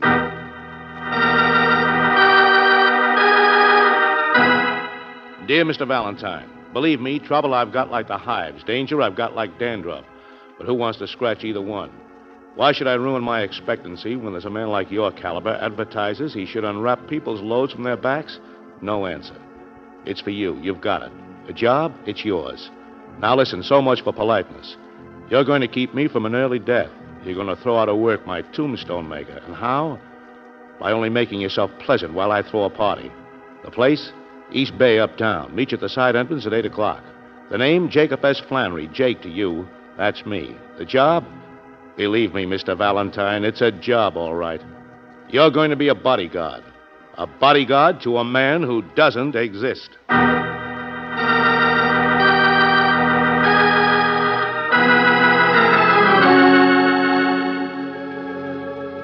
Only got 10 minutes, Valentine. Guess we'll be upstairs in 10 minutes. A bartender, Pete, the usual, and make it fast. Yes, sir, Mr. Flannery. Coming up. Is there anybody around here you don't know? Anywhere, Miss Brooks. Anywhere, and I wish it weren't so. 10 minutes rest. The first all day. 10 beautiful You know, friend, little... you're quite a character. Mr. Valentine, you surprised me, too. No, I said that. You'll have to excuse the letter. But I figured Private Eye, Tough Joe, make him like it. Get in tune with his sympathy. Get him here. If it sounded like no grammar, excuse it. There you are, Mr. Flannery. Oh, thank you, sir. The usual water? For my pills. Dietitian says they're no good. Stomach specialist does. Analyst doesn't care, so I take the advice of myself. Valentine, I get myself into a person's personality, see? I'm fluid, flexible, in harmony with the situation. Suppose you just tell us what your business is and what our job is tonight and let it go at that. But that's what I'm doing. It's me, my talent, my career. And it's all teetering in the balance. Tonight is the night. Mr. Flannery... I build romance, Miss Brooks. I give glamour where there was only gallstones, pearls out of paste. Oh, here's my card. Personality builder? Publicity, is that it? Is that what you are, publicity agent? Valentine, please. There's no person alive who can put his own best foot forward, so I do it for him. I touch up his public picture. I stick him in the public eye. Sure, publicity, press relations, whatever you like. But in 2 years, I built up a suite of 10 offices. You'd be surprised at some of the clients Skip it, please. Caleb Romano. Have you ever heard of that name? Caleb, well, of course. He's that Czechoslovakian or Romanian. I'll say I have, and he's not in your league, Buster. The epitome of romance. He was my first client, Valentine. Okay, sorry. But he's a big shot foreign businessman, isn't he? Always see his name going to some glamour spot over there in Europe? Being chased by some rich widow? The bachelor, the charmer, the dilettante, the dream of what every dull man of 40 would like to be. My dream. Mine, you understand? Huh? Caleb Romano does not exist. I made him up. What? Oh, now, wait a minute. I've read about Yeah, Caleb. but you've never actually seen a picture of him, have you? Well, maybe not, but Caleb Romano is... Quiet. I'm trusting you. What I've told you could kill me in this town, ruin me. Newspapers, magazine editors. I built my business on Caleb Romano. The other clients I've got, they're honest men. I'm an honest man. Oh, yeah, sure. Honest like the day is short, pulling a fraud like this. Listen, 2 years ago, I wasn't even eating regular. I had to do something. So I dreamed up Romano. It's easy to get publicity for somebody who doesn't exist, particularly when you keep them in Europe. You're not bowed down. You don't have to tell the truth about them. Well, anyway, it worked. When other people heard Romano was a client of mine, in came business. The tailored suits, I'm in. Well, then what are you worried about? Being out, being exposed. I made the mistake of having him come to the U.S. incognito. Reporters are beginning to get puzzled. They sniff around. He's been an albatross around my neck. Frankenstein built a monster, and now Frankenstein's monsters... Haunts me. I try to forget him, drop it. They won't let me. It's every day. Where's Romano? Press agents grab me and say... Now, wait a minute. Calm down, will you? This party tonight upstairs, and this bodyguard to nobody stuff, and your letter... I said tonight's the night. Caleb Romano is going back to Europe to retire forever. Tonight, we lay the ghost. What? It's a farewell party. The whole press in town is invited. Columnists, the works. I say I've got a surprise for them. A chance to say goodbye to the man they've been itching to meet. Only, of course, he'll be regrettably detained and forced to dash straight for the boat instead. So they don't know it, but they'll never meet him in the first place. You get it? Genius. Sheer genius. Desperation, that's all. Be sarcastic, but help me. Please help me. Stand by if I need you, in case any of that bloodthirsty mob up there won't swallow the sweet talk and demand they gotta see him. Mr. Valentine, believe me, not even I've got this far before. Takes help to give a party for nobody.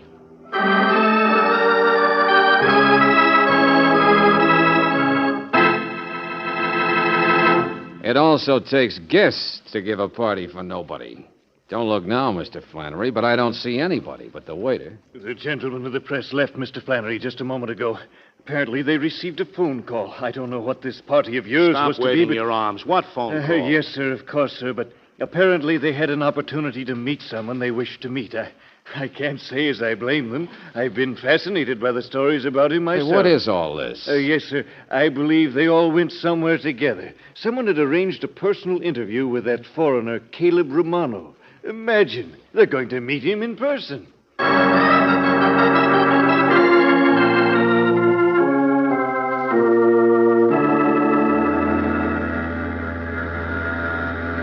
Sir, I tell you, you can't go aboard. Look, I know the president of the line, the chairman of the board, and me are just like that. come Don't back argue here. with the stockholders. Come on, Valentine.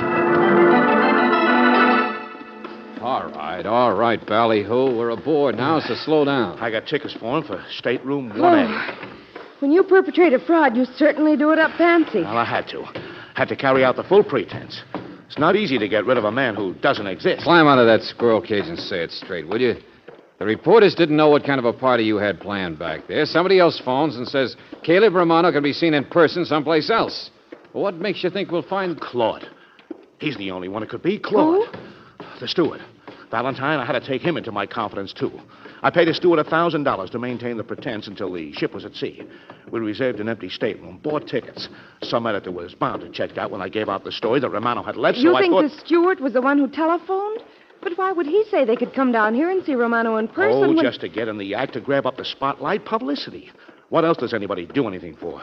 Takes my cash, then gets the credit for exposing me. Come on. I'll shove that laugh right through the other side of his face. He'll never be able to bite another hand that feeds him. Oh, no, you don't. No, you don't. Stop, would you? Brooksy, find me the purser of this ship. Huh? Buster, you're just going to take some more pills. Valentine. I'll take care of your double-crosser for you and the newspaper men. So long, Ulcer. I'm going after this publicity myself.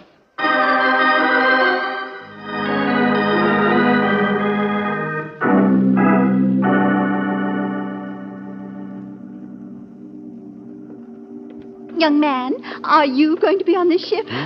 Oh, delightful. I was only just saying to the chambermaid, I said, how dreary the ocean must be without... I'm sorry, lady. Excuse me. I'm looking for... Oh, but that's the end of the corridor. There are no more rooms. The lady is quite correct, sir. Perhaps you are lost. There is only 1A. Well, that's what I'm looking for, 1A. Hey, you're Claude, aren't you? Yes, sir. Claude. Oh, well, perhaps you could help me, steward. Oh, lady, please. I only wanted a cup of bouillon. Excuse me. In just a moment, madam. No one is to be admitted to cabin 1A, so the gentleman doesn't wish to be disturbed. Buster, where are the reporters? I beg your pardon, sir? Look, I work for the same guy you do, Flannery. Did you call reporters? Really, sir, I don't follow you. I haven't seen a single gentleman of the press aboard this ship. Oh, you haven't, huh? Oh, no, sir. Everything's gone beautifully, just beautifully. If you're on the in, as we say, you may tell Mr. Flannery we've done a masterful job of his little deception. You have? Oh, yes, sir. See, even dummy suitcases outside the empty cabin, and I have the only key.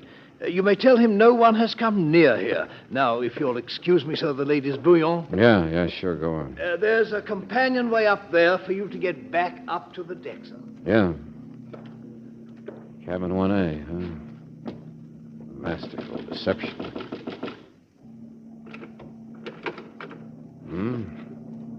No!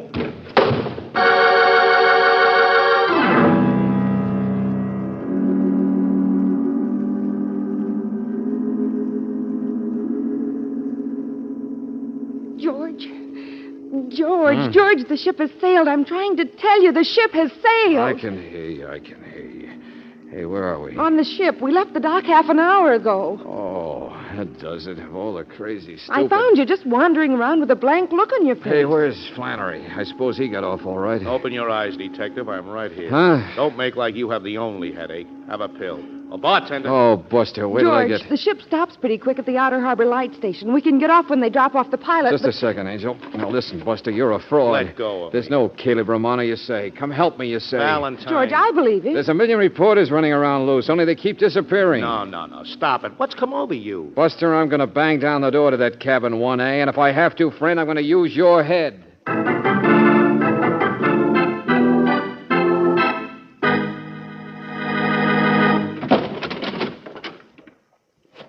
You see? Nobody. Yeah, it's empty, all right, just like you said. Like the steward said. Mr. Valentine. All right, so I'm wrong. Just because somebody saps me, I act like one. But Flannery somehow on this hot air excursion... Hey, the boat's stopping. George, that's what we were just trying to tell you. Huh? Oh, yeah, the light station. We get off. No, George, the reporters. That's why we're stopping. The what? There aren't any, are there? The little genius's hoax is still nice and undetected, isn't it? At the light station, the purser got them there. What? When you sent me to find him, remember?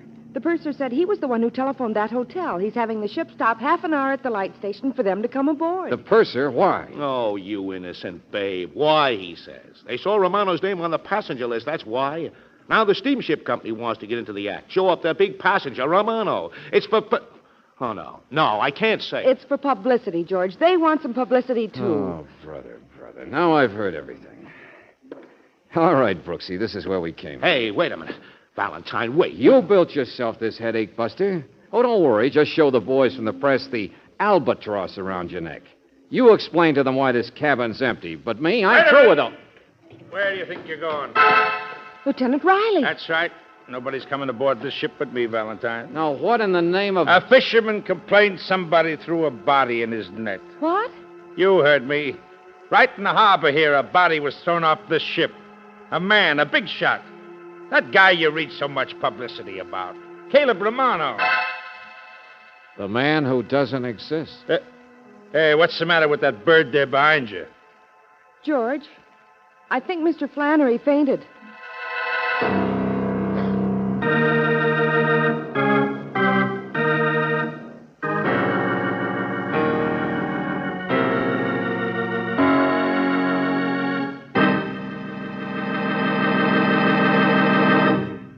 We'll return to tonight's adventure of George Valentine in just a moment.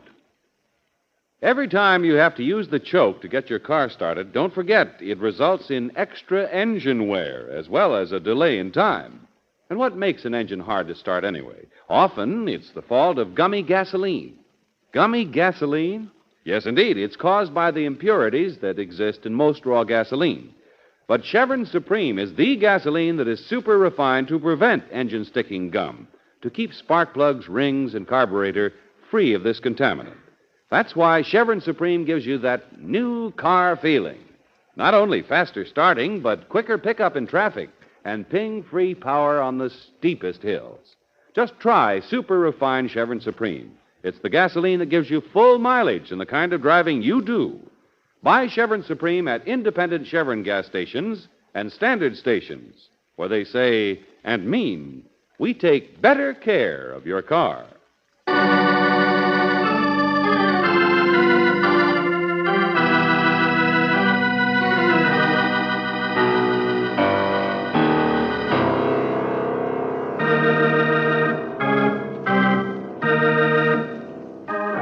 And now back to tonight's adventure of George Valentine.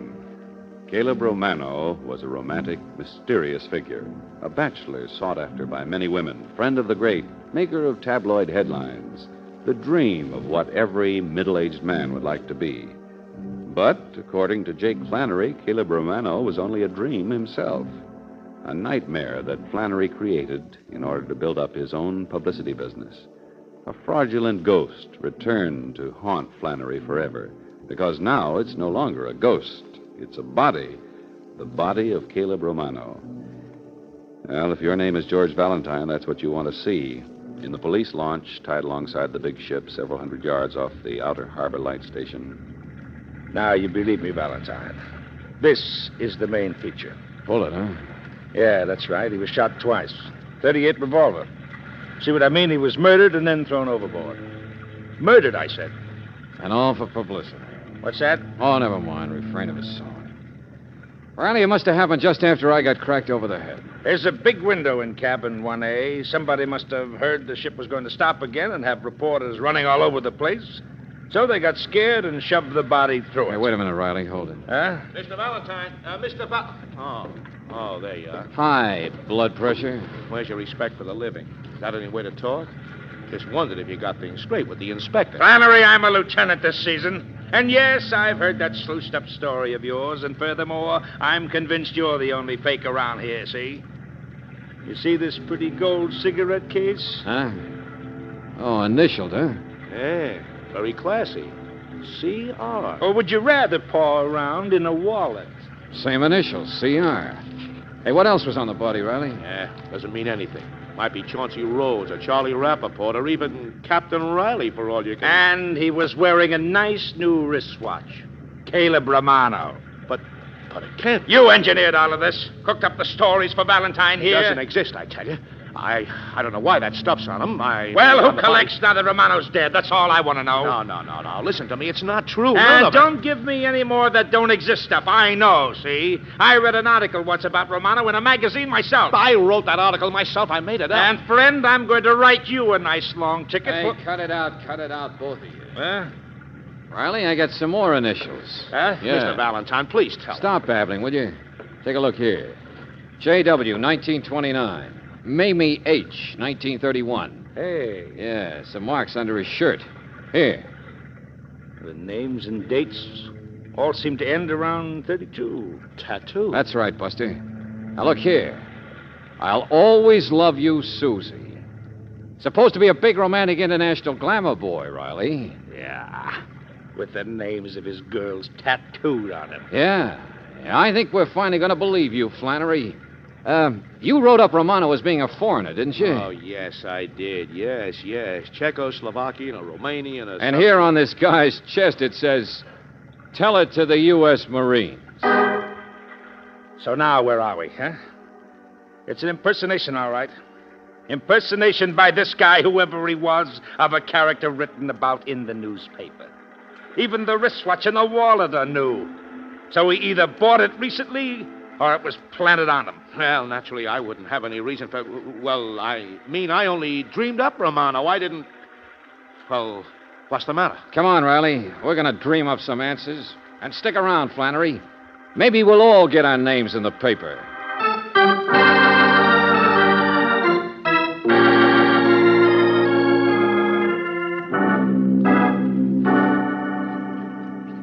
But I'm trying to think, Mr. Valentine. There's so many men aboard a ship, you know, and it's all so exciting, at least for a single girl like myself. Yeah, sure, Miss Nelson. Is that it, Nelson? The Topeka Nelsons. Oh, I've taught Latin there in the high school for I don't know how many. Yes, well, will you please try to remember? You see, you were there almost at the right time. You must have seen... But I prowl all over the ship. I always do at sailing time.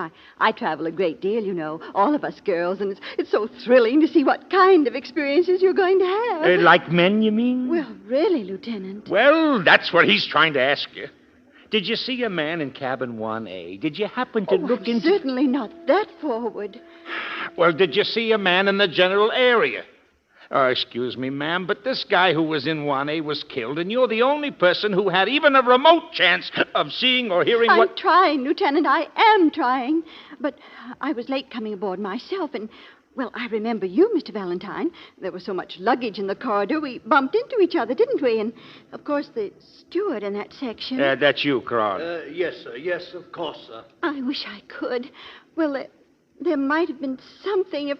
Only I could... Think, will you, lady? Think, will you, Oh, please? skip it, Riley, skip it. Huh?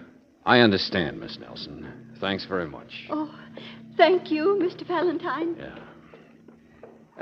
Claude, you want to repeat that story of yours? If you wish, sir. I was quite busy with the embarkation. From the beginning. I accepted $1,000, yes, sir. Mr. Flannery is an old customer of the line. I only wished to oblige him. It was a very small fraud, merely to pretend there was somebody in what I thought to be an empty cabin. I never even looked in that cabin, sir. I locked the door, told anyone who came near that the gentleman inside did not wish to be disturbed. I was pretending that the fictitious Mr. Romano was in there, and I went about my duties. You locked the door without looking in? Yes, sir. If it was already locked by somebody leaving, you'd have noticed it. Perhaps. Or if it was locked from the inside by that guy who got killed or somebody else, you'd have noticed that too. What? And it would have been locked, of course, since the body hadn't been thrown overboard yet. So in either case, you would have noticed it, but you didn't. You said the door was unlocked. Really, the logic you're trying to use, Now sir... tell me, Buster, why is it the more nervous you get, the tighter you hold your hand against your side? No, That's where you keep your precious $1,000? Or is that where you... Get away from him. He's got a gun. Grab him. Stop it. Let go. Oh, no. No gun, Riley. Just his wallet, that's all. Give it back. Give it to me. Wow. 1,000? Jake Flannery said he gave you $1,000, but Holy smoke. 2, 3, 4, 5, 6. All right now, Claude, where'd you get the extra 5? And don't waste any words this time. His name is Burnell, Sam Burnell. Go on. I met him. Never mind, that's not important. He's just a man, or was, I should say, unsuccessful at a good many things, in and out of trouble, in and out of the Marines, in vaudeville with a knife-throwing act, bicycle stunt rider on a tandem. You can check all this yourself. The only important thing was he had some money saved up and wanted to invest it. And you had something to sell. Well, in a manner of speaking, yes, sir. Well, it did seem ridiculous to me for Mr. Flannery to have built up that beautiful personality of Caleb Romano and then just want to throw it away. So you sold the vacancy to this Sam Burnell? Well, the role did have inducements. Perhaps he wished to write a book or marry one of these wealthy creatures who were always chasing after Mr. Romano in the Sunday supplements. Perhaps he... Yeah, sure, I get it. It was a perfect confidence game for him. But I don't see yet why he got killed. Neither do I, sir. I know nothing about his murder. Thank you, Claude. You're under arrest. But, Lieutenant... We'll call it material witness for the time. Overboard! Somebody overboard!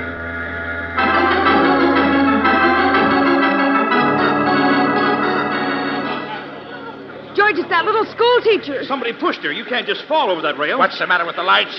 Get a light down there! Miss Nelson, huh? She did know something. She did remember She'd be on something. the surface if she were alive, wouldn't she? Sail her down there now. I wonder where Flannery is. The tide's running offshore, Lieutenant. It's carrying her out. We'll get that launch going. Come on, come on. Oh, George, maybe she never even guessed what it was she saw or heard that was important. Come on, hurry up, Valentine. Go on. Don't wait for me. George? I got something else to do, Angel. So long. I'll see you later. You heard me, Buster. Give me that boat. I'm going ashore.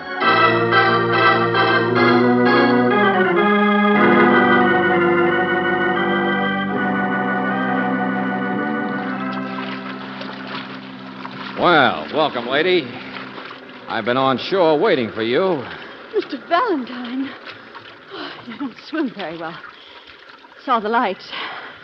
Couldn't tell direction. Yeah, the current's pretty strong, but you'll be all right. Now, give me your hand. Easy does it.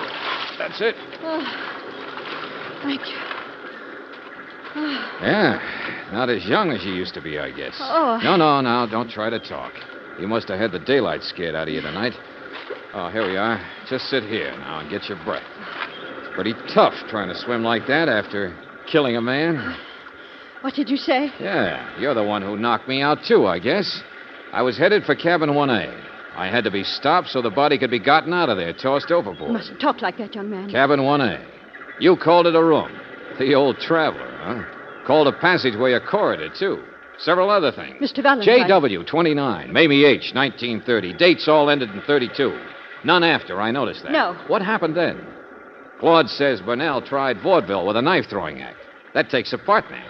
Bicycle stunt rider for a while. On a tandem. Takes a partner. Little Latin teachers don't develop the nerve or muscles for a swim in water like that. Mrs. Burnell? No, I'm not Mrs. Burnell. You answer pretty quick, don't you? Sure, it must have been. And now that half-failure confidence game husband of yours latches onto the one thing that'd take him away from you forever. Old girlfriends and all. He was on his way to become the big international bachelor, pursued by the women of 5 continents. Oh, what a life. Oh, you can never understand. So you follow after the heel, get aboard ship, and then lose your temper, I guess. From then on, it's a 3-ring madhouse. The tide's running offshore now, you know. Of course you know, it almost killed you. But you wouldn't be here, would you? Unless you dived off that ship on purpose. Unless you were trying to run away. It was his gun. He had a gun. We struggled. Yeah, sure. I guess there's a lot on your side. Hey, down there. What's that? What's going on down there? Just take it easy. Let go of me. Who are they? What? Hey, what's the pitch? What's with the ship out there? We're running out of poker chips. You just come from that ship out there? Reporters, that's all, Mrs. Burnell. From the Outer Harbor Light Station. Every reporter in town still waiting. Hey, what is it? What's up? I tell you, we're getting pretty sick and tired of these publicity gags.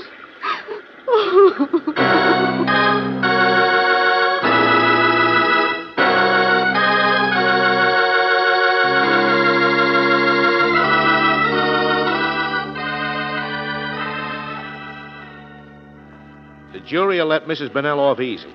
I'm in tune with that kind of stuff, Miss Brooks. Symphony and sob, that's the angle. Husband was a rat, going to go away and be a playboy like he was before 32. Like I remember once I ran up some stuff in a bomber. Stabbed his mother-in-law. The angle Mr. Flannery, I thought you were all through with publicity. You mean it's through with me, don't you? If you hadn't got smart in the first place, this guy Burnell... No, George. If the job of being Caleb Romano hadn't been around, that man would have left his wife some other way. With probably the same result. Thank you, beautiful. Thank you. Yeah, maybe you're right, Brooksy. So long, Flannery. No, wait a minute, Valentine. I've got an idea. I'm grateful, see? So I take and I build you up, see? I make people George Valentine conscious. You what? Well, what's the matter? You want to be a hermit or something? Get out of here. The only trouble is you need a little more human interest. Home and fireside, soft lights and junk. Now, if you'll just take that dame draped around your neck there and... I said get... Hey, wait a minute. You mean... Well, it's an idea, isn't it? Mr. Flannery, it's a wonderful idea.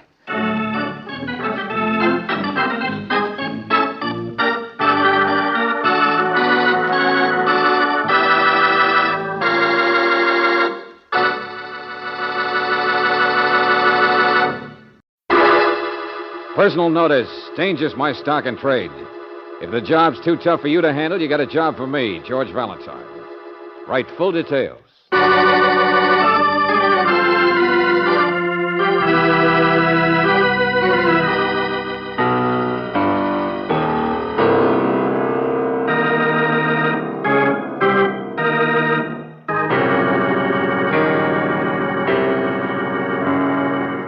Standard Oil Company of California, on behalf of independent Chevron gas stations and standard stations throughout the West, invite you to Let George Do It.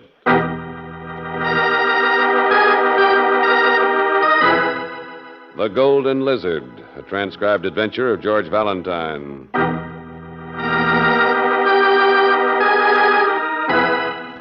Dear Mr. Valentine, in the year 1911, in the shipyards of Glasgow, the keel was laid for what was to become the most fabulous yacht of modern history.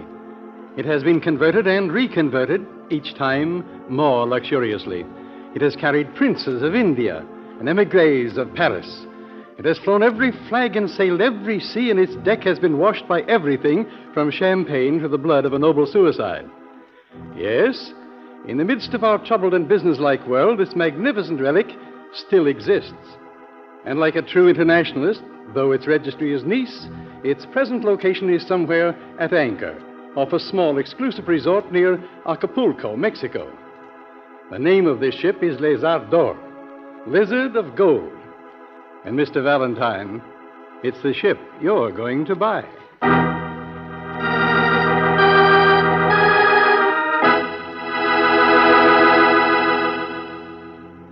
Mr. Valentine, my letterhead told you I'm a yacht broker. I buy and sell ships. It's my idea that the Lizard of Gold could be made over into a cruise ship for one of the lines. I see. You understand, you won't actually purchase it for me, but you'll investigate the price, its availability. You'll get my bid in first. Why me, Mr. Murray? And never mind the double talk. What kind of trouble are you expecting? If I knew the answer to that, I wouldn't... Well, danger is your business, not mine. You see, Mr. Valentine, through social connections, I received information that the boat might be up for sale soon. So I'm one jump ahead of my competitors already. And I'm also one jump behind. Go on. There's a South American firm, not really a recognized company, but, well, I hear that an employee of theirs has been seen at the Hotel Cavalier recently. A young marine engineer, Enrico. Rather a playboy, to put it politely. Put it another way. At the mildest, not quite honest. Slick, tough. But if all Enrico's there for is to put in his company's bid for the boat... There's so much profit at stake, they might try anything. And they might try it on you. Yes, that's their system, to see that theirs is the only bid. Yeah. Nice, simple job. Push an expert like Enrico out of the way. But, Valentine, I can't do it myself. I'm too well known. Any man in my company would be spotted a mile away. For your information, this is no boy-sized deal. At present prices, the yacht's worth well over $2 million. Okay. My job is to size up a situation for you without losing my own health. I just want to know who's on it now. Who owns this floating palace? That's a little easier. 2 people. Just 2 people in all that luxury. An Argentine millionaire and his wife. Argentine? Or Chilean, or Romanian, or Turkish. It's not important. The international set. Relics of another age, just like the ship. What's the matter? No more millions? No more millions. I'm told it's definitely his last yacht. His last yacht? I suppose he's owned everything in his time, but times change. It's either give up his little floating kingdom, his beautiful golden lizard, or give up his imported caviar. What a heart-searching decision. Yeah, just the kind of decision that could make a guy real unhappy. Oh, no. I'm sure you can help him make the right decision, Mr. Valentine. The Signore Bolivar de Lombroso. He would have bet on the horses in the Trojan War. He'd have fiddled while Rome burned. But it's his own funeral now, and I'm sure he knows he's half dead already. Half dead? Yes. The Signore Bolivar de Lombroso. Okay, Mr. Murray. I just hope he's the only one who gets that way.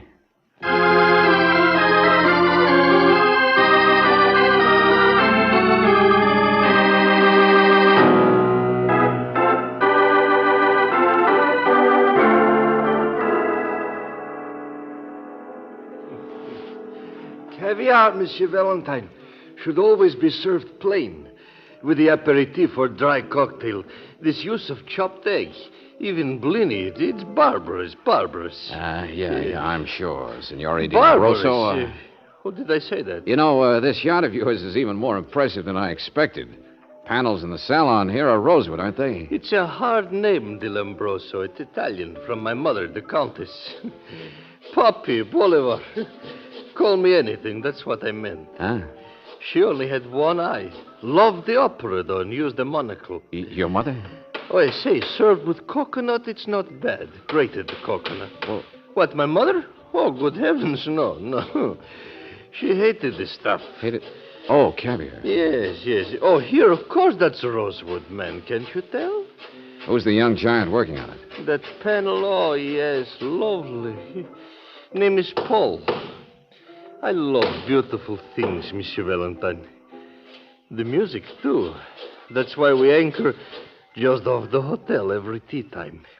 Their music, like women. I was quite slender once. Yeah, I just came into my wealth in Paris, but so ignorant. Oh, well. Yeah. Well, now look, about selling the boat, about business. That panel, of course, you asked. I didn't answer. Paul is his name. Finest woodworker in the world, aren't you, Paul? If you say so, signore. I had him flown here especially from Denmark. Such a young man, it's unusual, isn't it? Not so in my country, signore. The rosewood was fluted before. An effect abominable. Excuse me, signore. What's that? Oh, Pierre? No, go away. But the souffle. The chef says Paul's hammering. It will make it fall. The noise of his bolts and the big wrench. The chef says if Paul could only work in the other compartment Be before... Be quiet. Go away. He's got to finish it. I can't have those flutes staring at me, can I? You tell the chef he will die if the souffle falls. That rosewood is a thing of beauty, I tell you. Oh. I brought you your medicines, Papi. 5 o'clock. Oh, thank you, my dear. Pierre, leave us. Tell the chef. Oui, signor. Perhaps you too, Paul. You can finish your work tomorrow. No, Papi. It's pleasant to watch him. Such beautiful hands. Good afternoon, signor. Go on, Paul. Do your work. Don't let me bother you. My dear, it's Mr. Valentine. La padrona de casa, I know. signora. I saw him come aboard. I was taking my sun bath. How do you do, Senora? I'm rather tired, thank you. And, Papi, it's time for your nap. I thought I'd just sit here and watch Paul while I read a book. I'm sure your little visit is over. Signori, I hate to bring up the question of money, but now about this boat. Money? That's what this is all about? We have money. Pierre! Oh, never mind. I'll show you myself. Signori, please. Look, I'm a little baffled. Don't make it worse. Like this man Paul working on your ship when you're planning to sell it. He has such beautiful hands. So will you answer one question? Are you going to sell? There we are. Money, you see? Yeah, that's money, all right. $30,000, $40,000, I don't know. I enjoy looking at it. Cash is necessary aboard the ship. Vulgar. but beautiful. Uh-huh. You've answered the question. You never had any intention of selling the boat. I'm here on a bum steer. Oh, to sell my ship, it would be to sell my kingdom, my chef, my whole existence. There is nothing I would not do to keep my beautiful golden lizard. I would sooner sell my wife. You understand it's a joke, Mr. Valentine. Yeah, sure. I understand a lot of things. Like I suppose there wasn't anybody else here to try and buy it either. An engineer from South America, a guy named Enrico. What about Enrico? Well, there was such a guy, huh? And you turned him down, too. Enrico? He didn't wish to buy the boat. He was just a young man with beautiful shoulders. Isn't that so, my dear? Happy, please. What's not important, anyways. Enrico's dead. He's what? Such a shame. Such an attractive young man. He had an accident. So strange, isn't it? With a world so full of desirable things, so easy to pick, a young man should be short-sighted enough to fall into a swimming pool and drown. I'm sorry, my dear. What's the matter? Are you cold?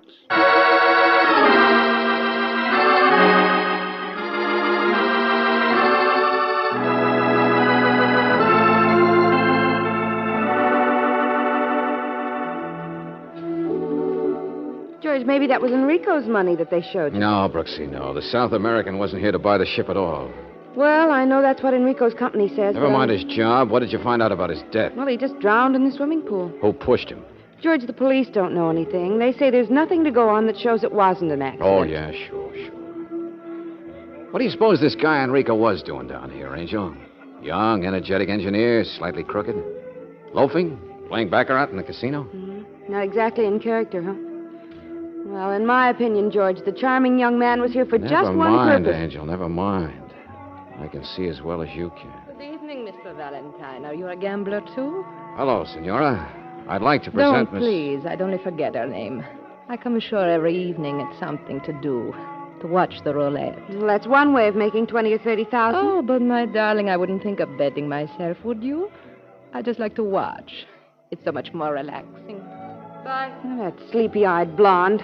I'd only forget it. Easy, Angel. Who is she? What's her name? She's gorgeous. Huh? The golden-haired one, her name. Well, I doubt if she's your type, friend. With the ermine.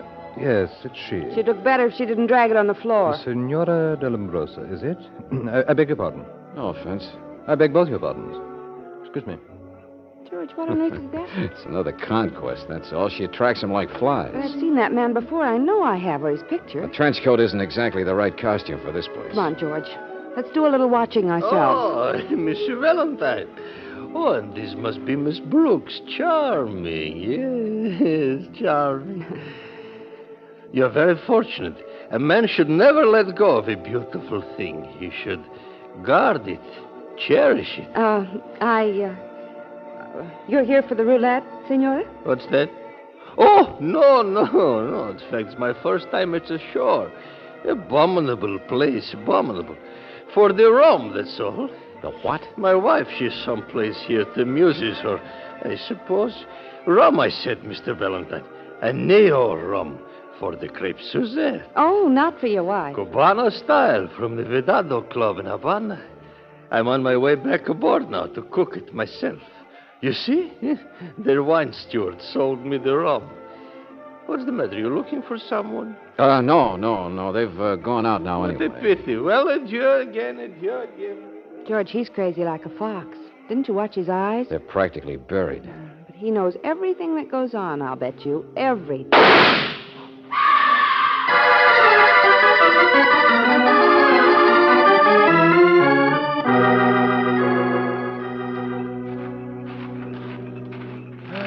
What such a tragedy. The last week my casino is open. All right, take it easy, Buster. Who is it? What happened? It's right here in the garden, sir. My doorman insists no one saw it, and he saw no one else. Yeah, but... Oh. It is a thing that happens with a casino every once in a while. A man loses, a man shoots himself. Yeah. And he's dead, all right. Still holding the gun. But this guy's Paul. It's Paul. It's a young Danish woodworker named Paul. I know, of course. He has been in off the yacht every night to play a game perhaps over his head. To play roulette. And you think this is just an accident, a suicide? But of course. But what else? Oh, yes, a tragedy, of course. I have noticed this Paul. He had such beautiful hands.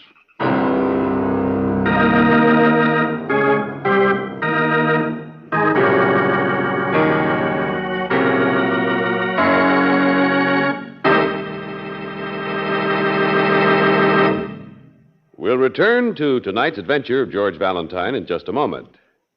For a motoring vacation, what could be better than having that new car feeling over every carefree mile?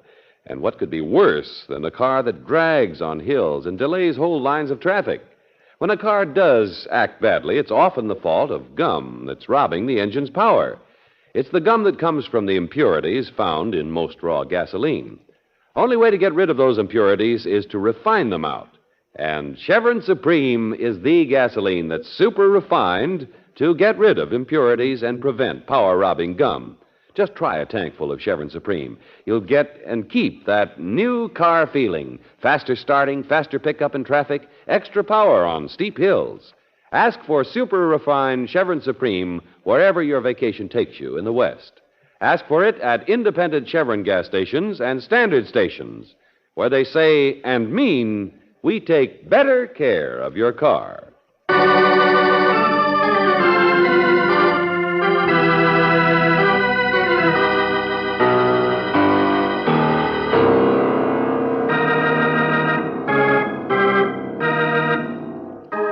And now, back to tonight's adventure of George Valentine. The Lézard d'Or, Golden Lizard. It lies sleepily at anchor in the moonlit Mexican waters facing the casino of the luxurious Hotel Cavalier. The last yacht of an impoverished millionaire, the only home of an aging, food-loving man and his strangely beautiful young wife.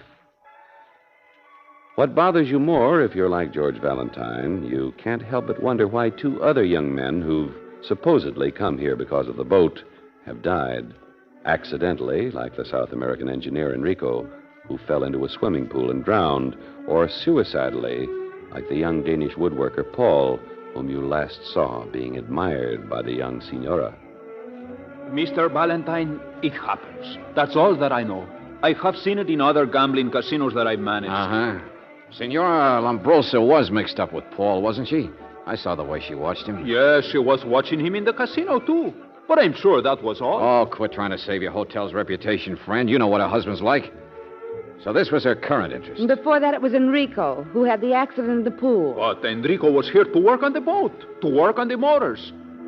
Oh, well, that makes it even clearer. Makes it even more convenient. Mr. Valentine, I only saw those two together, Enrico and the Signora, once or twice. The yacht was gone much of that time for some loading, an industrial port down the coast. And that once or twice that I did see them, it wasn't... Well... What's the matter? What did you see? It was the same way with Enrico, too, before Paul came. The Signora used to watch Enrico and just smile. Uh-huh. Get smiled at by a lazy blonde and die. Now, I suppose if a man's crazy enough to smile back, well, an object of beauty should be guarded forever, her husband said. Excuse, senor. Yeah. Excuse, Senor Valentine? It's one of the men from the boat pier. What is it? Not, senor, for the American. For me? Well, congratulate me, Angel. What? I've been tapped for skull and bone. George. From the Senora. Wants to see me right away. It's a smile for me. It's my turn.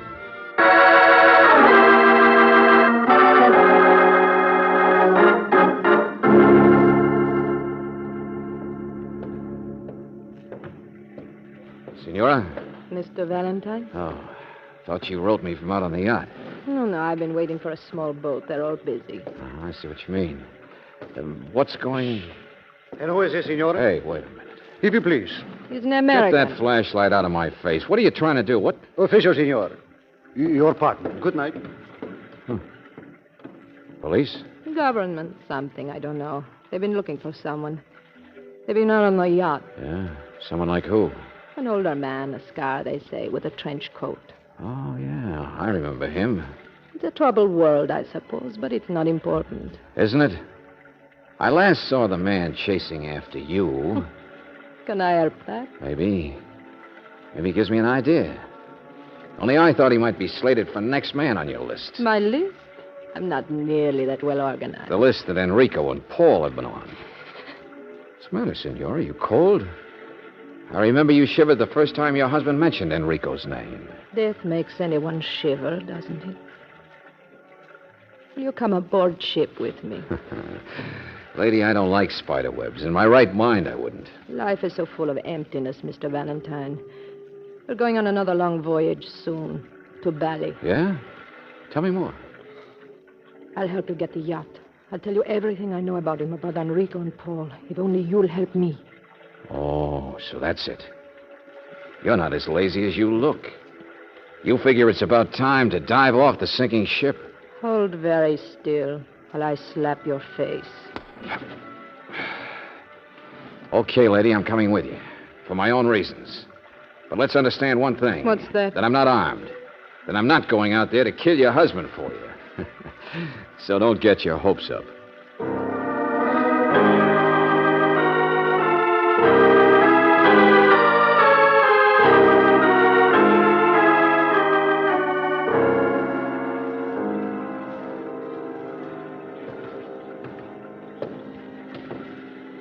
Why didn't you ask Pierre where your husband is? Why should I? What difference does it make? None, I suppose. I'm sorry I slapped you. Did it hurt? No. Sorry about that, too? Mr. Valentine, please. You think I'm worthless, don't you? You think I'm a golden lizard myself. Didn't occur to me. But maybe not a bad description. You think I have nothing to do, that I'm bored with my jealous husband, that I take up with every young man that I meet, even though I know what will happen to him. You're saying it, not me. You can't believe that I won't do the same thing to you. Well, it takes two even to play canasta, Senora. Did you mind very much? No. But just don't do it again.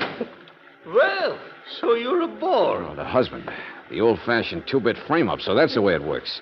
This I didn't figure. Oh, well, of all the neat... We are ready for the Suzettes. Beautiful, just in time. Huh?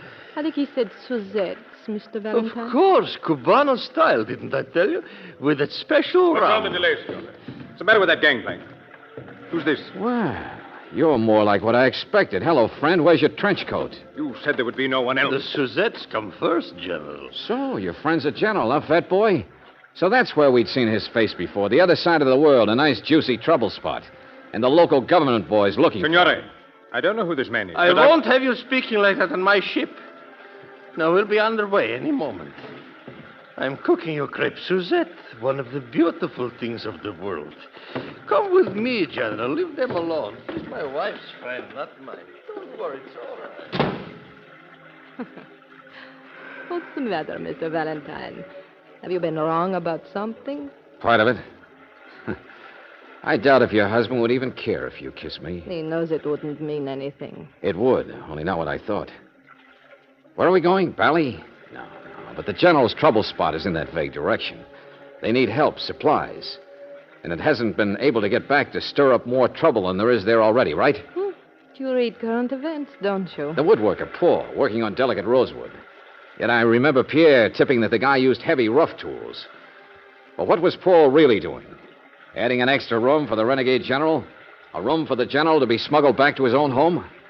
A room those men who searched here a few minutes ago could never have found? We received a bank draft this afternoon, $50,000 from his party for our effort. Oh, brother, the international set. Do anything to stay on top, wouldn't you? We don't belong to any country. We owe no allegiance.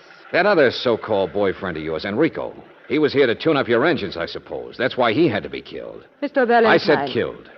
Because, lady, I figured out what your attraction is. Yeah, you kept your eyes on the boys to make sure they didn't get too wise. You have such beautiful arms, Mr. Valentine. The better to hold you with. Because you get your excitement out of doing things that probably weren't even necessary.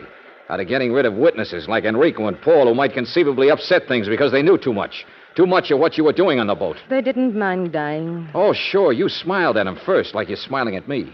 The General has chartered our boat for his own exclusive use. Stop shivering, lady. I know why you got me out here. You're going to kill me because I was nosing around. Mr. Valentine, would you please stand? Well, I got a different plan, sister. Stop it. Boulevard, Pierre! Let go of that gun. Overboard, that's better, Senora. But shut up, you're not hurt. Don't touch me. Don't touch me. Well, it's your tune now, Valentine. Cross your fingers. Stop that noise. They can hear it across the water. Yeah, it's me, alive. Now get back in there, General. What's this all about? A brochure. Oh, yes, I have a gun too, young man. And I know how to use it. I came here to use a few things myself. My wife. The rum you bumped against me, I was holding it. My only bottle. Be quiet. The Eneo rum running through the floor to the next compartment. Listen to me, General. Stop waving that gun. You fat, stupid fool. Get the ship going. Get it moving. General, do you know they've killed 2 people already? Silence. Where's the captain? He can't do you any good. What's that? My rum, every bit of it. You thought you were buying yourself a foolproof passage back home. But you're up against a couple of nuts. I chartered this ship for my own private use. You want to bet you didn't? Both ends against the middle. That's the way they work. The carpenter built 2 special compartments, not one. What's that? Get on your feet, you my fat... wife, don't. You paid them in a bank draft, but I saw lots of cash. And they've been to a commercial port, special loading. You want to bet they're carrying something else to your part of the world? Maybe even for the other side? There'd be a way they'd operate... No, don't listen. It's my ship. I'll have more crepe Suzette. I've heard enough. Now get on your feet or I'll shoot closer. You see? And I'll summon your captain myself. General, not so fast. I only lit your fuse to get us out of trouble, not into it. There isn't much time for us to get I ashore. said enough, young man. The engines are in repair. There is fuel. I'll do this my way. It's called piracy, I think, but... Signore! What's the matter? All of you, stop! Now, get this clear. I'm your new master. From this minute, you'll be... Yeah, something's wrong, General. They're not even looking at you, gun and all. The rum running down through the floor. It's on fire! The brandy, the rum! Get an extinguisher. Young man, do you know what there must be in another compartment below this, perhaps? Do you know what would paralyze men so? Hold it. Come on, Buster, get out of here. Hit the water. It's ammunition, you fools! Ammunition!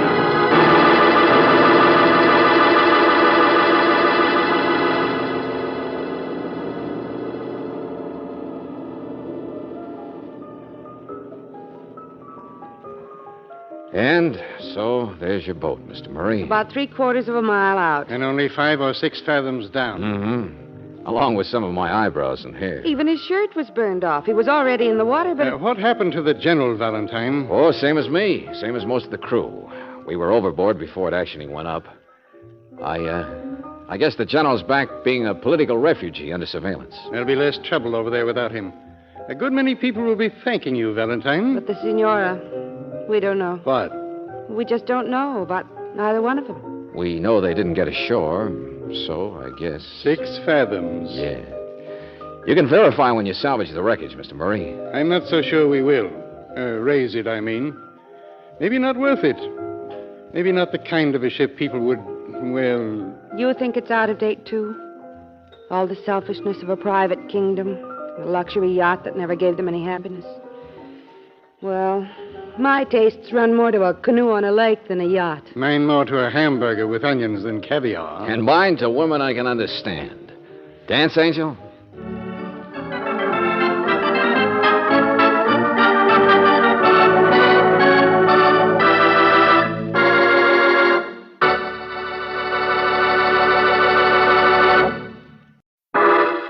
Personal notice. Danger's my stock and trade. If the job's too tough for you to handle, you got a job for me, George Valentine. Write full details.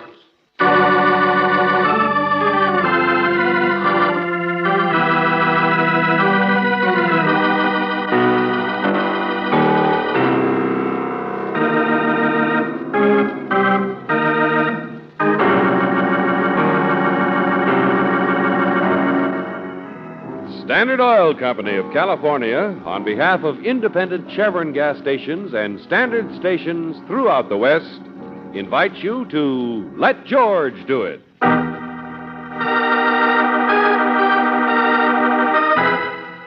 $11, another adventure of George Valentine.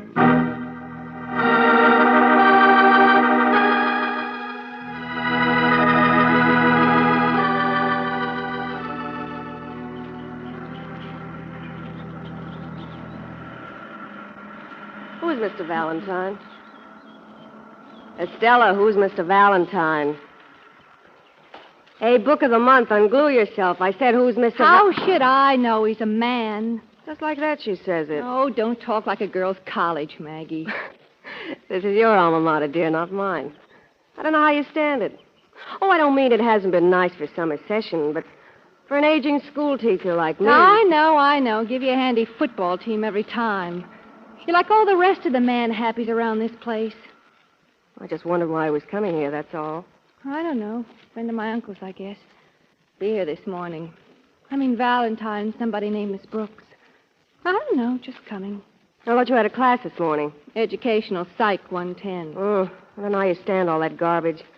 Leave your mind alone, I say. Your mind's for wearing hats on, not hocus pocus, and Psychology 110. Hey, that's Ferris, though, isn't it? Yeah, the teeth. Seen my scarf anywhere? Estella, why don't you tell me what goes with him and that blonde drawl down the hall? Not interested. Who cares? Women never talk about anything. Oh, I know but... you can't stand him, but you know, don't you? The girls always tell you things. And somebody said they go horseback riding together, and he's married, too. Did you know that? I mean, Vicky the blonde was an undergraduate here herself, wasn't she? So you ought to know. What's the big secret, anyway? What's with this guy, Ferris? What's so mysterious about him? What time is it? Oh, 11 o'clock. Where are you going? 11 o'clock. Aren't you going to wait for Mr. Valentine? I must go someplace. Well, hey, at least take your books for you. 11:30. Estella, what's the matter with you? I don't want to see Mr. Valentine. There's too much to do. I'm not going to class. What? Oh, listen, you never missed a class in your life. Estella. Let go of me. But you look sick. Oh, I always said you worked too hard. I promised her I wouldn't tell. I promised the other... Honey, wait a minute. No, I'm going. I have to go. Ferris told me to. What? Goodbye, Maggie. Estella, look out!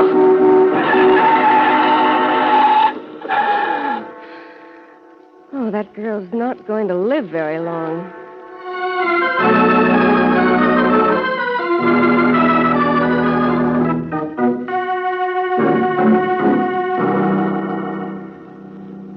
That was my car, Mrs. Ferris. We almost hit her. But what does that have to do with me? We didn't know who it was at the time. We weren't going fast. Crazy kid didn't even look up. Afterwards, she just kept on walking. In fact, she ran. I yelled at her, but she wouldn't stop. Oh, well, that's Estelle. Estelle? Estella. Blair is her last name. Oh, yes. And somebody wrote to you about her, Mr. Valentine? Her uncle, Mrs. Ferris. I explained that to you.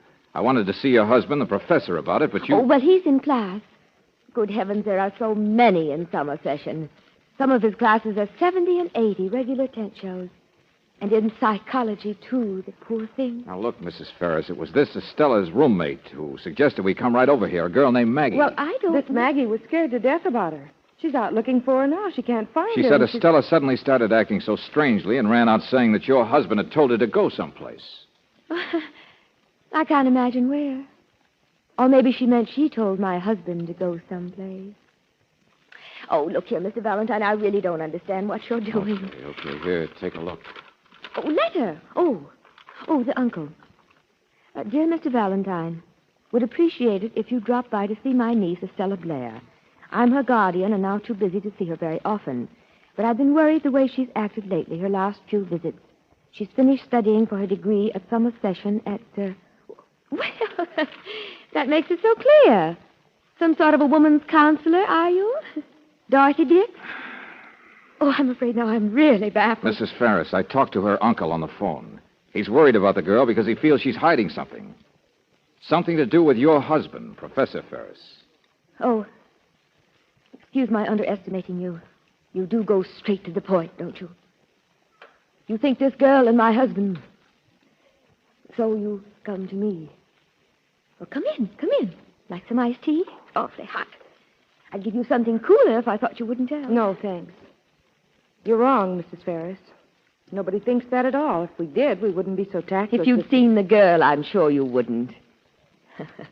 I remember her now. A little too dull, I'm afraid, for the teeth. The teeth? That's what the girls call my husband. You know, the teeth. He smiles so beautifully. And at everyone. No, I understand you're worried and blunt because you think the next car might not stop as quickly as yours did. You almost killed a girl, and you think she's still in danger and out lost someplace. And we want to know about her fast. Well, it's a logical enough conclusion, though. Thinking of my husband that way. Every girl in college is always in love with him, you know. But you just picked the wrong girl, that's all.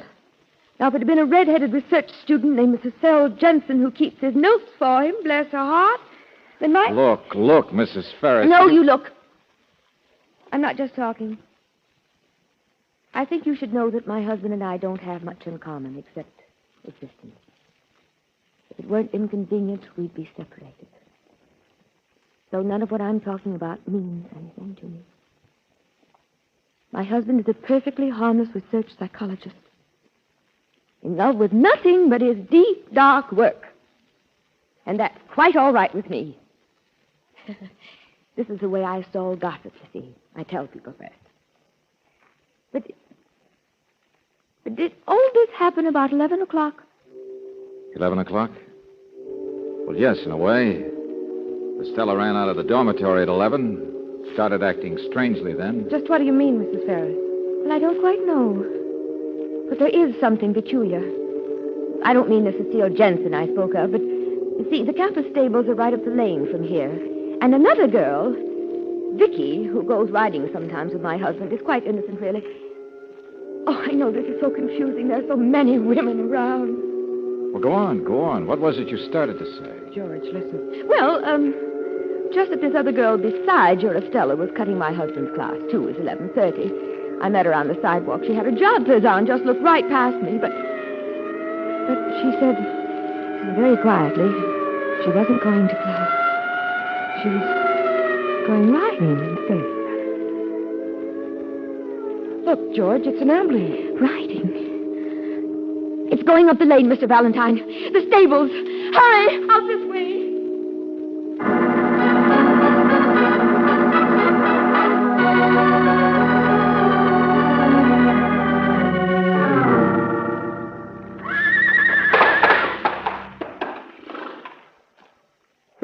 It was Vicky, Mrs. Ferris, that blonde girl. Goes riding with the professor, you know the one. It was the square nose that threw her. Calm down, will you? Calm down. Just tell me what happened. They don't even know whether she's going to live or not. Oh, she took a terrible spill. She was thrown, mister, don't you understand me? By one of my gentlest horses, too. I thought it was funny, Mrs. Ferris, when she came here this time of day, but she said she had to go riding because it was 11 o'clock. There. Now, I told you, Mr. Valentine, that's what she said to me. And what Estella said... All right, okay. Come here, friend, come here. Now, which horse was it? The square nose. He came galloping in by himself. I called an ambulance. All right, never mind. Just stop shaking, will you? You've seen riding accidents before. Now, what's the rest of it? Well, it's just that I don't know what I should do, mister, who I should call. What do you mean, call? Well, here. This strap holds the cinch. Now, that girl, that Vicky, she always saddles up herself. Has her own stuff. She's a good rider, too. Yeah. But anybody would have been thrown with this. See? Yeah, I see. Strap's been cut. Cut halfway through. Yeah. Then it broke the rest of the way, I suppose, when the horse galloped. That's what I figure, sir. Well, I mean, what should I do? She came here and she said, Professor Ferris told me to go riding at 11 o'clock. What? Only looks more like somebody wanted to kill her at 11 o'clock.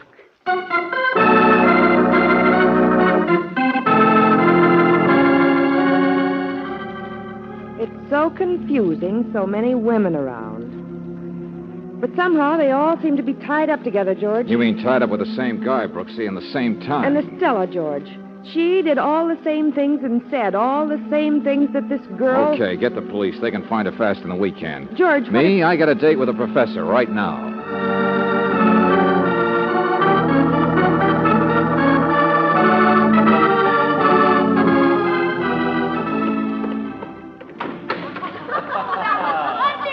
Well, I'm glad you liked my little show. Perhaps I should go on the stage. But, of course, in an educational class such as this... Excuse me. One is not This really is Psychology 110, isn't it? Such as therapy. Isn't that Professor It is Ferris? hypnosis I wish to demonstrate. I said, That is the excuse me. point. Give you a Look, little young lady, idea of it the can't be that potential fascinating. suggestion. of what may be done through I see. hypnosis. Center and stage other seems to keys. be up this way, doesn't it? Naturally, our experiment Or is it perfectly you they're harmless, all staring really at, more Miss... amusing, as you've Jensen.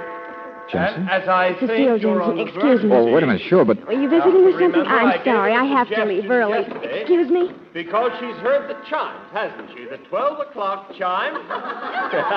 Yes, there she goes. Where are you going, Cecile? Miss Jensen? The redhead. I'm sorry, Professor, but I have to leave early. Well, but we were talking about hypnosis, Miss Jensen. I have some very interesting things to say about the things people can be made to do through hypnosis. I know. Forgive me, sir, but I must go now. It's quite all right, really. Ferris told me to. Ferris told. All right, Hypnosis. ladies, I guess we're a success. Those words were given to her yesterday. Class dismissed. Hey, wait a minute there. Demonstration is all over, young man. Oh, no, it's not, friend. Here, let me get by. Will you excuse me, girl? I guess we've scared another visitor, ladies. I'll reassure you, sir, there's nothing to be frightened of. You've only stumbled into a very ordinary demonstration of post-hypnosis. Yeah, where'd you send that girl? Miss Jensen? Oh, she won't even leave the building. It's only a joke. You see, a person can't be hypnotized into doing anything really dangerous or against his nature. She said Ferris told me to. Now, that's you. And that's what the others said. So you do all this hypnotizing stuff, huh? Of course. It's part of our classwork in psychology. Did you hypnotize Estella Blair, too, and a blonde girl named Vicky? Well, naturally. Suggestions, really. Under hypnosis, I give them suggestions on what they should do, you see, at 11 o'clock. Well, for heaven's sake, young man, there's nothing to be alarmed about. They don't know why, but they do what I tell them, that's all. And why those particular girls? Well, in demonstrations like this, I've given hypnotic suggestions to practically every woman in this class.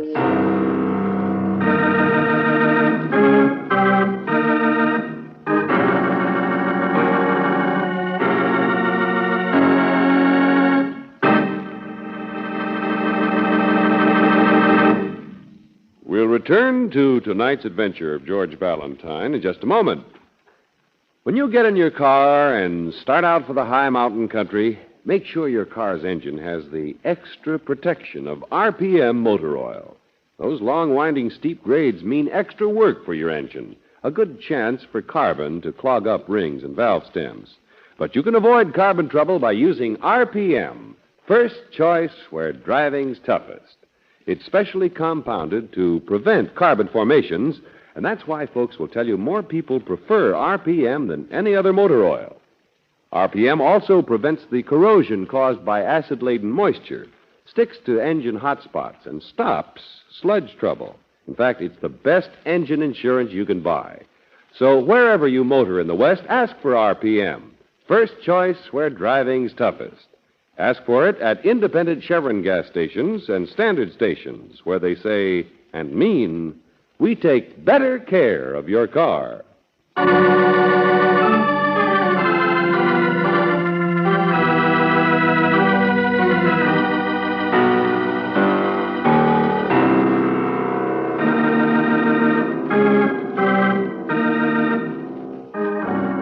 Now back to tonight's adventure of George Valentine.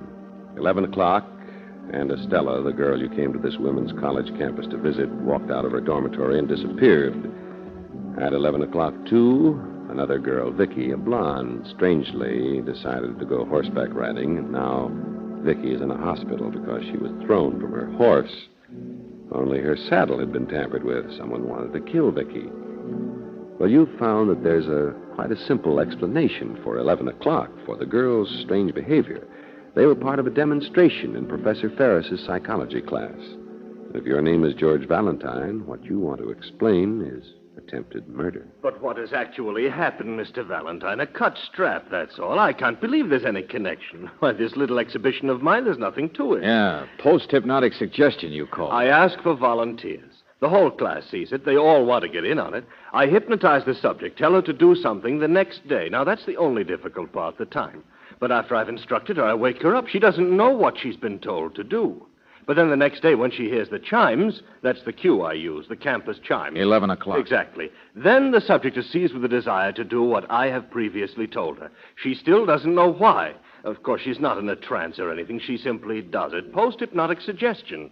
Of all the now, tricks. please listen to me. You can't instruct a person to do a harmful thing, to commit murder, for instance. It can't be done. But you sent that girl, Vicky, straight into I what... told Vicky to go riding at 11, that's all. She wasn't in a dream. She had all her faculties. What did you tell Estella to do? Oh, well, I have notes on all the suggestions I gave.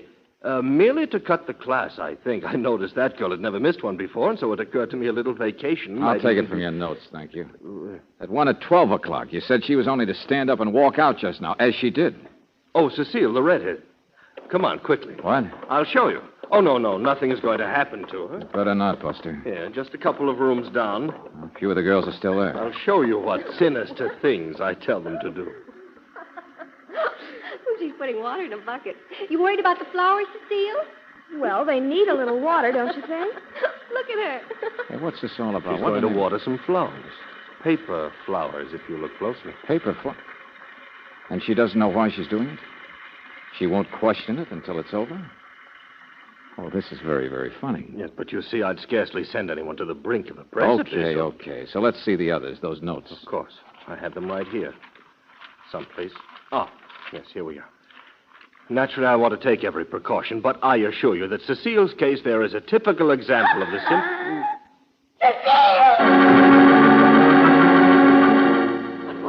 Did you see it? What happened? She just poured the water. Look at her face. Look out. Get away from there. Cecile, Don't touch her. She's dead. Her face. Look out, I said. I'll get it. Stand back, will you? Hey, get that flower blind. There we are. What in heaven's name? He can still save her. Call the fire department. Get a pull motor, quick. Well, don't just stand there. She poured water on the flowers, didn't you see? But look what was hidden in the middle of them. A live electric wire.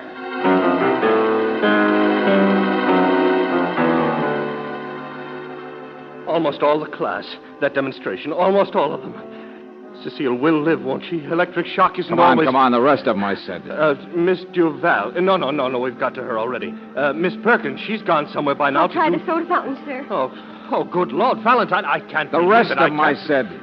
Now we're sure somebody's using your harmless demonstration for murder.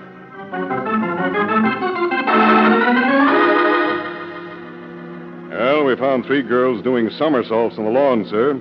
2 others went out by the lake someplace. Oh, I got a doctor, another one of them fancy birds. He claims he can help unsnap them from that suggestion thing. Oh, there's another girl went out for a walk someplace. And the ones who'd already left the class for lunch are scattered all over.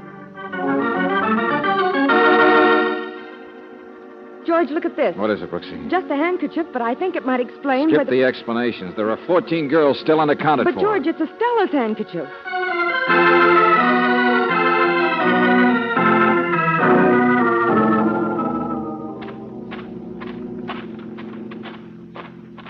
It was right in here, George. I didn't realize whose it was until that Maggie girl told me that... it's a funny place to come walking, though. Fresh, tall weeds. Maggie saw Estella take this handkerchief with her purse when she left the dormitory. Professor Ferris insists. He just told Estella to cut grass. A shot. It was over this way, Brooksy. George, there she is. Hey, Estella. It's all right. Wait. Estella. Hey, kid, slow down. We're not going to hurt you. That shot. Where did it come from? Who are you? Who are you? My name's Valentine. Now, you're not hurt, are you? No. Mr. Valentine, you're coming to see me. You're a friend of my uncle. Oh, the poor kid was scared to death, George. Yeah. Shot. With a shot. I went for a walk, didn't I? Who was it, Estella? Somebody shot at you. Who was it? I don't know. I don't know. Come on, let's get out of here. The other way, George. It's only a short distance to the lane where the... Lane? Yeah, I see what you mean. The riding stable. What? Come on, kid. You'll be all right. George, I meant it's right near the Ferris house.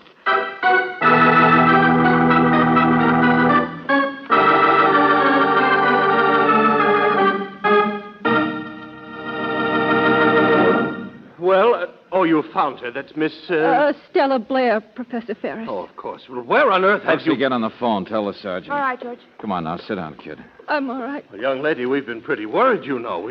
I'm perfectly all right. My uncle sent Mr. Valentine to see me. Oh. Hello, Charlotte. Oh, I was just, Mr. Valentine, Yes, that's right, Mrs. Ferris. We found her. Oh. Well, I was outside, you know. I've been looking for you, too, Estelle. I thought I heard something out there. Yes, I don't doubt it. I'll get you something, my dear. Wouldn't you like to light it? Oh, Charlotte, Miss Blair is perfectly you all and right. your smart Alex show-off tricks. What? So much fun telling all these poor girls what to do. Charlotte. Listening to them laugh at your For wonderful heaven's demonstrations. sake, please. The big smiling teeth. Where were you a few minutes Charlotte, ago? now stop it. And this is the girl they tell all their secrets to. I know. I've been finding out things Cut today. it out. Cut it out. Cut it out, both of you, will you? 11 o'clock. 11 o'clock. It was a legitimate demonstration, Mr. Valentine. Mr. Valentine came to see me. Oh, look at her. Look what he's done to her. Stella. She's still hypnotized. Don't be ridiculous. It doesn't work that way. Works any way you want it to, doesn't it? Of course not.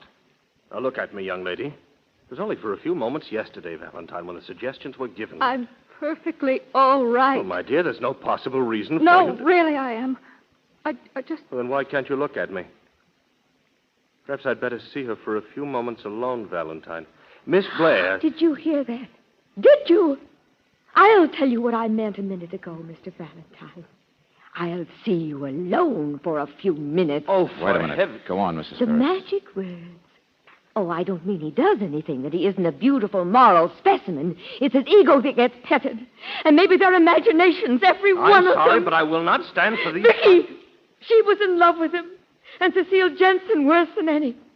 The big, smiling male in the middle of a woman's college. What he teaches isn't important. But every one of them, every one he preens in front of, he goads into making them fall. I've never for so him. much as looked twice at this girl. She knows what I don't know. You've looked twice at plenty of the others. Be quiet, will you? I'll see you alone for a few minutes. And whatever it is, that might explain the terrible thing that you've been the cause of today will disappear in a pink cloud. Stop it! Stop it! I can't stand to hear you fighting like that. Listen. Chimes. 2 o'clock. Only 2 o'clock. Mr. Valentine, I do know something that might help. But I'm afraid I would rather tell it to the professor first. George. Yeah. George, I talked to the sergeant. Yeah, Brooksy? Every one of the girls has been rounded up. They're all safe. Oh, thank heaven. So that's that. Professor, a person can't be hypnotized unless he wants to be. Isn't that correct? Oh, yes. But if we're going to find out what Estella has And everybody in your class yesterday heard that the others were told to do, right? You also wrote it down on notes. Yes, of course. So George. whoever cut the saddle and rigged up the electric wire and fired the shot out here just now would have known what to arrange in advance. There was plenty of time. It's only by luck that they didn't turn out to be murders. Mr. Valentine. Take it easy, Estella. Now, don't be frightened. But what are you driving at, Mr. Valentine? It's also possible for a person to resist hypnosis. You can't be hypnotized unless you want to be. But you could quite easily pretend to be hypnotized. That is possible, isn't it, Estella? I don't... Never mind. Yesterday, the professor gave a cue on which his suggestions would take effect. The campus chimes, ringing 11 or 12 o'clock, whatever it was. Yes, that's right. It was the sound of the chimes which But was... Estella, that friend of yours, Maggie, told me that before the chimes started ringing, you said you had to go for a walk and cut your class because Ferris had told you to. It was 11 o'clock. Yes, you knew what you were supposed to do, which you wouldn't have if you'd really been hypnotized yesterday. So you asked her the time. And then because she said 11, you started acting strangely, which a person acting out a post-hypnotic suggestion also doesn't do. There's no dream, no trance. Oh, Mr. Valentine, Estella just couldn't... I'm afraid she did, Mrs. Ferris. The girl who always had to listen to the other girl's confidences. And they don't really generally confide in another pretty girl. I'm sorry, Estella. But, Professor, you're not much of a psychologist, are you? She's been in your classes 4 years, and you still have trouble remembering her name. You just now slapped her in the face saying you wouldn't look at her twice. Oh, she kept up a great pose of disinterest. But that shot you mentioned that someone fired That was at my her. mistake. Well, Estella, your wild plan to attract attention for once, to get even with the girls who really were on the smiling list, it scared you pretty badly when it started happening, didn't it? So badly you almost killed yourself. Oh, is Or that tried what... to, or had buck fever when you heard us coming. I love him. I love him.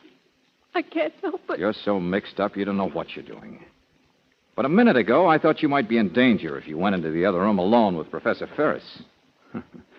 You just finally realized what you wanted to do in the first place, didn't you? No, I didn't. I wouldn't... Because it was the other way around. He was the one in danger. Let go of me, please. I'm sorry, kid, but I have to have that gun in your no, purse. No, none of it's true. None of it. I did... Look out, look out. Okay. Nobody's hurt. It's all over.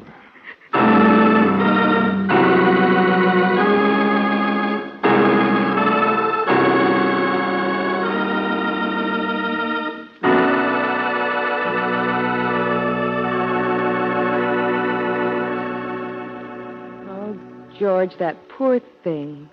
And I think Professor You Ferris... see, Brooksy, Mrs. Ferris was just jealous. Shot her mouth off because that sophisticated pose was a bluff. But he didn't actually do anything. Oh, sure, he was a little blind, a little egotistical. But how could he know what an unhappy, twisted-up little girl Estella was behind the surface? Her uncle should have gotten somebody to help her a lot sooner. That's right. Well, at least nobody's dead. Whatever happens to her, she won't have murder hanging over her. Oh, what do you say we change the subject, huh? Okay, sure, George. But you know, hypnotism Oh, no. There we go again. George, how do you suppose it feels to be hypnotized? How should I know? Haven't you ever wondered what... Well, sure, I wondered about it. Hey, Brooksy, look me straight in the eye. What? Yeah, go ahead. That's it. That's it, yeah. Now, relax. Relax completely. That's fine.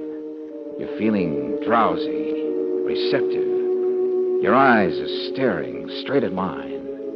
Staring. Yes, George? Well, what do you want me to do now? Whatever you want. I feel sort of sleepy. Oh! Good night, Angel.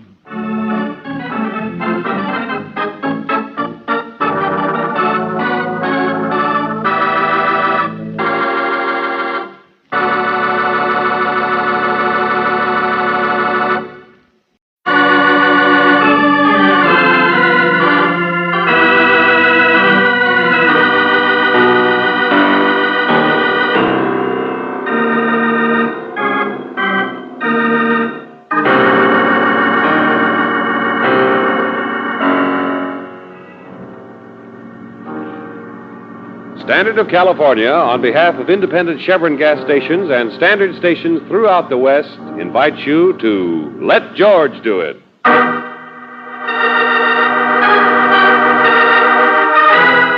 Laura's House, another adventure of George Valentine. Personal notice. Danger's my stock and trade. If life seems like a hurricane and you can't find a storm cellar, you got a job for me, George Valentine. Write full details.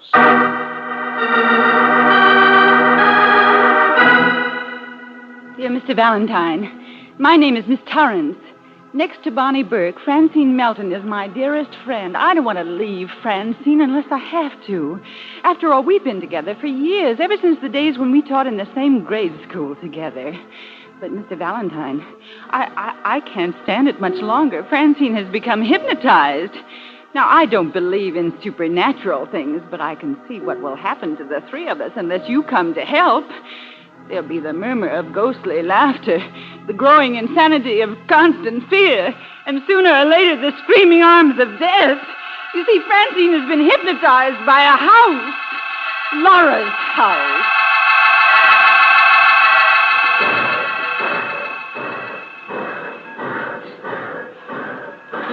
You George Valentine, Claire Brooke? Yeah, that's right. Well, come on, hop in. My name's Bonnie Burke. Oh, yes. Miss Torrance mentioned your name. She asked me to meet you. Afraid if she got into this one-horse shay, it'd break down. Oh, this is what I call being met in style. Yeah, come on, Napoleon.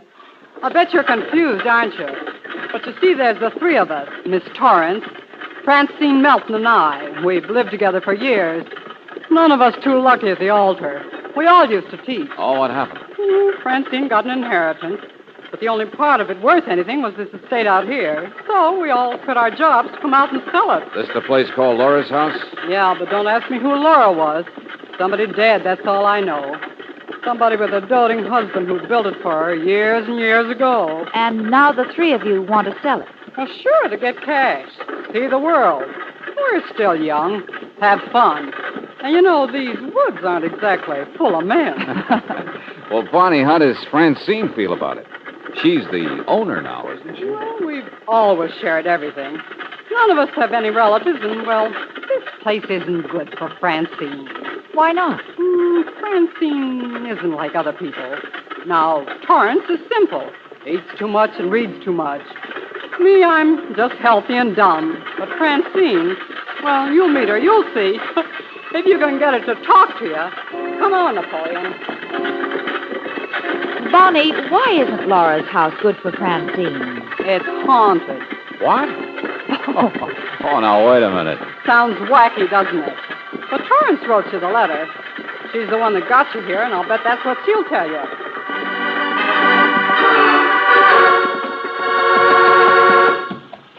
Whoa. Well, there it is, kids. Laura's house. Oh, that place can't have spooks. No. Really something, isn't it? Why, it's like a great big white doll's house. It's so sunny in the gardens. Look, George, there's even a tea house and rose arbor. Yeah, the house in the middle of the woods where 3 witches live. Hey, Fairbanks. I'm coming, lady. I'm coming.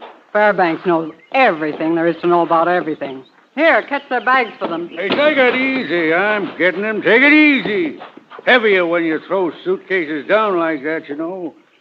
Gravity. I'll put up the horse and buggy. Show Mr. Valentine where he can find Miss Torrance. Simple physics, that's all. Probably in her room, juggled around to make space. Torrance was going to move to the front corner upstairs. Get up. See you later. Yeah, okay, Bonnie. Thanks. Crazy school teachers. What'd she say, mister? Why, I think she said that Miss Torrance had moved into the front corner room upstairs. Find it yourself. Huh? Oh, what's the matter? I wouldn't go near that room. Fact, that's all. Front corner upstairs. That's Laura's room.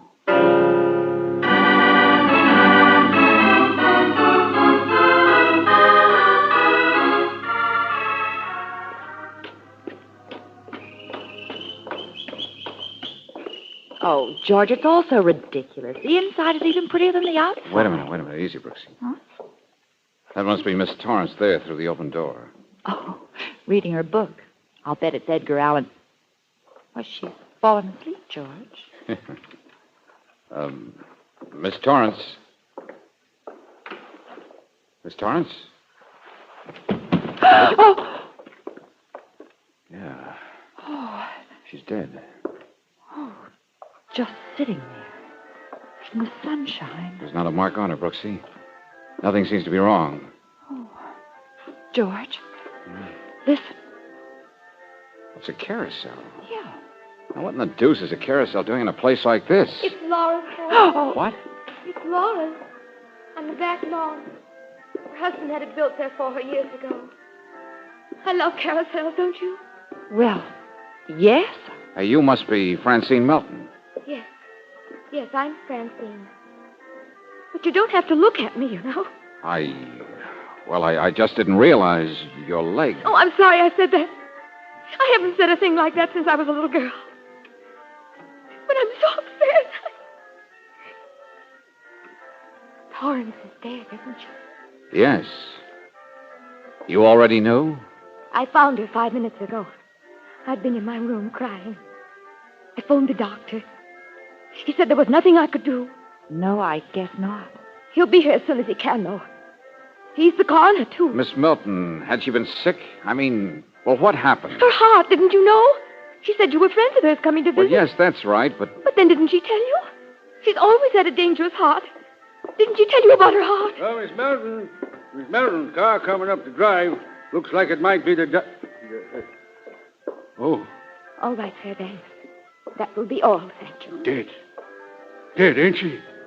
That makes 3 of them dead. 3 of them, I tell you. Fairbanks, please go. No, wait a minute. What's he talking about? I might have known it happened sooner or later. 3 of them dead in the same room. I told you I wouldn't go in there, mister. Death likes that room. Fairbanks. Oh, those horrible lies. Those awful, fantastic things to say. To think. What sort of things do you think, Miss Melton? I'm glad my friend died in here. It's a beautiful room. A happy room. Laura was beautiful and happy, too. There's a painting over there, you see? Laura loved the world. I know she did because she was a cripple just like me. Laura wouldn't want to hurt anyone.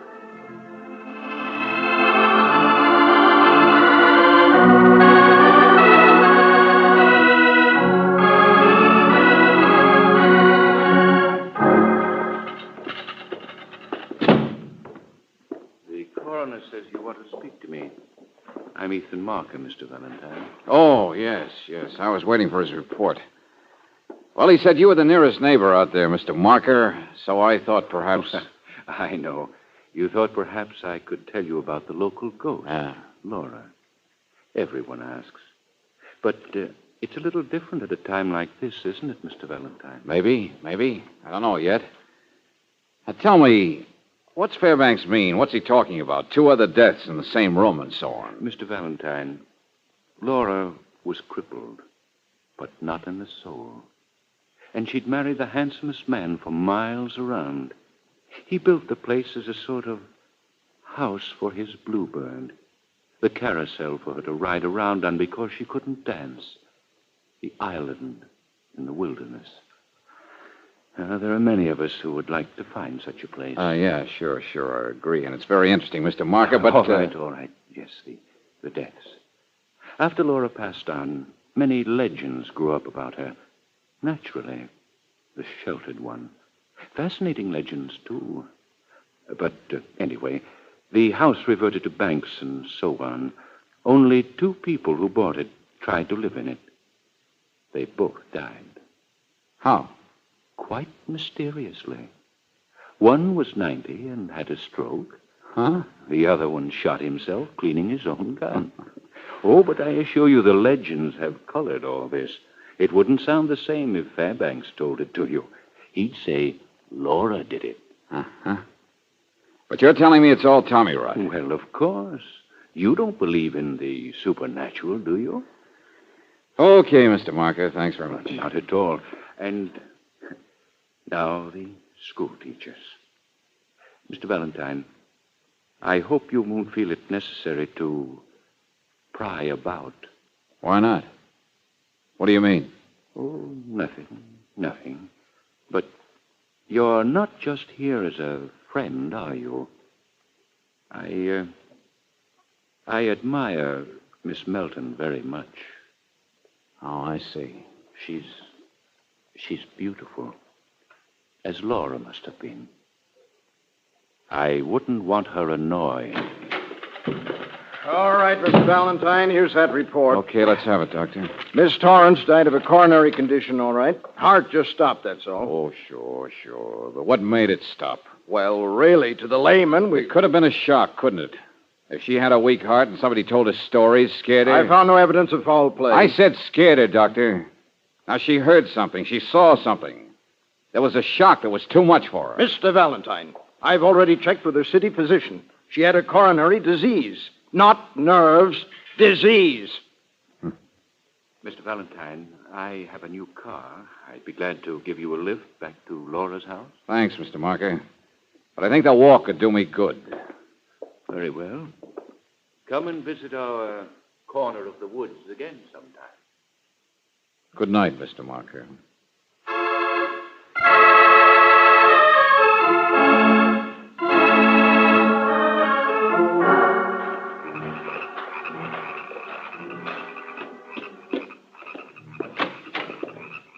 Oh, Brooksy, I'm back. Brooksy.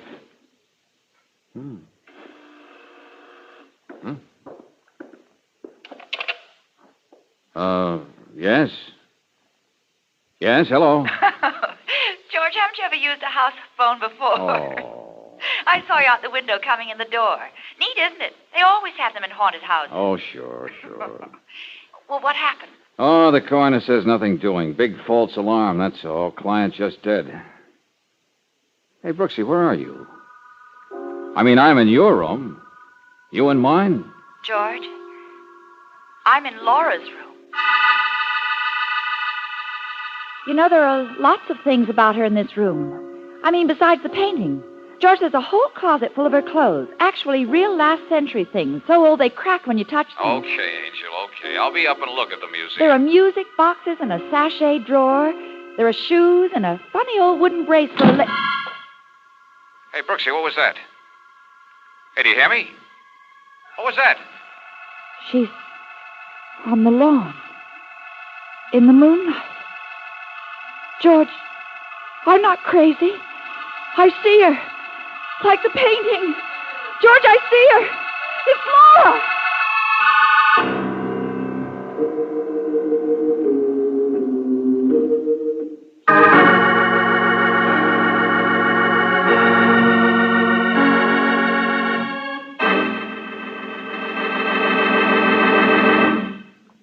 We'll return to tonight's adventure of George Valentine in just a moment. When you go on your motoring vacation, rely on Chevron Supreme gasoline to get the best out of your car. This premium quality gasoline is climate tailored, specially blended to give your car perfect performance at home or 1,000 miles from home. That's because the special blending agents that go into Chevron Supreme are determined by the various altitude and temperature zones in the West. For today's high-compression engines or for older cars that need new power, you can't buy a better gasoline. You'll find Chevron Supreme gives your car faster starts. You'll find it's terrific in traffic for alert getaway, and that it gives your car extra power on hills, ping-free power. Try a tankful tomorrow. On your vacation, remember, you'll find Chevron Supreme at all standard stations and independent Chevron gas stations where they say and mean, we take better care of your car.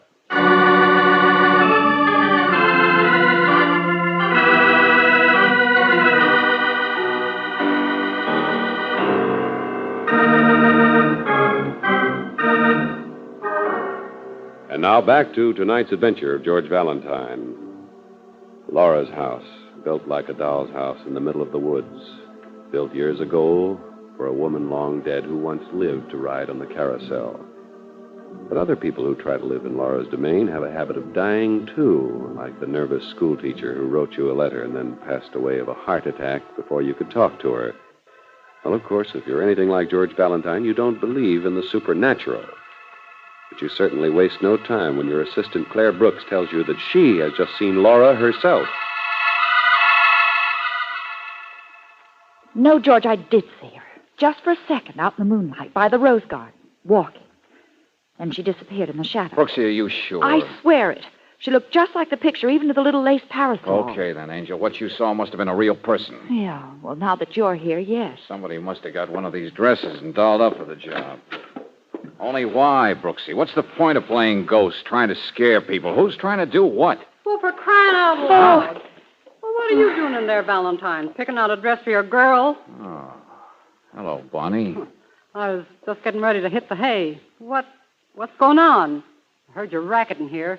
I knew it wasn't mice. So did I. Francine. What was it, Mr. Valentine? What was it? I'll tell you. I'll tell both of you. I saw a ghost. No, you couldn't have. Don't say such a thing. What Miss Brooks means is she saw somebody out by the rose garden in one of Laura's dresses. Maybe Torrance saw something, too. I don't know. This awful house scared her to death, whatever it was. It was just her heart. I don't believe in all this junk, but Torrance did. Oh, I'll be glad when it's all over, when we get out of here. Oh, Sam's so tough and dumb, and maybe I am. But there's something crazy here, something insane, abnormal. And, Valentine, if you don't find out what it is, I'm going to. Bonnie! Oh, she doesn't understand. No one does. Miss Melton, I was telling the truth. There was someone out there. I saw her. No. I'm sure you were mistaken. But I tell you, No, I'm not. stop it, please. This is my house. Well, this isn't easy to say, Mr. Valentine. I hope you understand I'm not trying to offend. But I want you to go. I want you to get out of here. I want you to leave my house. The door. Excuse me.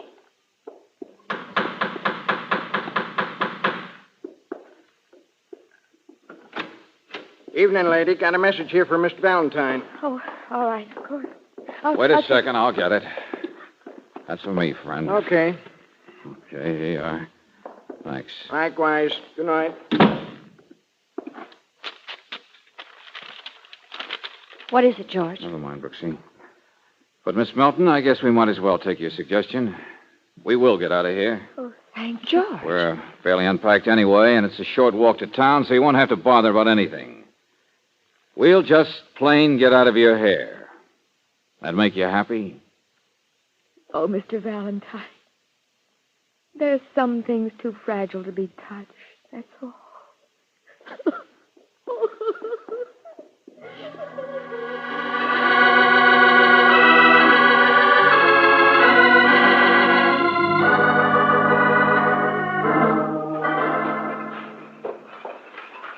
This looks like a good place for the bags. Gotta make time, Angel. We'll be back for them, so don't worry. And I got a hunch it'll be fast. George, what was in that message? Here.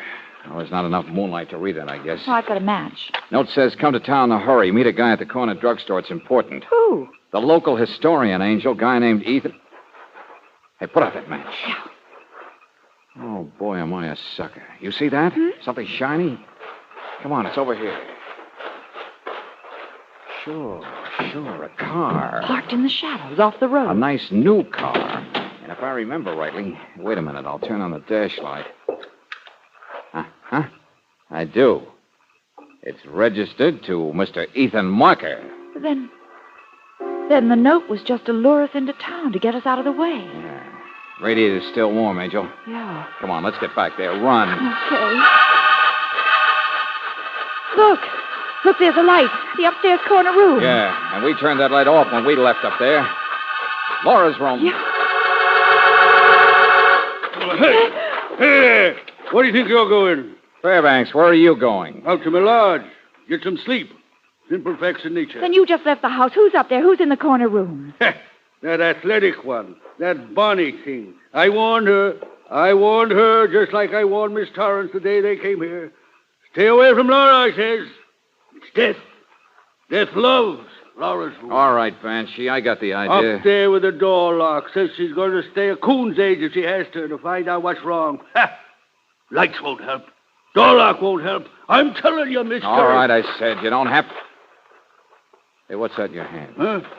Shoes. Brooksy, give me those matches. Yeah, here you are, George. A woman's shoes. Of course. Miss Francine's. Found them in the back hallway. Thought I better take them out for a little cleaning. Yeah, they need it, all right.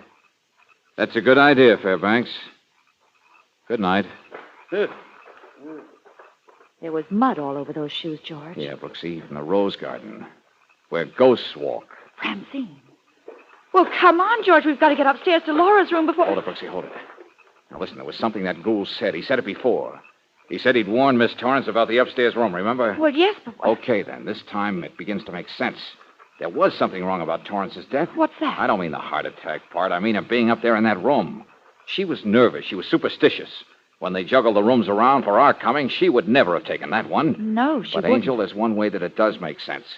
And that's if you figure Torrance took that room after she was dead. You get it? Yeah. Somebody moved her body. Somebody who's willing to commit a real murder. Well, don't just stand there. Hurry up. We've got to get upstairs to Bonnie before... No, there isn't time. I got to think it out. Oh, Lord, Brooksy, I'll have to just plain guess.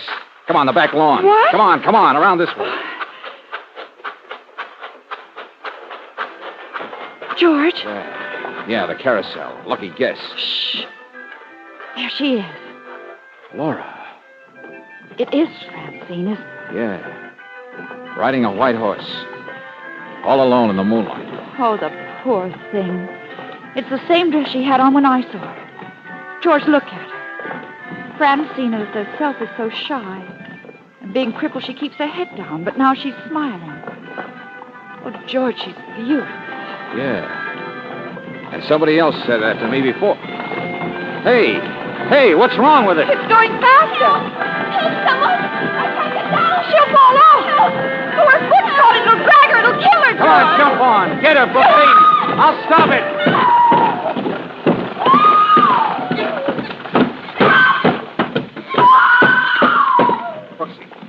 Brooksy, did you get her? Is she all right? Yes, George. She's all right. She hasn't fallen yet. Good. Now take her up to the house. I'll be up in a minute. Okay, George.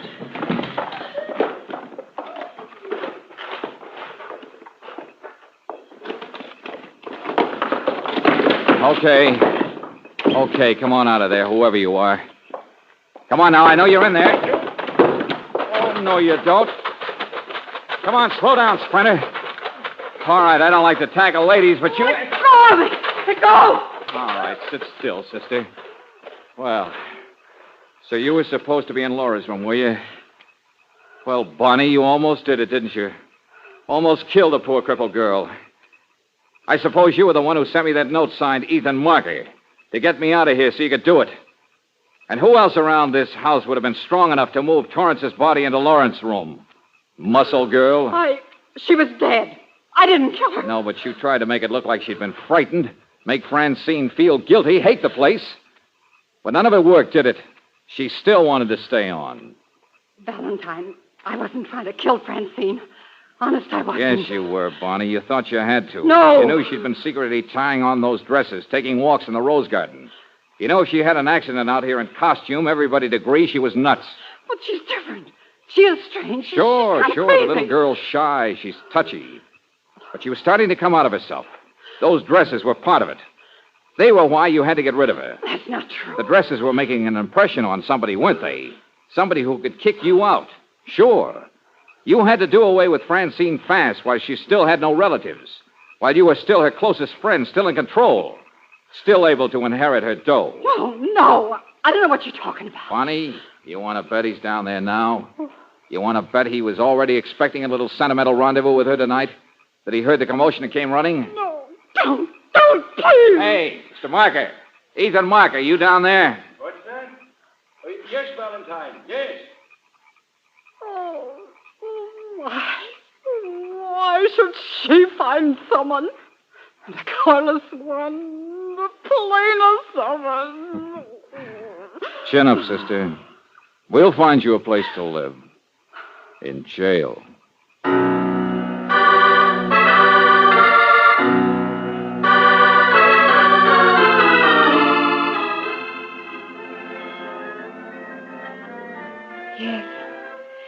Yes, I know Bonnie needed my money. But perhaps she was right. Listen, Francine. They've got the carousel fixed again. And Torrance said so, too. Perhaps I don't belong here. Tending to things that I'm not. Dreaming. Milady, the carriage awaits. Your steeds are prancing. Oh, stop it. It's silly. It's ridiculous. I'm going to sell this awful place. I'm Francine Melton, and I'm plain looking, and I teach Latin. And you don't have to look at me, any of you. I beg your pardon, miss, but I wasn't addressing you. Will you do me the honor, Laura? Beautiful Laura. Thank you, sir. You are being most patient with me. I do believe I'd be delighted. My arm, my dear. Oh, George. She was beautiful again. Some things are almost too fragile to touch. Well, come on, how about a ride for us? No, not our style. We're built for reality, you and I, Brooksy. Oh, George, what's not real about a carousel in the wilderness? You asking me? But that's exactly what love is, isn't it?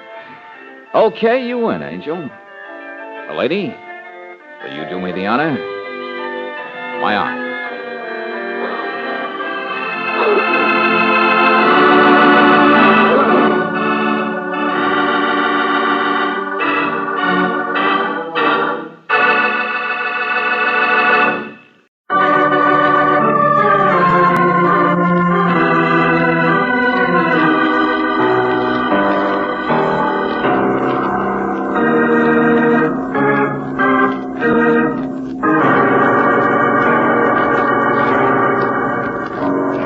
Standard of California, on behalf of independent Chevron gas stations and standard stations throughout the West, invites you to Let George Do It.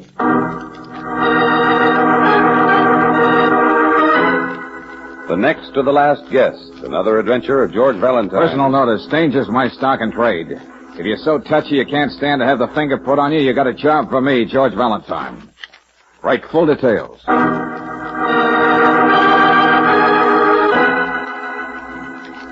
My dear Valentine, in 70-some-odd years of varied experience, I have found that it is often harder to do a good thing than a bad one.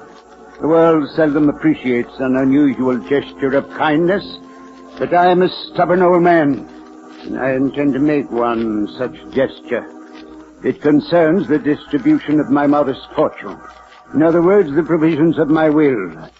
I need the help of a good and honest man to carry on after my death. I have checked on you well, Valentine, but my time is running out.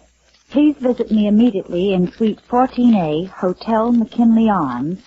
And it's signed, Todd Sturman. Mm-hmm. Let me see that. Yeah, McKinley Arms. Angel, I think that's the place. Oh, George, of course. The one with the gargoyles along the roof and the old ironwork up over the door. Yeah, on 4th Street, sure. They're tearing it down to make room for a super drugstore. Well, what are we waiting for, Angel? Let's go visit the past. Before, as Mr. Sturman puts it, time runs out.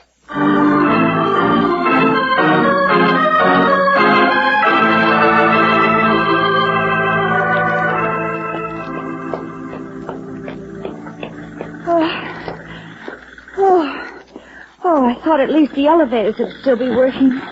Chin up, Angel. 14A should be right down here. Well, exercise is for youngsters. Only how do you suppose an old man like Mr. Sturman... Maybe he doesn't, Brooksy. Maybe he just hibernates up here. Uncle! Get out! Uncle, you don't have to throw things. I only said... Get out of here. You and your visit. It's my duty, Uncle. Like a ghoul or a vulture, come to see if the carrion started rotting yet. Well, I'm still fit. You see that, don't you? Still fit. I'm glad you're so healthy, Uncle. But you do have to move somewhere. And I only suggested there's room in my house for you. Francis, you're about as subtle as a stick of dynamite. But I'm not going to oblige you by getting angry again and bursting a blood vessel. Here he comes. This is it, Angel. Yeah. Mr. Sturman? Bet you got an earful, didn't you, Valentine? Well, yeah. Oh! Don't look so shocked, Francis. I'd fire anyone who wouldn't admit he liked to eavesdrop. That infernal racket. I hate noise. Come in, Miss Brooke. Yes, thank you. I want you both to meet my nearest living relative, Miss Frances O'Neill. How do you do? Hello, Miss O'Neill. Oh. Do you work for Uncle? Do you? I should have said my most curious and tenacious relative, shouldn't I? It's none of your affair, Francis. What do you do, Mr. Valentine? What's your business? Francis, please. Oh, I'm so sorry. It is dreadful of me to be upset by just a material thing. But the hotel is being torn literally from under his feet, you know. Oh, but there, enough of that. You and I, my dear, can have a nice little gossip, can't we? While the two men talk about their business. We won't interfere at all. Will we, my dear? Will we? Francis. Yes, Uncle. Goodbye, everyone. Tragic. They call her poor Francis. She fell in love once, 20 years ago, and the man turned out to be no good. She's lived on sympathy she gets ever since. Her position, social standing, everything depends on it. Poor dead memories. Poor Francis. Well, Mr. Sturman, when we were out in the hallway, you didn't sound quite so friendly to her. I'm just a cranky old man, that's all. It's this blasted hammering gets me, I suppose. You know, I was the first guest to take a suite in this hotel 42 years ago. I just made my first 10,000. I bought a Chalmers, and the stable boy kept the lamps polished for me out back. Well, from the looks of things, you'll be about the last one to leave, too. Yeah, I have until this afternoon. 42 years. But the management's been very kind, very kind. And then where are you going? It's none of your business either, Valentine. Okay, Mr. Sturman. You hired me to handle something about your will, so let's hear it. You're right. Enough of sentiment. Here, I'll show you. Uh-huh. Stocks? Securities, some bonds, a few foreign things. About $750,000. Oh, you've done all right. Yeah, I just set it up here checking it to make sure I divided it right. Oh, that's a pretty big piece of pie. How are you cutting it up? Mr. Valentine, I watch people the way I've watched you. It's about the only pleasure left to an old man. Go on. There's a little accountant, for instance. Never done anything but little, never anything but honest. He worked for me once years ago. Now I see he has heavy responsibilities, a large family, many debts. His name is Henry Freeholder. And you're going to give him happiness. Nonsense, nonsense. The next is an ex-pug named Kid McClintock. A pug? A man, Miss Brooks. I saw his one big fight and I enjoyed it. Since then, I've watched him, too. Yeah? McClintock runs a little bar in the tough section, but he doesn't drink.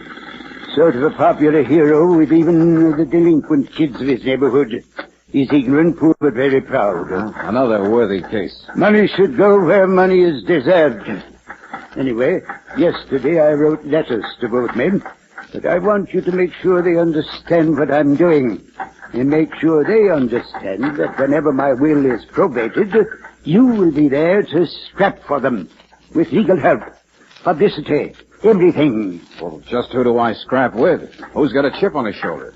The third equal-sized piece of pie, Frances. Oh, but if you're giving her a share. Only because of her little tragedy, I assure you. Oh, but she wouldn't interfere. Where money is concerned, everyone interferes. There's no one who's immune. Why do you think she's so curious? Why do you think she makes all these duty calls? I tell you, when people see money, their eyes shrink and turn black. Even wishy ones like Frances.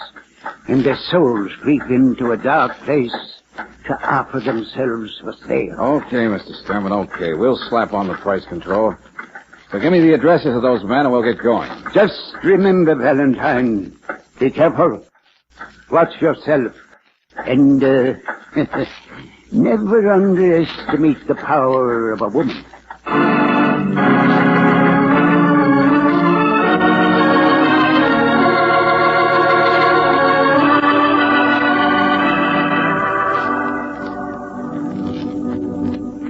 Pretty busy, Jack, working on the books.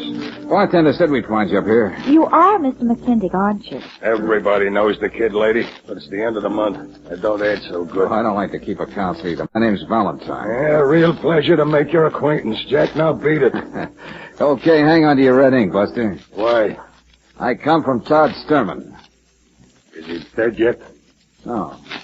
Step to one side, lady. Hit the road, Jack. George! Are you all right? Yeah, sure, like a test pilot in a punching bag. Oh, gosh. Kid's got a pretty good list, ain't he? Oh, why don't you shut up? Bartender, give me a glass of water. Here you are, miss. On the house. Hey, what's the matter with that baboon up there? Here, George, dearie. Drink this. Forget this, will you? I'm going back up and take that. You tell it, kid. The tourist here don't know his tonsils from his teeth. Shut up, Francis. Okay, Buster, I'm ready for another waltz. Jack, please. I'm sorry. Don't be sore at the kid. Don't be sore I done that. Oh, no, I love you for it. You couldn't fight with me. I'm good, see? Look at the picture there. The one over the bar. That's Tiger Jensen himself, the champ. And I knock him out in 3 rounds, see?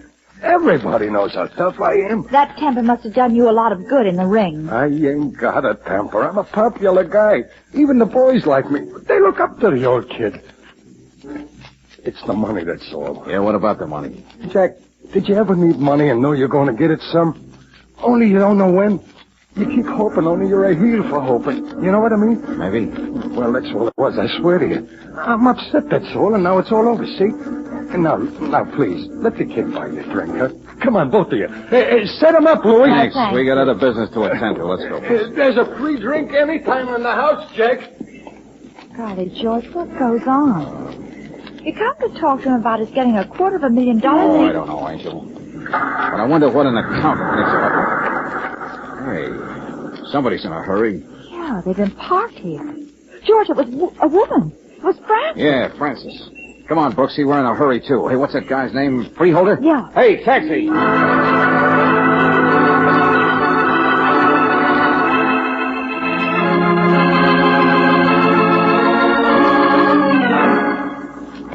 Mrs. Freeholder, you said your husband left only a moment ago. If you could just tell us when he'll be back. He won't ever be back. Not to this house. Not if I can stop him.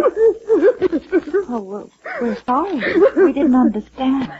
Oh, excuse me. We've always been a respectable family. We've had our little troubles, but we've always managed somehow. We have our position in the community. Henry's treasurer of the church. Look, what's happened, Mrs. Freeholder? I can't tell you. It's none of my affair any longer. You'd have to see Henry. You don't know where he is. Said too much already. I'm leaving in a few moments for a little trip with the children, and there's lunch to prepare. Oh, you might try. Well, he was going someplace downtown to meet a woman, telephone. A woman? Somebody named Frances O'Neill, something like that. Miss Freeholder, the reason for your upset has to do with money, doesn't it? No, it doesn't. It has to do with money and an old gentleman named Todd Sturman. Get out of here! Both of you! Don't you ever mention that man's name here!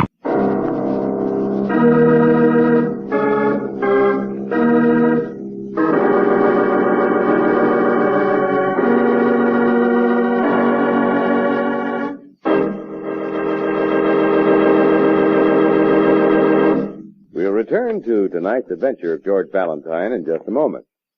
Tomorrow's summer, according to the calendar, and if you'd like to get tops, better switch to that great Chevron Supreme gasoline, where Supreme is tailored to the season of the year and to each different temperament tailored.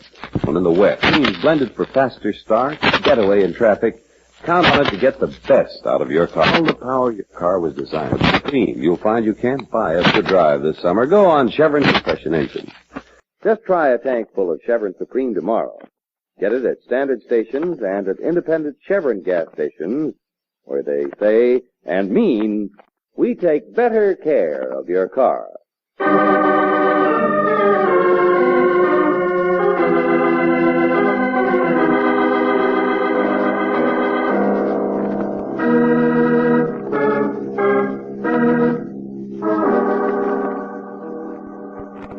And now back to tonight's adventure of George Valentine. Under which heading dollars come, good or bad? She downstairs that weeps on your shoulder. Another beneficiary, a timid little woman, is either following you or preceding you everywhere you go, and not in a timid fashion. A third beneficiary you can't even find. Yes, it's beginning to look like money is the root of all evil. But if you're anything like George Valentine, you suspect that there may be other roots, too. Now, look, it's not such a big job, Lieutenant. Just check on the histories of these people, that's all. Look, Lieutenant, you've got the machinery. Your file boys can check their own stuff fast, and the records of the boxing commission are Okay, stop bribing me. I'm interested. Here's something that just came in. Huh? 1 o'clock from traffic, item 6. Dodge Coupe, Mason Street curve, 1245. Vehicle crashed through guardrail into concrete retaining wall. Estimated speed 50 miles per hour. Single occupant. Henry Freeholder. Dead.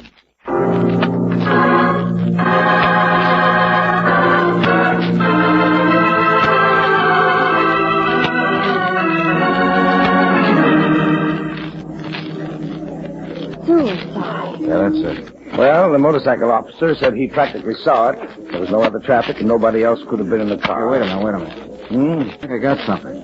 This stuff the doctor took off his body. Well, that's a farewell note, I suppose. No. A letter Todd Sturman wrote Henry Freeholder yesterday. Remember, Brooksy? Yeah, what's it say? Well, it's mostly about the securities, how much they probably would be worth. But here, there's a direct quote from his will. To Henry Freeholder, an exact 1/3 of the amount of my fortune. This bequest is made in full knowledge of Mr. Freeholder's past and of the single misstep he made as an accountant. Well, so our suicide was an embezzler one. Well, the records will give us the story. Sure, but this gives us a clue to motive, don't you see? Sturman's will would be probated someday. That means it would be available for the newspapers. And if a family like Francis contested the will, there'd be even more publicity. Mr. Freeholder would even become treasurer of his church. Huh? The good, honest man wouldn't be so good anymore when this became known, would it? Well, so what? He'd have $250,000, wouldn't he? Riley, my hunch is that his wife didn't feel that way about it. Yes, she must have wanted him to refuse the money. Anything to hide the secret and protect their little place in their community. But dear old Henry just couldn't resist the glitter. Yeah. And he's just so unhappy about fighting with his wife over it that he goes out and kills himself. Maybe you're right, Riley. It's not enough. But maybe it will be enough when I find out what kind of correspondence a boxer gets.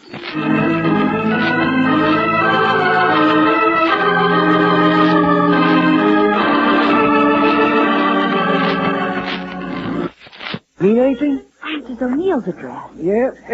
Run out like he's seen the devil himself.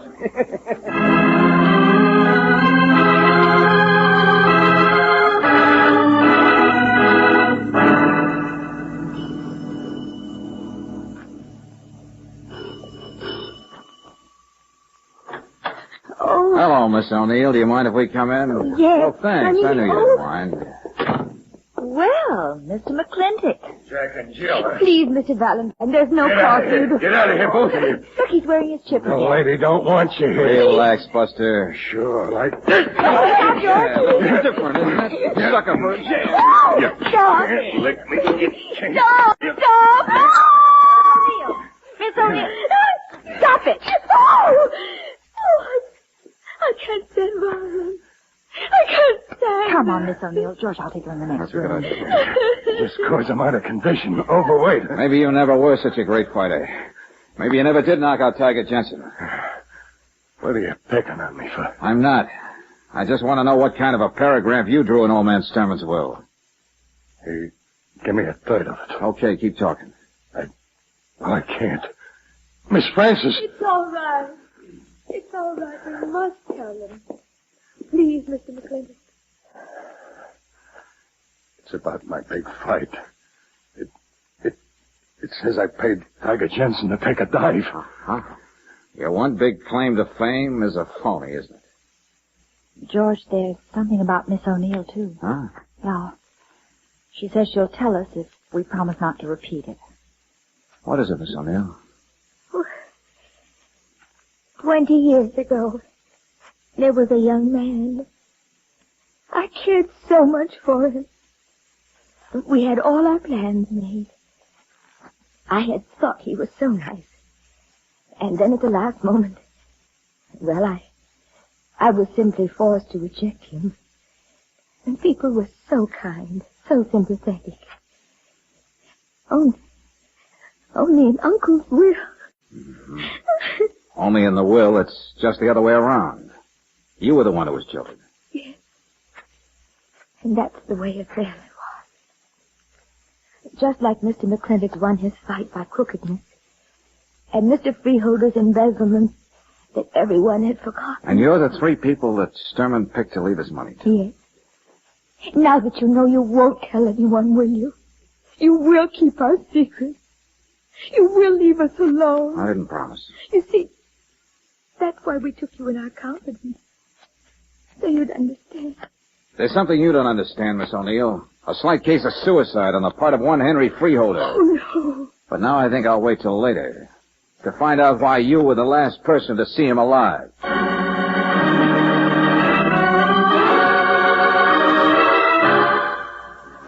Sure, as fast as I get off of this phone, but what did she say about Freeholder and what was the ex-punk doing in her house? Never mind, Riley. Just meet me there. Lobby of the Hotel McKinley. As soon as you can make it.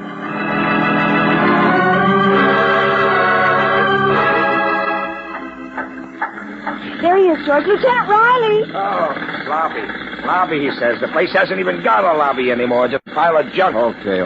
The stairs are through here. Wait a second, Valentine. Listen to me, listen. Before we go looking for eccentric millionaires, the file boys have finished their checkup. Yeah? And there's not one single whisper of embezzlement on the whole dull story of Henry Freeholder. What? Yeah, that's right. I know it. What? You know it? Sure. And the boxer never fought a dirty fight in his life. Not even with Tiger Jensen.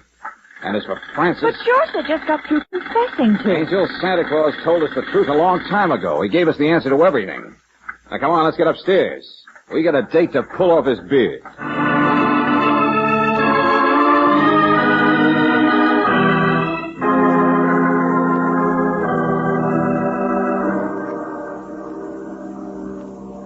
I've lived in this room 42 years. I was the first guest in this hotel. I'd made $10,000 and I bought a charm. You told us that before, Mr. Sturman. You better save your breath. The lieutenant's gone to get a doctor. Those flights of stairs were too much for me, I guess. My heart. But I couldn't live by myself after this hotel is gone. I don't see how you ever could have lived with yourself. What's that? I'm talking about that fancy deal with the will. Why did you hire me in the first place? I told you. to see the will would go through all right. You mean to make sure they understood their secrets would be publicized? Oh, I knew even if your sympathies were with the other people, Valentine, it wouldn't make any difference. You have your price, too. You think every man has his price, don't you? The idea isn't original with me, Miss Brooks. Listen to me, Sturman. You hate the world so much you made up those secrets, made up lies about people and put them in your will. If you want the money, you must accept the scandal. Your idea of a dying gesture was to play God. No, not God.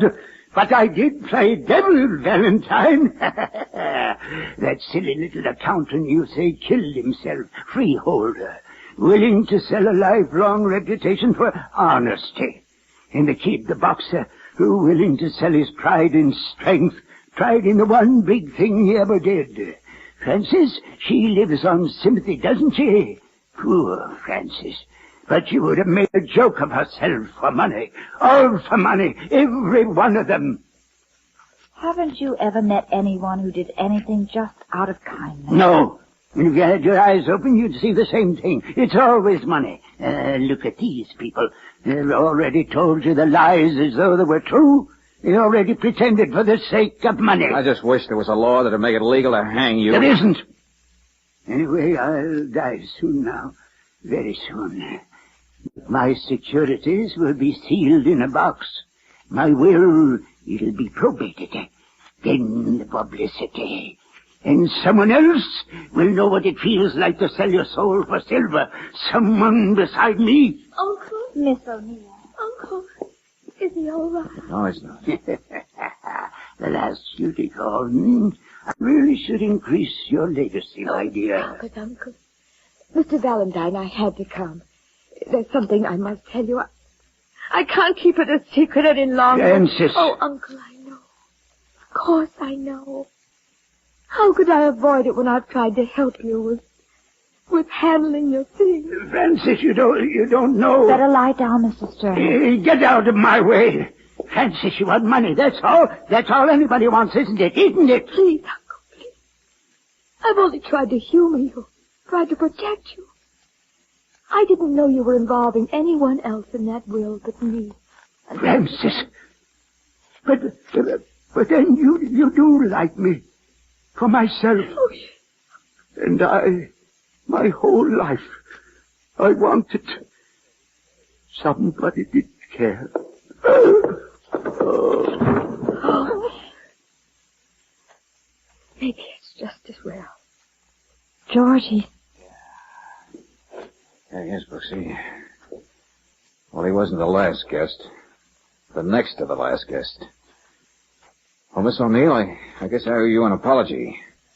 What? It wasn't until 1 second ago that I realized why you've always been so curious. Why you'd followed us. Why you rushed around to see Freeholder and had the kid over at your house. Yes. I had to see them. I had to tell them. Uncle used to be wealthy, you know. But now those securities of his aren't worth a single penny. He thought that. What's that? Yeah, Brooksy. The last joke of the man who played devil.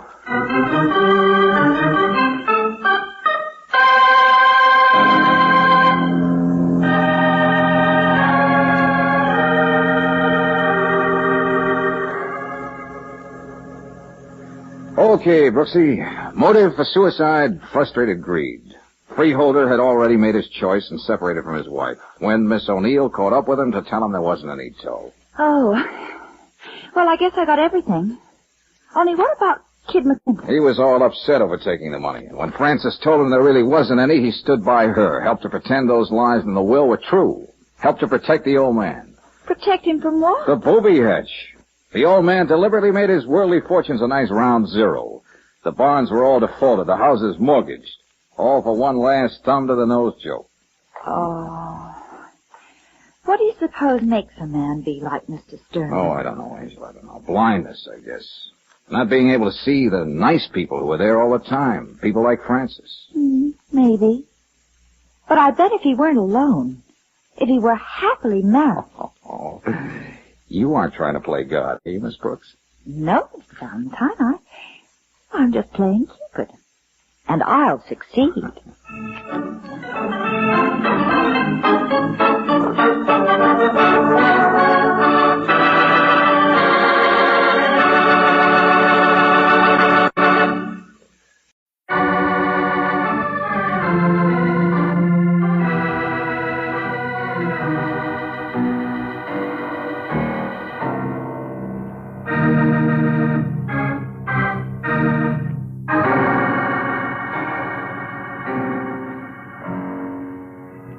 Standard of California, on behalf of independent Chevron gas stations and Standard stations throughout the West, invites you to Let George Do It.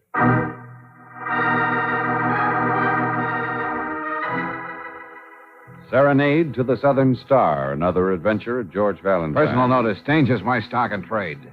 If life is a whirlpool and you're smack in the middle, you got a job for me, George Valentine. Write full details.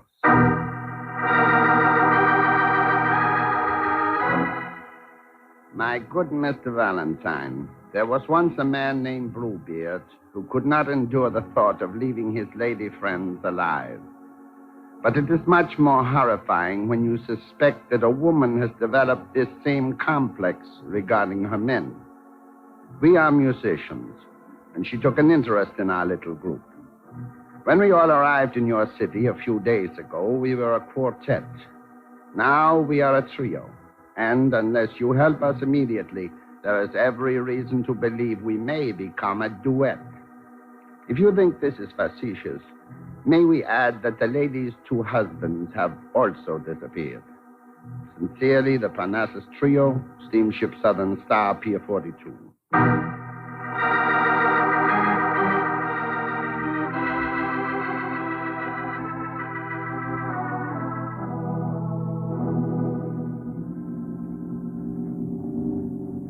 Mr. Valentine, Miss Brooks, my name is Paul. I am the conductor of our little symphony. Oh, how do you do? Paul? And this young man is Stuart, my drummer. Hello. About as musical as a pelican, but he so politely said he wanted experience for his college education. Don't worry, I'm getting it, too. Stuart, are you the one that this female Bluebeard has her eye fixed on? Oh, gosh, no. No, her tastes are a little more sophisticated. It is our third member, Fabio. He is in there in the next room asleep. Yeah, he always sleeps. Sleepiest piano I ever had. So amiable, though. He is Latin, that is all. Well, so my letter intrigued you, huh? Oh, how could it help it? Who is this femme fatale? Her name, Mrs. Devereaux. Her age, who cares? She would not admit it anyway, but her wealth is enormous. Uh-huh. Where'd you meet her? She traveled with us on the last trip. Now we find she is going to repeat the voyage, leaving tonight for the sake of Fabio. Now, wait a second. You mentioned another musician. Yeah, you see, he was a fellow I will tell the story. It was Jose, the cello. First, Mrs. Devereaux liked him. They left the ship together 2 days ago, but yesterday at the company office I ran into her, and she claimed she had not even seen him. We checked, we called. He is nowhere. Did you try missing persons? Of course, that is all taken care of. Well, surely he'll show up sometime before you sail. I hope so, but I am afraid not. Anyway, what we need you for is poor Fabio. Why, Paul? What makes you positive Mrs. Devereaux so deadly? Yes, how do you know anything has really happened to this Jose or to the two husbands you mentioned? As I told you, Miss Brooks, there's nothing we can prove, but the woman is... She's simpatico. She's charming. She is beautiful. Like you are, Miss Brooks. Oh, Fabio, please. But I'm not wealthy. Oh, well, life is full of tragedy. How do you do, Mr. Valentine? So you're Fabio, huh? Well, don't say it like that. I'm a nice guy, just a lazy egotist, that's all. I gather you weren't in on writing the letter. Oh, well, I knew about it, but... Well, if there's thinking to be done, I leave it up to Paul and Stu. And the same goes for action. You guessed it. Well, I am on my way topside now. I sleep better in the lounge, but she is a lovely woman, Mrs. Devereaux. Hasta la vista. Mr. Valentine, you have the expression, to be around. Well, I have been around. No matter what Fabio says, there is danger, I know. But if you just don't want him to be near this Mrs. Devereaux, why don't you leave him behind? Take a different pianist this time, then have her investigate. But we were threatened. What's we that? were told we all had to make this trip just the same as usual. No change. Oh, wait a minute. Now you said something, friend. I wish we could say more. It was a note, typewritten, left in our cabin. I wish we could say who sent it. Uh-huh, that's where I fit in. Well, to start with... Mr. Valentine, there is no time for more explanation. Every second counts. You are coming with us. What's that? This is a nice cabin, no? And all the ship's employees are living nice. There's even a swimming pool. Everyone is a king. Oh, I get it. So that's it. What kind of a crown have you picked for me to wear? The athletic instructor said you will take his place. Athletic and... Tarzan with sneakers. Yeah, well, what about Miss Brooks? There is always room for an extra manicurist in the ship's barber shop. I have angles. I can arrange it. Oh, George, I don't mind. I'd do anything. I'd love it. Easy, Brooksy. 12 days is a long time for us. Mr. Valentine, you must believe me. We are not crazy. We were threatened. Okay, skip it. Well, Brooksy, if we're going to pack up the scissors and boxing gloves, we'd better get going.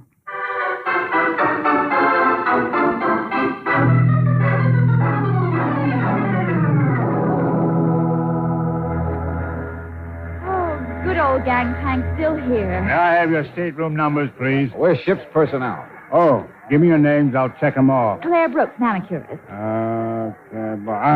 Up you go. George, my red bag. Yeah, I got it. Don't worry. Valentine. George Valentine, athletic director. Hey, come on, hurry up, will you? Oh, here it is. Hey, mister, you're already on board. Huh? There's your name crossed off already. Well, you're nuts. I'm Valentine.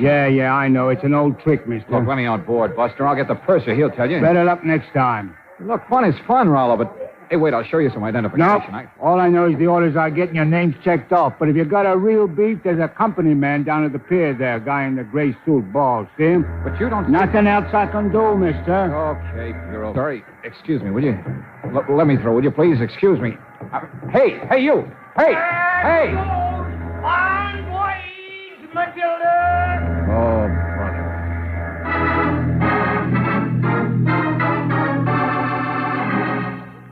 I don't care how much it costs. You run a water taxi, don't you? I don't care if you have to chase that ship all the way to San Miguel. Get going.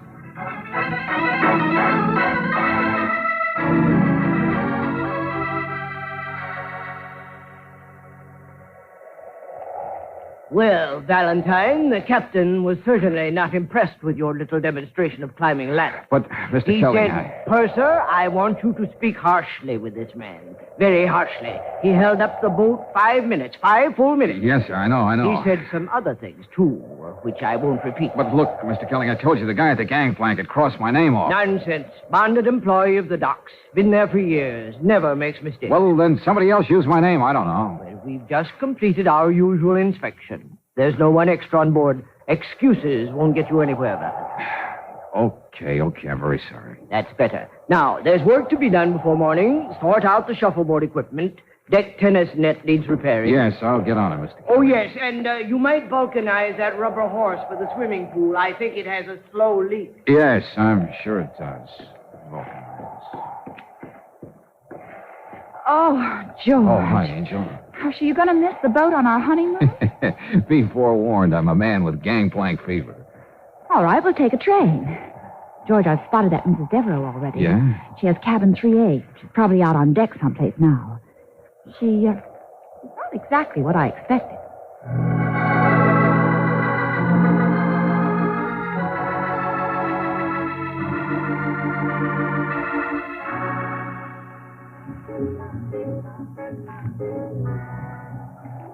Oh, excuse me. Good evening. Oh, hello. My name is George Valentine. I'm the new athletic director. Oh, athletics. You don't like them? They always make me think of Jim Bloomers. I'm Mrs. Devereaux. Oh, how do you do? I had a husband once who was an athlete. He played polo until the horses simply loathed him. Oh, I see. That's how he died, you know. One of the horses hit him back, right there in the fourth chukker. I didn't know. I'm sorry. Why? Nobody else was. Well, I mean, I didn't realize Mr. Devereaux was... No, you're all confused. Mr. Devereaux ate himself to death. It was frightful. The doctor told him 300 pounds was too much, and it was. Oh. The one with horses was Mr. Phipps, my first. Now, do you understand? Oh, perfectly. Oh, music stopped, hasn't it? It's such a shame making them play the first night just because it's a cruise ship, don't you think? Yes, it is. I have to be going now. I'm meeting someone. Mr. Valentine, was there anything in particular you wanted to say to me? Oh, well, no, I just understood you'd been on this trip before, and you see, I'm new, so...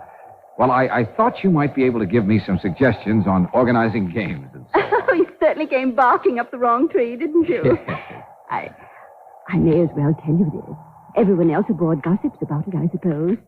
I'm only here for one reason. There's a musician named Fabio. The sleepy one. Yes.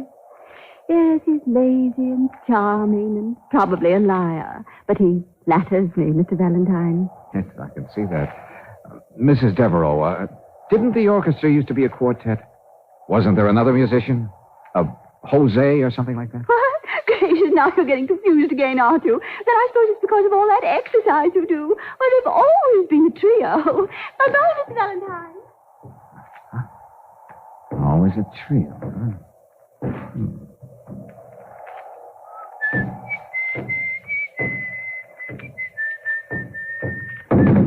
Okay, Buster, whoever you are, come on out of there. I said out. Now, I'm allergic to being... Oh, blackjack, huh? Drop that. Come on. Drop it.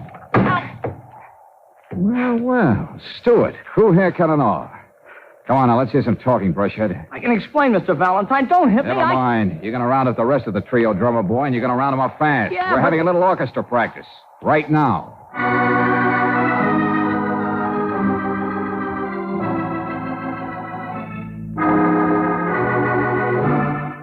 You young fool, Stuart. But I told you I was only going to use the blackjack on myself. I mean, just lie there and make Mr. Valentine think I'd been knocked out. See? Romantic you.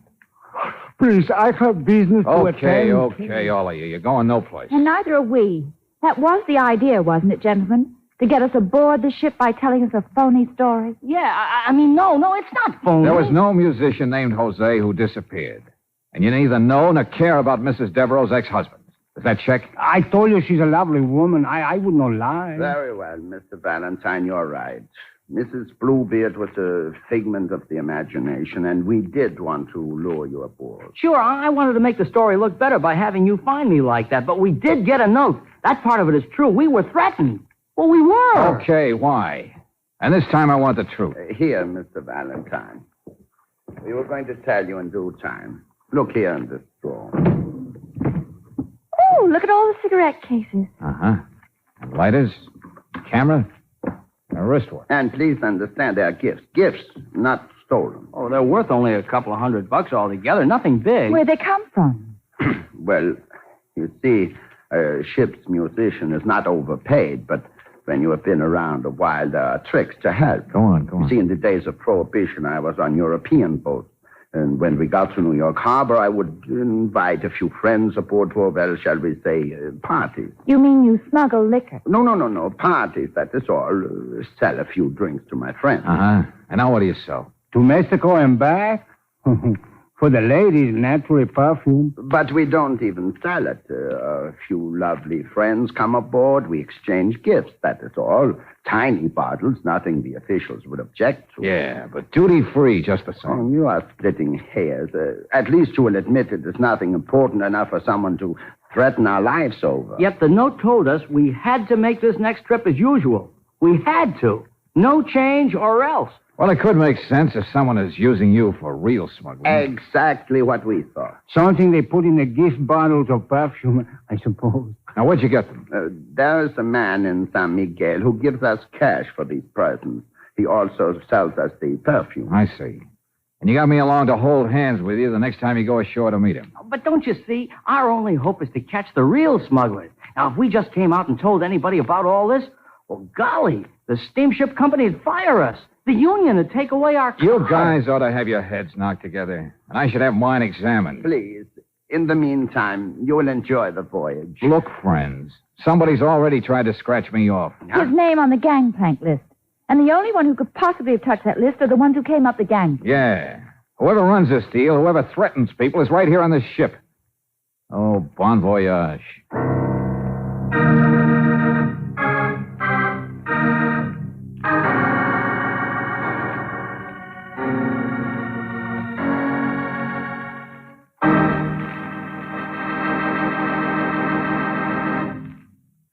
We'll return to tonight's adventure of George Valentine in just a moment.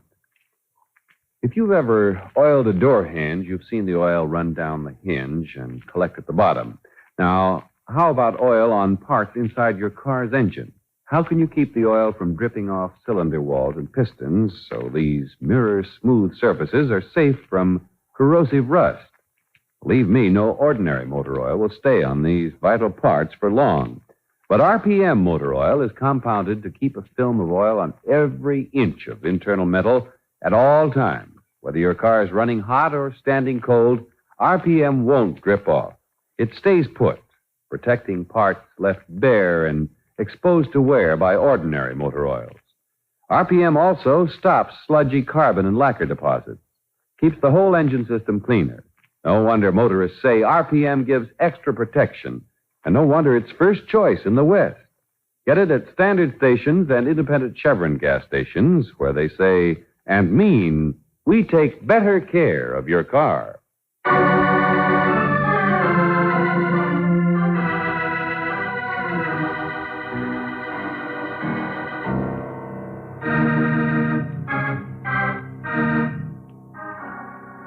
Now back to tonight's adventure of George Valentine. You're aboard the palatial luxury cruiser Southern Star under false pretenses, and the three musicians who hired you were so nervous they played false notes on the truth. However, the voyage is well underway now, and it's no secret that there's somebody aboard who doesn't want you around, somebody who's already tried to get you off the ship, somebody who has something to do with a dangerous bit of smuggling. Still, if you're as much a philosopher as George Valentine is, you resign yourself grimly to the hardships of a pleasure cruise to San Miguel. Any luck, George? No, you, Angel? Well, down in the beauty shop, they think I'm crazy. You know, eager beaver kind of crazy. I've managed to give a manicure to every woman on this ship, plus half the men. Oh, you've learned about a hangnail. Yeah, just about. George, I'm scared. Oh, now take it easy. Well, they're not going to just let you go ashore with Paul at San Miguel. I know it. What do you suppose is in those bottles of perfume? Narcotics? Oh, I don't know. The way I see it, Brooksy, our job is to run a switch, change the whole routine. Oh, excuse me. Oh, Mrs. Devereaux. Well, I see you've met somebody, haven't you? Isn't it wonderful aboard ship how everybody manages to meet somebody? Yes, we were just talking about how... Talking about the dance tonight, of course. You are coming, aren't you? Everyone's invited, you know. The dance? Oh, yes, I'll be there. But you'll dance with me, won't you, Mr. Valentine? I mean, it's frightful if you like to dance and like a musician at the same time. I mean, never the twain shall meet. I mean, well, don't you think so?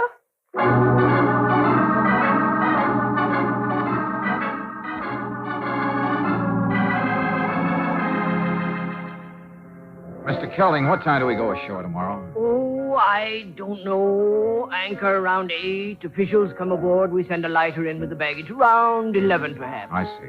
Anyway, as I was saying... Hello? Well, you look very lovely, Miss Brooks.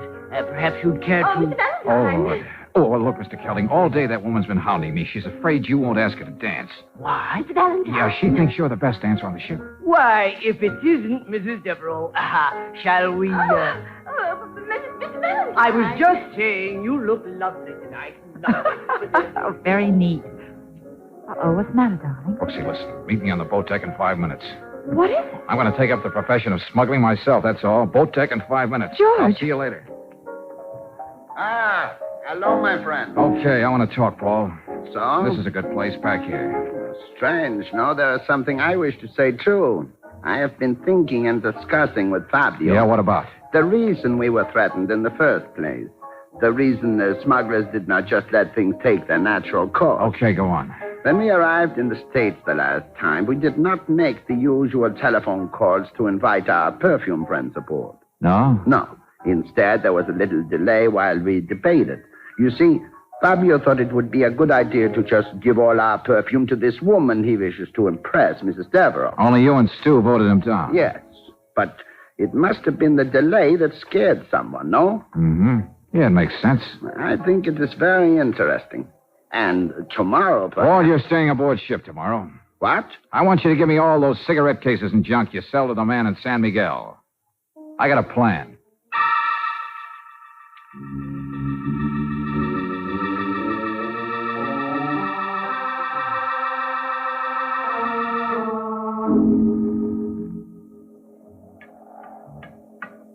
George?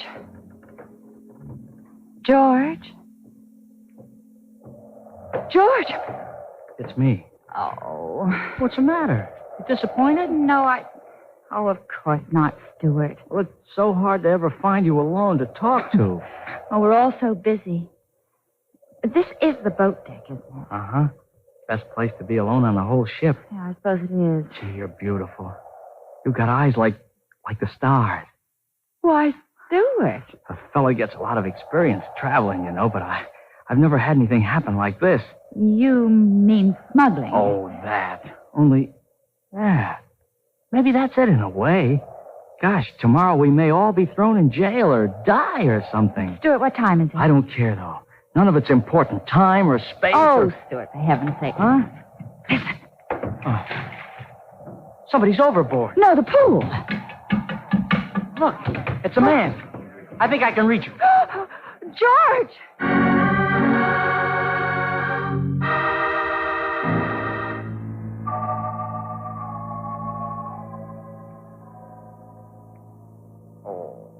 Take it easy, darling. You've been asleep, that's all. Yeah, sure, and a hammer works. The doctor gave you a sedative. Hey, was I awake before? Just for a few minutes last night. Last what? Hey, Brooksy, the ship's not moving. Where's my watch? It's 10 o'clock in the morning. Huh? George, who was it? Who did it? I don't know. I was hurrying along the deck and the Empire State Building fell on me.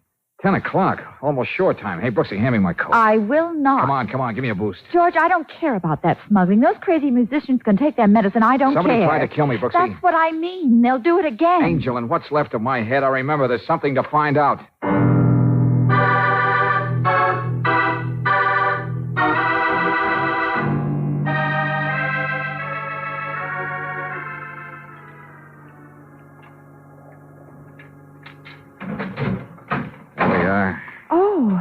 The cigarette cases and... last night I picked up this stuff. Then after Paul left, I dumped it in this locker for safekeeping. I was planning to sneak it ashore on the first lighter as a baggage boy, try to trade it for perfume. But I guess it takes a knock on the head to give you perspective. What do you mean? I mean, everybody figures a smuggle only works one way, into the United States. But remember that threatening note the boys got? Yeah? Well, that threat would make a lot more sense, wouldn't it, if the sender of the note knew the stuff was already in their hands, packaged for delivery? And ready to be smuggled into Mexico. Yeah. Oh, golly, well, there's nothing in this one. Oh, wait a minute, Angel. This camera. Oh, George, it's a bracelet. Yeah. Little bauble that's too hot to be peddled in the States, I guess. And there are some millionaires in South America, too. Well, hello. Oh, Fabio. The boats are here. Our music is over. I'm on my way for a little nap. Oh, what are you doing? Mr. Valentine, you should not be up. I'm all right. Oh, but your head, gee. Yes, you should sit down. You look pale. First boat for shore, everyone. First boat for shore. Hurry, please, everyone going ashore. Mr. Kelling. Hurry, please. Mr. Kelling, come here. What? Why, Mr. Valentine, you shouldn't... No, I'm all right. I just realized I like a lot of people around, that's all. I need them. Oh, please, I am so sleepy. Then wake up, Fabio. Brooksy, show it to him. See? Huh? Well, Yeah. Sure, it's pretty, isn't it? Maybe there's even some more on this trip. I don't know yet. What in heaven's name are you talking about? Okay, Mr. Kelling, I'll make it fast. Somebody in the United States wants to send this stuff to somebody in Mexico. Somebody like the perfume man. They get a smuggler to supervise the deal, and the smuggler picks a patsy. No. 3 patsies, Mr. Valentine. Only this time the smuggler knew I was aboard, and he made a slip of the pencil. I do not understand. Well, I'll tell you. It's been bothering me for a long time, and now I think I've got it. My name was crossed off the gangplank list, remember? Yes, someone did it while coming aboard to stop you from being here. You keep saying that, Fabio, and you'll realize how silly it sounds. What? Now, how could anyone walking up a gangplank draw a line on a piece of paper in somebody else's hand? Well, gee, maybe... It just didn't happen, that's all. Oh, now, really, the line was there. Correct, Paul. But the line must have already been there before the gangplank guard ever got the list. Okay, Mr. Kelling, you're the purser. Maybe you can tell me what on a ship or who on a ship would be responsible for marking up such a list. Can you tell me, Mr. Kelling? And who'd have access to everyone's cabin? To smuggle things in and out. And leave typewriting notes. I got him. Look out. He's tougher than you think. I sure used a gun on your last night, Valentine. Oh, no, Buster. Here's your chance for round 2. Well, Angel, that's it.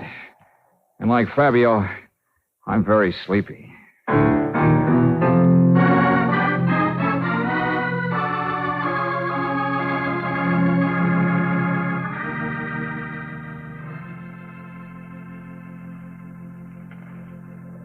Yes, Mr. Valentine, I promise. Never again will I organize little parties for my friends when the ship reaches. Look at Fabi over there by the rail with Mrs. Devereaux.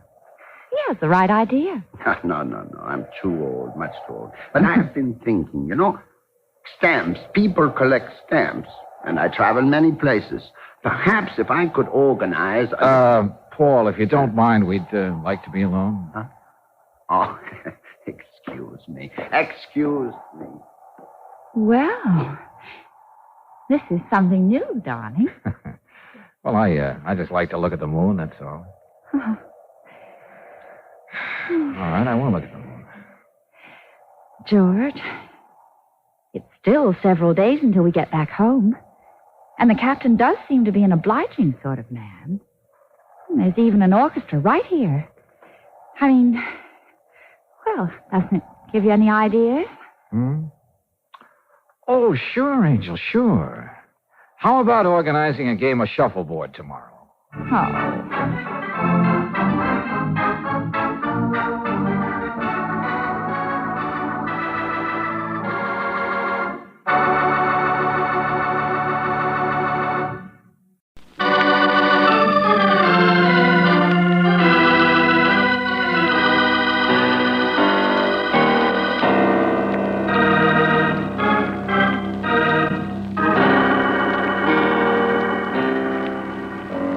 Standard of California, on behalf of independent Chevron gas stations and standard stations throughout the West, invites you to Let George Do It.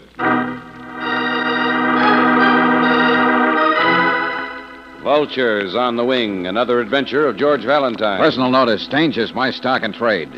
If the future shapes up like a condolence card with a big black border, you got a job for me, George Valentine.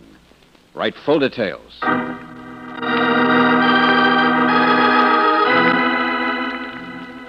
Dear Mr. Valentine, because of a stroke of extraordinary luck, an investment of $20,000 promises to yield me $500,000. But the transaction must be closed swiftly, tonight, because with so much money involved, there are, naturally, vultures on the wing. I sing in the colonnade room at the Savoy Wilton, but I shall be home this afternoon at 3, if it is convenient for you. Signed, Maria.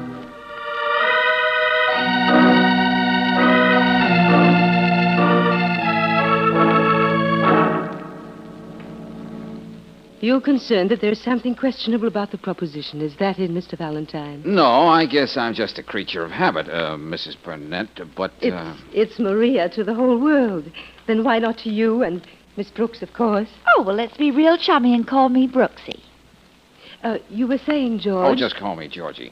Now, I was saying, when 20 grand teases back $500,000, I begin to drip with all kinds of doubts. Oh, it's all very legal and terribly simple. All right, you've written the lead. What about the rest of the story? Those vultures on the wing. Yes. 4 priceless paintings by Sebastian Zundert were sold to a very high-ranking general when the Nazis occupied Holland. Sold? Yes. The owner was a collaborator. He had no scruples about dealing with the Nazis. So it was all very legal. Go on. These 4 masterpieces passed from hand to hand by way of Portugal and Argentina to this country. They're still considered among the missing. But I'm in touch with the present owner, and he'll let me have them for $20,000. Huh? Bargain sale. Well, how did you and Mr. X get together in the first place? That's where I think I've been very clever, Brooksy. From the Boulevard de la Croisée in Cannes to Ciro's on the Sunset Strip, wherever I've sung, I let my interest in the Zundert canvases be known to the right people. Well, wasn't that a little like shooting blanks and not even having a target? I reasoned it had to be somebody in the international set. I was right. Last night, after 2 years, I received a telephone call. So you see... Just a minute, Maria. Huh? Oh, Nick, I told you to stay in the library. This is a business conference. Well, why don't you have conferences with your husband? I graduated from the Harvard School of Business. Will you please leave us, Nick? No, we're going to have a conference. And don't want any strangers going to start by throwing this gentleman out. Now, hold it, will you, Buster? What have you been drinking? Singapore slings with vodka? Let go of me. Nick, if you don't behave yourself... Yeah, I know. You'll leave me. Then what would I do when all the bottles got empty? Not in front of these people, Nick. please. Pride, self-respect. Most important, of course. Go on with your conference, darling. That's better. You may not think so, but I did graduate from the Harvard School of Business. Forgive the interruption. But, as I said, George... Yeah? The plan for tonight is terribly simple. You are to pick up the briefcase with the Zunderts in the colonnade room. You are my accident insurance to make sure that everything goes off smoothly.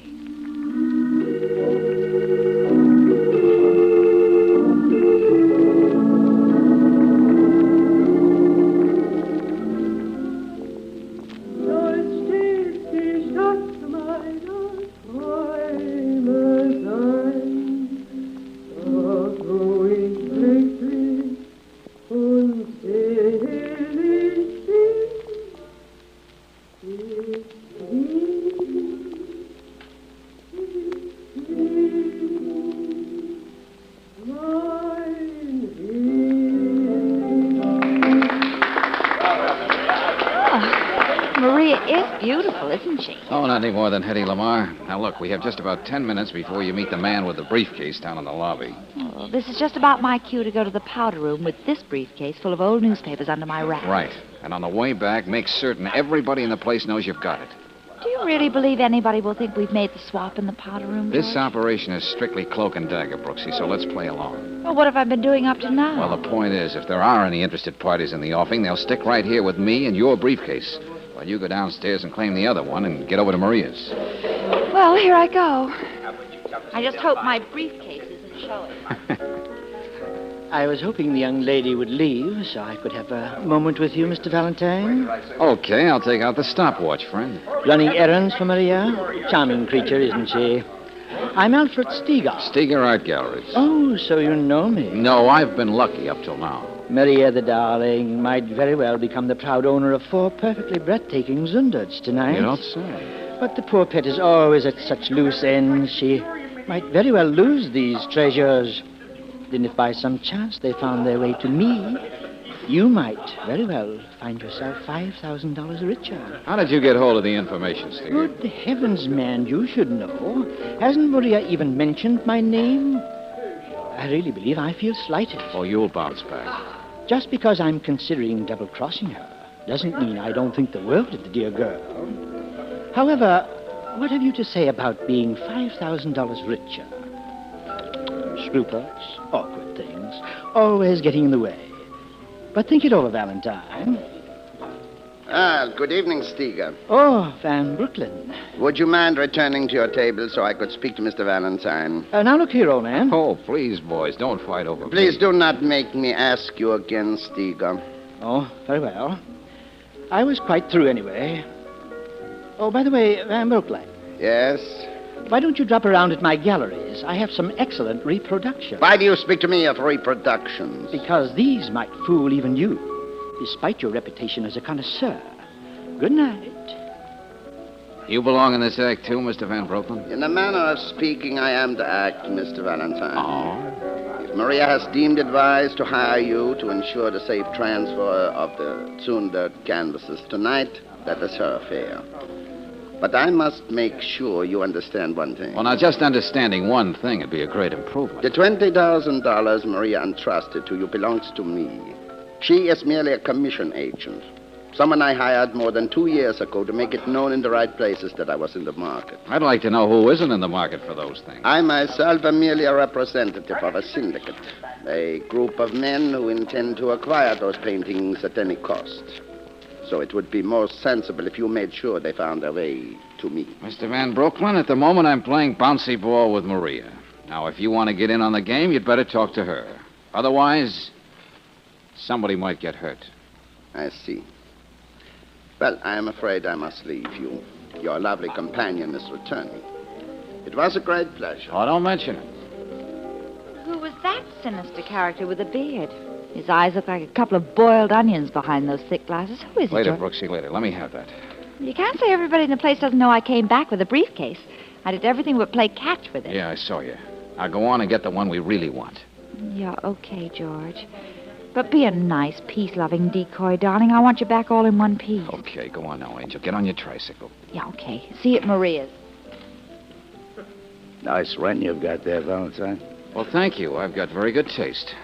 Except in the kind of people I seem to attract to this table. Why don't you be satisfied? Stay away from Maria. Who are you, Buster? And don't tell me I can find out at any post office by just looking at your picture, front and side. Maybe you've heard of me, Jim Fowler. I hope you noticed I just went pale. Hey. Now, you shut up all over and listen. What's going on over there? Maria and me are friends. Good friends, catch. That's cozy, Fowler. I want you to stay away from her, and I want that briefcase you picked up for her tonight.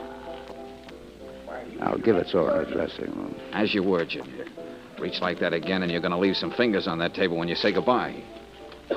You're not very smart, Valentine. On your way, Pixie. I got things to do.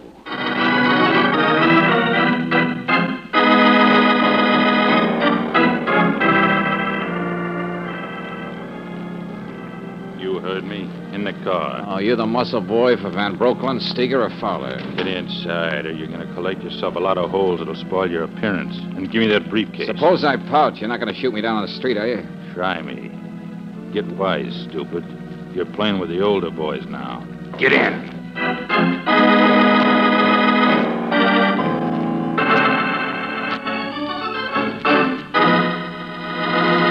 Hey, Brooksy, what happened? Well, it's all pretty vague, George. I got here just before you, George. Hurried here after my last show. I found her on the floor. Yeah. And the paintings she brought, they're gone. Yeah, well, we'll get to that in a minute. Hey, you sure you're feeling better now, Angel? Yes, darling, I think so. I came right here, just as you told me. Then when I opened the door, it was all dark. Then, zowie, somebody hit me. Uh-huh. Hey, has your husband, Nick, been over there like that all the time? I don't know. I found him that way with his head down on the table. He's no good to anybody. George, you don't look fresh as a buttercup yourself. Where have you been? Somebody wanted a briefcase full of newspapers so bad they floated me out of town. I had to walk back till I got a cab. Oh, but the pictures... I told you we'll get to that. And the next time around, I'm going to get the truth from you. Right now, I want to see if your husband here knows anything we ought to know. All right, Shoot. Hey, Burnett. Come on, Burnett. Snap out of it. Come on, sit up in the chair. Nick! George. Oh. Yeah. One of our friends fixed it so that Nick will be stone cold on the hottest day in July.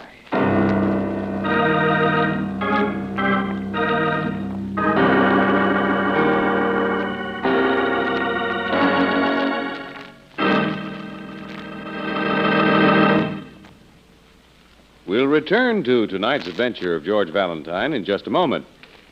If you're driving a new car, you're probably getting a lot of pleasure out of its smooth performance. But wait until you try a tank full of new, improved Chevron Supreme gasoline. It gives car performance to delight the heart of every motorist. Thanks to special blending agents, new Chevron Supreme gives your car faster starts and faster warm-ups. It gives your car new alertness in traffic, ping-free power to lift your car over hills. In fact, for today's high-compression engines, you can't buy a better gasoline. And premium quality Chevron Supreme is climate-tailored. So wherever you drive in the West, no matter what the temperature or altitude, you'll agree new Chevron Supreme gets the best out of your car. Try a tank full tomorrow. Get it at standard stations and at independent Chevron gas stations where they say and mean, we take better care of your car.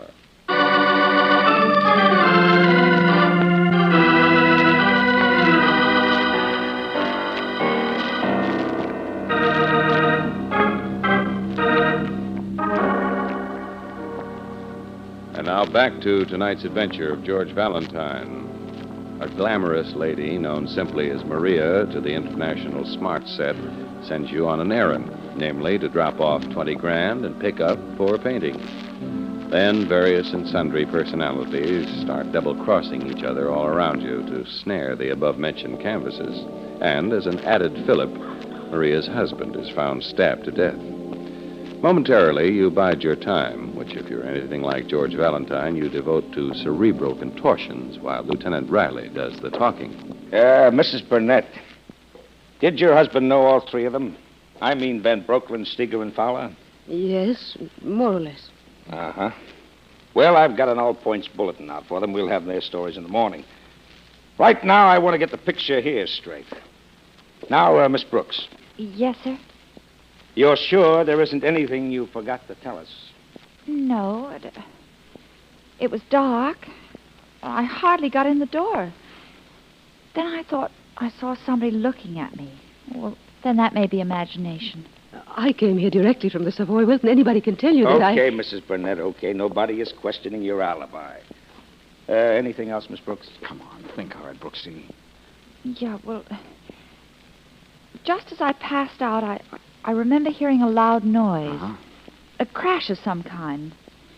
That's all. Hey, Riley, that means the lamp on the stand over there were knocked over when the murderer was leaving, and not in the struggle with Burnett.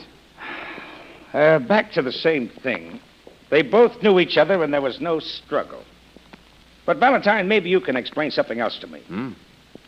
The bloodstains near the foyer door, and Burnett lying with his head on the table a good dozen feet away. How did he make the trip with the knife in him, and why no signs of blood in between? Yeah, I've been kicking that around too, Riley, but it keeps bouncing back at me. Yeah. Well, we'll leave the whole thing until tomorrow when I know a lot more than I know right now. Well, good night. Oh, you'd better stay put, Mrs. Burnett. Oh, we'll come along with you, Lieutenant. May I see you a moment, George? I'll be right there, Brooksy. Yeah, Maria? You're not walking out on me, are you? I need you more than ever now. I can't imagine you needing anybody. But if it's going to make your dreams any sweeter, I'll be seeing you in the morning. Better get your story straight.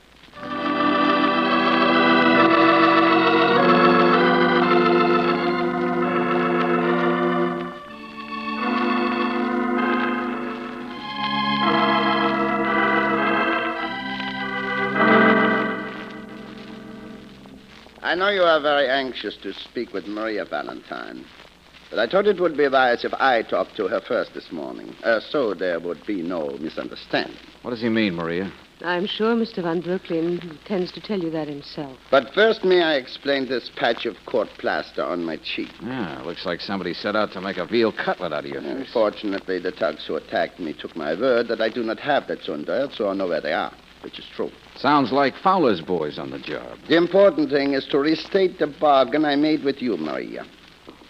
A liberal bonus if you located the paintings, and to consummate the deal, $20,000 at your disposal, for which I have a receipt. What have you got to say, Maria? Perhaps she will speak more freely after I leave. Just remember, Maria, I expect you to produce the money or the pictures. All right, sweetheart. Let's scrape off all the fine-fingered intrigue and see what we've got here. Oh, George. George, I've been so alone, so frightened. No fun getting caught in your own squeeze, is it? Come closer. Yeah. George, I'm in love with you. Well, you must be really scared to stagger into that routine. Don't talk like that. I suppose now I'm expected to rush out and get those underts for you. That's a lie. I swear I was thinking of us. What the future would be like with all that money. Which wouldn't belong to you. Now, let me tell you what the score is. I sent Brooksy over to Steger's galleries to ask a few questions, and I... Well, don't give me that used-up smile. I'll admit that's one for my memory book. We're still in business. I'll let you know when I'm taking in my sign.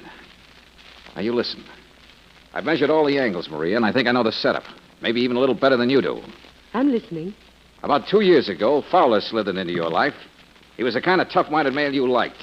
An exciting contrast to Nicky boy, who was always lit up like a busy switchboard. No character analysis, darling. Just the facts. What if I told you your boyfriend moved in on you, shoulder holster and all, after working out a deal with Van Brooklyn? What?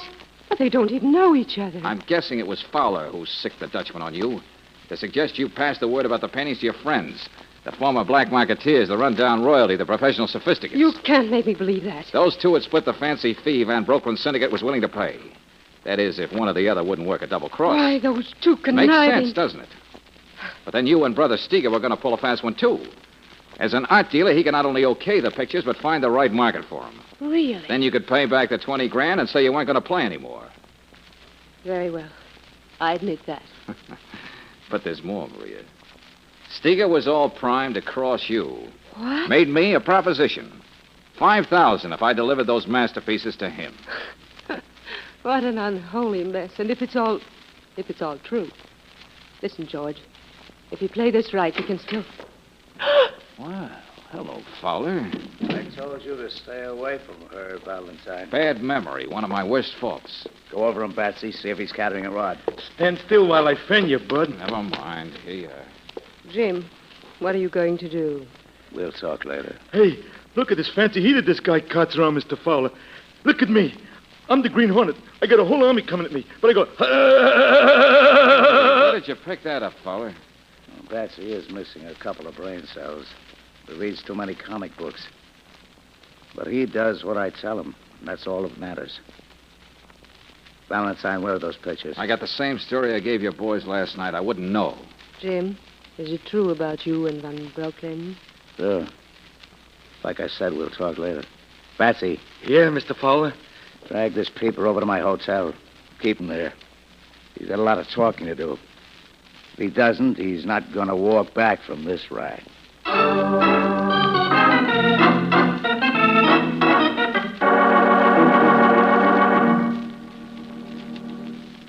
Look at me now. Oh, please, please, no more, Batsy. Now, will you stop waving that gun? Now I'm the heavyweight champion. Yeah. Bam, biff, bang. He's down. Hey, 1, 2, 3, Hey, 4. hey, Batsy. Huh? There's somebody at the door. What? Oh, hey, one squawk out of you and you know what you get. I know. What's more, I believe. What you want, sister? I'm here to clean up Mr. Fowler's suite. I ain't got all day, you know. Hey, wait a minute. Oh, I didn't know you had company. Oh, but I can clean around the gentleman if he'll just cooperate. Wow, you're a cute kid. How about you cooperating with me? We might get places together. Oh, fresh, ain't you? Come on. Make it snappy and get through. Gee, you got a funny voice, mister. Huh? Oh, didn't you know? You're talking to a frog with a man in his throat. Now, listen here, you... He looks like an overgrown meatball to me. That's all from you, babe. Looks like a punch-drunk fighter with a hot foot. I warned you, babe. Now I'm going to play marbles with them pretty blue eyes. George! That does it. Impolite to turn your back on it. Yes! Jeepers. Did you see the size of his hands, Easy, George? Percy. Wait till I get his gun. Hey, you were terrific, Angel. What blessed little voice guided you from Steger's over here? Steger's own sweet falsetto. Huh? Well, when I walked into his galleries, I heard Steger screaming blue murder in the back. Somebody was giving him a going over. Fowler's really covering territory today. And then I heard Steger cry out your name. Yeah? Then somebody said Fowler was taking care of you at his hotel.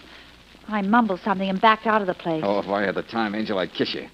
Oh, I ought to get something for the $5 I slipped the chambermaid. Now we got to give this place a double quick canvas for those Zunderts. Yeah, but if they were here, George, why would Fowler be picking up assault and battery charges all over the city? I don't know, Brooksy, but there are a couple of weird angles that keep popping up in my mind like three blind mice. Such as? Well, never mind now. Get on the phone and ask Riley to get our all-star cast at Maria's.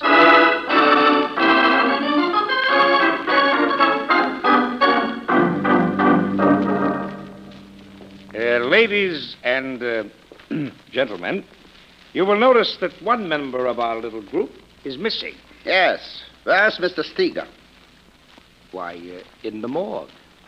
What? Yes, your Gunsels put a little too much enthusiasm in their work, Fowler. You're not pinning this on me, Lieutenant. But I'm clamming up till I see my lawyer. That's your constitutional right. Let me have those paintings, Valentine. Here you go, Lieutenant. You found them. They're mine. I can produce a receipt for the money I advanced Maria. Where'd you find them? Where were they? In your place, Buster. Right under a neat pile of your monogrammed undies. Which adds up to this. Fowler, I'm holding you for the murder of Nick Burnett and Steger.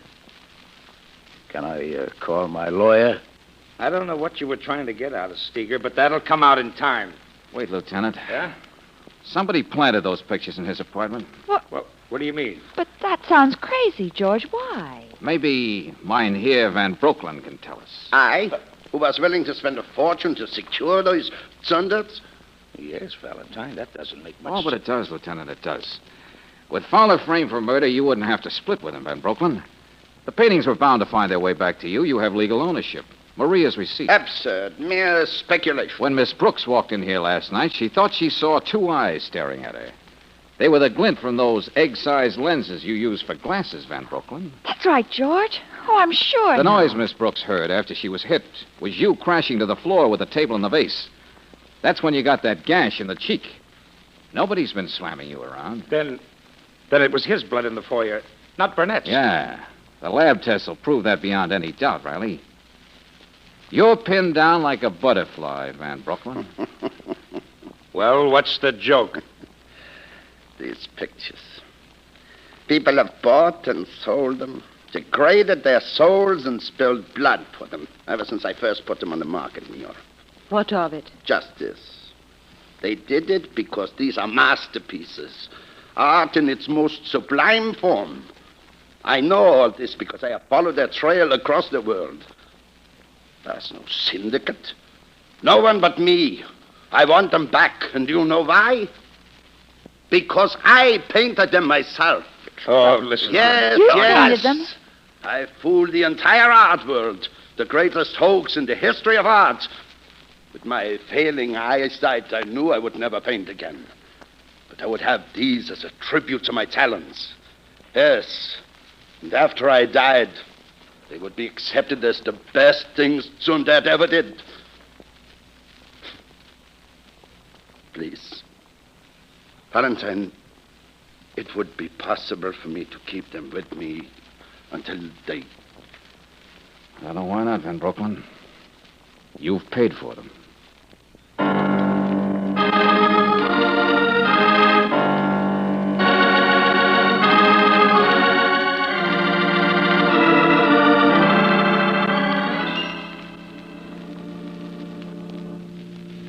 No, Brooksy, Fowler's goon squad merely gave Steger a good roughing up.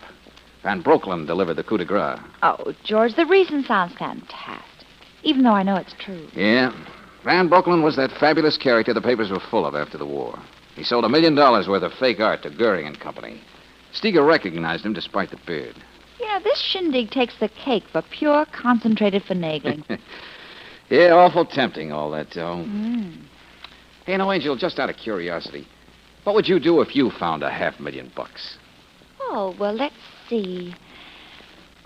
Well, if it belonged to a poor person, I'd return it. To a poor...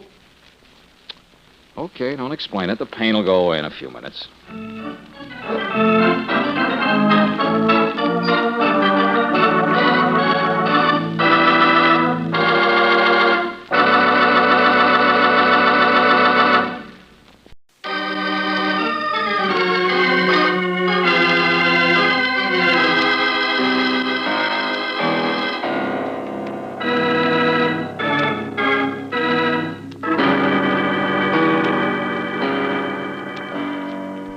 Standard of California, on behalf of independent Chevron gas stations and standard stations throughout the West, invites you to Let George Do It.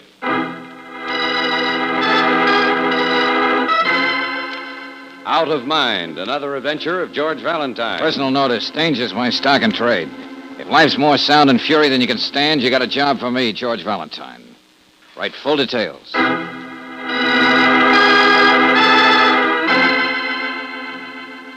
Dear Mr. Valentine, a dark, inexplicable thing is happening in the lives of my two sisters. The mind of a man is driving them to inevitable tragedy. He came to their house as a guest and lingered on like a poisonous growth. It's a weird situation in which I find myself helpless. You may have the answer. Will you call my office so we can arrange to meet and take the suburban special to Fenton? Yours truly, Roger Winslow.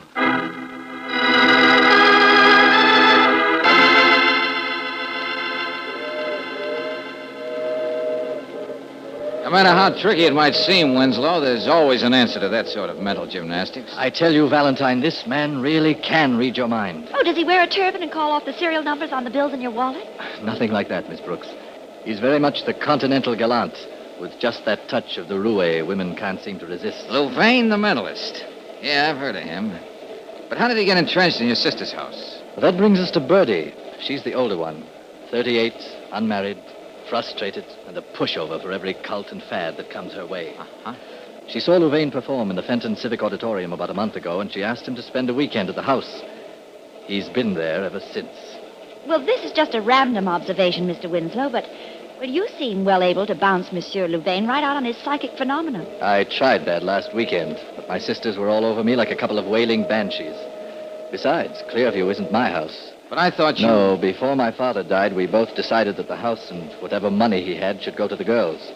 I'm well able to take care of myself. Well, from what I gather, Winslow, Louvain doesn't just go around reading minds. He seems to have some kind of a hold over Sybil, too. Now, what's she like, your younger sister? I'm afraid you're going to begin to think our family is a roster of improbable characters. Sybil has been starved for beauty ever since she got out of college. She thinks Louvain is the only man who's ever understood her frail, sensitive soul. Oh, I know what you mean. I passed through that poetic phase, too. I thought I was another Elizabeth Barrett Browning, and Except that you had the constitution of a horse. Well, you could have at least said Philip. Go on, Winslow. Well, Sybil is still young and beautiful enough for me to hope she'll desert the muse for marriage and kids before she's 30. Mm-hmm. You said something about the inevitable tragedy. If you're talking about two jealous women fighting over a man, I don't see that I have any place in this picture, Winslow. Well, maybe I'm over-dramatizing it, Valentine, but I'm afraid Louvain is uncovering something in my sisters that they themselves don't know exists. Something hateful and ugly, perhaps. Have you got any reason to think that? My father, he was a very successful doctor, tried to make Clearview a happy place, apart from the world. He built it high on the side of a mountain, a sort of symbol of the way he felt. What do you mean? He wanted his children to be above all the petty meannesses of the world. And now, in the person of Louvain, everything that Dad despised has come right into the house. Sybil and Bertie aren't used to being exposed to anything like that. The poisonous growth you mentioned in your letter? Yes. I get the feeling that Louvain just stands and listens somewhere. Every time Bertie and Sybil fly at each other over the smallest, most trivial things.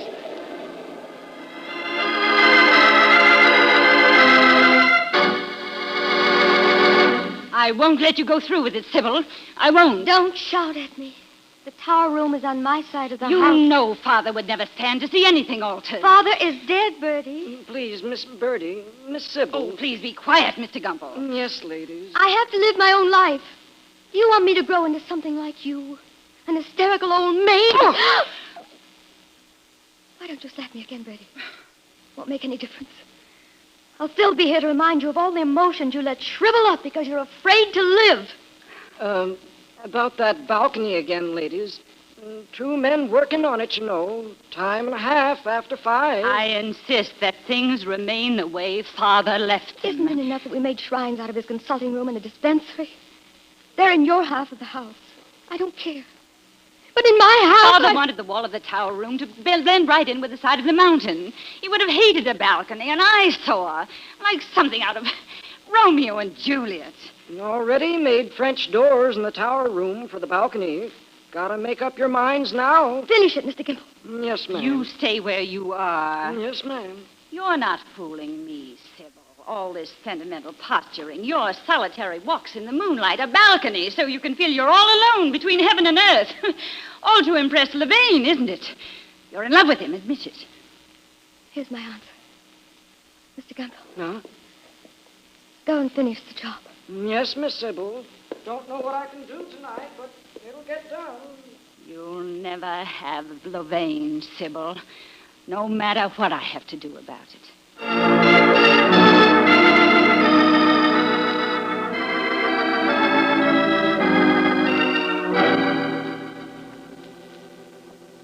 Well, Valentine, now that you've had dinner, what do you think? Well, I think we'd be stupid if we imagined we were fooling Louvain.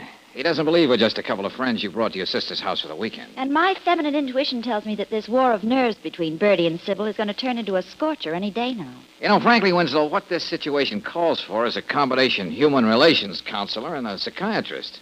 There's nothing particularly sinister about this setup. It's only too human. I know, but as I I'm said... afraid I'd be like the man who tries to stop a husband from beating his wife. It ends with both jumping all over him. No, thanks. I think Miss Brooks and I will be taking the first train back in the morning. I do hope I am not intruding. Not at all. Come in, Louvain. Thank you. You know, it is always interesting to be present when one is being discussed. Go on, please. How do you know you're going to like what we might say about you? The human ego is easily satisfied. The mere sound of one's name is rewarding in itself. Incidentally, Mr. Valentine, There's an 8:10 out of Fenton in the morning. Well, now, that's just fine. Is there someone on it you want me to wave to when it leaves? No. But you are thinking of going back to town, aren't you? I take it this is the mentalist at work. Or an ear at the keyhole. You know, Miss Brooks, at first Roger here also doubted my ability to read the human mind. Nothing gives me greater pleasure than to make converts out of cynics. Suppose I tell you what you're thinking about. Okay. But you'd better censor it as you go along. In so many words, it is something like this. This Louvain, he is a handsome, charming rascal at that. I wonder if that is a real wave in his hair, or is he wearing a toupee? Yes, that's part of it, but how... Delightfully feminine. Rest assured, Sherry, this is the hair I was born with. All right, Louvain. We don't need any more of your demonstrations. Now, you, Mr. Valentine... Oh, I ought to be a pushover. I've only got one thought, and it's not very feminine. I know. You're saying to yourself, in these very words, what I would not give to sock Buster here, right in the kiss her? Huh?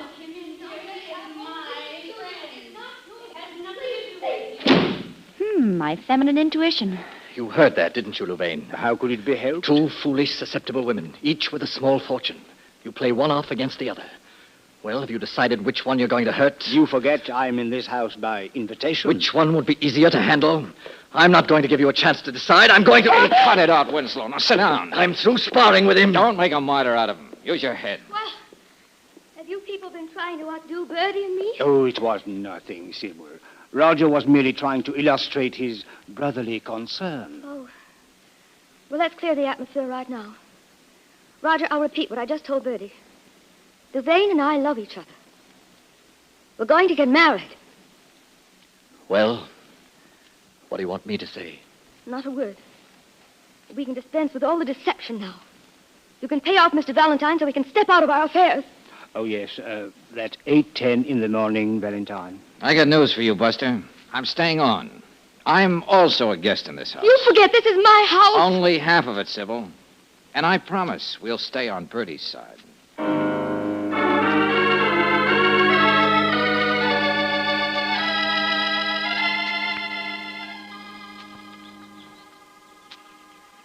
Well, a beautiful Saturday morning in the country, George, and nobody enjoying it except the birds and that character stretched out there on the lawn.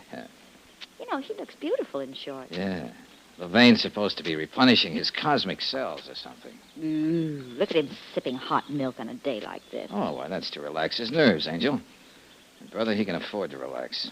He knows Roger isn't getting anywhere arguing with Sybil. And he's just as sure Bertie's tears aren't going to change his plans. Do you think he can really read minds, George? Well, that isn't important one way or the other now. Don't mean to interrupt nothing, but anybody see Miss Sybil? What's that? Mark Gumpel's the name. Contractor. That's nice. Just taking my men off the job for the day. Wanted to make sure Miss Sybil ain't going to change her mind about that balcony. Well, I'm afraid she's pretty tied up at the moment. Did what you told me this morning. Just checking. Louvain! George, look. Yes, see. Good grief. What's going on? Hurry, please. What is it, Bertie? What's the matter with you? Look at me, Louvain. What's the matter? I don't know. My stomach. Louvain!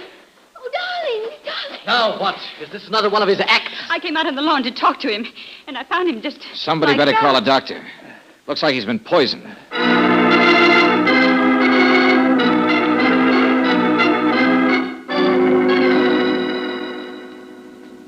I don't understand it, Valentine. Don't understand it at all. What don't you understand, Dr. Well, Adams? there's no doubt about it. Louvain was poisoned. Agraphene.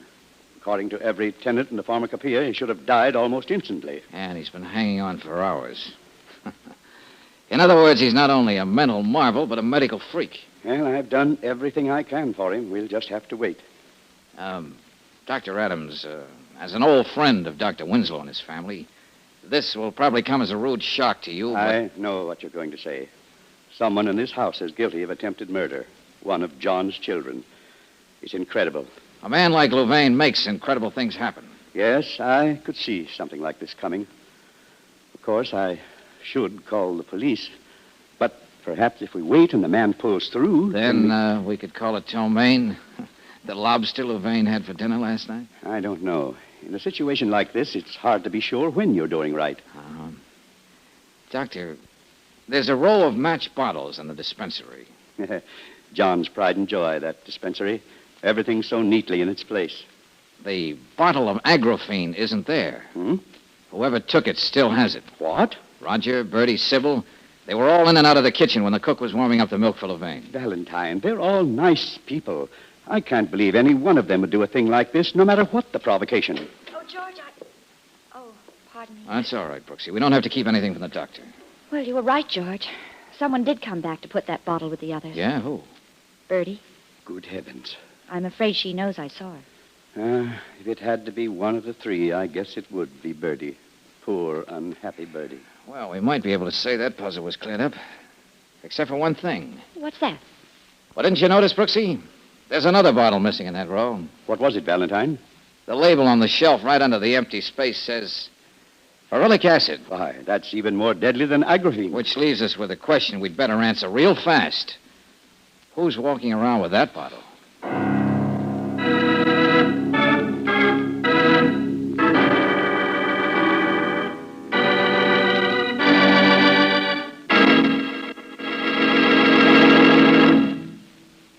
We'll return to tonight's adventure of George Valentine in just a moment. Have you read about it? Heard about it? It's that new, improved Chevron Supreme gasoline. Through constant laboratory research and road testing, Standard of California has perfected Chevron Supreme to give modern cars peak performance. For today's high-compression engines, you can't buy a better gasoline. It's specially blended to assure faster starts, faster warm-ups, extra pep in traffic, and ping-free power on hills. And it's a premium quality gasoline that's climate-tailored. No matter which temperature or altitude zone of the West you're driving in, you may be sure new Chevron Supreme gets the best out of your car. Try a tankful tomorrow. Ask for new Chevron Supreme at standard stations and at independent Chevron gas stations where they say and mean, we take better care of your car.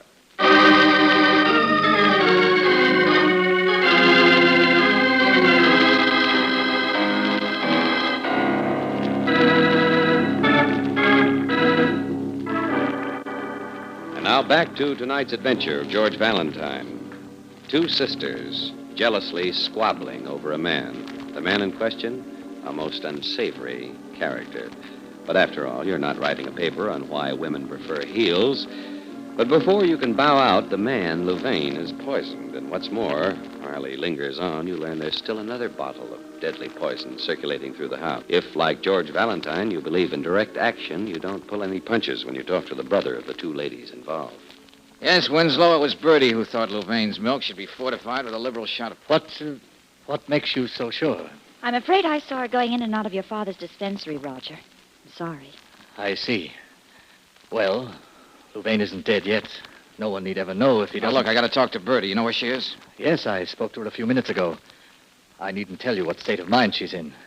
And now, to upset her even more... Never mind that. Where did she go? Strange. She said she was going upstairs to the tower room. What? Catch a breath of fresh air on the new balcony. That is strange. After they've been rowing over it so much. George, where are you going? The tower room.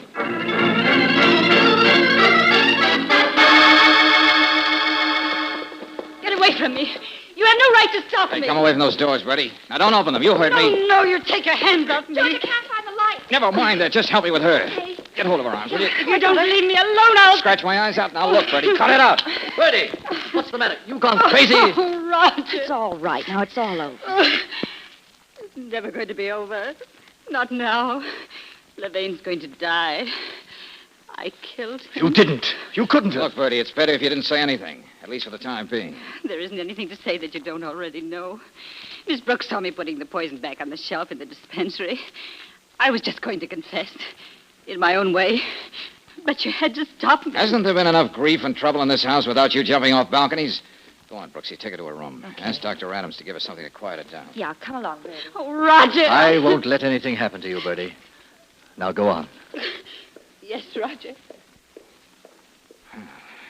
I think you'd better turn in too, Winslow, and get some rest. You know I couldn't sleep. You just want to get rid of me. What's on your mind, Valentine? Louvain. When a guy gets a lethal dose of poison, he ought to drop dead.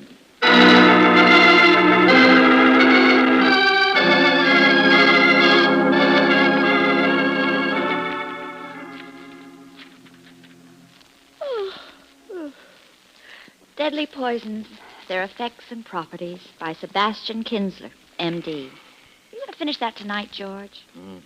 I'm almost finished now, Angel. Hand me that pad, will you? Yeah. Shouldn't every doctor's dispensary have a couch? Now, here's a book I'd like to curl up with. The Human Foot, Its Anatomy and Pathology. Darling, what are you doing? What are you scribbling? Brooksy, I have just verified a universal truth. Oh, goody. Every cause, and by the same token, vice versa. You know you got something there, mister? Whatever it is. But if you don't break it down so that I can Oh, Roger. I was wondering when you were going to show up. I couldn't let Bertie take the blame for something I did, could I? Hey, what's going on here? You'd better put that bottle of ferulic acid back on the shelf before anybody finds out who took it. You don't seem surprised. I said I poisoned Louvain. I put this stuff in his milk this morning. Here you are, Brooksy. You put this bottle back where it belongs. Yes, but... Oh, okay. Bertie tried to take the blame because she thought I did it. Even tried to kill herself. I'm not going to risk that happening again. But she did poison Louvain, just as you did. What? Both Bertie and Roger? Mm-hmm. She used agraphene. And you, Winslow, you let him have ferulic acid. Dr. Adams diagnosed agraphene poisoning because it was the stronger dose. Well, that's insane, Valentine. He couldn't possibly have lived through that. Yeah. He should have dropped dead twice. So let's go upstairs and see if he's making any concessions to what's expected from ordinary human beings.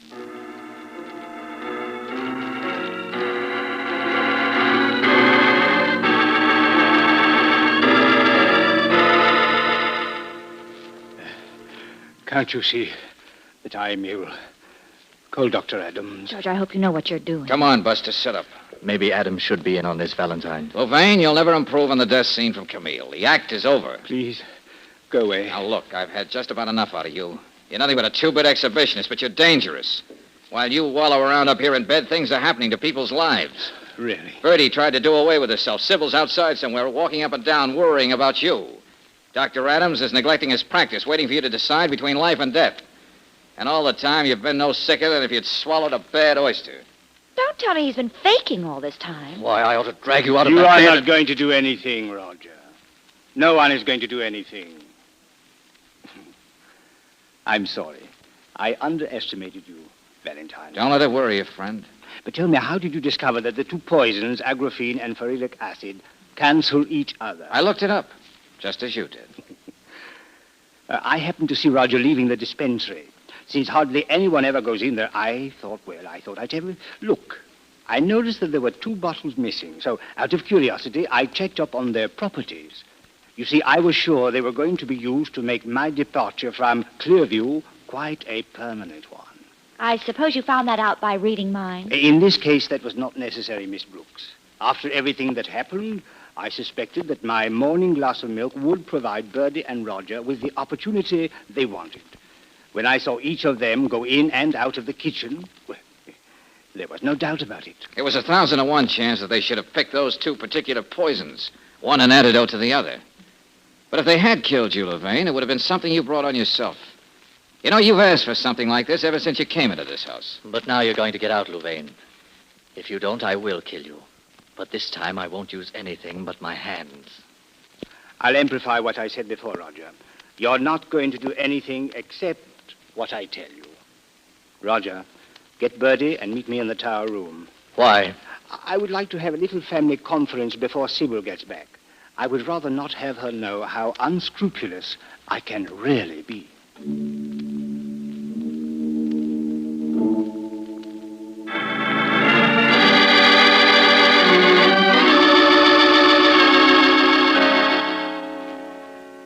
Before you call for the spotlight, Louvain, maybe I ought to remind you of something. What is that, Valentine? There isn't a person in this house who wouldn't be willing to swear you weren't poisoned and the dispensary door had never been opened. Now you are underestimating me. I poured off a little of the milk before I drank it. I have it to be analyzed whenever the occasion calls for it. Why did I bring you into this house? You're not human. None of that, Bertie. Please. Well, here is what I am going to do.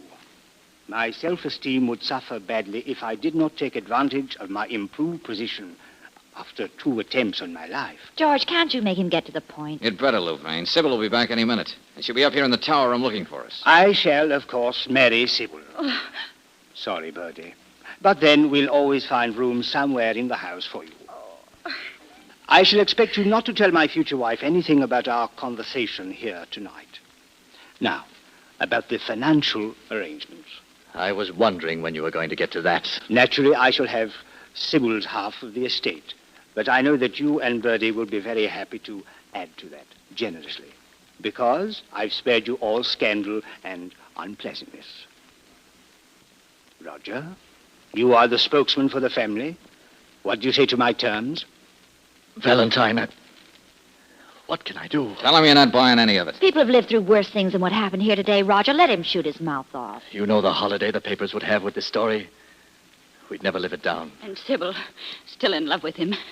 He'd make her hate us for what we did. She'd never believe anything about blackmail. All right, Louvain. I know when I don't have an out. So, Where's everybody? Dr. Adams said that... Oh, Levain, darling.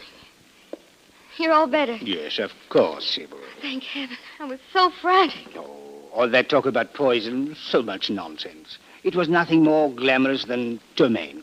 And all is sweetness and light once again. Yes, I was wondering about this conclave in the middle of the night. Oh, just to congratulate us, my dear. Even Bertie wishes us the best now. Don't you? Don't answer, my dear. Let me read your mind. Oh, another performance yet. Oh, Bertie, how can you be thinking of Sybil's new balcony at a time like this? At least let my thoughts be my own. Oh, Bertie, I meant to tell you... Life just beginning for me in this lovely place. I owe myself a view of what shall be mine for years to come. Louvain! When I need to step out... George! Oh, dear Lord! There is no balcony. Nothing out there. He said he was reading my mind. I thought the balcony was there. I honestly did. I was trying to explain. This morning I ordered Mr. Gumple to tear it down.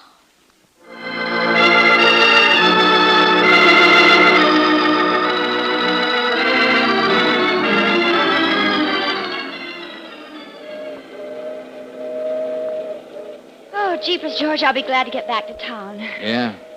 I don't think I'll ever forget that sight. Louvain stepping out into space like that. Well, fake or genius, he certainly read Bertie's mind. You couldn't have expected him to prove it more conclusively. Darling, I'd feel a lot better right now if you could read my mind. Well, let's see now. I got it. Exactly what I was thinking of. How'd you ever do it? Guesswork, Brooksy, guesswork. When you closed your eyes like that, it could have been that you were just, sleepy.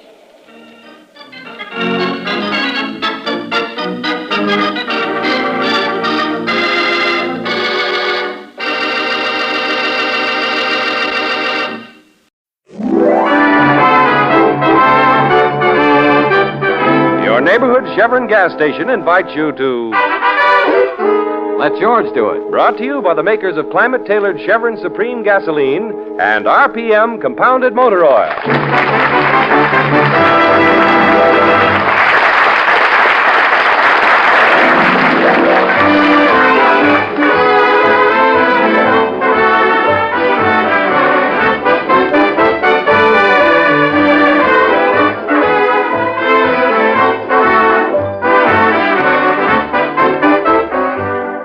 George Valentine would be the last person in the world to take a job that was not exciting, even with a large salary attached. That's why he opened his office and advertised to solve any problem, for a fee, of course. Well, he's had his excitement, all right, sometimes more excitement than he bargained for. Right now, George, his secretary, Claire, and Sonny are driving along in his car. Mr. Valentine, why so much mystery? Where are we going? Just playing hooky from the office, huh, Mr. Valentine? We can't afford to play hooky, Mr. Valentine. You know that. Have you two ever heard of the Harding Bookshop?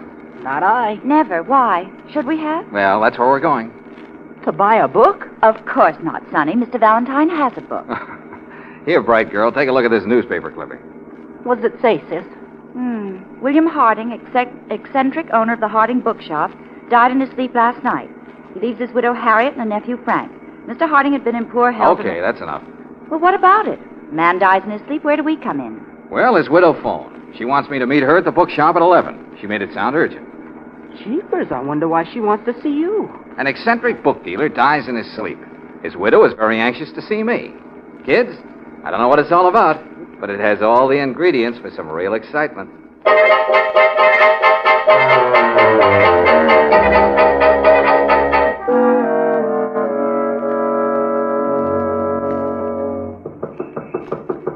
Oh, it's no use, Mr. Valentine. The bookshop's closed.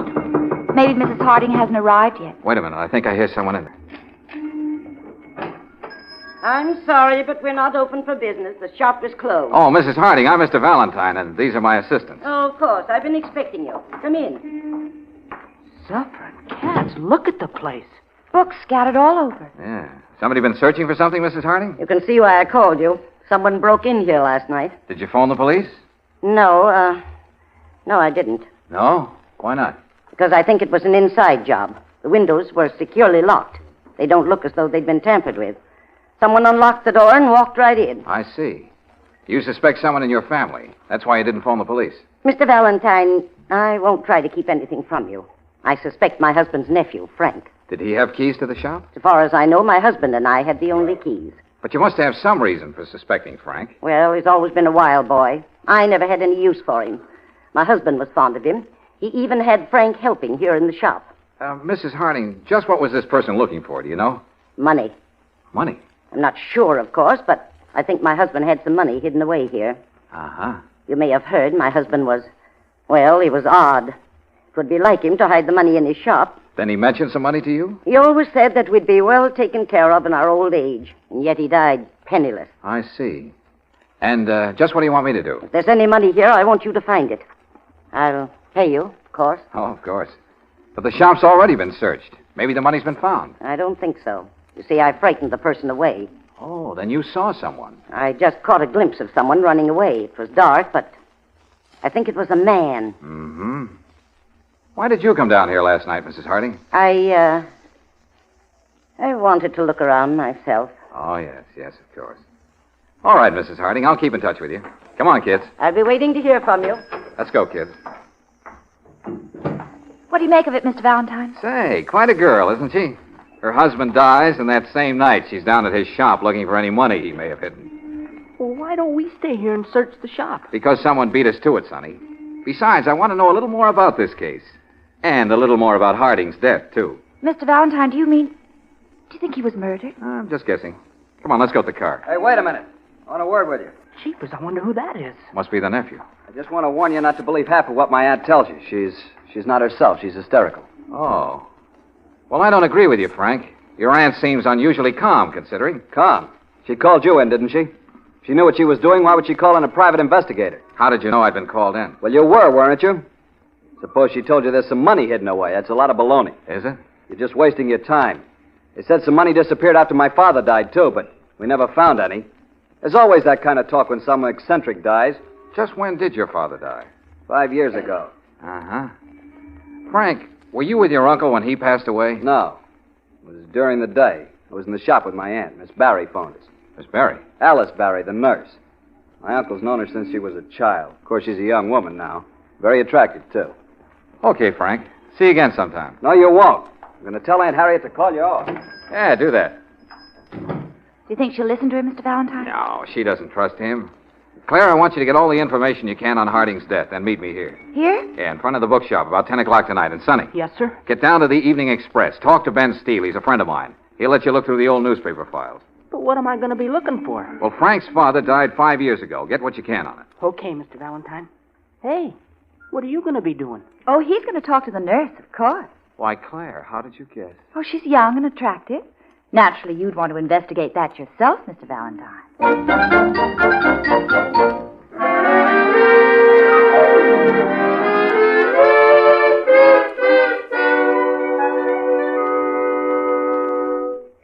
Mr. Harding had been ill for years. There was nothing mysterious about his death.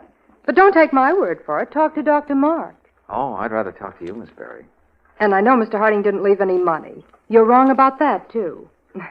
If you don't mind my saying so. Miss Barry, when a woman is beautiful, she can toss my theories into the ash can, and I don't open my mouth. I'll find that out after I get to know you better. Oh? You're going to know me better? Of course. What makes you think Harding didn't leave any money? Because he couldn't even afford to pay me a salary. He gave me this box of old phonograph records instead. I see. Miss Barry. Alice. Alice? Alice. Alice, did Harding die in his sleep? Oh, yes. Then he didn't say anything before he died? Well, he mumbled something. Mumbled something? What, could you tell? I suppose he thought he was a little boy again, listening to Mother Goose. Why? What did he say? Mary had a lamb. Mary had a lamb. Are you sure? Well, the words Mary and lamb were plain enough. Uh-huh. Look, here's my card. If you think of anything else, give me a buzz, will you? I'll give you a buzz. Oh, good. Say, how does that verse go? Do you remember? Mary had a little lamb. Its fleece was white as snow. Oh, yeah. And everywhere that Mary went, the lamb was sure to go.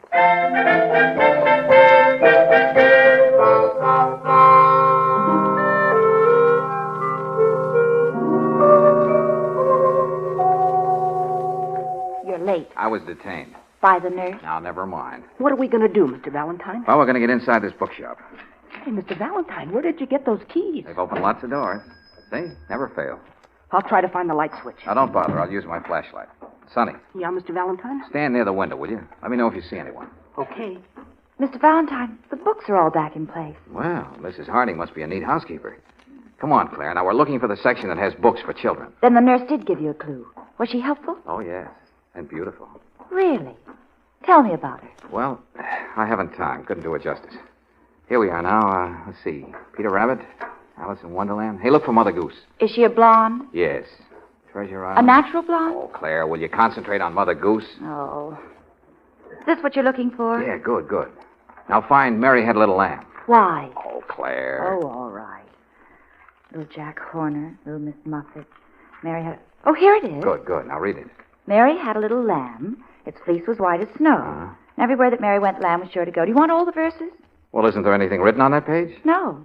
Well, maybe there's some more Mother Goose books. These are all there seem to be. Okay, hang on to it. Put your hands up. Oh, Mr. Valentine. Suffering cats. Now, what are you doing here, Frank? Where did you come from? I was in back. I've been waiting for someone to show up. Why? What made you think someone would show up? Well, the place was ransacked last night. And you thought it might happen again tonight, huh? You can't tell. And Harriet says she frightened the person away. He might come back. Uh-huh. That may be why you're here. Or, then again, you might be looking for the money yourself. I told you there isn't any money. Okay, Frank. Now put that gun away. You might hurt somebody. And get out of here, all of you. All right, we're going. Coming with us? I'm going to stay here and keep an eye on things. Say, that's a very good idea, Frank. Just keep an eye on things.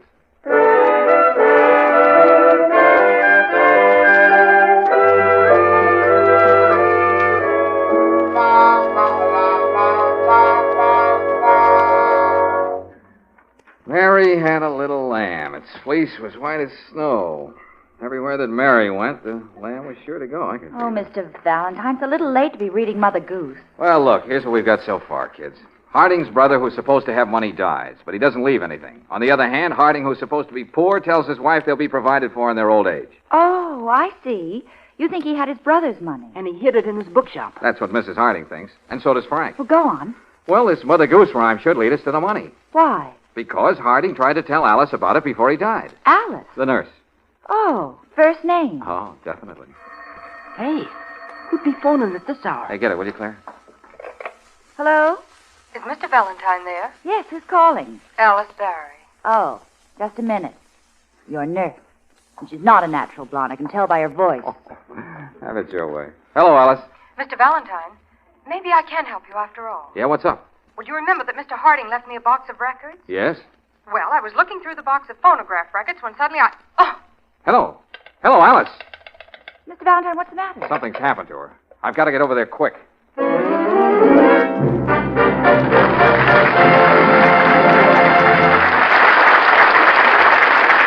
Well, it'll take George a few minutes to get to Alice's apartment. Meantime, I'd like to tell you about a conversation I had recently. One of my Chevron dealer friends asked me the other day what qualities I looked for in a gas station. So I said that, first of all, I looked for Chevron Supreme gasoline and RPM compounded motor oil. Well, that's easy, he said. Just keep your eye peeled for a cream, green, and burgundy station. That's your cue for Chevron. Then I told him that I'm a credit card user. Don't blame you, says he, and don't forget that Chevron credit cards are as good as gold at our stations. So then I told him my favorite gas station must be a friendly place where I can depend on getting good service for my car. The dealer laughed and said, "Sure sounds like a Chevron gas station to me." We all had plenty of experience before branching out on our own. Now that we're in business for ourselves, we know how to keep our customers happy by keeping their cars in good shape. I had to agree with my friend. Chevron gas stations offer just about everything a motorist wants. Try them yourself and see.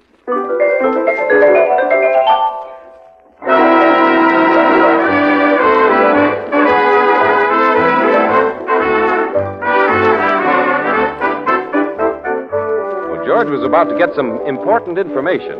The nurse, Alice Barry, phoned him, but before she could explain, something happened to her. Now it's a few minutes later. George is opening the door to her apartment. Alice! Alice! Oh, you poor kid. Here, let's get you up on that couch. Oh. Now, take it easy. You're going to be all right. Oh, Mr. Valentine. Wait a minute. I'm going to put you down here. There you are.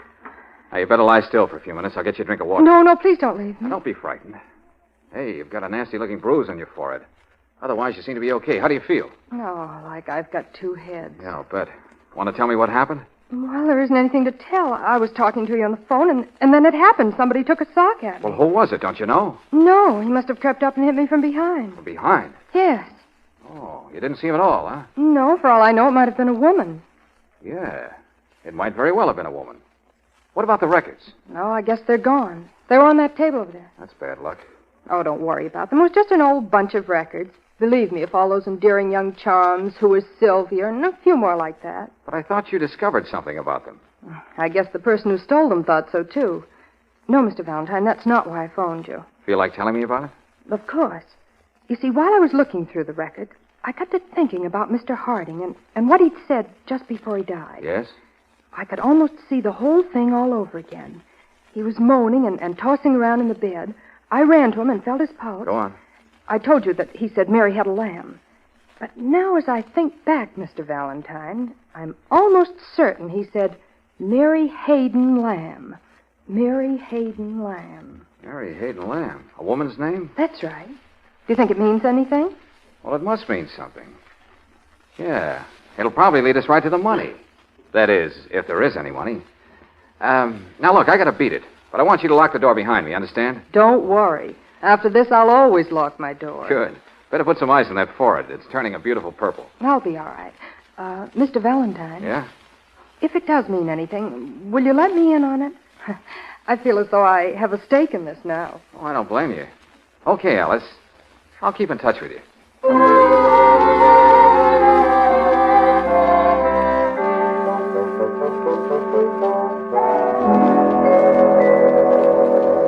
Hey, open up. Hey, Mr. Ward. Mr. Ward, hey, open up. Wait a minute. You out of your mind? What are you doing here at this hour? I want to buy a book. Well, go away. We're closed. Come back in the morning. Oh, now, wait a minute. Don't close the door, Mr. Ward. I got to have something to read tonight. You realize it's after 11? I know. I'm terribly sorry, but let me in, will you? Oh, all right. Come in.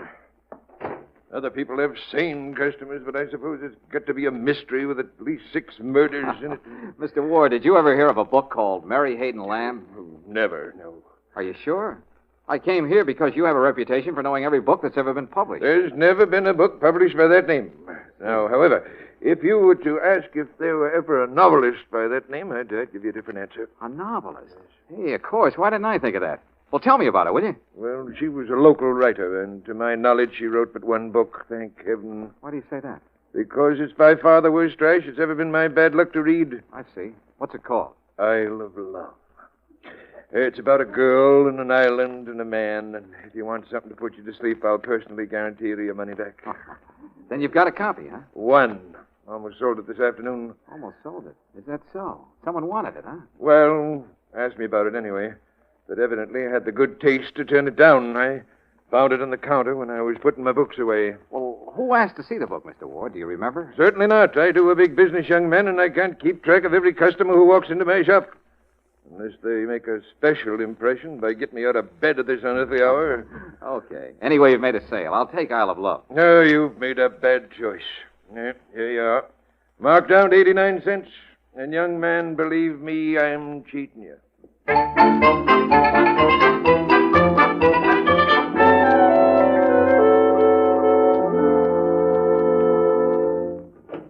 Claire, Sonny, come on, wake up. Oh, hello, Mr. Valentine.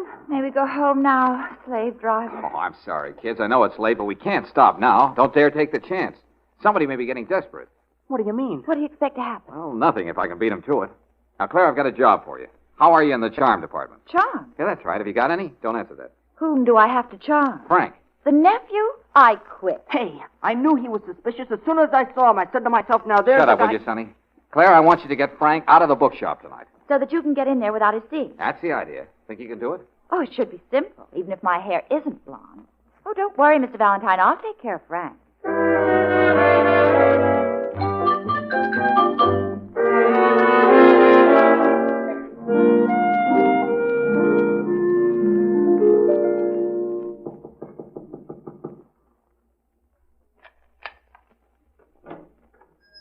Who is it? Oh, put that gun down, Frank. It's Claire. Oh. You're Mr. Valentine's assistant, aren't you? What do you want? Well, Mr. Valentine's just down the street at your aunt's house. What do you want? Well, I was with them, but then they wanted to talk alone, so, well, they sort of left me stranded. Don't I look stranded? Yeah. Well, your aunt was giving Mr. Valentine an earful. She's not very fond of you, is she? You can't forget that I was once a wild kid. I've straightened out since then. Oh, I can see that. What do you want? I want to come in. Use the phone to call a cab. Why didn't you stop at a drugstore? Oh, well, all right if that's the way you feel about it. Good night. Wait a minute. Pretty late for you to be wandering around. Ah, I knew you had fine instincts, Frank. Oh, all right. Come on. I'll take you in my car.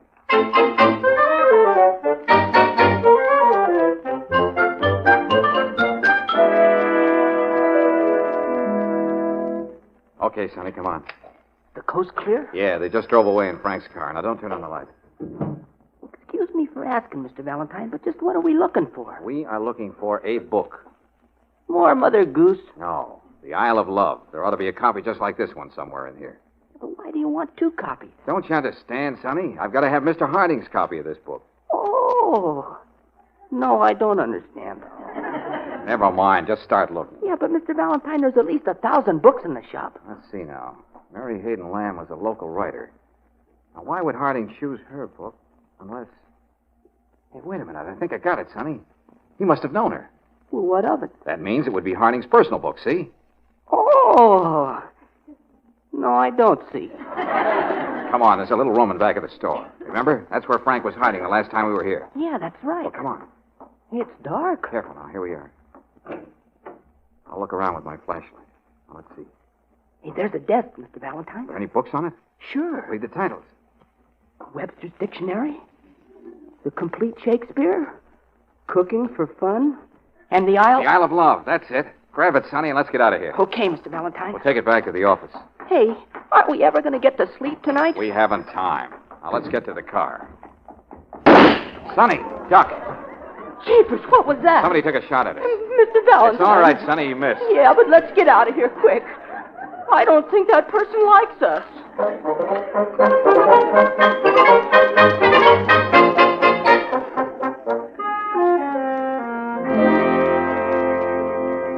And then somebody started shooting at us. Oh, it was plenty exciting, sis. You're lucky.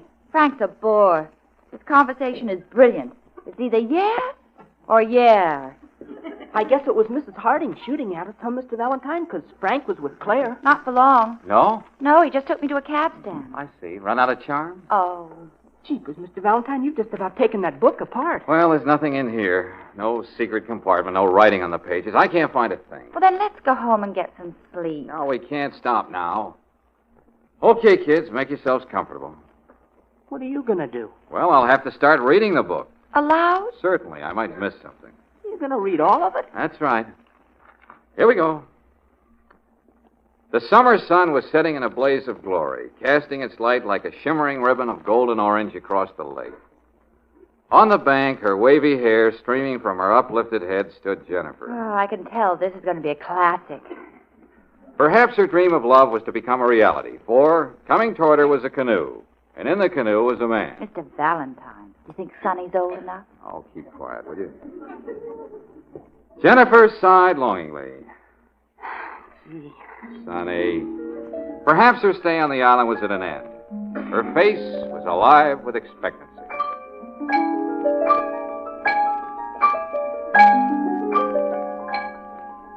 Weeks had gone by. Jennifer knew that this was her man. What choice did she have on a desert island?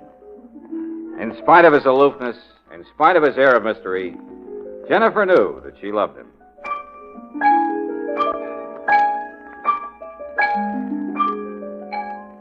And then a wonderful thing happened. He knelt beside her and kissed her. Well, it's about time. Oh, she said, then you do love me. Naive creature, isn't she? Yes, he answered. I love you with all my heart. If you don't believe me, look carefully when the grandfather's clock strikes the hour of midnight. And I love you, too, she told him. Wait a minute. What was that again? And I love you, too, she told him. No. Go back to where he loves her. Oh, yes, he answered. I love you with all my heart. If you don't believe me, look carefully when the grandfather's clock strikes the hour of midnight. Hey, that doesn't make sense. Hey, wait a minute. The printing on this page looks a little different. Yeah, and so does the paper. Claire, get my copy of the book. Here it is. Okay, turn to page 82. Come on. Okay, now read that part. Yes, he answered. I love you with all my heart. I swear it, Jennifer. That's enough. This is it, kids. Mr. Harding printed this page himself. Look carefully when the grandfather's clock strikes the hour of midnight. Mr. Valentine, there's a grandfather's clock in the bookshop. That's right, Sonny. And there's where that money must be hidden. Claire, get Mrs. Harding on the phone. Tell her to meet us at the bookshop right away. At this hour? And then phone Frank at the shop. Tell him to expect us. All right. Oh, and Claire, phone Miss Berry, will you? She wanted to be in on the kill. Oh, now you've got me phoning your blondes for you. Well, whatever you say, Mr. Valentine.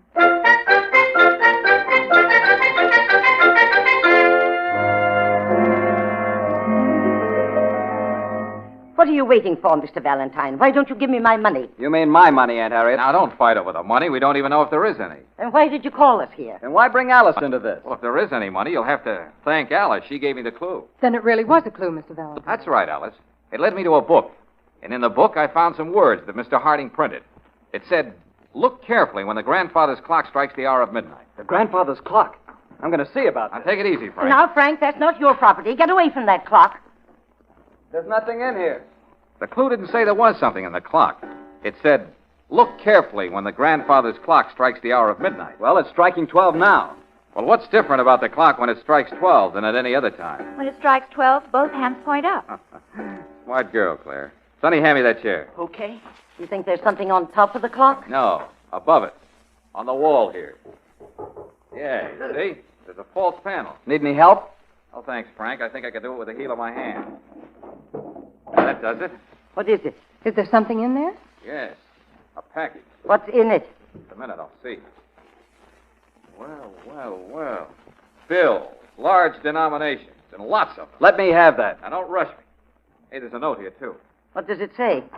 Mrs. Harding, is this your husband's handwriting? No, it isn't. That's my father's handwriting. You see, the money is mine. Not so fast, Frank. Well, what does the note say? It says, Dear Brother Bill, I'm leaving this money in your care. Frank is too wild to be trusted with it. When he settles down, you can give it to him. Then give it to him. Wait a minute, there's more. There's a condition I attach to this. Frank must provide for you and your wife as long as either of you shall live. Is that all? That's it, Mrs. Harding. Then it is Frank's money. Give it to him. He doesn't have to provide for me. No, this money is for both of us, Aunt Harriet. Well, that's more than I deserve, Frank. You can stop talking right now and hand that money over. Alice! Give it to me, Mr. Valentine, and hurry up about it. I never argue with a beautiful woman, especially when she has a gun in her hand. Mr. Valentine, was she the one who was after the money all along? That's right. When she phoned me and got bumped on the head, I thought it was funny I didn't hear the blow over the telephone. And if she was hit from behind, why was the bruise on the forehead? Never mind the explanations. Hand that over. Then she's the one who shot at us. Certainly. She couldn't get in here to look for the book because Frank was guarding the place. First, she tried to put me off the track with that Mother Goose stuff. But she finally gave me the right clue. She figured if she told me the truth, I'd get the money and she'd tail me and pick it up. That's enough out of you, Mr. Valentine. Give me the money. Oh, certainly. Here you are, Miss Berry. But, Mr. Valentine... Now, don't try to stop her, Frank. It's dangerous. You're right. It is dangerous. Stay just where you are. Don't any of you make a move. But, Mr. Valentine... Careful. But you're letting her get away. Not very far. The police are out there. Hey, it's okay, Mr. Valentine. They got her. Your money will be returned to you, Frank. Thanks, Mr. Valentine. I owe you a lot. That's right. But you'll get a bill in the morning. Come on, kids. Good night, Mr. Valentine. Good night. Good night. Well, I'm really going to sleep tonight. Yeah, so am I. Oh, too bad. Too bad it had to end this way. Huh? What do you mean? He's thinking about the nurse. Aren't you, Mr. Valentine? You know, Claire, I believe she was a natural blonde after all.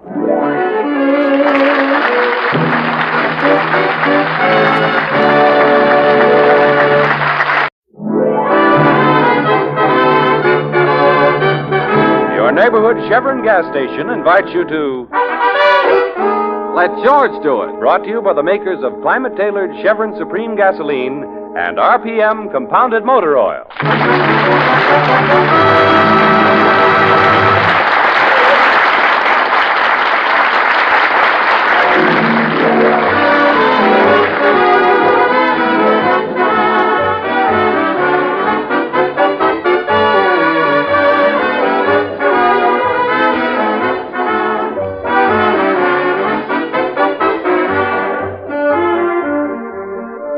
Let George do it. That's the slogan George Valentine hung in his office when he got out of the Army with an idea and not much money to back it up. When a client shows up with a problem, George is happy. When no client appears, George is still happy. The worry department is handled by his secretary, Claire, and her brother, Sonny. Right now, George is sitting in his office when suddenly he hears a commotion outside. Claire. Hey, Claire, come in here. What's the matter, Mr. Valentine? Oh, what's all that noise about? Well, there's a crowd outside our office building. Really? Oh, I wonder what's wrong. No, must be some celebrity. Yeah, there. They're getting autographs. Golly, look at the mob. Well, it must be someone very famous. Maybe it's the president. Or Donald Duck. I'm going downstairs to see. No, Claire, you stay here. That mob will tear you to pieces. I got it. I got his autograph. Sonny. Sonny, look at your shirt. It's in shreds. Oh, what's a little thing like a shirt? I got his autograph. Look, see? Jimmy Jones. Jimmy Jones. Jimmy Jones? Jeepers, don't you even know who he is? Wait a minute. Don't tell me. Let me guess. I know. He's a fullback for Notre Dame. A player named Jones on the Notre Dame squad? Oh, now I know, of course. Jimmy Jones, he's an actor. He plays in cowboy pictures. He's not just an actor. He's a hero. Mr. Valentine, you know Thunderbolt, don't you? I don't think I've ever had the pleasure. Well, Thunderbolt's as famous as Jimmy Jones. It's his horse. Did you get his autograph, too? Well, the crowd's practically gone. Yeah, now maybe we can get a little work done in this office. That is, if you feel up to it, Sonny. I beg your pardon, but I'm looking for George Valentine. Well, you found him. Come right on in. Thanks. You're Mr. Valentine? That's right. Say, haven't we met before? Your face looks awfully familiar. You know, I was just going to say the same thing to you. Your face looks awfully familiar, too. Mr. Valentine, it's Jimmy Jones. You've seen him in the movies. Oh, well, sure, of course. Sonny, is this your hero? Sonny. Sonny. He's petrified. Jimmy Jones. Standing right in front of me. He's one of your many fans, Mr. Jones. Well, that's awfully nice of you, Sonny. May I shake your hand? My hand? This is your hand, Sonny. Come on, put it out. Glad to know you, Sonny. I'll never wash it again. And this is Sonny's sister, my secretary, Claire Brooks. How are you, Miss Brooks? Don't shake her hand. Look what it did to Sonny. Oh. Mr. Valentine, I've heard about you, and I'm hoping that maybe you can help me. Well, I've never failed anyone yet. Sit down, Mr. Jones. I wish you'd call me Jimmy. Okay, Jimmy. I hope Claire and Sonny won't mind, but this matter's a little confidential. It's nothing I'm ashamed of, understand, but I've got to keep it quiet for business reasons. Well, you can trust us, Jimmy. Oh, you've nothing to worry about on that score, Mr. Jones. We won't say a word. I'd die first. Hey, you see, die first. Now go right ahead. Well, the trouble is the kids like me. Maybe they like me because I like them. I'm crazy about kids, George, and I'd never want to disappoint them. I just can't let them down. Well, of course not. Why would you let them down? Maybe you've heard. I was raised in an orphanage, the Brookdale Orphanage. And every year, Thunderbolt and I put on a benefit performance for them. Naturally, they expect me to be there this year, too. Naturally. And they'll expect to see me riding my horse, Thunderbolt. Naturally. George, Claire, Sonny, you mustn't breathe a word of this to anyone. You disappoint kids all over the world. Cross my heart. We promise. Well, go ahead, Jimmy. What's the matter? Well, I'm afraid of horses. You're what? Oh, you can't be. Suffering cat. You see, we were shooting a picture and something frightened Thunderbolt. He shied and stumbled. He threw you? That's right, and then he stepped on me. Oh, how awful. Oh, it was an accident. Thunderbolt didn't mean to hurt me, but I was laid up for a long time. After that, I just couldn't get up enough nerve to ride him. Or for that matter, to ride any horse. Yeah, but Jimmy... I know it sounds silly, George. I keep telling myself that, but it doesn't do any good. Oh, sure, I understand. What about your career? Well, since the accident, they have a double who does the writing for me. Oh, I see. If this came out, you'd be through in pictures. Oh, that's not important. Think of the kids. Why, if they found out, they wouldn't believe in anything anymore. Well, that settles it, Jimmy. You can't make a personal appearance at the Brookdale Orphanage this year. You can't take the chance. But, George, those kids are looking forward to it. Your trouble is that you're too sentimental about kids. Now, you have nothing more to worry about, Jimmy. I'm in complete charge. I was hoping you'd say that. I'll tell them you had a nervous breakdown or something. You can send Thunderbolt with one of his trainers. Oh, but they want to see me ride him. The kids will never forgive me. Now, you leave that to me, will you, Jimmy? I'll take care of them. I know just how to handle kids.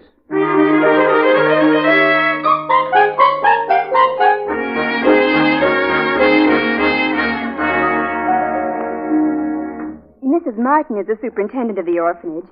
She's in the play yard with the children now, but I'll get her for you, Mr. Valentine. Oh, thanks, miss. Just tell her it's about Jimmy Jones. I'm sort of taking charge of things for her. Oh, you know Jimmy Jones. Yes, of course. Oh, I'd love to have his autograph. Oh, are you anybody? No, nobody much. Would you tell Mrs. Martin we're here? Oh, yes, of course. Just make yourselves right at home. I'll only be a minute. Mr. Valentine, what are you going to tell Mrs. Martin? Just that Jimmy's been working too hard, and that he can't appear here, that's all. There's nothing to it. Oh, those poor kids. Oh, now, Claire, you're making too much of this. You're as bad as Jimmy. It's ridiculous worrying about a bunch of kids. He's got to protect his career. But he means so much to them. Now, listen, Claire, he can't appear at the benefit. Do you understand? Anyway, the kids are more interested in seeing his horse. That's not true. Well, Jimmy can send over some ice cream and cake. That'll get them. Just fill up their stomachs, and they'll be happy. Mr. Valentine, how can you be so hard-boiled? I just face facts, that's all. Oh, I'm going to wait outside. Where? I prefer fresh air. Women. Hello. Oh, hello. What's your name? Where do you live? Well, How old are you? Well, hey, now hold everything. Why the third degree, honey? What's a third degree? Do you always talk in questions? What did you say? Now, wait a minute. Look, we're not getting anywhere this way. My name is George. Never mind the rest. Now, come on. Tell me something about yourself. I've got a pet mouse. Uh-huh. Yeah? A white one with a long tail. Really? What's his name? George. George. What a coincidence. I just named him George. Oh, I see. Well, thank you, honey. That's quite a compliment. Do you know any games? Games? Well, now, let's see. I used to play some games with my nieces. What are nieces? What are nieces? Well, nieces are, they're people. I mean, I'm their uncle, see? So that makes them my nieces. You get it? I don't have any uncle. Oh, well, that's tough, honey. But I have a brother. Well, wonderful. I always say there's nothing like a brother. Why, that's a million times better than an uncle. Jimmy Jones is my brother. Jimmy Jones? He told all us kids he'd be our big brother. Oh. So now we each have a family, don't we? Oh, yeah, sure. Look, honey, how would you like another brother? Could you use two? Someone like, like me. Oh, no. You wouldn't like me for a brother? No. I'm going to marry you. Oh. Well, that's settled. Do you want me to teach you a game? A game? Yeah, I'd love it. We could play horsey. Well, that sounds exciting. What do I do? You get down on the floor on your hands and knees. Do I have to? Oh, don't you want to play with me? Okay, honey, you would. Now what? Now I get on your back. There. Giddy up, horsey! All right, here we go. Hang on now. Hang on, honey. Hard-boiled Mr. Valentine. Oh, Claire, we're playing horsey. You make a beautiful horse. Oh, thank you. Claire, this is the girl I'm going to marry. Oh, congratulations. Mr. Valentine, Mrs. Martin will see you now. She's in her office if you'll just follow me. Okay, thanks. Bye, honey. Goodbye, George. See you in about 16 years. Don't forget now. Don't forget now. Cute kid. Isn't she? Her office is on the other side of the play yard. This way, please. Oh, miss, wait a minute. Look, I won't bother Mrs. Martin. You give her a message for me, will you? All right. Just tell her that I personally guarantee that Jimmy Jones will be here for the benefit. And furthermore, he'll be on his horse, too.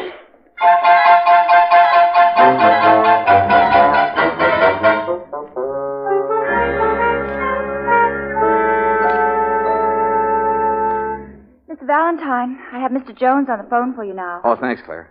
Hello, Jimmy. Hello, George. What's on your mind? Now, listen, Jimmy, you can't let those kids down. Why, they believe in you. Why, they think you're their big brother. Sounds as though you've been out to the orphanage, George. Well, now, look, you know me, Jimmy. I'm not sentimental or anything like that, but, well, I can't have her disappointed. She named her mouse after me. Her what? Yeah. It's the first time I've ever had a mouse named after me. George, what are you talking about? Just this. You've got to ride Thunderbolt at the benefit. But, George, I told you since the accident, every time I see a horse, I shake. What'll that do to the kids? Oh, gosh. You're right, Jimmy. No, we can't let them see you that way. Hey, wait a minute. In the movies, you use a double, don't you? What about him? Oh, I thought of him, but it won't work. He's built like me, but he doesn't look like me. The kids will get wise. Well, then all we have to do is to find a double that looks like you. It's a cinch, Jimmy. Leave it to me.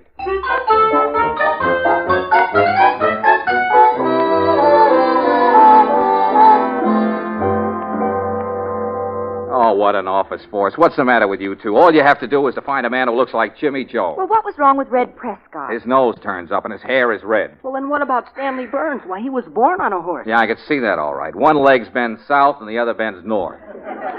What about Mr. Manning? There's a similarity, even if his face is a little long. I told you to find someone who looks like Jimmy, not his horse. Oh, well, it's no use, Mr. Valentine. I give up. But it's just a simple little job. Find a man about 6 feet tall with dark wavy hair and blue eyes, a nose that's reasonably straight, not too much chin. Mr. Valentine, What's the matter? don't you realize who you're describing? Sure, Jimmy Jones. Someone else, too. Huh? You. Me? Hey, that's right. Mr. Valentine, you do look like him. I noticed it the first time I met you. Why, you could be brothers. Why, that's terrific. Claire, get Jimmy on the telephone right away. Tell him I found his double.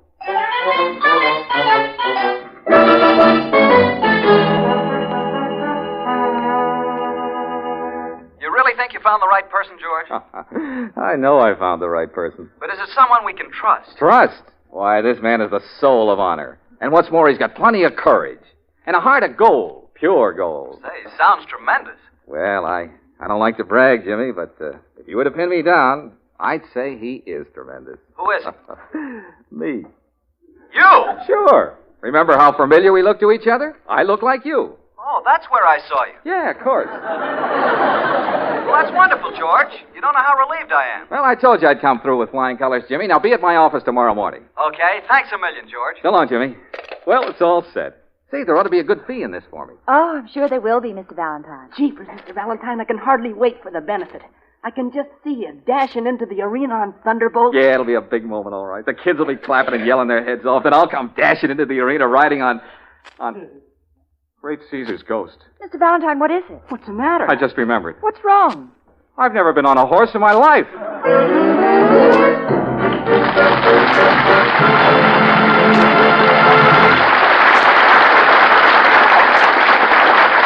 Well, it'll take George a minute or so to figure out what to do in this situation.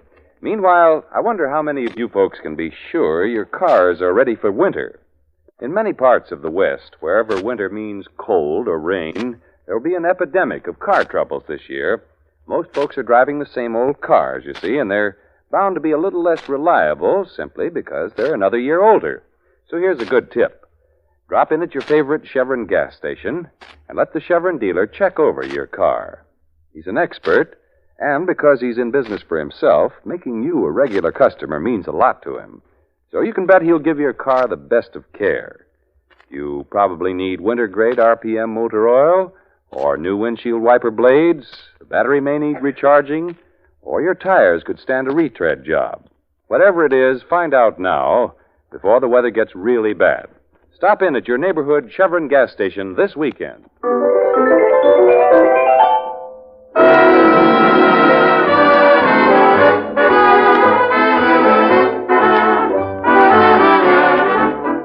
Well, George had to find a double for Jimmy Jones, someone who looked like Jimmy and could ride Thunderbolt.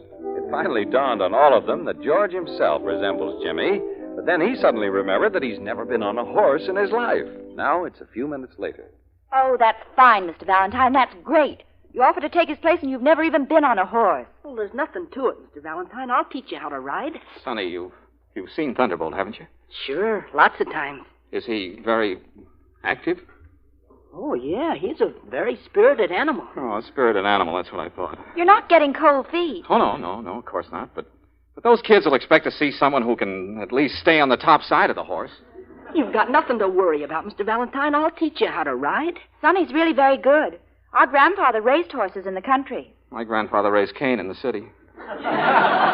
Come on, Mr. Valentine. We better get started right away. Oh, now look, Sonny, I want to start nice and easy, understand? Oh, sure. Just leave it to me. I'll have you riding like an old cowhand. Come on. Okay. Claire, Yes, Mr. Valentine. goodbye. Goodbye, Mr. Valentine. Shall I meet you somewhere for dinner? Yeah. Make it Joe's Hamburger Hut. That's the one place in town we can eat standing up.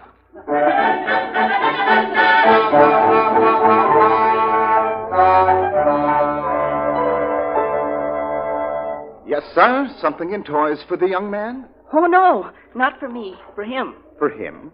A toy for the gentleman? Yeah, he wants a... Sonny, not so loud. People are listening. Oh, I'll whisper it. Mr. Valentine wants a... He does? Yeah. Yeah, I just want him to get the feel of it. Oh, I see. Well, very well. Second aisle to the left. Tricycles, scooters, kiddie cars, and hobby horses.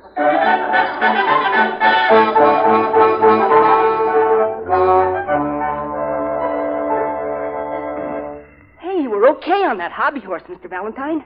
Now for your second lesson. Oh, but do you think I'm ready to ride this horse, Sonny? Oh, sure. Okay, then. Boost me up. Okay, there you go. Thanks. Now, put your feet in the stirrups, Mr. Valentine. Like this? Yeah, that's right. Press your knees in. Like this? Yeah, that's good. Now, hold on to the reins with your left hand. That's right? Oh, you look fine, Mr. Valentine. Okay, here we go. Oh, that's good. That's swell. Hang on, Mr. Valentine. Don't fall off. Oh, Sonny, I'm getting dizzy. Sonny, I can't see anything. Sonny, help. Stop this merry-go-round.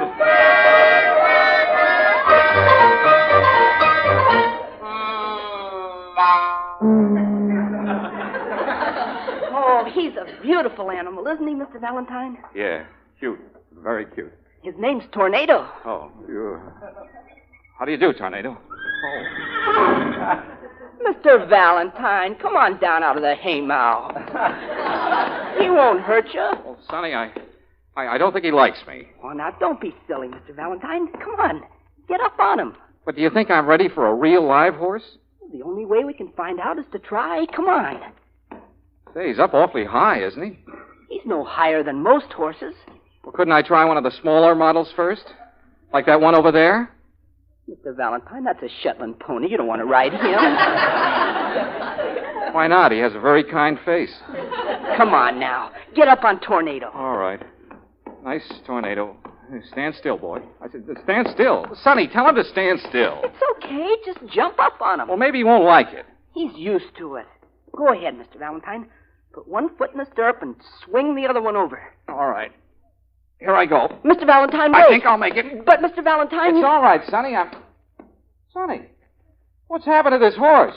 Where's his head? Get down, Mr. Valentine.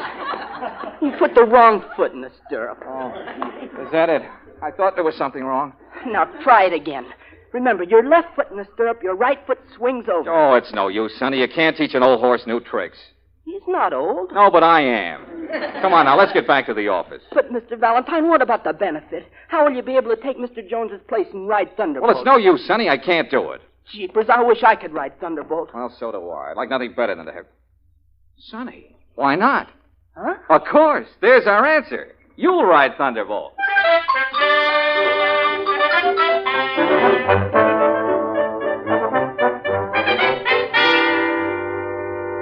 But, George, I don't get it. You do look like me, so why can't you take my place? Why don't you tell him, Mr. Valentine? Now, Claire, I'll handle this in my own way. Jeepers, Mr. Jones, please let me ride Thunderbolt. I can handle him honest. Just ask my sister. Will you keep quiet, Sonny? You see, Jimmy, I'm afraid that someone might catch on that I'm not you. Oh, do you think so? Well, I suppose there'll be reporters there. Yeah, I imagine so. And what if they find out? It'd ruin everything. Please, Mr. Jones. I know Thunderbolt and I'll get along okay. Yes, Sonny's very good with horses. He's been riding since he was a baby. But how can we work it? Sonny certainly doesn't look like me. Well, Jimmy, I got this all figured out. Now, look, it's simple. You walk out and talk to the kids. You know, make a speech. Yeah? Then I imagine they'll begin yelling for Thunderbolt. Oh, you can count on that. Oh, fine. Now then, When that happens, you say you brought Thunderbolt along, all right, but that you'd like to feel like a kid again and sit in the audience with them. Go on, then what happens? Well, then you say, how about one of you kids riding Thunderbolt? Who'd like to try it? Uh-huh. Now then, Sonny is sitting right in the front row. You can't miss him. And when you say, who'd like to ride Thunderbolt, Sonny jumps up and yells, let me, mister, let me. Let me, mister, let me. Yeah, that's the idea. And, Jimmy, no matter how many kids yell, you choose Sonny. Understand? Oh, of course. I wouldn't dare take a chance on someone who didn't know horses. Now, how does it sound, Jimmy? It sounds okay, George, but you're sure nothing will go wrong? Listen to him. Now, Jimmy, I tell you, it can't miss. Why, what could possibly go wrong?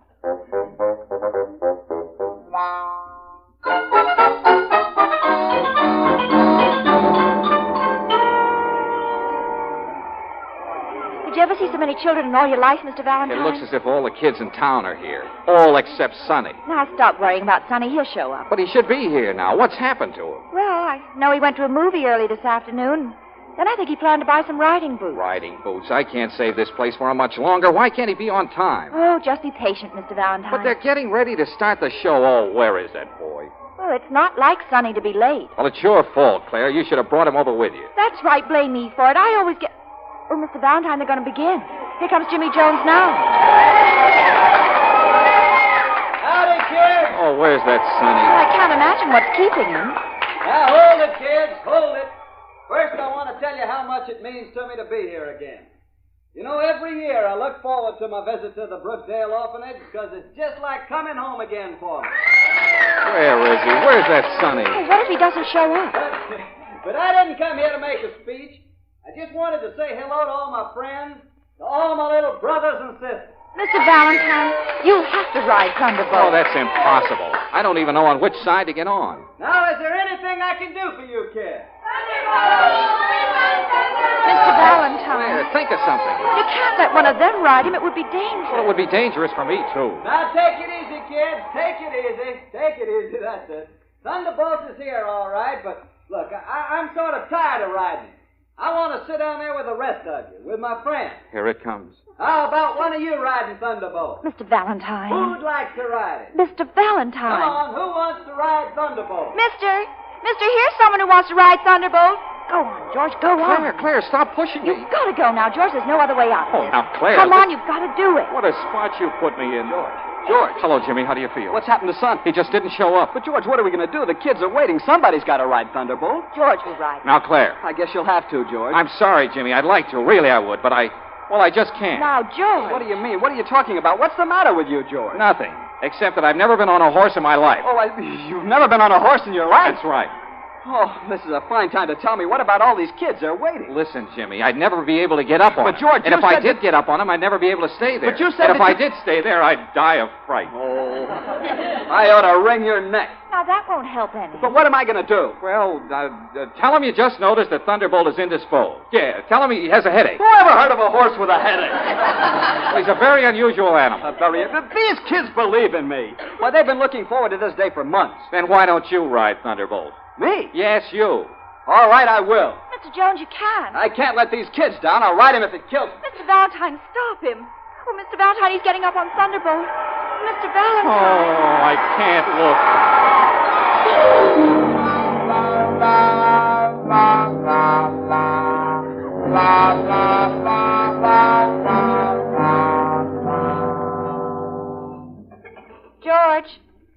George, where are you? Out in the play yard. On the teeter-totter. Oh. Why didn't you stay in the arena? Well, I just couldn't take it. But, George, it was all right. Jimmy was magnificent. What happened? He rode Thunderbolt just as though nothing had ever gone wrong. The kids went wild. Yeah, I heard them screaming, but I thought the worst. Jimmy's looking for you. He wants to talk to you. Oh, yeah, I'll bet he does. Come on, let's get out of here. But he's anxious to see you. Anxious to break my neck. Oh, now, George. Well, what else would he want to see me for? I was certainly a lot of help to him. Just when he needed me, I failed him. Now, George. I suppose you think I'm a coward. Oh, of course not. Oh, that's all right. Go ahead. Don't hold back. Tell me what you think. Well, I think... Please don't say it, Claire. I don't want to hear it. This has been a very happy day for me, George. It's a pleasant change to see you this way. What way? I don't get it. Well, you're usually so sure of yourself. But now you're just like a little boy. You mean you'd like to take me in your arms? Well... Well, if you have any kind of an urge, Claire, don't suppress it. It isn't good for you. Oh, George, you're wonderful. Oh, say that again. Oh, George, you're wonderful. Say that again. Oh, George, you're wonderful. Say that again. Jimmy! You talk about acting. Why, your acting makes mine look silly. Acting? Who's acting? Why, do you know you really had me convinced that you were afraid to ride Thunderbolt? And that's just what you wanted me to think, wasn't it, George? Yes. Yeah, that's exactly what I wanted you to think, all right. Sure, you had to trick me into riding Thunderbolt. Trick you? You knew that once I got on him, I'd get my confidence back and I'd be cured. Oh, yes, of course. That's what I had in mind, all right. George! Well, it was wonderful psychology, George. I don't know how I can thank you. Oh, well, that's all right, Jimmy. Forget it. Glad to help you out. George, are you trying to make me believe it was all an act? Well, of course. What else? Why, I'm crazy about horses. There's nothing I like better than to ride on a really spirited merry-go-round. I know that, George. But I couldn't let on, even to you, Claire. I was afraid you might give it away. Oh, I see. Sure, I had to make the act look good, didn't I, Jimmy? Why, of course. Why, of course. Will you excuse me now? Mrs. Martin wants to say something. Oh, sure, Jimmy. Go right ahead. But stick around. I have something to show you. So it was all an act, huh? Naturally. Then you really like horses. Like them? Why, I love them. There's nothing I like better than a brisk canter down the bridle path. And to think that I bothered to feel sorry for you. Hey, Mr. Valentine, when does it start? When do I write Thunderbolt? Sonny, what happened to you? Where have you been? Well, I went to see Jimmy Jones and Thunderbolt in their new picture. But, Sonny, that was this morning. Yeah, I know, but it was so good I stayed to see it 4 times. Oh, Sonny. Never mind, Sonny. We didn't need you. We got along okay, didn't we, Claire? Say, I'll bet I'll be able to get a good fee out of this. How much do you think I can stick him for? You ought to be ashamed to take anything. Oh, listen to her. George. Oh, I'm glad you didn't leave. Come with me. I got a little present for you. A present? I was afraid you wouldn't accept any money from me, George. That would be just like him, wouldn't it, Claire? How well you know him. So I decided to give you something else. Give me something else? A little present. I think you'll like him, George. Like him? He's a full brother to Thunderbolt. A horse?